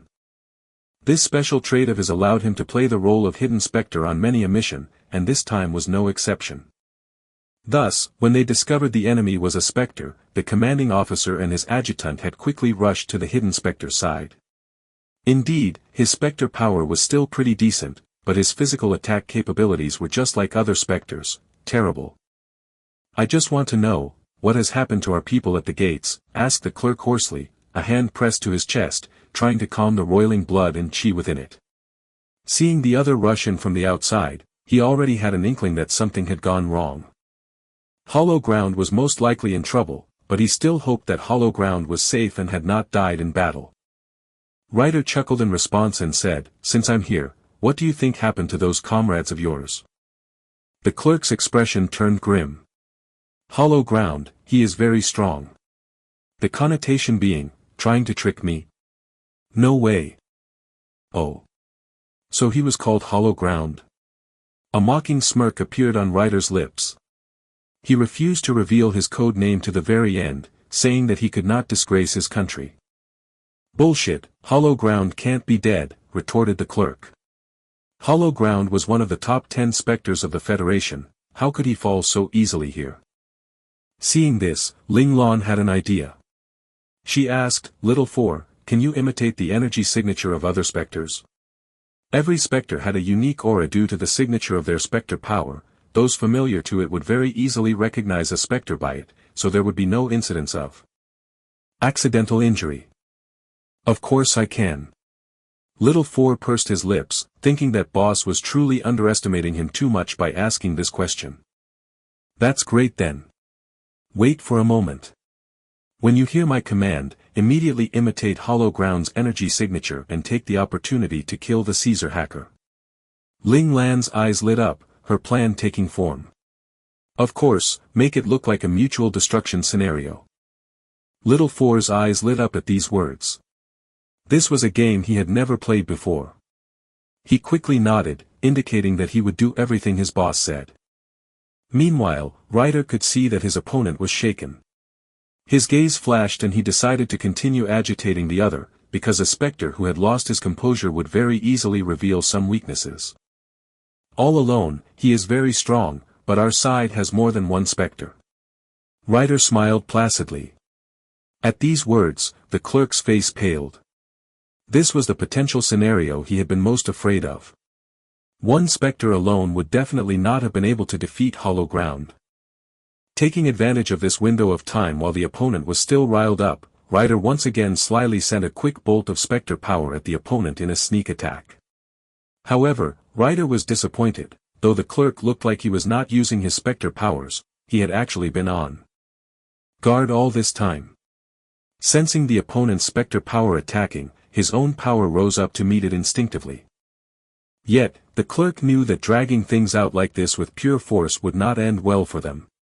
Even as he blocked the other specter's attack, he threw a pointed glance at the commander, signaling for the other to find a chance and escape immediately.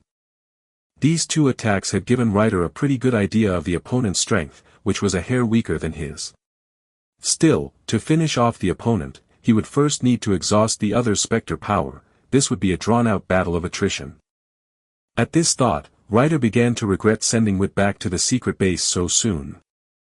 There was still no news from the secret base thus far. Ryder did not know that the mediating contact, D1 and his team, had already been wiped out by Little 4. Ryder began to feel anxious. He knew very well what they had come here to do. If something happened at the secret base, the loss would not be mitigated even if he killed off everyone here. Ryder's thoughts settled. He would not waste any more time. Mature and experienced specters all had their own trump cards. For example, the trump card of his last opponent, Hollow Ground, had been that final death blow. Similarly, as the team leader of the specters in this operation, he too had his own trump card. And so, Ryder's specter power, which had already been stronger than his opponent by a little, suddenly became several times stronger. This took the clerk by surprise. With an involuntary grunt, he spewed out a mouthful of blood and his face turned as white as paper. This caused the expression of the commanding officer standing by his side to shift. The commander threw a look at his adjutant and the adjutant immediately grabbed hold of the clerk and began running towards the outside of the enemy's enclosure with the commander right behind them. At the same time, some of their other team members suddenly broke free of their restraints and began attacking wildly. These actions flustered the people surrounding them, afraid that if they accidentally killed the opponents, they would die and resurrect elsewhere on the Swift Dragon base and cause further trouble for them. Seeing this, Ryder shouted, "Impudence!" An overwhelming wave of specter power rolled out to smash these Federation soldiers trying to make their last stand. The clerk gritted his teeth and used the final bit of his specter power to spread out a defensive shield to protect these brave comrades of his. The power of the two specters clashed violently once more and the clerk could not stop himself from throwing out mouthful after mouthful of blood. He could already feel his defensive shield about to be crushed by the opponent. At that time, it would be time for all of them to die. He was still too weak. A deep surge of regret and unwillingness rose within the clerk's heart. If only he were as strong as Hollow Ground, perhaps then he would have been able to protect all these people and let them live. He could almost hear the sounds of shattering coming from his defensive shield. Just as he was about to give up hope and just wait for death to descend. "Little 4, do it now." Seeing this, Ling Lan ordered decisively. A powerful surge of specter power appeared suddenly to intercept the other specter's power. The clerk's gaze brightened. It was Hollow Ground. Hollow Ground successfully blocked the opponent's attack. When Ryder sensed this familiar power signature, his expression changed drastically and he was screaming in his heart that this was impossible. Yes, he had clearly seen the other become white spots to vanish in the virtual world.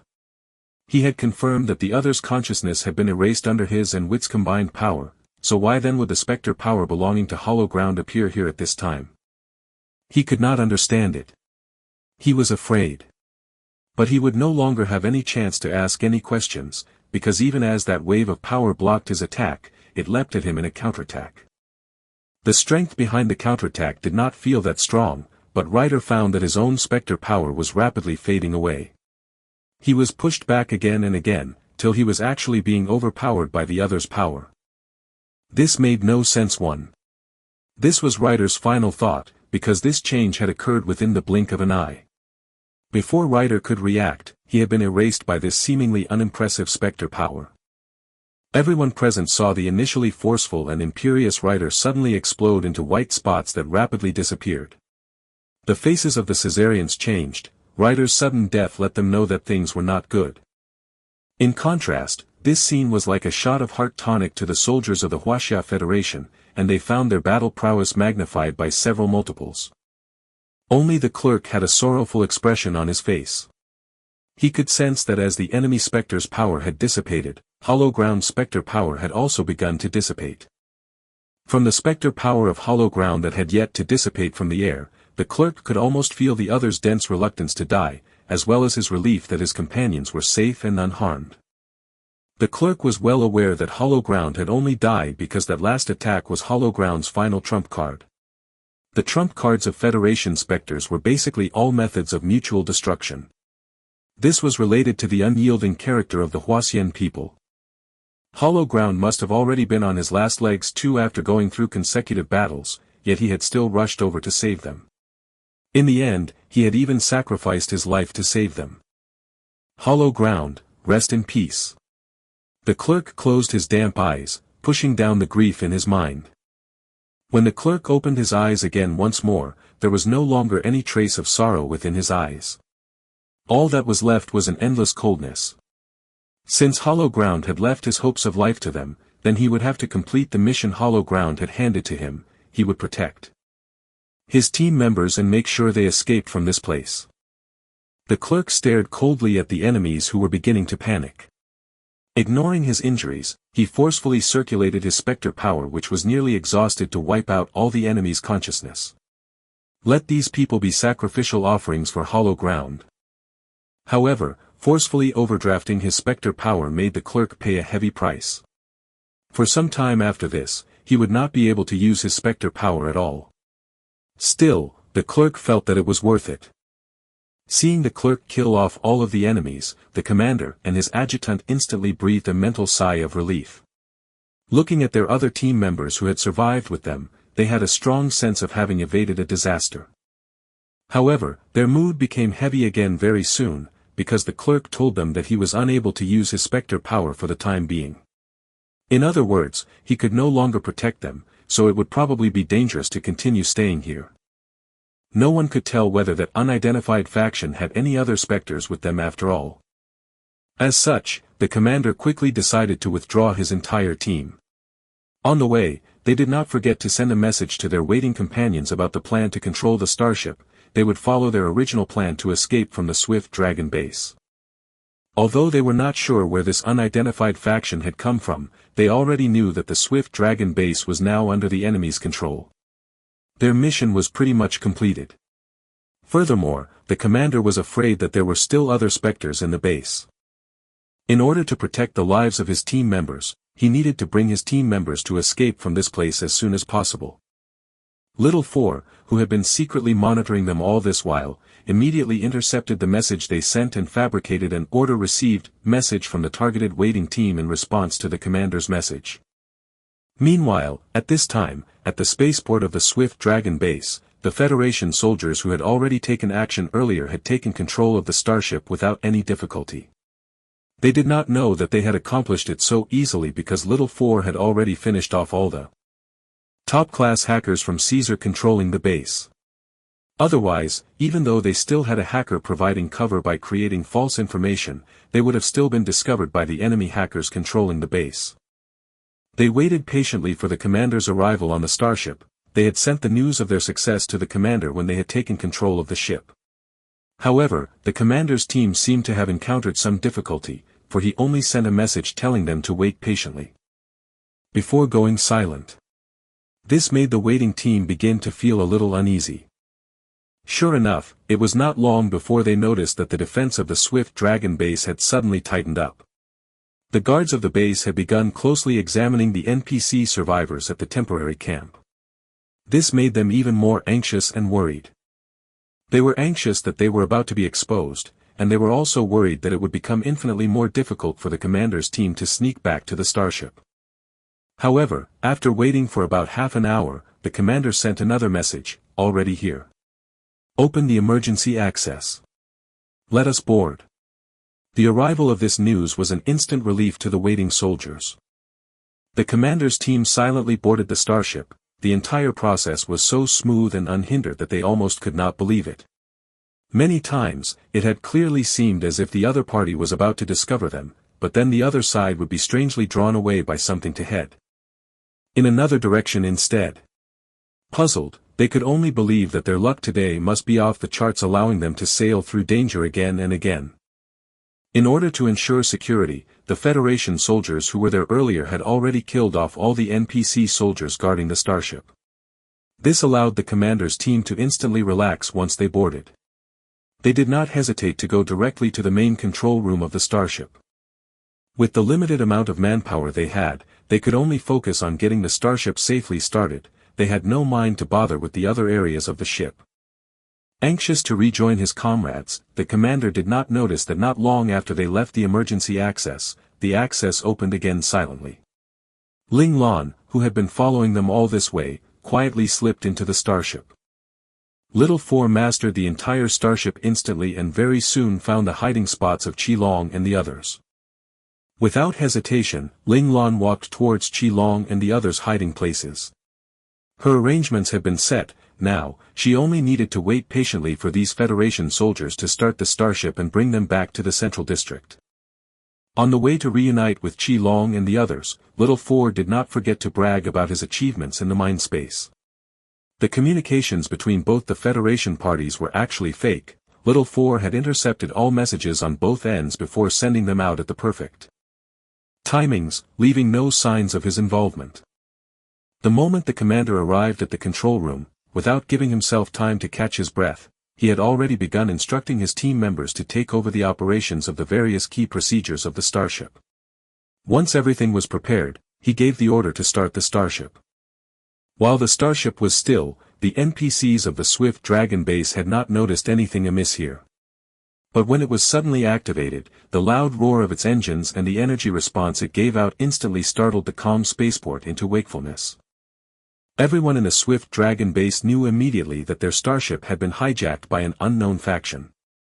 This made the administrators of the Swift Dragon base extremely angry. They decisively dispatched the armored missile troops of the base to bombard the starship, trying to destroy the ship before it fully activated. Everyone in the starship stared nervously at the activation progress of the starship. For the starship to launch and fly, it needed to gather 100% of its power, and the prep time for this was a full 3 minutes. Everyone knew that these 3 minutes would very likely determine whether they would be able to escape from the Swift Dragon base. "Commander, they've fired the attack missiles," reported a team member, having seen the warning sign on the screen of the radar he was monitoring. "Activate the defensive shield first," said the commander through clenched teeth in the end, after considering several options in his mind in quick succession. "Yes." Another team member in charge of operating the defense system decisively turned on the defensive shield. The power store, which had been shored up to 10%, dropped in one go to rock bottom again. In other words, the starship had to start shoring up energy all over again. Still, the commander's directive was correct. Activating the beam shield prevented the many missiles from destroying the main body of the starship. But even so, the explosive force of the missiles shook the starship around enough to make the people inside stagger. In the number 3 mecha hold of the starship, Ling Lan's team were already seated in the standard mecha of this starship within secure seats. The anti-shock system of the mecha themselves was also much more stable than that of the starship, so despite feeling the vibrations, they were not as thrown by it as the people in the control room. Seeing this, Qilong's loud voice rang out again in the team's comms. "D*MN, this mission is just too exciting. Whether going or returning, it's all so thrilling." "If it wasn't thrilling, would it be called an SSS rank?" responded Han Jijian lightly, leaving Qilong speechless. Several soft snickers could be heard within the channel. It was Xie, Lin Zhongqing, and the others. To make Qilong shut up, other than Boss Lan, only Han Jijian could do it. The others were still alright, but Chang Xinyuan was rather nervous. He could not help but ask, "We'll be fine, right?" Ever since Ling Lan had brought up the fact that if they died here, they would revive within the Swift Dragon base and not the central district, Chang Xinyuan had been afraid he would die here due to the little bit of mecha control skills of his that were utter rubbish. That would hold the team back, forcing Boss Lan and the others to turn back to save him. Yes. The defensive shield has already been activated. The anti-aircraft missiles of the base won't do much damage to the starship, replied Ling Lan evenly. Little Four was faithfully reflecting everything that was happening in the control room to her mind space. Ling Lan's words made everyone on the team calm down. They knew that it was not as simple as Boss Lan had said to escape from the Swift Dragon base. Every base possessed ultimate weapons to deal with starships and powerful mecha. Their only hope was that the Supreme Commander of the Swift Dragon base would choose not to utilize those weapons out of concern that there might be soldiers from the base on the starship. Finally, the starship's power gauge was full. The commander shouted joyfully, "Start moving at low speed." Amidst the echoes of this order, the team member in charge of operating the starship slowly lifted the head of the starship and the starship slowly rose into the air. At this time, witnessing this scene, the command team of the command center turned to look anxiously at the Supreme Commander of the Swift Dragon base, awaiting his final order. The Supreme Commander calmly zoomed in on the image of the starship and then slammed a hand onto the screen. He ordered, "Activate the ultimate weapon, the magnetic energy beam cannon." At this command, everyone's expressions shifted. Even though some still felt it was rather inappropriate, in the strictly hierarchical NPC world, the lower-level officers did not dare to voice any objections. By this time, the starship had already pulled several hundred meters away from the ground. As long as it could rise up to a height of 2,000 meters, it could shift from low speed to high speed and leave the gravity pull of the base's planet to truly enter outer space. Only at that time would they truly be safe. Everyone in the starship's control room had cold sweat pouring from their foreheads. This was generally the most dangerous period for starships. This was the moment where starships were most easily struck by weaponry attacks from the ground. Suddenly, the team member monitoring the surrounding situation yelled out in horror, "The base has activated its ultimate weapon. We'll be shot down." The commander rushed over when he heard this. On the edges of the base, he saw what had seemed to be a large but normal, barren mountain suddenly split open, a massive cannon barrel slowly rising from its depths.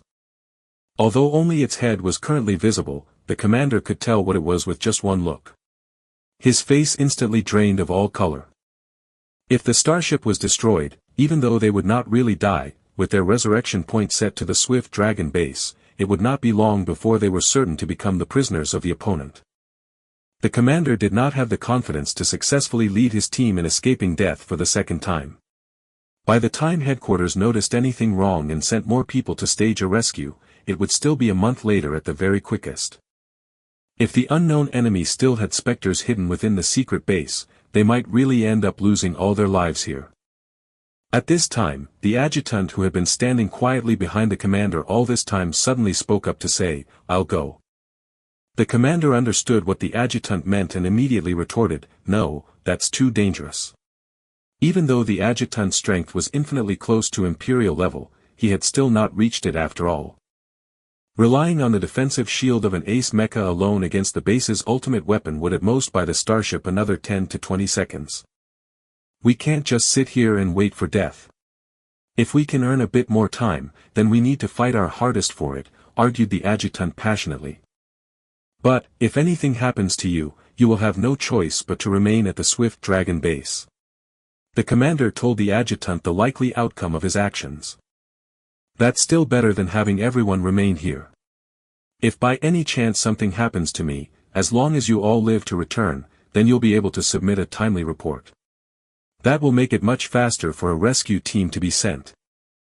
"I believe that I should still be able to hold out for a short 3 to 4 days, said the adjutant with a determined air. It could not be denied that he possessed the self-confidence and pride of an ace mecha operator deep in his bones. The commander cast a silent look at the adjutant, then nodded solemnly and said, "Fine. Go and make your preparations. I'll let the members of Team C act as your personal JMC to guide your movements." At this point, the commander paused for a moment before adding a final statement, "Take care." The adjutant saluted respectfully. "Yes, sir." Done speaking, he resolutely turned to leave the control room of the starship. As he turned, all the members of the control room, including the commander, silently saluted him. This was a sign of respect as well as a blessing for a comrade. Meanwhile, on Ling Lan's end, she had received news of the activation of the Swift Dragon base's ultimate weapon at first notice. This made her mood turn extremely grim, for every base had its own ultimate weapon whose power was exceedingly horrifying. It was the last resort to protect a base, a sure-kill weapon against starships and powerful mecha. No matter how strong the starship's energy shield was, it would at most be able to endure one strike from this weapon. After that one strike, the starship's accumulated power would be completely depleted. It could be imagined that a starship without an energy shield would be a blatant sitting duck. Any slightly powerful weapon would be able to riddle the starship with holes. This development had pushed Ling Lan's team into a dire situation. The moment they died, their mission would be judged as a failure. Moreover, the key thing was that they could not leave the Swift Dragon base either if that happened, and so would have no way of returning to the real world. Sure enough, an SSS rank mission was extremely insane.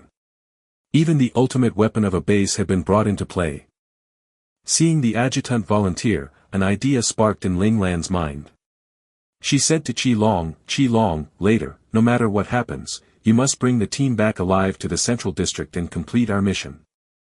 Qi Long did not understand why his boss was saying this, but whatever boss said to do, he would of course do his best to do. Thus, he acknowledged the order seriously. Li Lanfeng was stunned by Ling Lan's words, but he quickly figured out the other's intent. With a shift in his expression, he said, "Rabbit, you're going out." Instantly, Ling Lan's half-dead, battered appearance after he had intercepted the magnetic tsunami with an imperial mecha appeared in Li Lanfeng's mind's eye, and Li Lanfeng felt his heart shudder. Li Lanfeng's words instantly enlightened the other members of the team about what Ling Lan was planning to do. They all immediately spoke up in protest. They did not want to lose contact with boss again. Seeing this, Ling Lan cast a cold glance at everyone and then said calmly, "Obey my orders." Although Ling Lan's tone of voice was extremely calm, her team members still felt a chill permeate their bodies. This cooled their ardent spirits instantaneously, their courage frozen in its tracks, and they did not dare to object any further. Only Li Lanfeng was not frightened into silence by Ling Lan. Perhaps due to his exceptionally strong mental fortitude, or perhaps out of courage due to his deep concern, he once again spoke up to say, "Rabbit, if you want to go, I'll go with you." He absolutely would not leave the rabbit behind and escape on his own. Ling Lan merely controlled her mecha to reach out its right hand and tapped Li Lanfeng's mecha lightly on its head. "Leopard, you are still too weak. If you want to help me, improve your strength first. Otherwise, following me will just hold me back. Also, I have faith in you. Don't let me down." That said, Ling Lan walked out of her mecha's secured seat and let Little Four command the transport system of the ship to move her mecha to the launching device of the ejection port. Li Lanfeng was saddened by Ling Lan's words. So he was actually that weak in his rabbit's heart and was holding the other back. These words were truly quite hurtful. He sat within his cockpit and clenched his fists, cursing his infirm body for the first time. No, he could not be discouraged just like that. Next time, he must make the rabbit understand that he, Li Lanfeng, was capable enough to fight by his side. Li Lanfeng touched the document in his bag. Since he could not help the rabbit at his current level of strength, then he could not disappoint the rabbit any further. He must live to hand this document over to the city lord of Grand Sweep City and complete the rabbit's clan formation mission. When she found out that the adjutant had already been ejected successfully, Ling Lan then let Little Four arrange for her to be ejected by the starship's launch system. Of course, due to Little Four's interference, the figure of Ling Lan's mecha did not appear on the large display screen of the starship control room. This was also why Ling Lan dared to launch herself into space so blatantly. Her movements would never be discovered by these Federation soldiers. Finally, the base's ultimate weapon was revealed in its entirety. Viewing the image Little 4 transmitted over, Ling Lan could not help but feel frightened. Just looking at its outer appearance, one could tell that this was a powerful ultimate weapon. Its ferocious form and its muzzle, which was several tens of meters wide in radius, were signs of how horrific the energy it would blast out was sure to be. A magnetic storm was scary because its associated energy turbulence was too vast and enduring, while an ultimate weapon was horrifying because it focused all its massive power onto a single point. This allowed it to very easily wipe out a target it had locked onto. Based on the outer shape of this weapon, I've found some relevant data. It's part of the Federation Ultimate Weapon series, a magnetic energy beam cannon. It has powerful attack capacity, capable of smashing through all of its target's external defense systems, and at the same time, the terrible magnetic energy it carries can destroy the internal systems of its target. Little 4 immediately told Ling Lan all about the ultimate weapon of the Swift Dragon base, giving Ling Lan a good idea of what to expect. What a troublesome thing. Ling Lan frowned. Such powerful energy, if they relied on the pulsing king shield of her imperial mecha, they could actually still withstand it. The problem was that the weapon possessed magnetic energy capable of destroying a mecha's internal system as well. This would affect the power circulatory system in the mecha. An imperial mecha without power support would actually be no different from the average mecha. She glanced at the X-192 high-glazed nuclear power source equipped on the imperial mecha and hoped it would be reliable enough to withstand an attack from the magnetic energy beam cannon. Right then, the starship had successfully climbed up to about 1,500 meters. Meanwhile, the ultimate weapon, the magnetic energy beam cannon, had finally stored up enough energy as well to reveal its savage side. A magnetic energy beam shot out from the base, aimed right for the starship suspended in the air. "Concentrate all power on the point being attacked," bellowed the commander.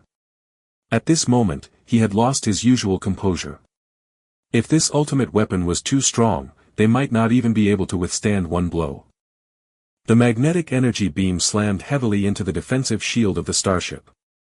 The power of its blast lasted a whole 20 seconds. During these 20 seconds, the starship was shaken violently by the powerful energy attack. Everyone in the control room was almost thrown to the ground. However, these soldiers were all battle-hardened warriors. They clutched tightly to the control panel before them, and thus were not sent tumbling by the violent vibrations. 20 seconds later, when the final bit of the beam from the magnetic energy beam cannon faded away, only then was it discovered that the starship remained high up in the air, but its appearance was battered and dark. The dull and bleak-looking outer hull of the starship proved that the starship's power had been utterly depleted, it could no longer maintain its energy shield. The high-ranking officers in the control room of the base could not help but cheer at the sight. A smile appeared on the Supreme Commander's face, and then he ordered decisively, "Let the armored missile troops continue to attack." When the armored missile troop on the ground received this command, they once again fired their missiles. But very quickly, they found that their attacks were futile. An ace mecha had appeared beneath the starship, and it was striking down any missiles that were attacking the starship. Before the missiles could reach the starship, the mecha had already shot them down. When the command center heard this news, everyone waited for the Supreme Commander's orders. The Supreme Commander frowned as he looked at the grandstanding ace mecha in the sky and then also looked at the starship struggling desperately to replenish its power. He gave a decisive order. "Fire the second round of the magnetic energy beam cannon." When the starship's main control room saw the ultimate weapon of the base begin to flash and accumulate light again, the men's faces turned terribly pale. "Sir, they're preparing to fire the second round. Are we done for?" Seeing that the starship had only recovered 17% of its power, despair was present in everyone's hearts. A full 100% power level had only been barely enough to block the attack of that magnetic energy beam cannon. However, the result of all that effort was still an inevitable 13% damage done to the starship. Fortunately, the crucial flight system of the starship had not been destroyed, this was their good fortune. Speed up power accumulation. We can only gather up to 50% power. Whether or not we reach the required altitude, we'll have to switch to high-speed operation. With a grit of his teeth, the commander prepared to take this final gamble. He looked at the ace mecha struggling to defend the starship, he would place his hopes on the other, hoping that the other would be able to help the starship obtain the final bit of time to accumulate power. Everyone stared nervously at the team member in charge of reporting on the progress of the power accumulation. They could only hope that they could hit 50% power before the ultimate weapon fired its second round. Power accumulation at 20%. 25%. 30%. 35%. When the team member reported till 35%, the muzzle of the base's ultimate weapon finally erupted in a dazzling blaze of sparks. In the eyes of everyone on the starship, these sparks were undoubtedly the flowers of death here to collect their lives. No. Heaven knows who yelled this. Everyone instinctively held on tightly to the control panel before them and closed their eyes, waiting for death to descend upon them. The adjutant was busy striking down those missiles when his mecha suddenly emitted an emergency alarm. He found that the magnetic energy beam cannon was preparing to shoot once again and unleash its second powerful energy beam. For the honor of the Huaxia Federation, mouthed the adjutant silently.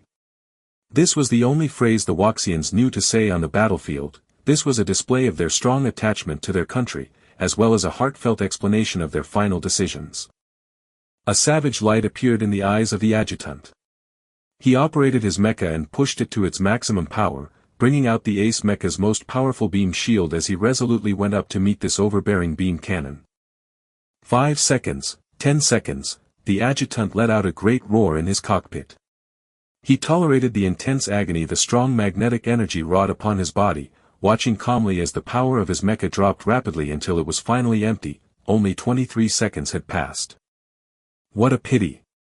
Before his mecha was completely consumed by the magnetic energy, the adjutant only hoped regretfully in his heart that the starship would be able to hold out on its own for the final 7 seconds it needed to gather power. The adjutant had no way of seeing the final outcome. His mecha, with him inside, was completely devoured by the magnetic energy beam, instantly turning into a cloud of gas to disappear into the air. Right then, Ling Lan, who had been hiding to one side but was long prepared, controlled her imperial mecha to instantly leap forwards and take the adjutant's place, blocking the remaining magnetic energy beam directed at the starship. This time, Little Four expended his greatest disguising ability to make Ling Lan's imperial mecha look like the adjutant's ace mecha. Whether it was in the starship's control room or at the command center of the ground base, all they could see was an ace mecha holding off the magnetic energy beam. Cannons attack. When the beam energy ran out, what was revealed in the aftermath was still that extremely battered yet surviving ace mecha. He did it, the commander could not help but shout in exhilaration at the sight of the resilient ace mecha. No one wished for the comrades by their side to die, even if they were in the virtual world. On a hill at the edge of the Swift Dragon base, an ace mecha was standing there looking out into distant space at the ace mecha that had held off the attack of the magnetic energy beam cannon. He said in a cold tone, "That starship is most probably carrying the enemy that gave D1 no choice but to activate the ultimate weapon system." Senior Colonel, you're right. I've observed the other people staying at the Swift Dragon base. They are all NPCs. The investigative soldiers the Huaxia Federation sent are definitely on that ship. The person on the other end of the comms channel confirmed the thoughts of the ace operator. Planning to leave the Swift Dragon base just like that? In your dreams. Killing intent flashed through the ace operator's eyes as he sneered and said, "Send me into the sky. I want to greet that ace mecha, and finish off that starship along the way." Yes, Senior Colonel. With that shout, a hole suddenly opened under the spot where the ace mecha was standing. The mecha dropped instantly as if swallowed by the earth. But very soon, a tube colored like the hill rose diagonally from the ground, and several seconds later, a muffled sound rang out. That ace mecha was instantly sent shooting into the sky like a cannonball. When the senior officers in the command center of the base saw this, some of the officers were baffled. Where had this unexpected ace mecha come from? At that moment, the supreme commander of the Swift Dragon base could be heard to explain, "This is our ace mecha." The supreme commander's words calmed everyone down and they waited patiently for the final outcome. The power of the magnetic energy beam cannon was indeed very strong, but its energy consumption was also very horrific. If there were other ways to finish off these invading enemies, they would happily save energy resources and not shoot a third round of the magnetic energy beam cannon. Boss, an ace mecha is coming. That mecha had just been launched when he had been noticed by Little Four, who was monitoring the whole scene, and Little Four quickly informed Ling Lan. God mit, how could there be an ace mecha in the Swift Dragon base? This kind of small base generally had an advanced mecha at the most. This inexplicable appearance of a mysterious ace mecha made Ling Lan feel that trouble was coming. It's not an NPC. Little Four only had time to say this before that ace mecha was already by Ling Lan's side and was fiercely leaping at her. Little Four's warning made Ling Lan's heart clench. If the other wasn't an NPC, then he must be a real person. Moreover, soldiers of the Huaxia Federation would never attack a teammate without reason, so this ace operator was very likely from Caesar. With a bang, Ling Lan swiftly drew the beam saber on her back and parried the opponent's fierce attack in time. Boss, do you want me to kill him? Asked Little Four in a cold voice, killing intent flashing through his eyes. Ling Lan controlled her mecha to kick out savagely. Seeing this fierce kick coming at him, the opponent became wary and quickly dodged. The two mecha once again pulled apart from one another, but both sides knew very well that this distance was nothing for ace mecha. They would be able to reach their opponent within the blink of an eye. Ling Lan was guarding carefully against the other but had begun plotting in her mind. If Little Four could act, they could indeed finish off the opponent easily. But the problem was that there was still a specter on the ship. The moment Little Four used his specter-like powers, the other would notice it. This would be a large flaw because ace operators just could not be specters. Therefore, it would be very easy to guess that there was the presence of a third faction at the Swift Dragon base. This way, her ideal plan would be broken. It would become completely pointless to try and use the Federation soldiers as her team's shield. Ling Lan absolutely would not allow her team members to be exposed. Thus, she decisively rejected Little Four's offer and prepared to resist on her own. In truth, Ling Lan was extremely confident in herself. With the Imperial mecha she was controlling now and her control skills that were no lower than an ace operator's, she was still pretty confident she could win this match. Her only concern was that she could not fight in an Imperial mecha for over 5 minutes. Otherwise, her body would not be able to withstand the feedback force from the cross-level operation. Furthermore, because she had blocked the magnetic energy beam cannon, she had already wasted about a minute of that time. Thus, she needed to finish this fight and destroy the other mecha within 4 minutes. Ling Lan's eyes glinted with a cold light, planning inside her heart on how she could end the fight quickly. Ling Lan saw Regretless lying silently in her bag and an idea flashed through her mind. She immediately instructed Little Four on what he needed to do next. Very soon, the two mecha once again collided forcefully together. This time, Ling Lan was the one to initiate the attack. She did not have much time left and could not afford to wait. It should be said the skills of the two operators were about equal. The collision of their beam sabers created countless sparks. Whether it was the main ship or the base command center, everyone was closely watching the fight of the two ace mecha. The intense battle lasted for less than a minute. Perhaps due to exhausting too much energy from blocking the magnetic energy beam cannon's attack previously, the thruster on one side of Ling Lan's mecha suddenly exploded. From the dazzling sparks and the accompanying thick black smoke, one could tell that the mecha had received pretty significant damage. As expected, without an engine on one side to provide counterbalance, Ling Lan's mecha instantly lost its center of balance and actually began to tumble over. But Ling Lan did not give up. She activated her mecha's secondary thruster and tried to regain the balance of her mecha. However, how could the opponent pass this chance by? That ace mecha suddenly flipped to face downwards and then revved its engines to actually begin speeding towards Ling Lan. Seeing this, while maintaining the balance of her mecha, Ling Lan gritted her teeth and pulled out her beam saber to meet the fierce thrust of the other's beam saber. With a boom, the two beam sabers collided fiercely. One was buffed by the gravitational force of moving downwards, while the other was held up by an awkward, forced lift of the arm. The gap between the strength behind the two swords was completely displayed by the beam sabers. Due to the opponent's great strength, Ling Lan could no longer hold on to her beam saber. It was sent flying by the opponent, and the beam saber fell from the skies to stab heavily into the ground. Witnessing this scene, those Federation soldiers watching closely from the military vessel's control room turned pale. Some of them could not help but exclaim in shock and leap to their feet. Having sent the opponent's weapon flying with one move, the ace operator was exhilarated. Without hesitation, he grabbed onto the Huasyan ace mecha, who was currently preparing to shoot its beam gun to try and stop him from approaching, enduring 2 shots from the opponent. The beam saber in his right hand stabbing forwards viciously towards other's cockpit. Success! The ace operator saw his beam saber piercing through the other's cockpit like slicing through bamboo and was overjoyed. He knew he had won, but before he could laugh out in celebration, he suddenly felt a chill run through his body. And then, intense pain shot straight into his heart, causing him to yell out involuntarily. What's happening?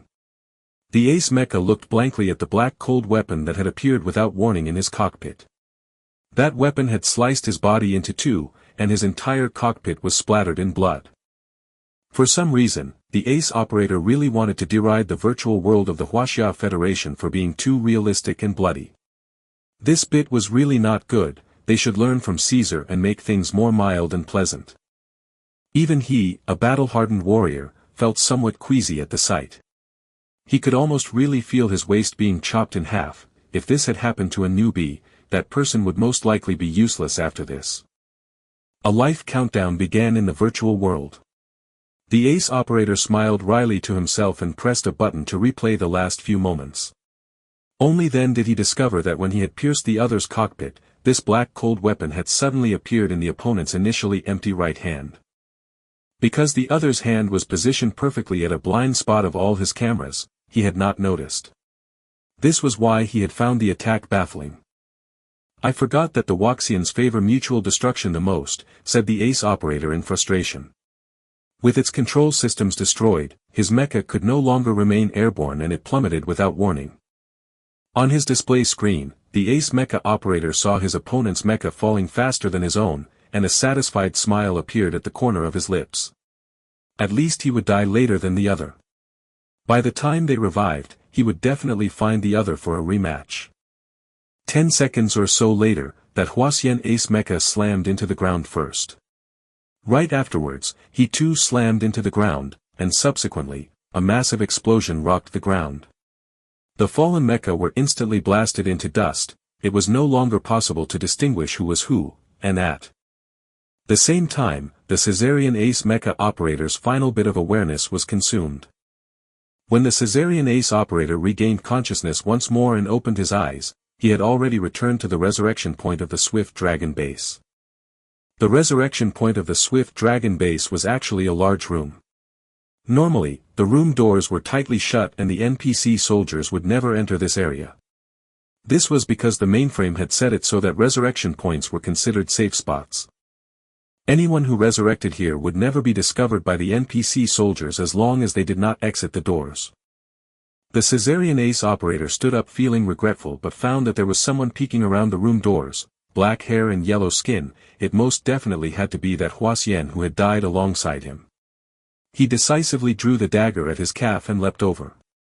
Hearing the whistle of the wind, that person rolled forwards and evaded his strike. The man turned to look at his attacker and his irises contracted. Caesarean. He was the adjutant who had died by the force of the magnetic energy beam cannon.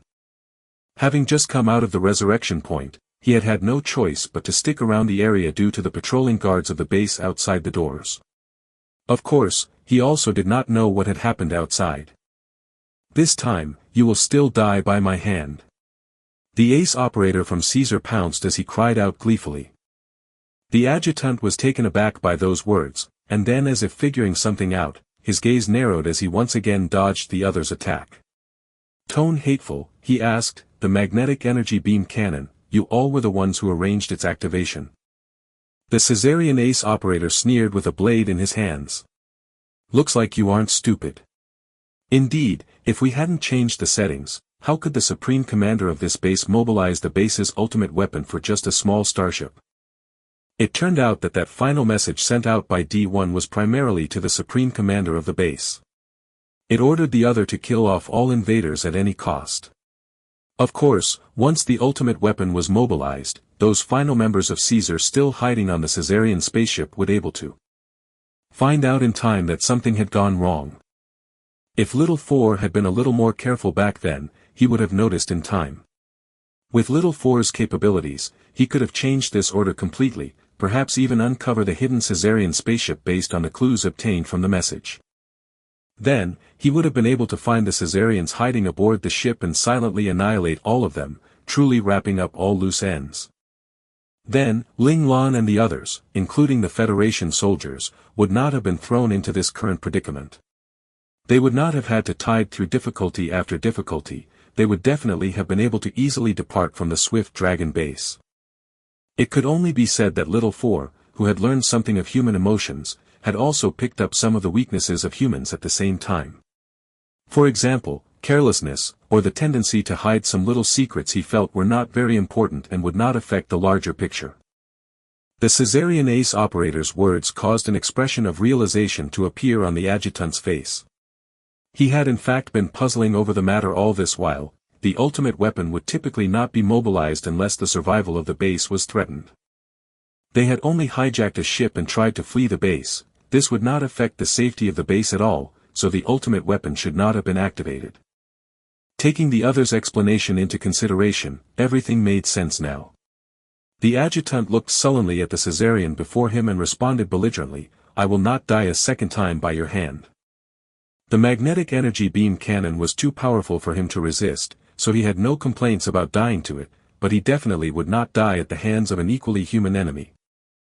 The two of them confronted each other in a stalemate for several seconds, and then they suddenly leapt at each other. The adjutant pulled out a short dagger from behind his waist in an instant, stabbing it viciously at the opponent. Clang clang clang. Cold weapons clashed again and again. Both of them being ace operators, their physical skills were equally good. They were actually fighting on even ground. It would be hard to determine a winner anytime soon. Excitement bloomed in the eyes of the Caesarian ace operator. As expected, the one who dared to pull a mutual destruction move on him was an extremely formidable adversary. Due to Ling Lan's ingenious scheme, the Caesarian ace operator could never have known that he had actually misidentified his opponent. Meanwhile, because the adjutant had stayed in this room all this time after reviving, he was not very clear on some things that had transpired.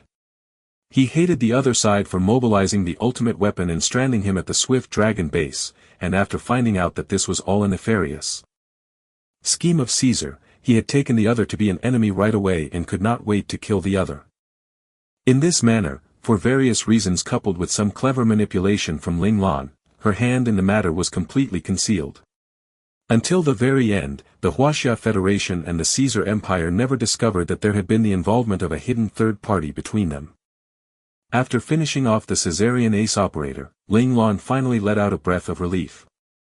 In truth, that final scene had all been an illusion by Little Four. The so-called explosion of the engine and the mecha losing control were all fake, even the beam saber had been intentionally discarded by her to fool the opponent. The scene of plunging his blade into Ling Lan's cockpit the other saw was naturally also an illusion. It was impossible for an ace mecha's beam saber to pierce through the cockpit of an imperial mecha. The other's beam saber had only grazed by the waist of Ling Lan's mecha, not harming Ling Lan's mecha one bit. In the end, taking advantage of the moment the other had let down his guard in joy, Ling Lan had equipped Regretless, which she had long kept on standby, to pierce through the other's cockpit.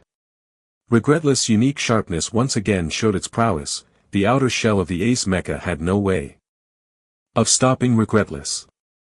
The blade pierced cleanly through the cockpit to kill the opponent instantly. However, this bout of control, fighting, and calculation had indeed tired Ling Lan out to the extreme as well, and her stamina was also at its limit. Ling Lan knew that she needed to return to the starship as soon as possible, otherwise, her body would not be able to take it if she continued to operate this imperial mecha.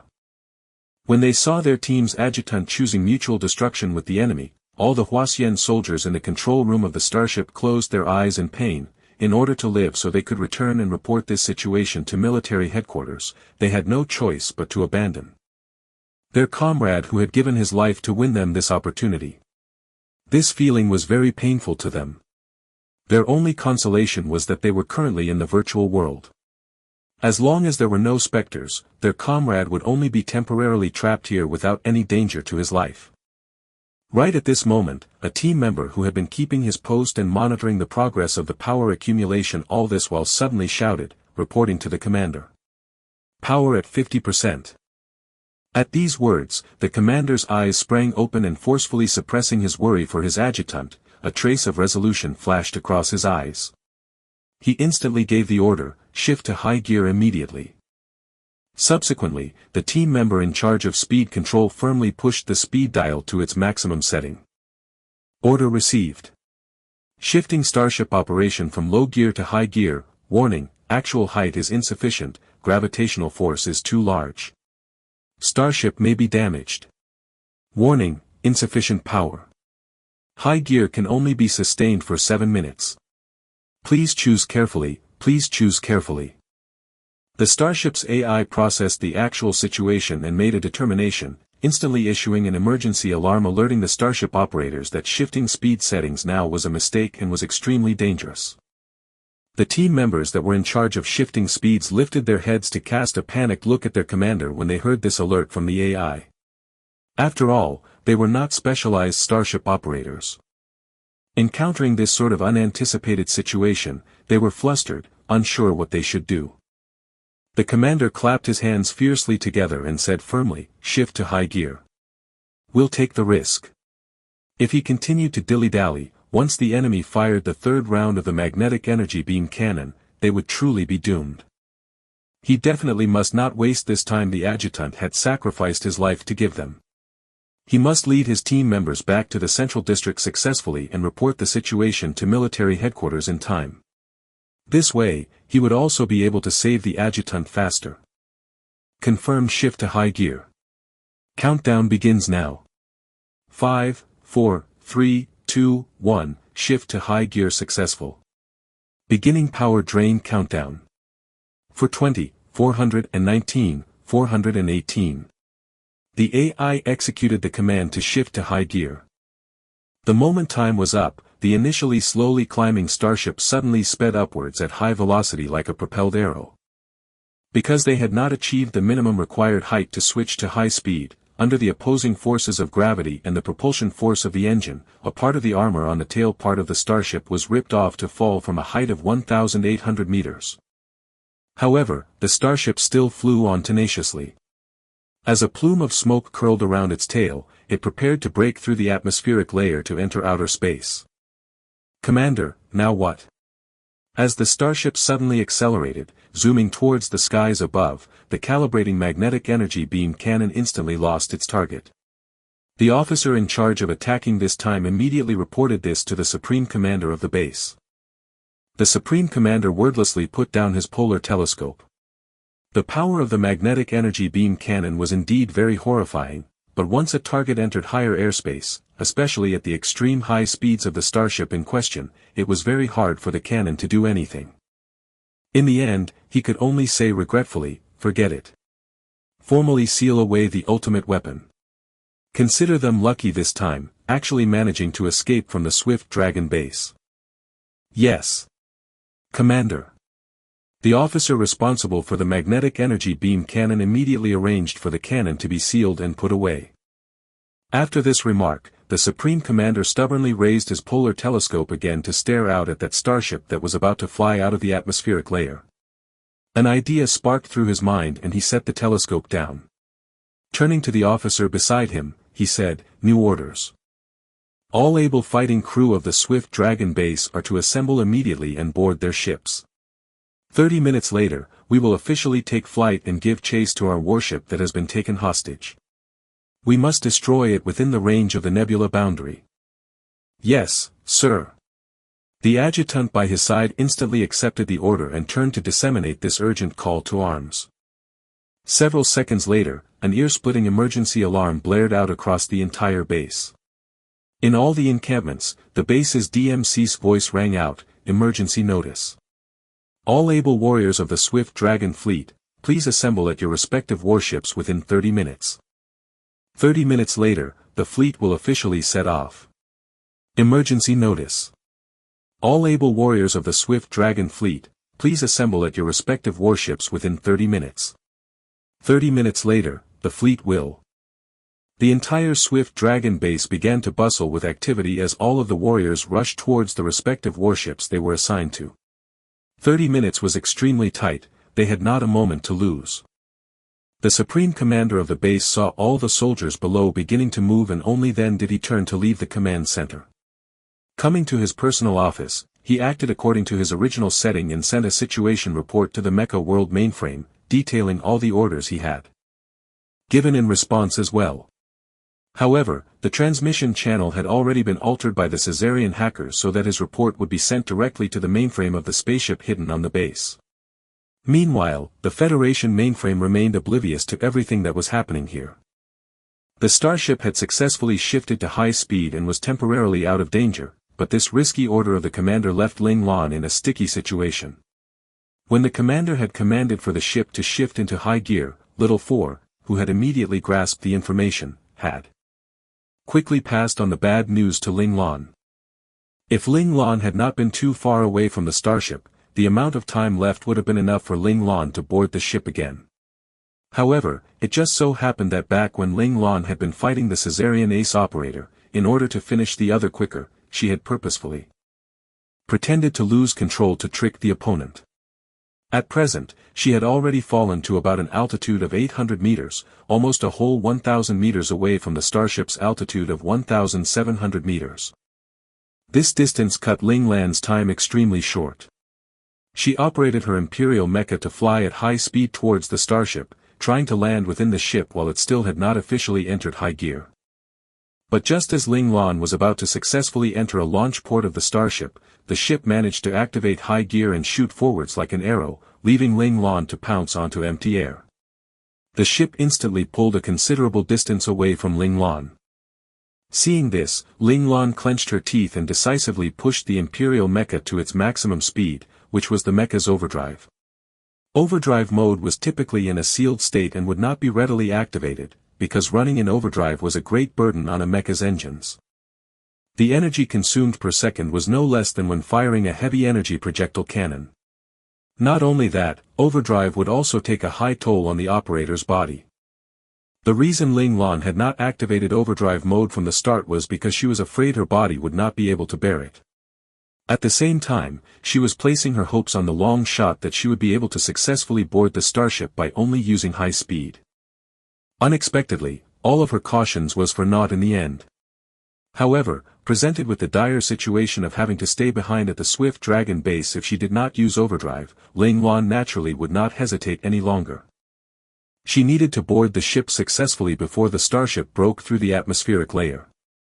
Otherwise, based on the mecha's power and mobility alone, she would not be able to escape the gravity of the planet to fly into outer space. Even though Ling Lan was currently piloting an Imperial mecha, it was still out of the question unless Ling Lan was controlling a God-class mecha. Frankly, even if an Imperial mecha could fly into outer space, Ling Lan's current level of strength and physical constitution would not allow her to sustain long periods of cross-level operation anyway. This time, Ling Lan's caution taught her a bloody lesson. She understood now that she needed to apply her full strength in all things from now on and not put her hopes on luck and chance, otherwise she might have to pay an even greater price. Time was running out bit by bit. Ling Lan's mecha came closer and closer to the starship. 100 meters, 50 meters, 30 meters, 20 meters, 10 meters. She saw the number countdown of the 5-minute limit she set for herself to operate in overdrive dwindling smaller and smaller, and cold sweat poured uncontrollably from her forehead. For the first time, she felt how truly helpless she was. She clearly only needed to speed up a little more to wrap her hand around that handle at the outermost edge of the final launch port of the starship, but no matter how hard she tried, she just could not close that final bit of distance. Meanwhile, the X-192 high-glazed nuclear power source had also begun to emit the red lights warning that its power was about to run out. Could it be that she was still going to fail in the end and be unable to leave the Swift Dragon base? A bad feeling coursed through Ling Lan's heart. What made Ling Lan even more nervous was the fact that she had begun to feel pain in her body. It started with minor cramps, which slowly turned into an acute ripping sort of pain.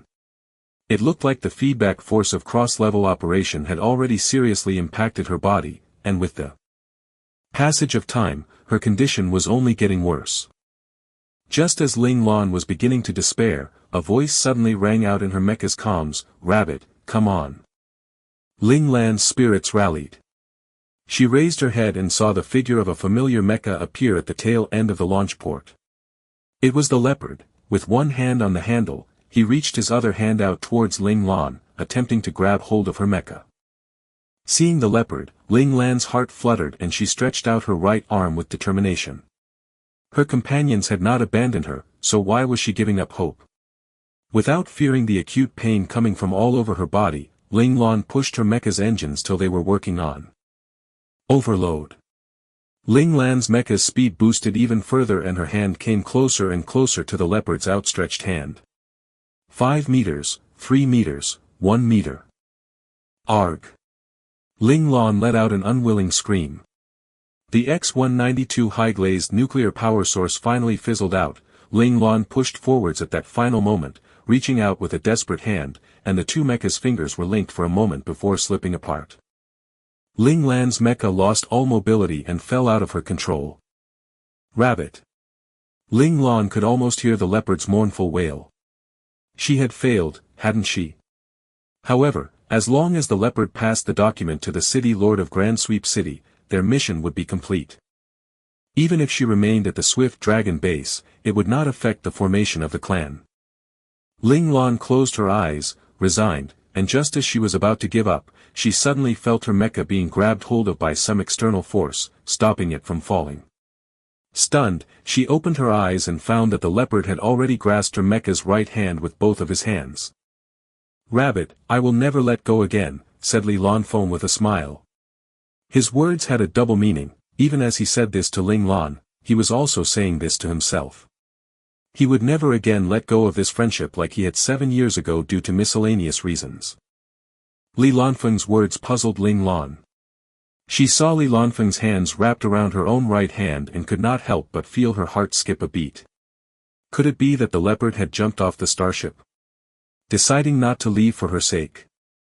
Ling Lan's emotions were instantly in turmoil. For the first time, someone was willing to brave danger for her, but Ling Lan's sentimentality only lasted for a moment.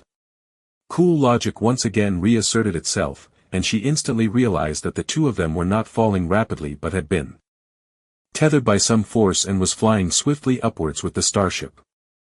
Ling Lan turned to look unerringly behind the leopard and saw that the two legs of his mecha were currently caught securely in the hands of Qi Long's mecha. "Yo, boss, it's rare to see you in such a predicament."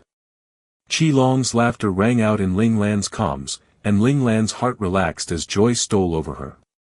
Even though she was brimming with emotions, accustomed to being as cold as ice, she could only respond dispassionately, "Yes, are you very satisfied by this?"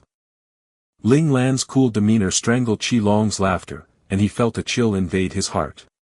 He could not help but shudder. If his hands had not remained steady, this shudder may have spelled great trouble. Qi Long was silently regretful. How could he forget that his boss was a cold and ruthless person who would take revenge for the slightest grievance? Qi Long could already foresee that when they got back, he would be captured by his boss for some brutal torment in the private training rooms.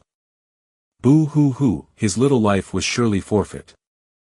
"Boss, even in such a predicament you are still the most handsomest boss." Qi Long tried to salvage the situation and alter his impending tragic fate. He feebly tried to suck up to his boss, but in his panic, his skill at flattery fell short of its usual standard, actually missing its mark. Completely won. "Ho ho, so I am the most handsome when I'm in a sorry state like this, eh?"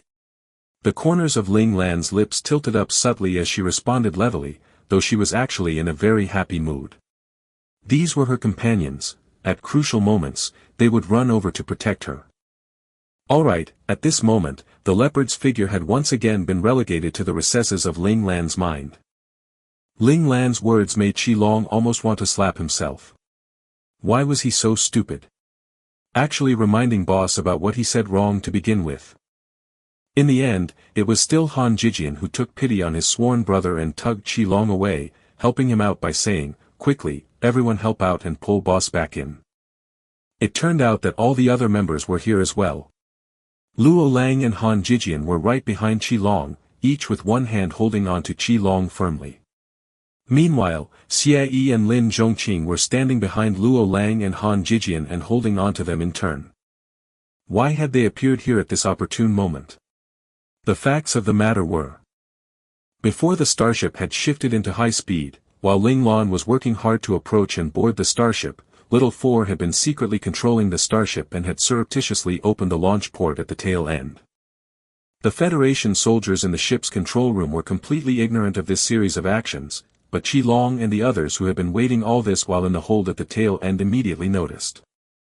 They saw the launch port which had been shut all this time finally open up, and it went without saying that it was definitely their boss returning.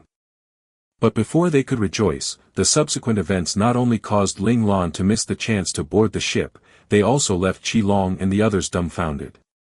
The starship had suddenly shifted into high gear and sent the unprepared group tumbling. Fortunately, they had all still been in their mecha, so even though they had been thrown about terribly and things had been a little awkward, they had not incurred any great injury. Any minor injuries they had suffered had been quickly handled by Li Shiyu. By the time they had stabilized their own mecha, they discovered that they could see no sign of boss. Qi Long and the others knew then that their boss must not have caught up to the ship in time. They were instantly filled with worry and anxiety, but they also did not know what to do at that moment. In time. And then, Li Lanfeng, who had been silent all this while, suddenly retrieved the document from his bag and handed it to Qi Long, saying, "Qi Long, I want to go check things out at the launch port.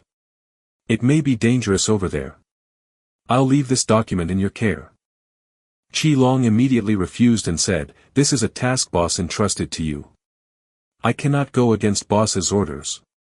Besides, I should be the one to go through the tail end's passage." Qi Long's direct refusal made Li Lanfeng fall silent. He merely shoved the document at Qi Long outright, and before Qi Long could react, Li Lanfeng had already turned away and left. By the time Qi Long realized what had happened, Li Lanfeng had already disappeared through the first set of doors leading to the tunnel. Speechless, he held on to the document and glanced over at his surrounding companions, and then he decisively shoved the document at the still stunned Chang Xinyuan. This move of Qi Long startled Chang Xinyuan, who instantly asked in a panic, "Why, give it to me? You have the worst control skills out of the entire team. As a safety precaution, you just stay put and guard these documents properly. If, in this situation, you still mess up and get yourself killed, your sorry ass had better not even dream of joining us, the Lingtian clan," Qi Long threatened. Aggressively. This speech left Chang Xinyuan burning with embarrassment. He meant to snap back but found that Qi Long's words rang true, and at that moment he was actually left dumbstruck. As soon as Qi Long was done speaking, without even considering how Chang Xinyuan would react to his words, he gestured with a wide sweep of his hand for his teammates to leave the mecha hold and then sprinted towards the launch port. Qi Long was actually feeling agitated and worried, not knowing what fate had befallen his boss. He had long thought of traveling to the tail end of the ship to check out the situation for himself, but alas, Li Lanfeng had beaten him to the punch. At this thought, Qi Long started to grumble about Li Lanfeng in his heart. This fellow really knew how to put on a hell of a show, never missing an opportunity to increase the boss's awareness of him. Although Qi Long had some quibbles with Li Lanfeng, deep in his heart he held great admiration for him, because only someone who truly held Boss Lan in such high esteem could have this caliber of performance. The minute Qi Long moved, Luo Lang, Han Jijian, and the others followed suit. In fact, if it had not been for Boss Lan's previous instruction for them to obey Qi Long's orders the whole way, they would have rushed to the tail end of the ship long ago, unable to contain themselves. The last one to leave was Li Shiyu, who, before he left, shot a glance at the stupefied Chang Xinyuan who was frozen in place. Sighing softly, he changed directions to walk over to Chang Xinyuan's side, patted him on the shoulder, and said, "Don't overthink it. Qi Long's orders are out of consideration for you. Just trust him and follow his orders. In fact, I think he's right, your control really is a little weak. At the tail end, if there is any danger, it will be difficult for you to even protect yourself. So you might as well stay put here and protect this vital document well." Chang Xinyuan cast a mournful eye at Li Shiyu. Was this how a teammate from the same battle clan was like? Could he not pick at the scabs on his soul? Could they still get along with each other happily? Chang Xinyuan suddenly found that Li Shiyu, who seemed like such a kind-hearted, nice guy, absolutely had the potential to be a black-bellied person. Li Shiyu could not know the complaints Chang Xinyuan had in his heart, because right after he was done speaking, he had swiftly chased after Qi Long and the others. Frankly, even though he did not like Ling Lan that much, Ling Lan's actions all this way had still obtained his acknowledgement. He too did not want anything bad to happen to this team leader who looked out for his team members at every turn. Thus, he was also planning to go check things out at the tail end with the rest. Only Chang Xinyuan was left in the entire mecha hold. He looked down at the document in his hands and sighed in resignation, then carefully tucked the document away in his bag. Like Li Shiyu had said, this document was vital, it would determine whether their team would be able to successfully establish a battle clan, so there was no room for error. Chang Xinyuan knew deep down that Qi Long's words had not been out of contempt for him, otherwise the other would not have placed such an important mission item in his care. In fact, Qi Long's distribution of tasks was extremely appropriate considering the situation. Someone from their team had to live to submit the document and complete the mission, and for safety reasons, this person needed to remain in the mecha hold and avoid danger. Although Chang Xinyuan had not joined the team for long, he could clearly see the deep bonds between Qi Long and the others and Boss Lan. Their relationship was not the typical friendship and camaraderie between team members, but was more similar to the blood ties of family. Chang Xinyuan believed that if Boss Lan met with any misfortune and ended up stranded at the Swift Dragon base, Qi Long and the others would likely choose to leave the ship and remain at the Swift Dragon base as well, even if they would die for their choice. They would want to go through thick and thin with their boss. At this point, Chang Xinyuan could not help but envy the deep brotherly bonds between Boss Lan and Qi Long and the others. If possible, he too wanted to be a part of that, advancing and retreating alongside Boss Lan and Qi Long and the rest. However, having the worst mecha control skills, he had ultimately been selected by Qi Long to be the one to stay here to ensure the mission would be completed. And there was nothing at all he could say to argue against the decision. This was because Chang Xinyuan was well aware that the Swift Dragon base was rife with danger. Now exposed, deep within the Swift Dragon base, they would definitely have to fight ferociously and cut a path of blood through the base to have any chance of survival. Thus, those who followed Qi Long must be very good at combat, otherwise it would be pointless to go and they may even create trouble for Boss Lan. Chang Xinyuan was very clear on this point. This was why he had remained silent and had resigned himself to accepting Qi Long's arrangement in the end, becoming the person left behind to safeguard the document. Frankly, Chang Xinyuan was unwilling, because he did not want to be the member left behind. This made him feel very useless. Weakest control skills, If I want to stand next to Boss Lan and not get tossed aside, only relying on my modification innate talent is far from enough. I must become stronger, and be like Lin Zhongqing and Li Shiyu. Even as a support member, I have to become the most formidable one. Chang Xinyuan clenched his fists silently, determination flashing in his eyes. Never again would he be so naive as to truly believe, as he did before, that modification was everything. Having maintained a breakneck speed the whole way, Li Lanfeng was the first to reach the launch port at the tail end. As he reached the mouth of the port, the scene that unfolded was that of Ling Lan piloting a mecha, desperately trying to catch up to the starship. At present, he was about 10 meters away and looked like he could board successfully soon enough. However, Li Lanfeng then noticed that Ling Lan's mecha's power supply seemed slightly unstable, as if it was almost depleted. The mecha was also unable to maintain a steady speed, speeding up and slowing down erratically, which prevented Ling Lan from closing the gap. Thus, despite his delight at seeing the rabbit here, Li Lanfeng could not help but feel his heart in his throat, fearing that the rabbit would not catch up in the end. With a glance at the outer area of the launch port, he realized that the outermost rim was lined with handles, probably support structures to help mecha flying at high speed to land quickly on the starship. As he brought his mecha to the entrance, it was promptly sucked out of the starship by a tremendous force. In that instant, he gripped tightly onto one of those handles, simultaneously activating the adhesion mechanism. On his feet to secure his mecha's position. Having done all that, Li Lanfeng activated his comms link and roared, "Rabbit, come on," as he daringly stretched his body out, right hand outstretched to its limits, reaching with all his might for Rabbit's mecha, so close yet so far. The rabbit must have heard him, because Li Lanfeng saw him stretch his own right hand towards him, intent on catching Li Lanfeng's hand. The two great metal arms were inching closer, but just before they could catch each other, the roaring engines of the rabbit's mecha suddenly died. Even though the rabbit had put all his energy into a final surge forward at that final moment, allowing them to link fingers, the immense weight of the mecha and the recoil from the high-speed flight was not something their fingers could bear. Their fingers were only linked for a moment before they were instantly flung apart. As Li Lanfeng witnessed the rabbit's mecha stalling and about to plummet, without even thinking about it, he slammed the controls, causing the mecha to leap forwards, bursting out from the starship's launch port to tightly clasp the right arm of the rabbit's mecha the second before it started to fall. "Rabbit, I will never let go again," was all Li Lanfeng remembered saying with a smile. He knew the true meaning behind his words. 7 years ago, he had chosen to abandon the rabbit, but from now on, he was never letting go again. Just as Li Lanfeng thought that he and the rabbit would fall down to Swift Dragon Base and have to brave life and death together, he felt his mecha being tethered by a great force. His and the rabbit's mecha were suspended below the starship and were quickly being lifted upwards.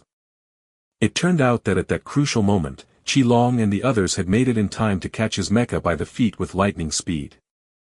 Like links in a chain, Qi Long's mecha was tightly held onto by Luo Lang and Han Jijian, while behind them were Xie Yi and Lin Zhongqing. The four of them each had one fist firmly wrapped around one of the support handles on the launch port walls, forcibly negating the downward momentum of Li Lanfeng's and the rabbit's mecha. Han Jijian was about to signal for all of them to haul Li Lanfeng and rabbit back to the starship when Li Shiyu appeared as well. With his help, Qi Long was finally able to pull Li Lanfeng back on board, ultimately succeeding in dragging Ling Lan back onto the starship. Ling Lan, who had only just narrowly escaped disaster, had just entered the starship when she barked out, "To the hold, now." She charged ahead, leading the clan members back to the mecha hold in the tail end, acting on Little Four's information that the starship was about to breach the atmospheric layer. For any of the unsecured and underpowered mecha, remaining in the launch port at that moment would be absolutely suicidal. Everyone stampeded towards the mecha hold as Little Four swiftly closed seal after seal behind them. When Chang Xinyuan, who had been waiting safely in his secured seat, saw Boss Lan make it into the mecha hold ahead of the rest, he was overcome with emotion. He instantly cried out, "Boss Lan, you're back." Before Ling Lan could reply, the starship started to shudder violently.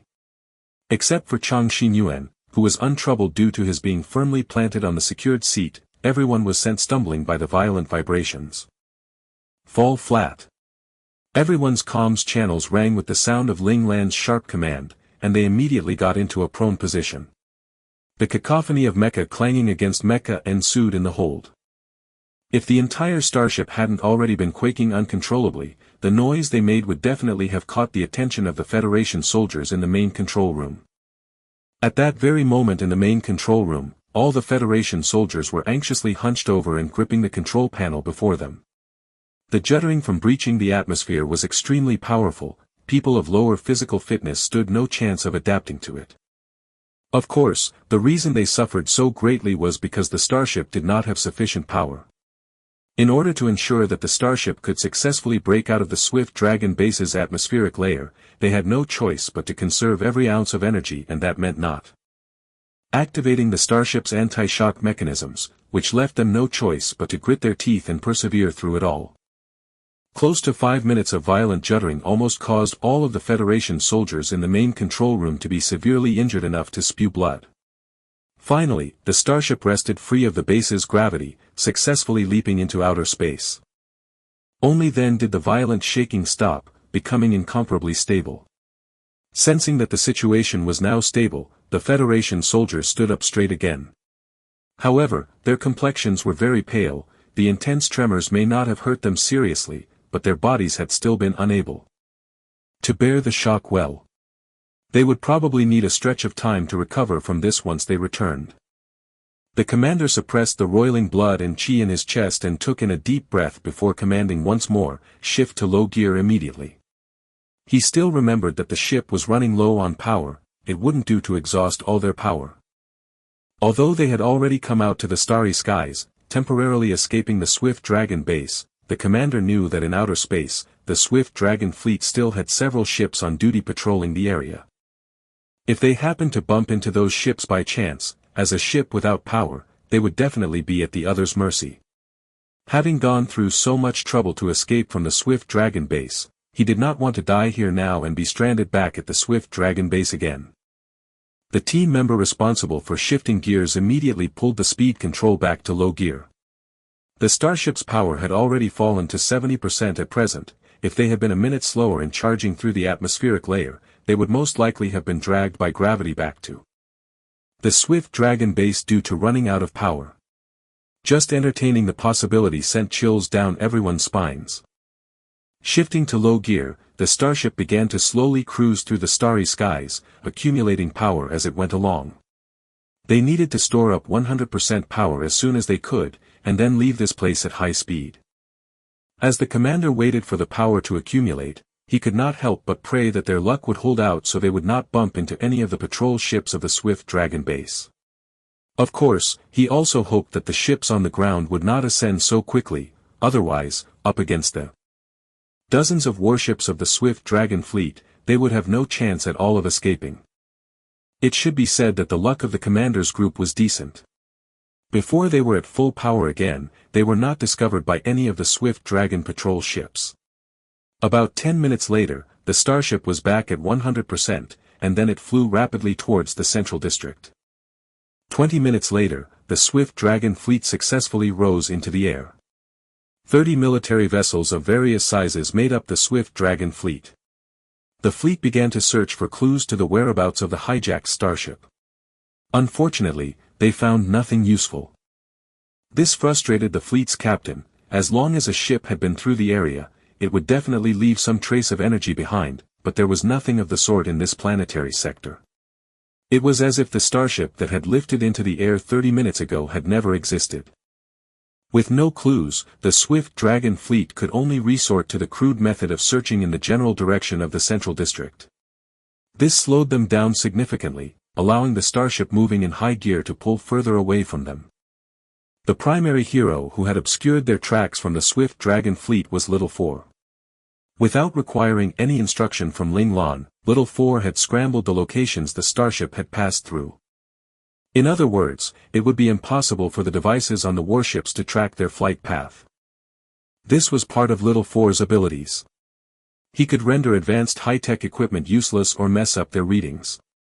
Of course, he could only affect the Swift Dragon fleet's devices so thoroughly because Ling Lan's group was currently in the virtual world.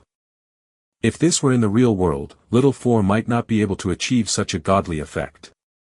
With Little Four helping from the shadows, the starship would detect the enemy's presence before it could encounter any patrol ships of the Swift Dragon fleet. Thus, the commander had enough time to employ evasion measures to avoid the enemy's detection. The commander was rather baffled. Why would the radar scanner on this ship be better than those of the other ships in the same fleet? But unable to find an answer, he could only ascribe it to their luck being better in the end. Their radar had just functioned at its maximum capacity right whenever they needed it to. In this manner, the entire journey was fraught with tension but there was no actual danger. The starship finally left the Nebula district and entered the next planetary sector. Although they had yet to arrive at the central district, this still proved that they had successfully escaped the pursuit of the Swift Dragon fleet. The Swift Dragon fleet did not have the authorization to enter another planetary sector. However, it was similarly very dangerous for them. After all, the warship they had appropriated to bring them here was also a ship belonging to the Swift Dragon base. Still, those Federation soldiers in the main control room specially sent here by the mainframe had a special way of contacting the mainframe. The moment they were out of the nebula boundary, which was no longer under the mainframe's control, they were able to make contact with the mainframe. After receiving news, the mainframe arranged for them to enter the central district via a special flight route, green-lighted the whole way through to bring them straight into the district. If not for this approved special flight route, as they continued flying forwards, they would have been mercilessly shot down if they were detected by any patrolling fleet. The Federation soldiers naturally would not do such a stupid thing. Finally, the starship safely arrived at the central district, landing in one of the planet's cities at the outermost region of the central district. As long as they touched down here, they would be able to log out of the virtual world and report directly to military headquarters about the situation at the Swift Dragon base.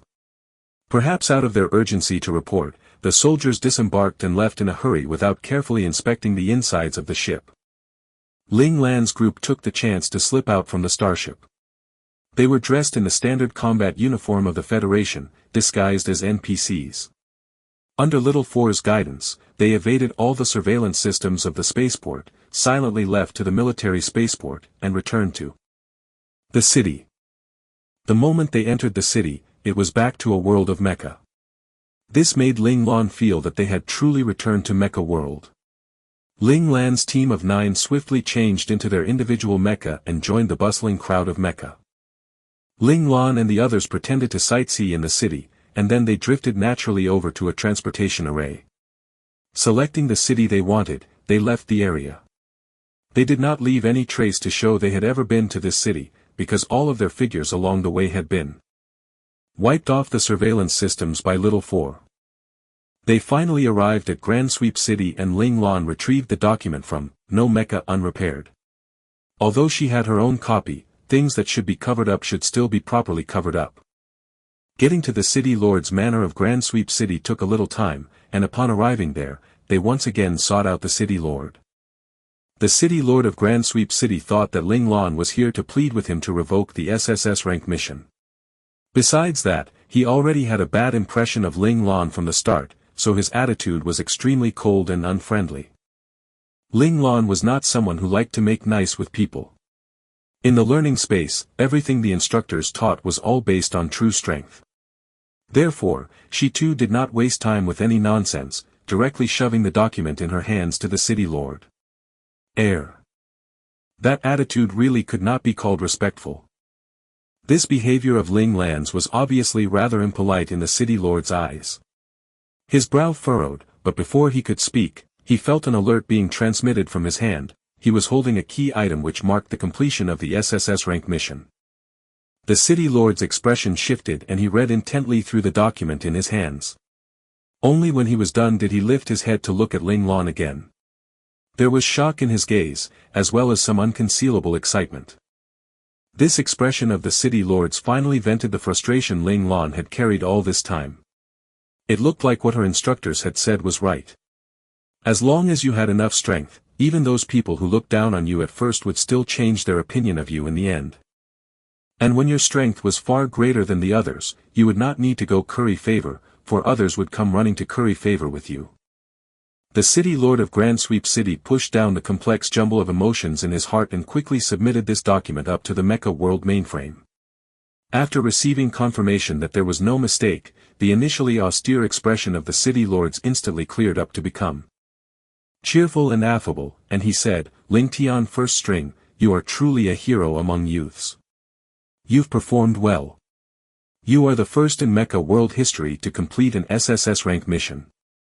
I am proud of you. As expected, the City Lord's originally disdainful expression had changed, his entire persona was much more enthusiastic and friendly now. Seeing this, Ling Lan's lips tilted up at the corners. Even though her expression was as stoic as ever, she still patiently listened and waited for the City Lord to finish his spiel. The reason why Ling Lan applied patience to finish listening to the City Lord was out of consideration for what had happened before.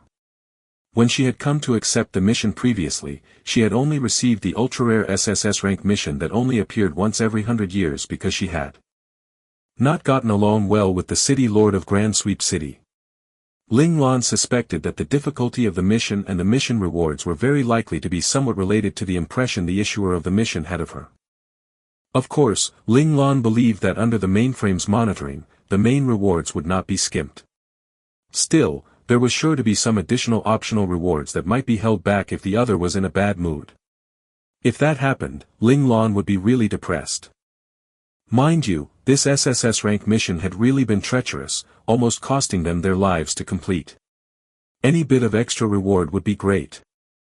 Finally, the City Lord of Grand Sweep City finished his lengthy speech of encouragement, and only then did Ling Lan calmly reply, "Many thanks, City Lord. May I trouble you to bestow our final rewards?" Seeing Ling Lan's calm composure in the face of praise, the City Lord was filled with even more joy and fondness for Ling Lan. His impression of Ling Lan had truly taken a 180-degree turn. He completely forgot how he had made things difficult for Ling Lan back then, beginning to think of himself as Ling Lan's sponsor. He had already discerned how extraordinary the other was from the start, which was why he had given him this SSS rank mission. This outcome proved that he had judged astutely to identify this hero among the masses. The City Lord was internally smug. Since this was a talent he had discovered and cultivated, how could he let the other suffer any indignity? The City Lord of Grand Sweep City had taken Ling Lan in as one of his own, so he decided he would give the other a great advantage. After contemplating for a moment, he announced the final reward. Reward 1, 1 Clan Formation Certificate. Bring this certificate to the City Hall to register and your battle clan will be successfully formed. Due to perfect completion of the SSS rank mission, the battle clan shall be instantly upgraded to 5 stars from the initial 0 stars.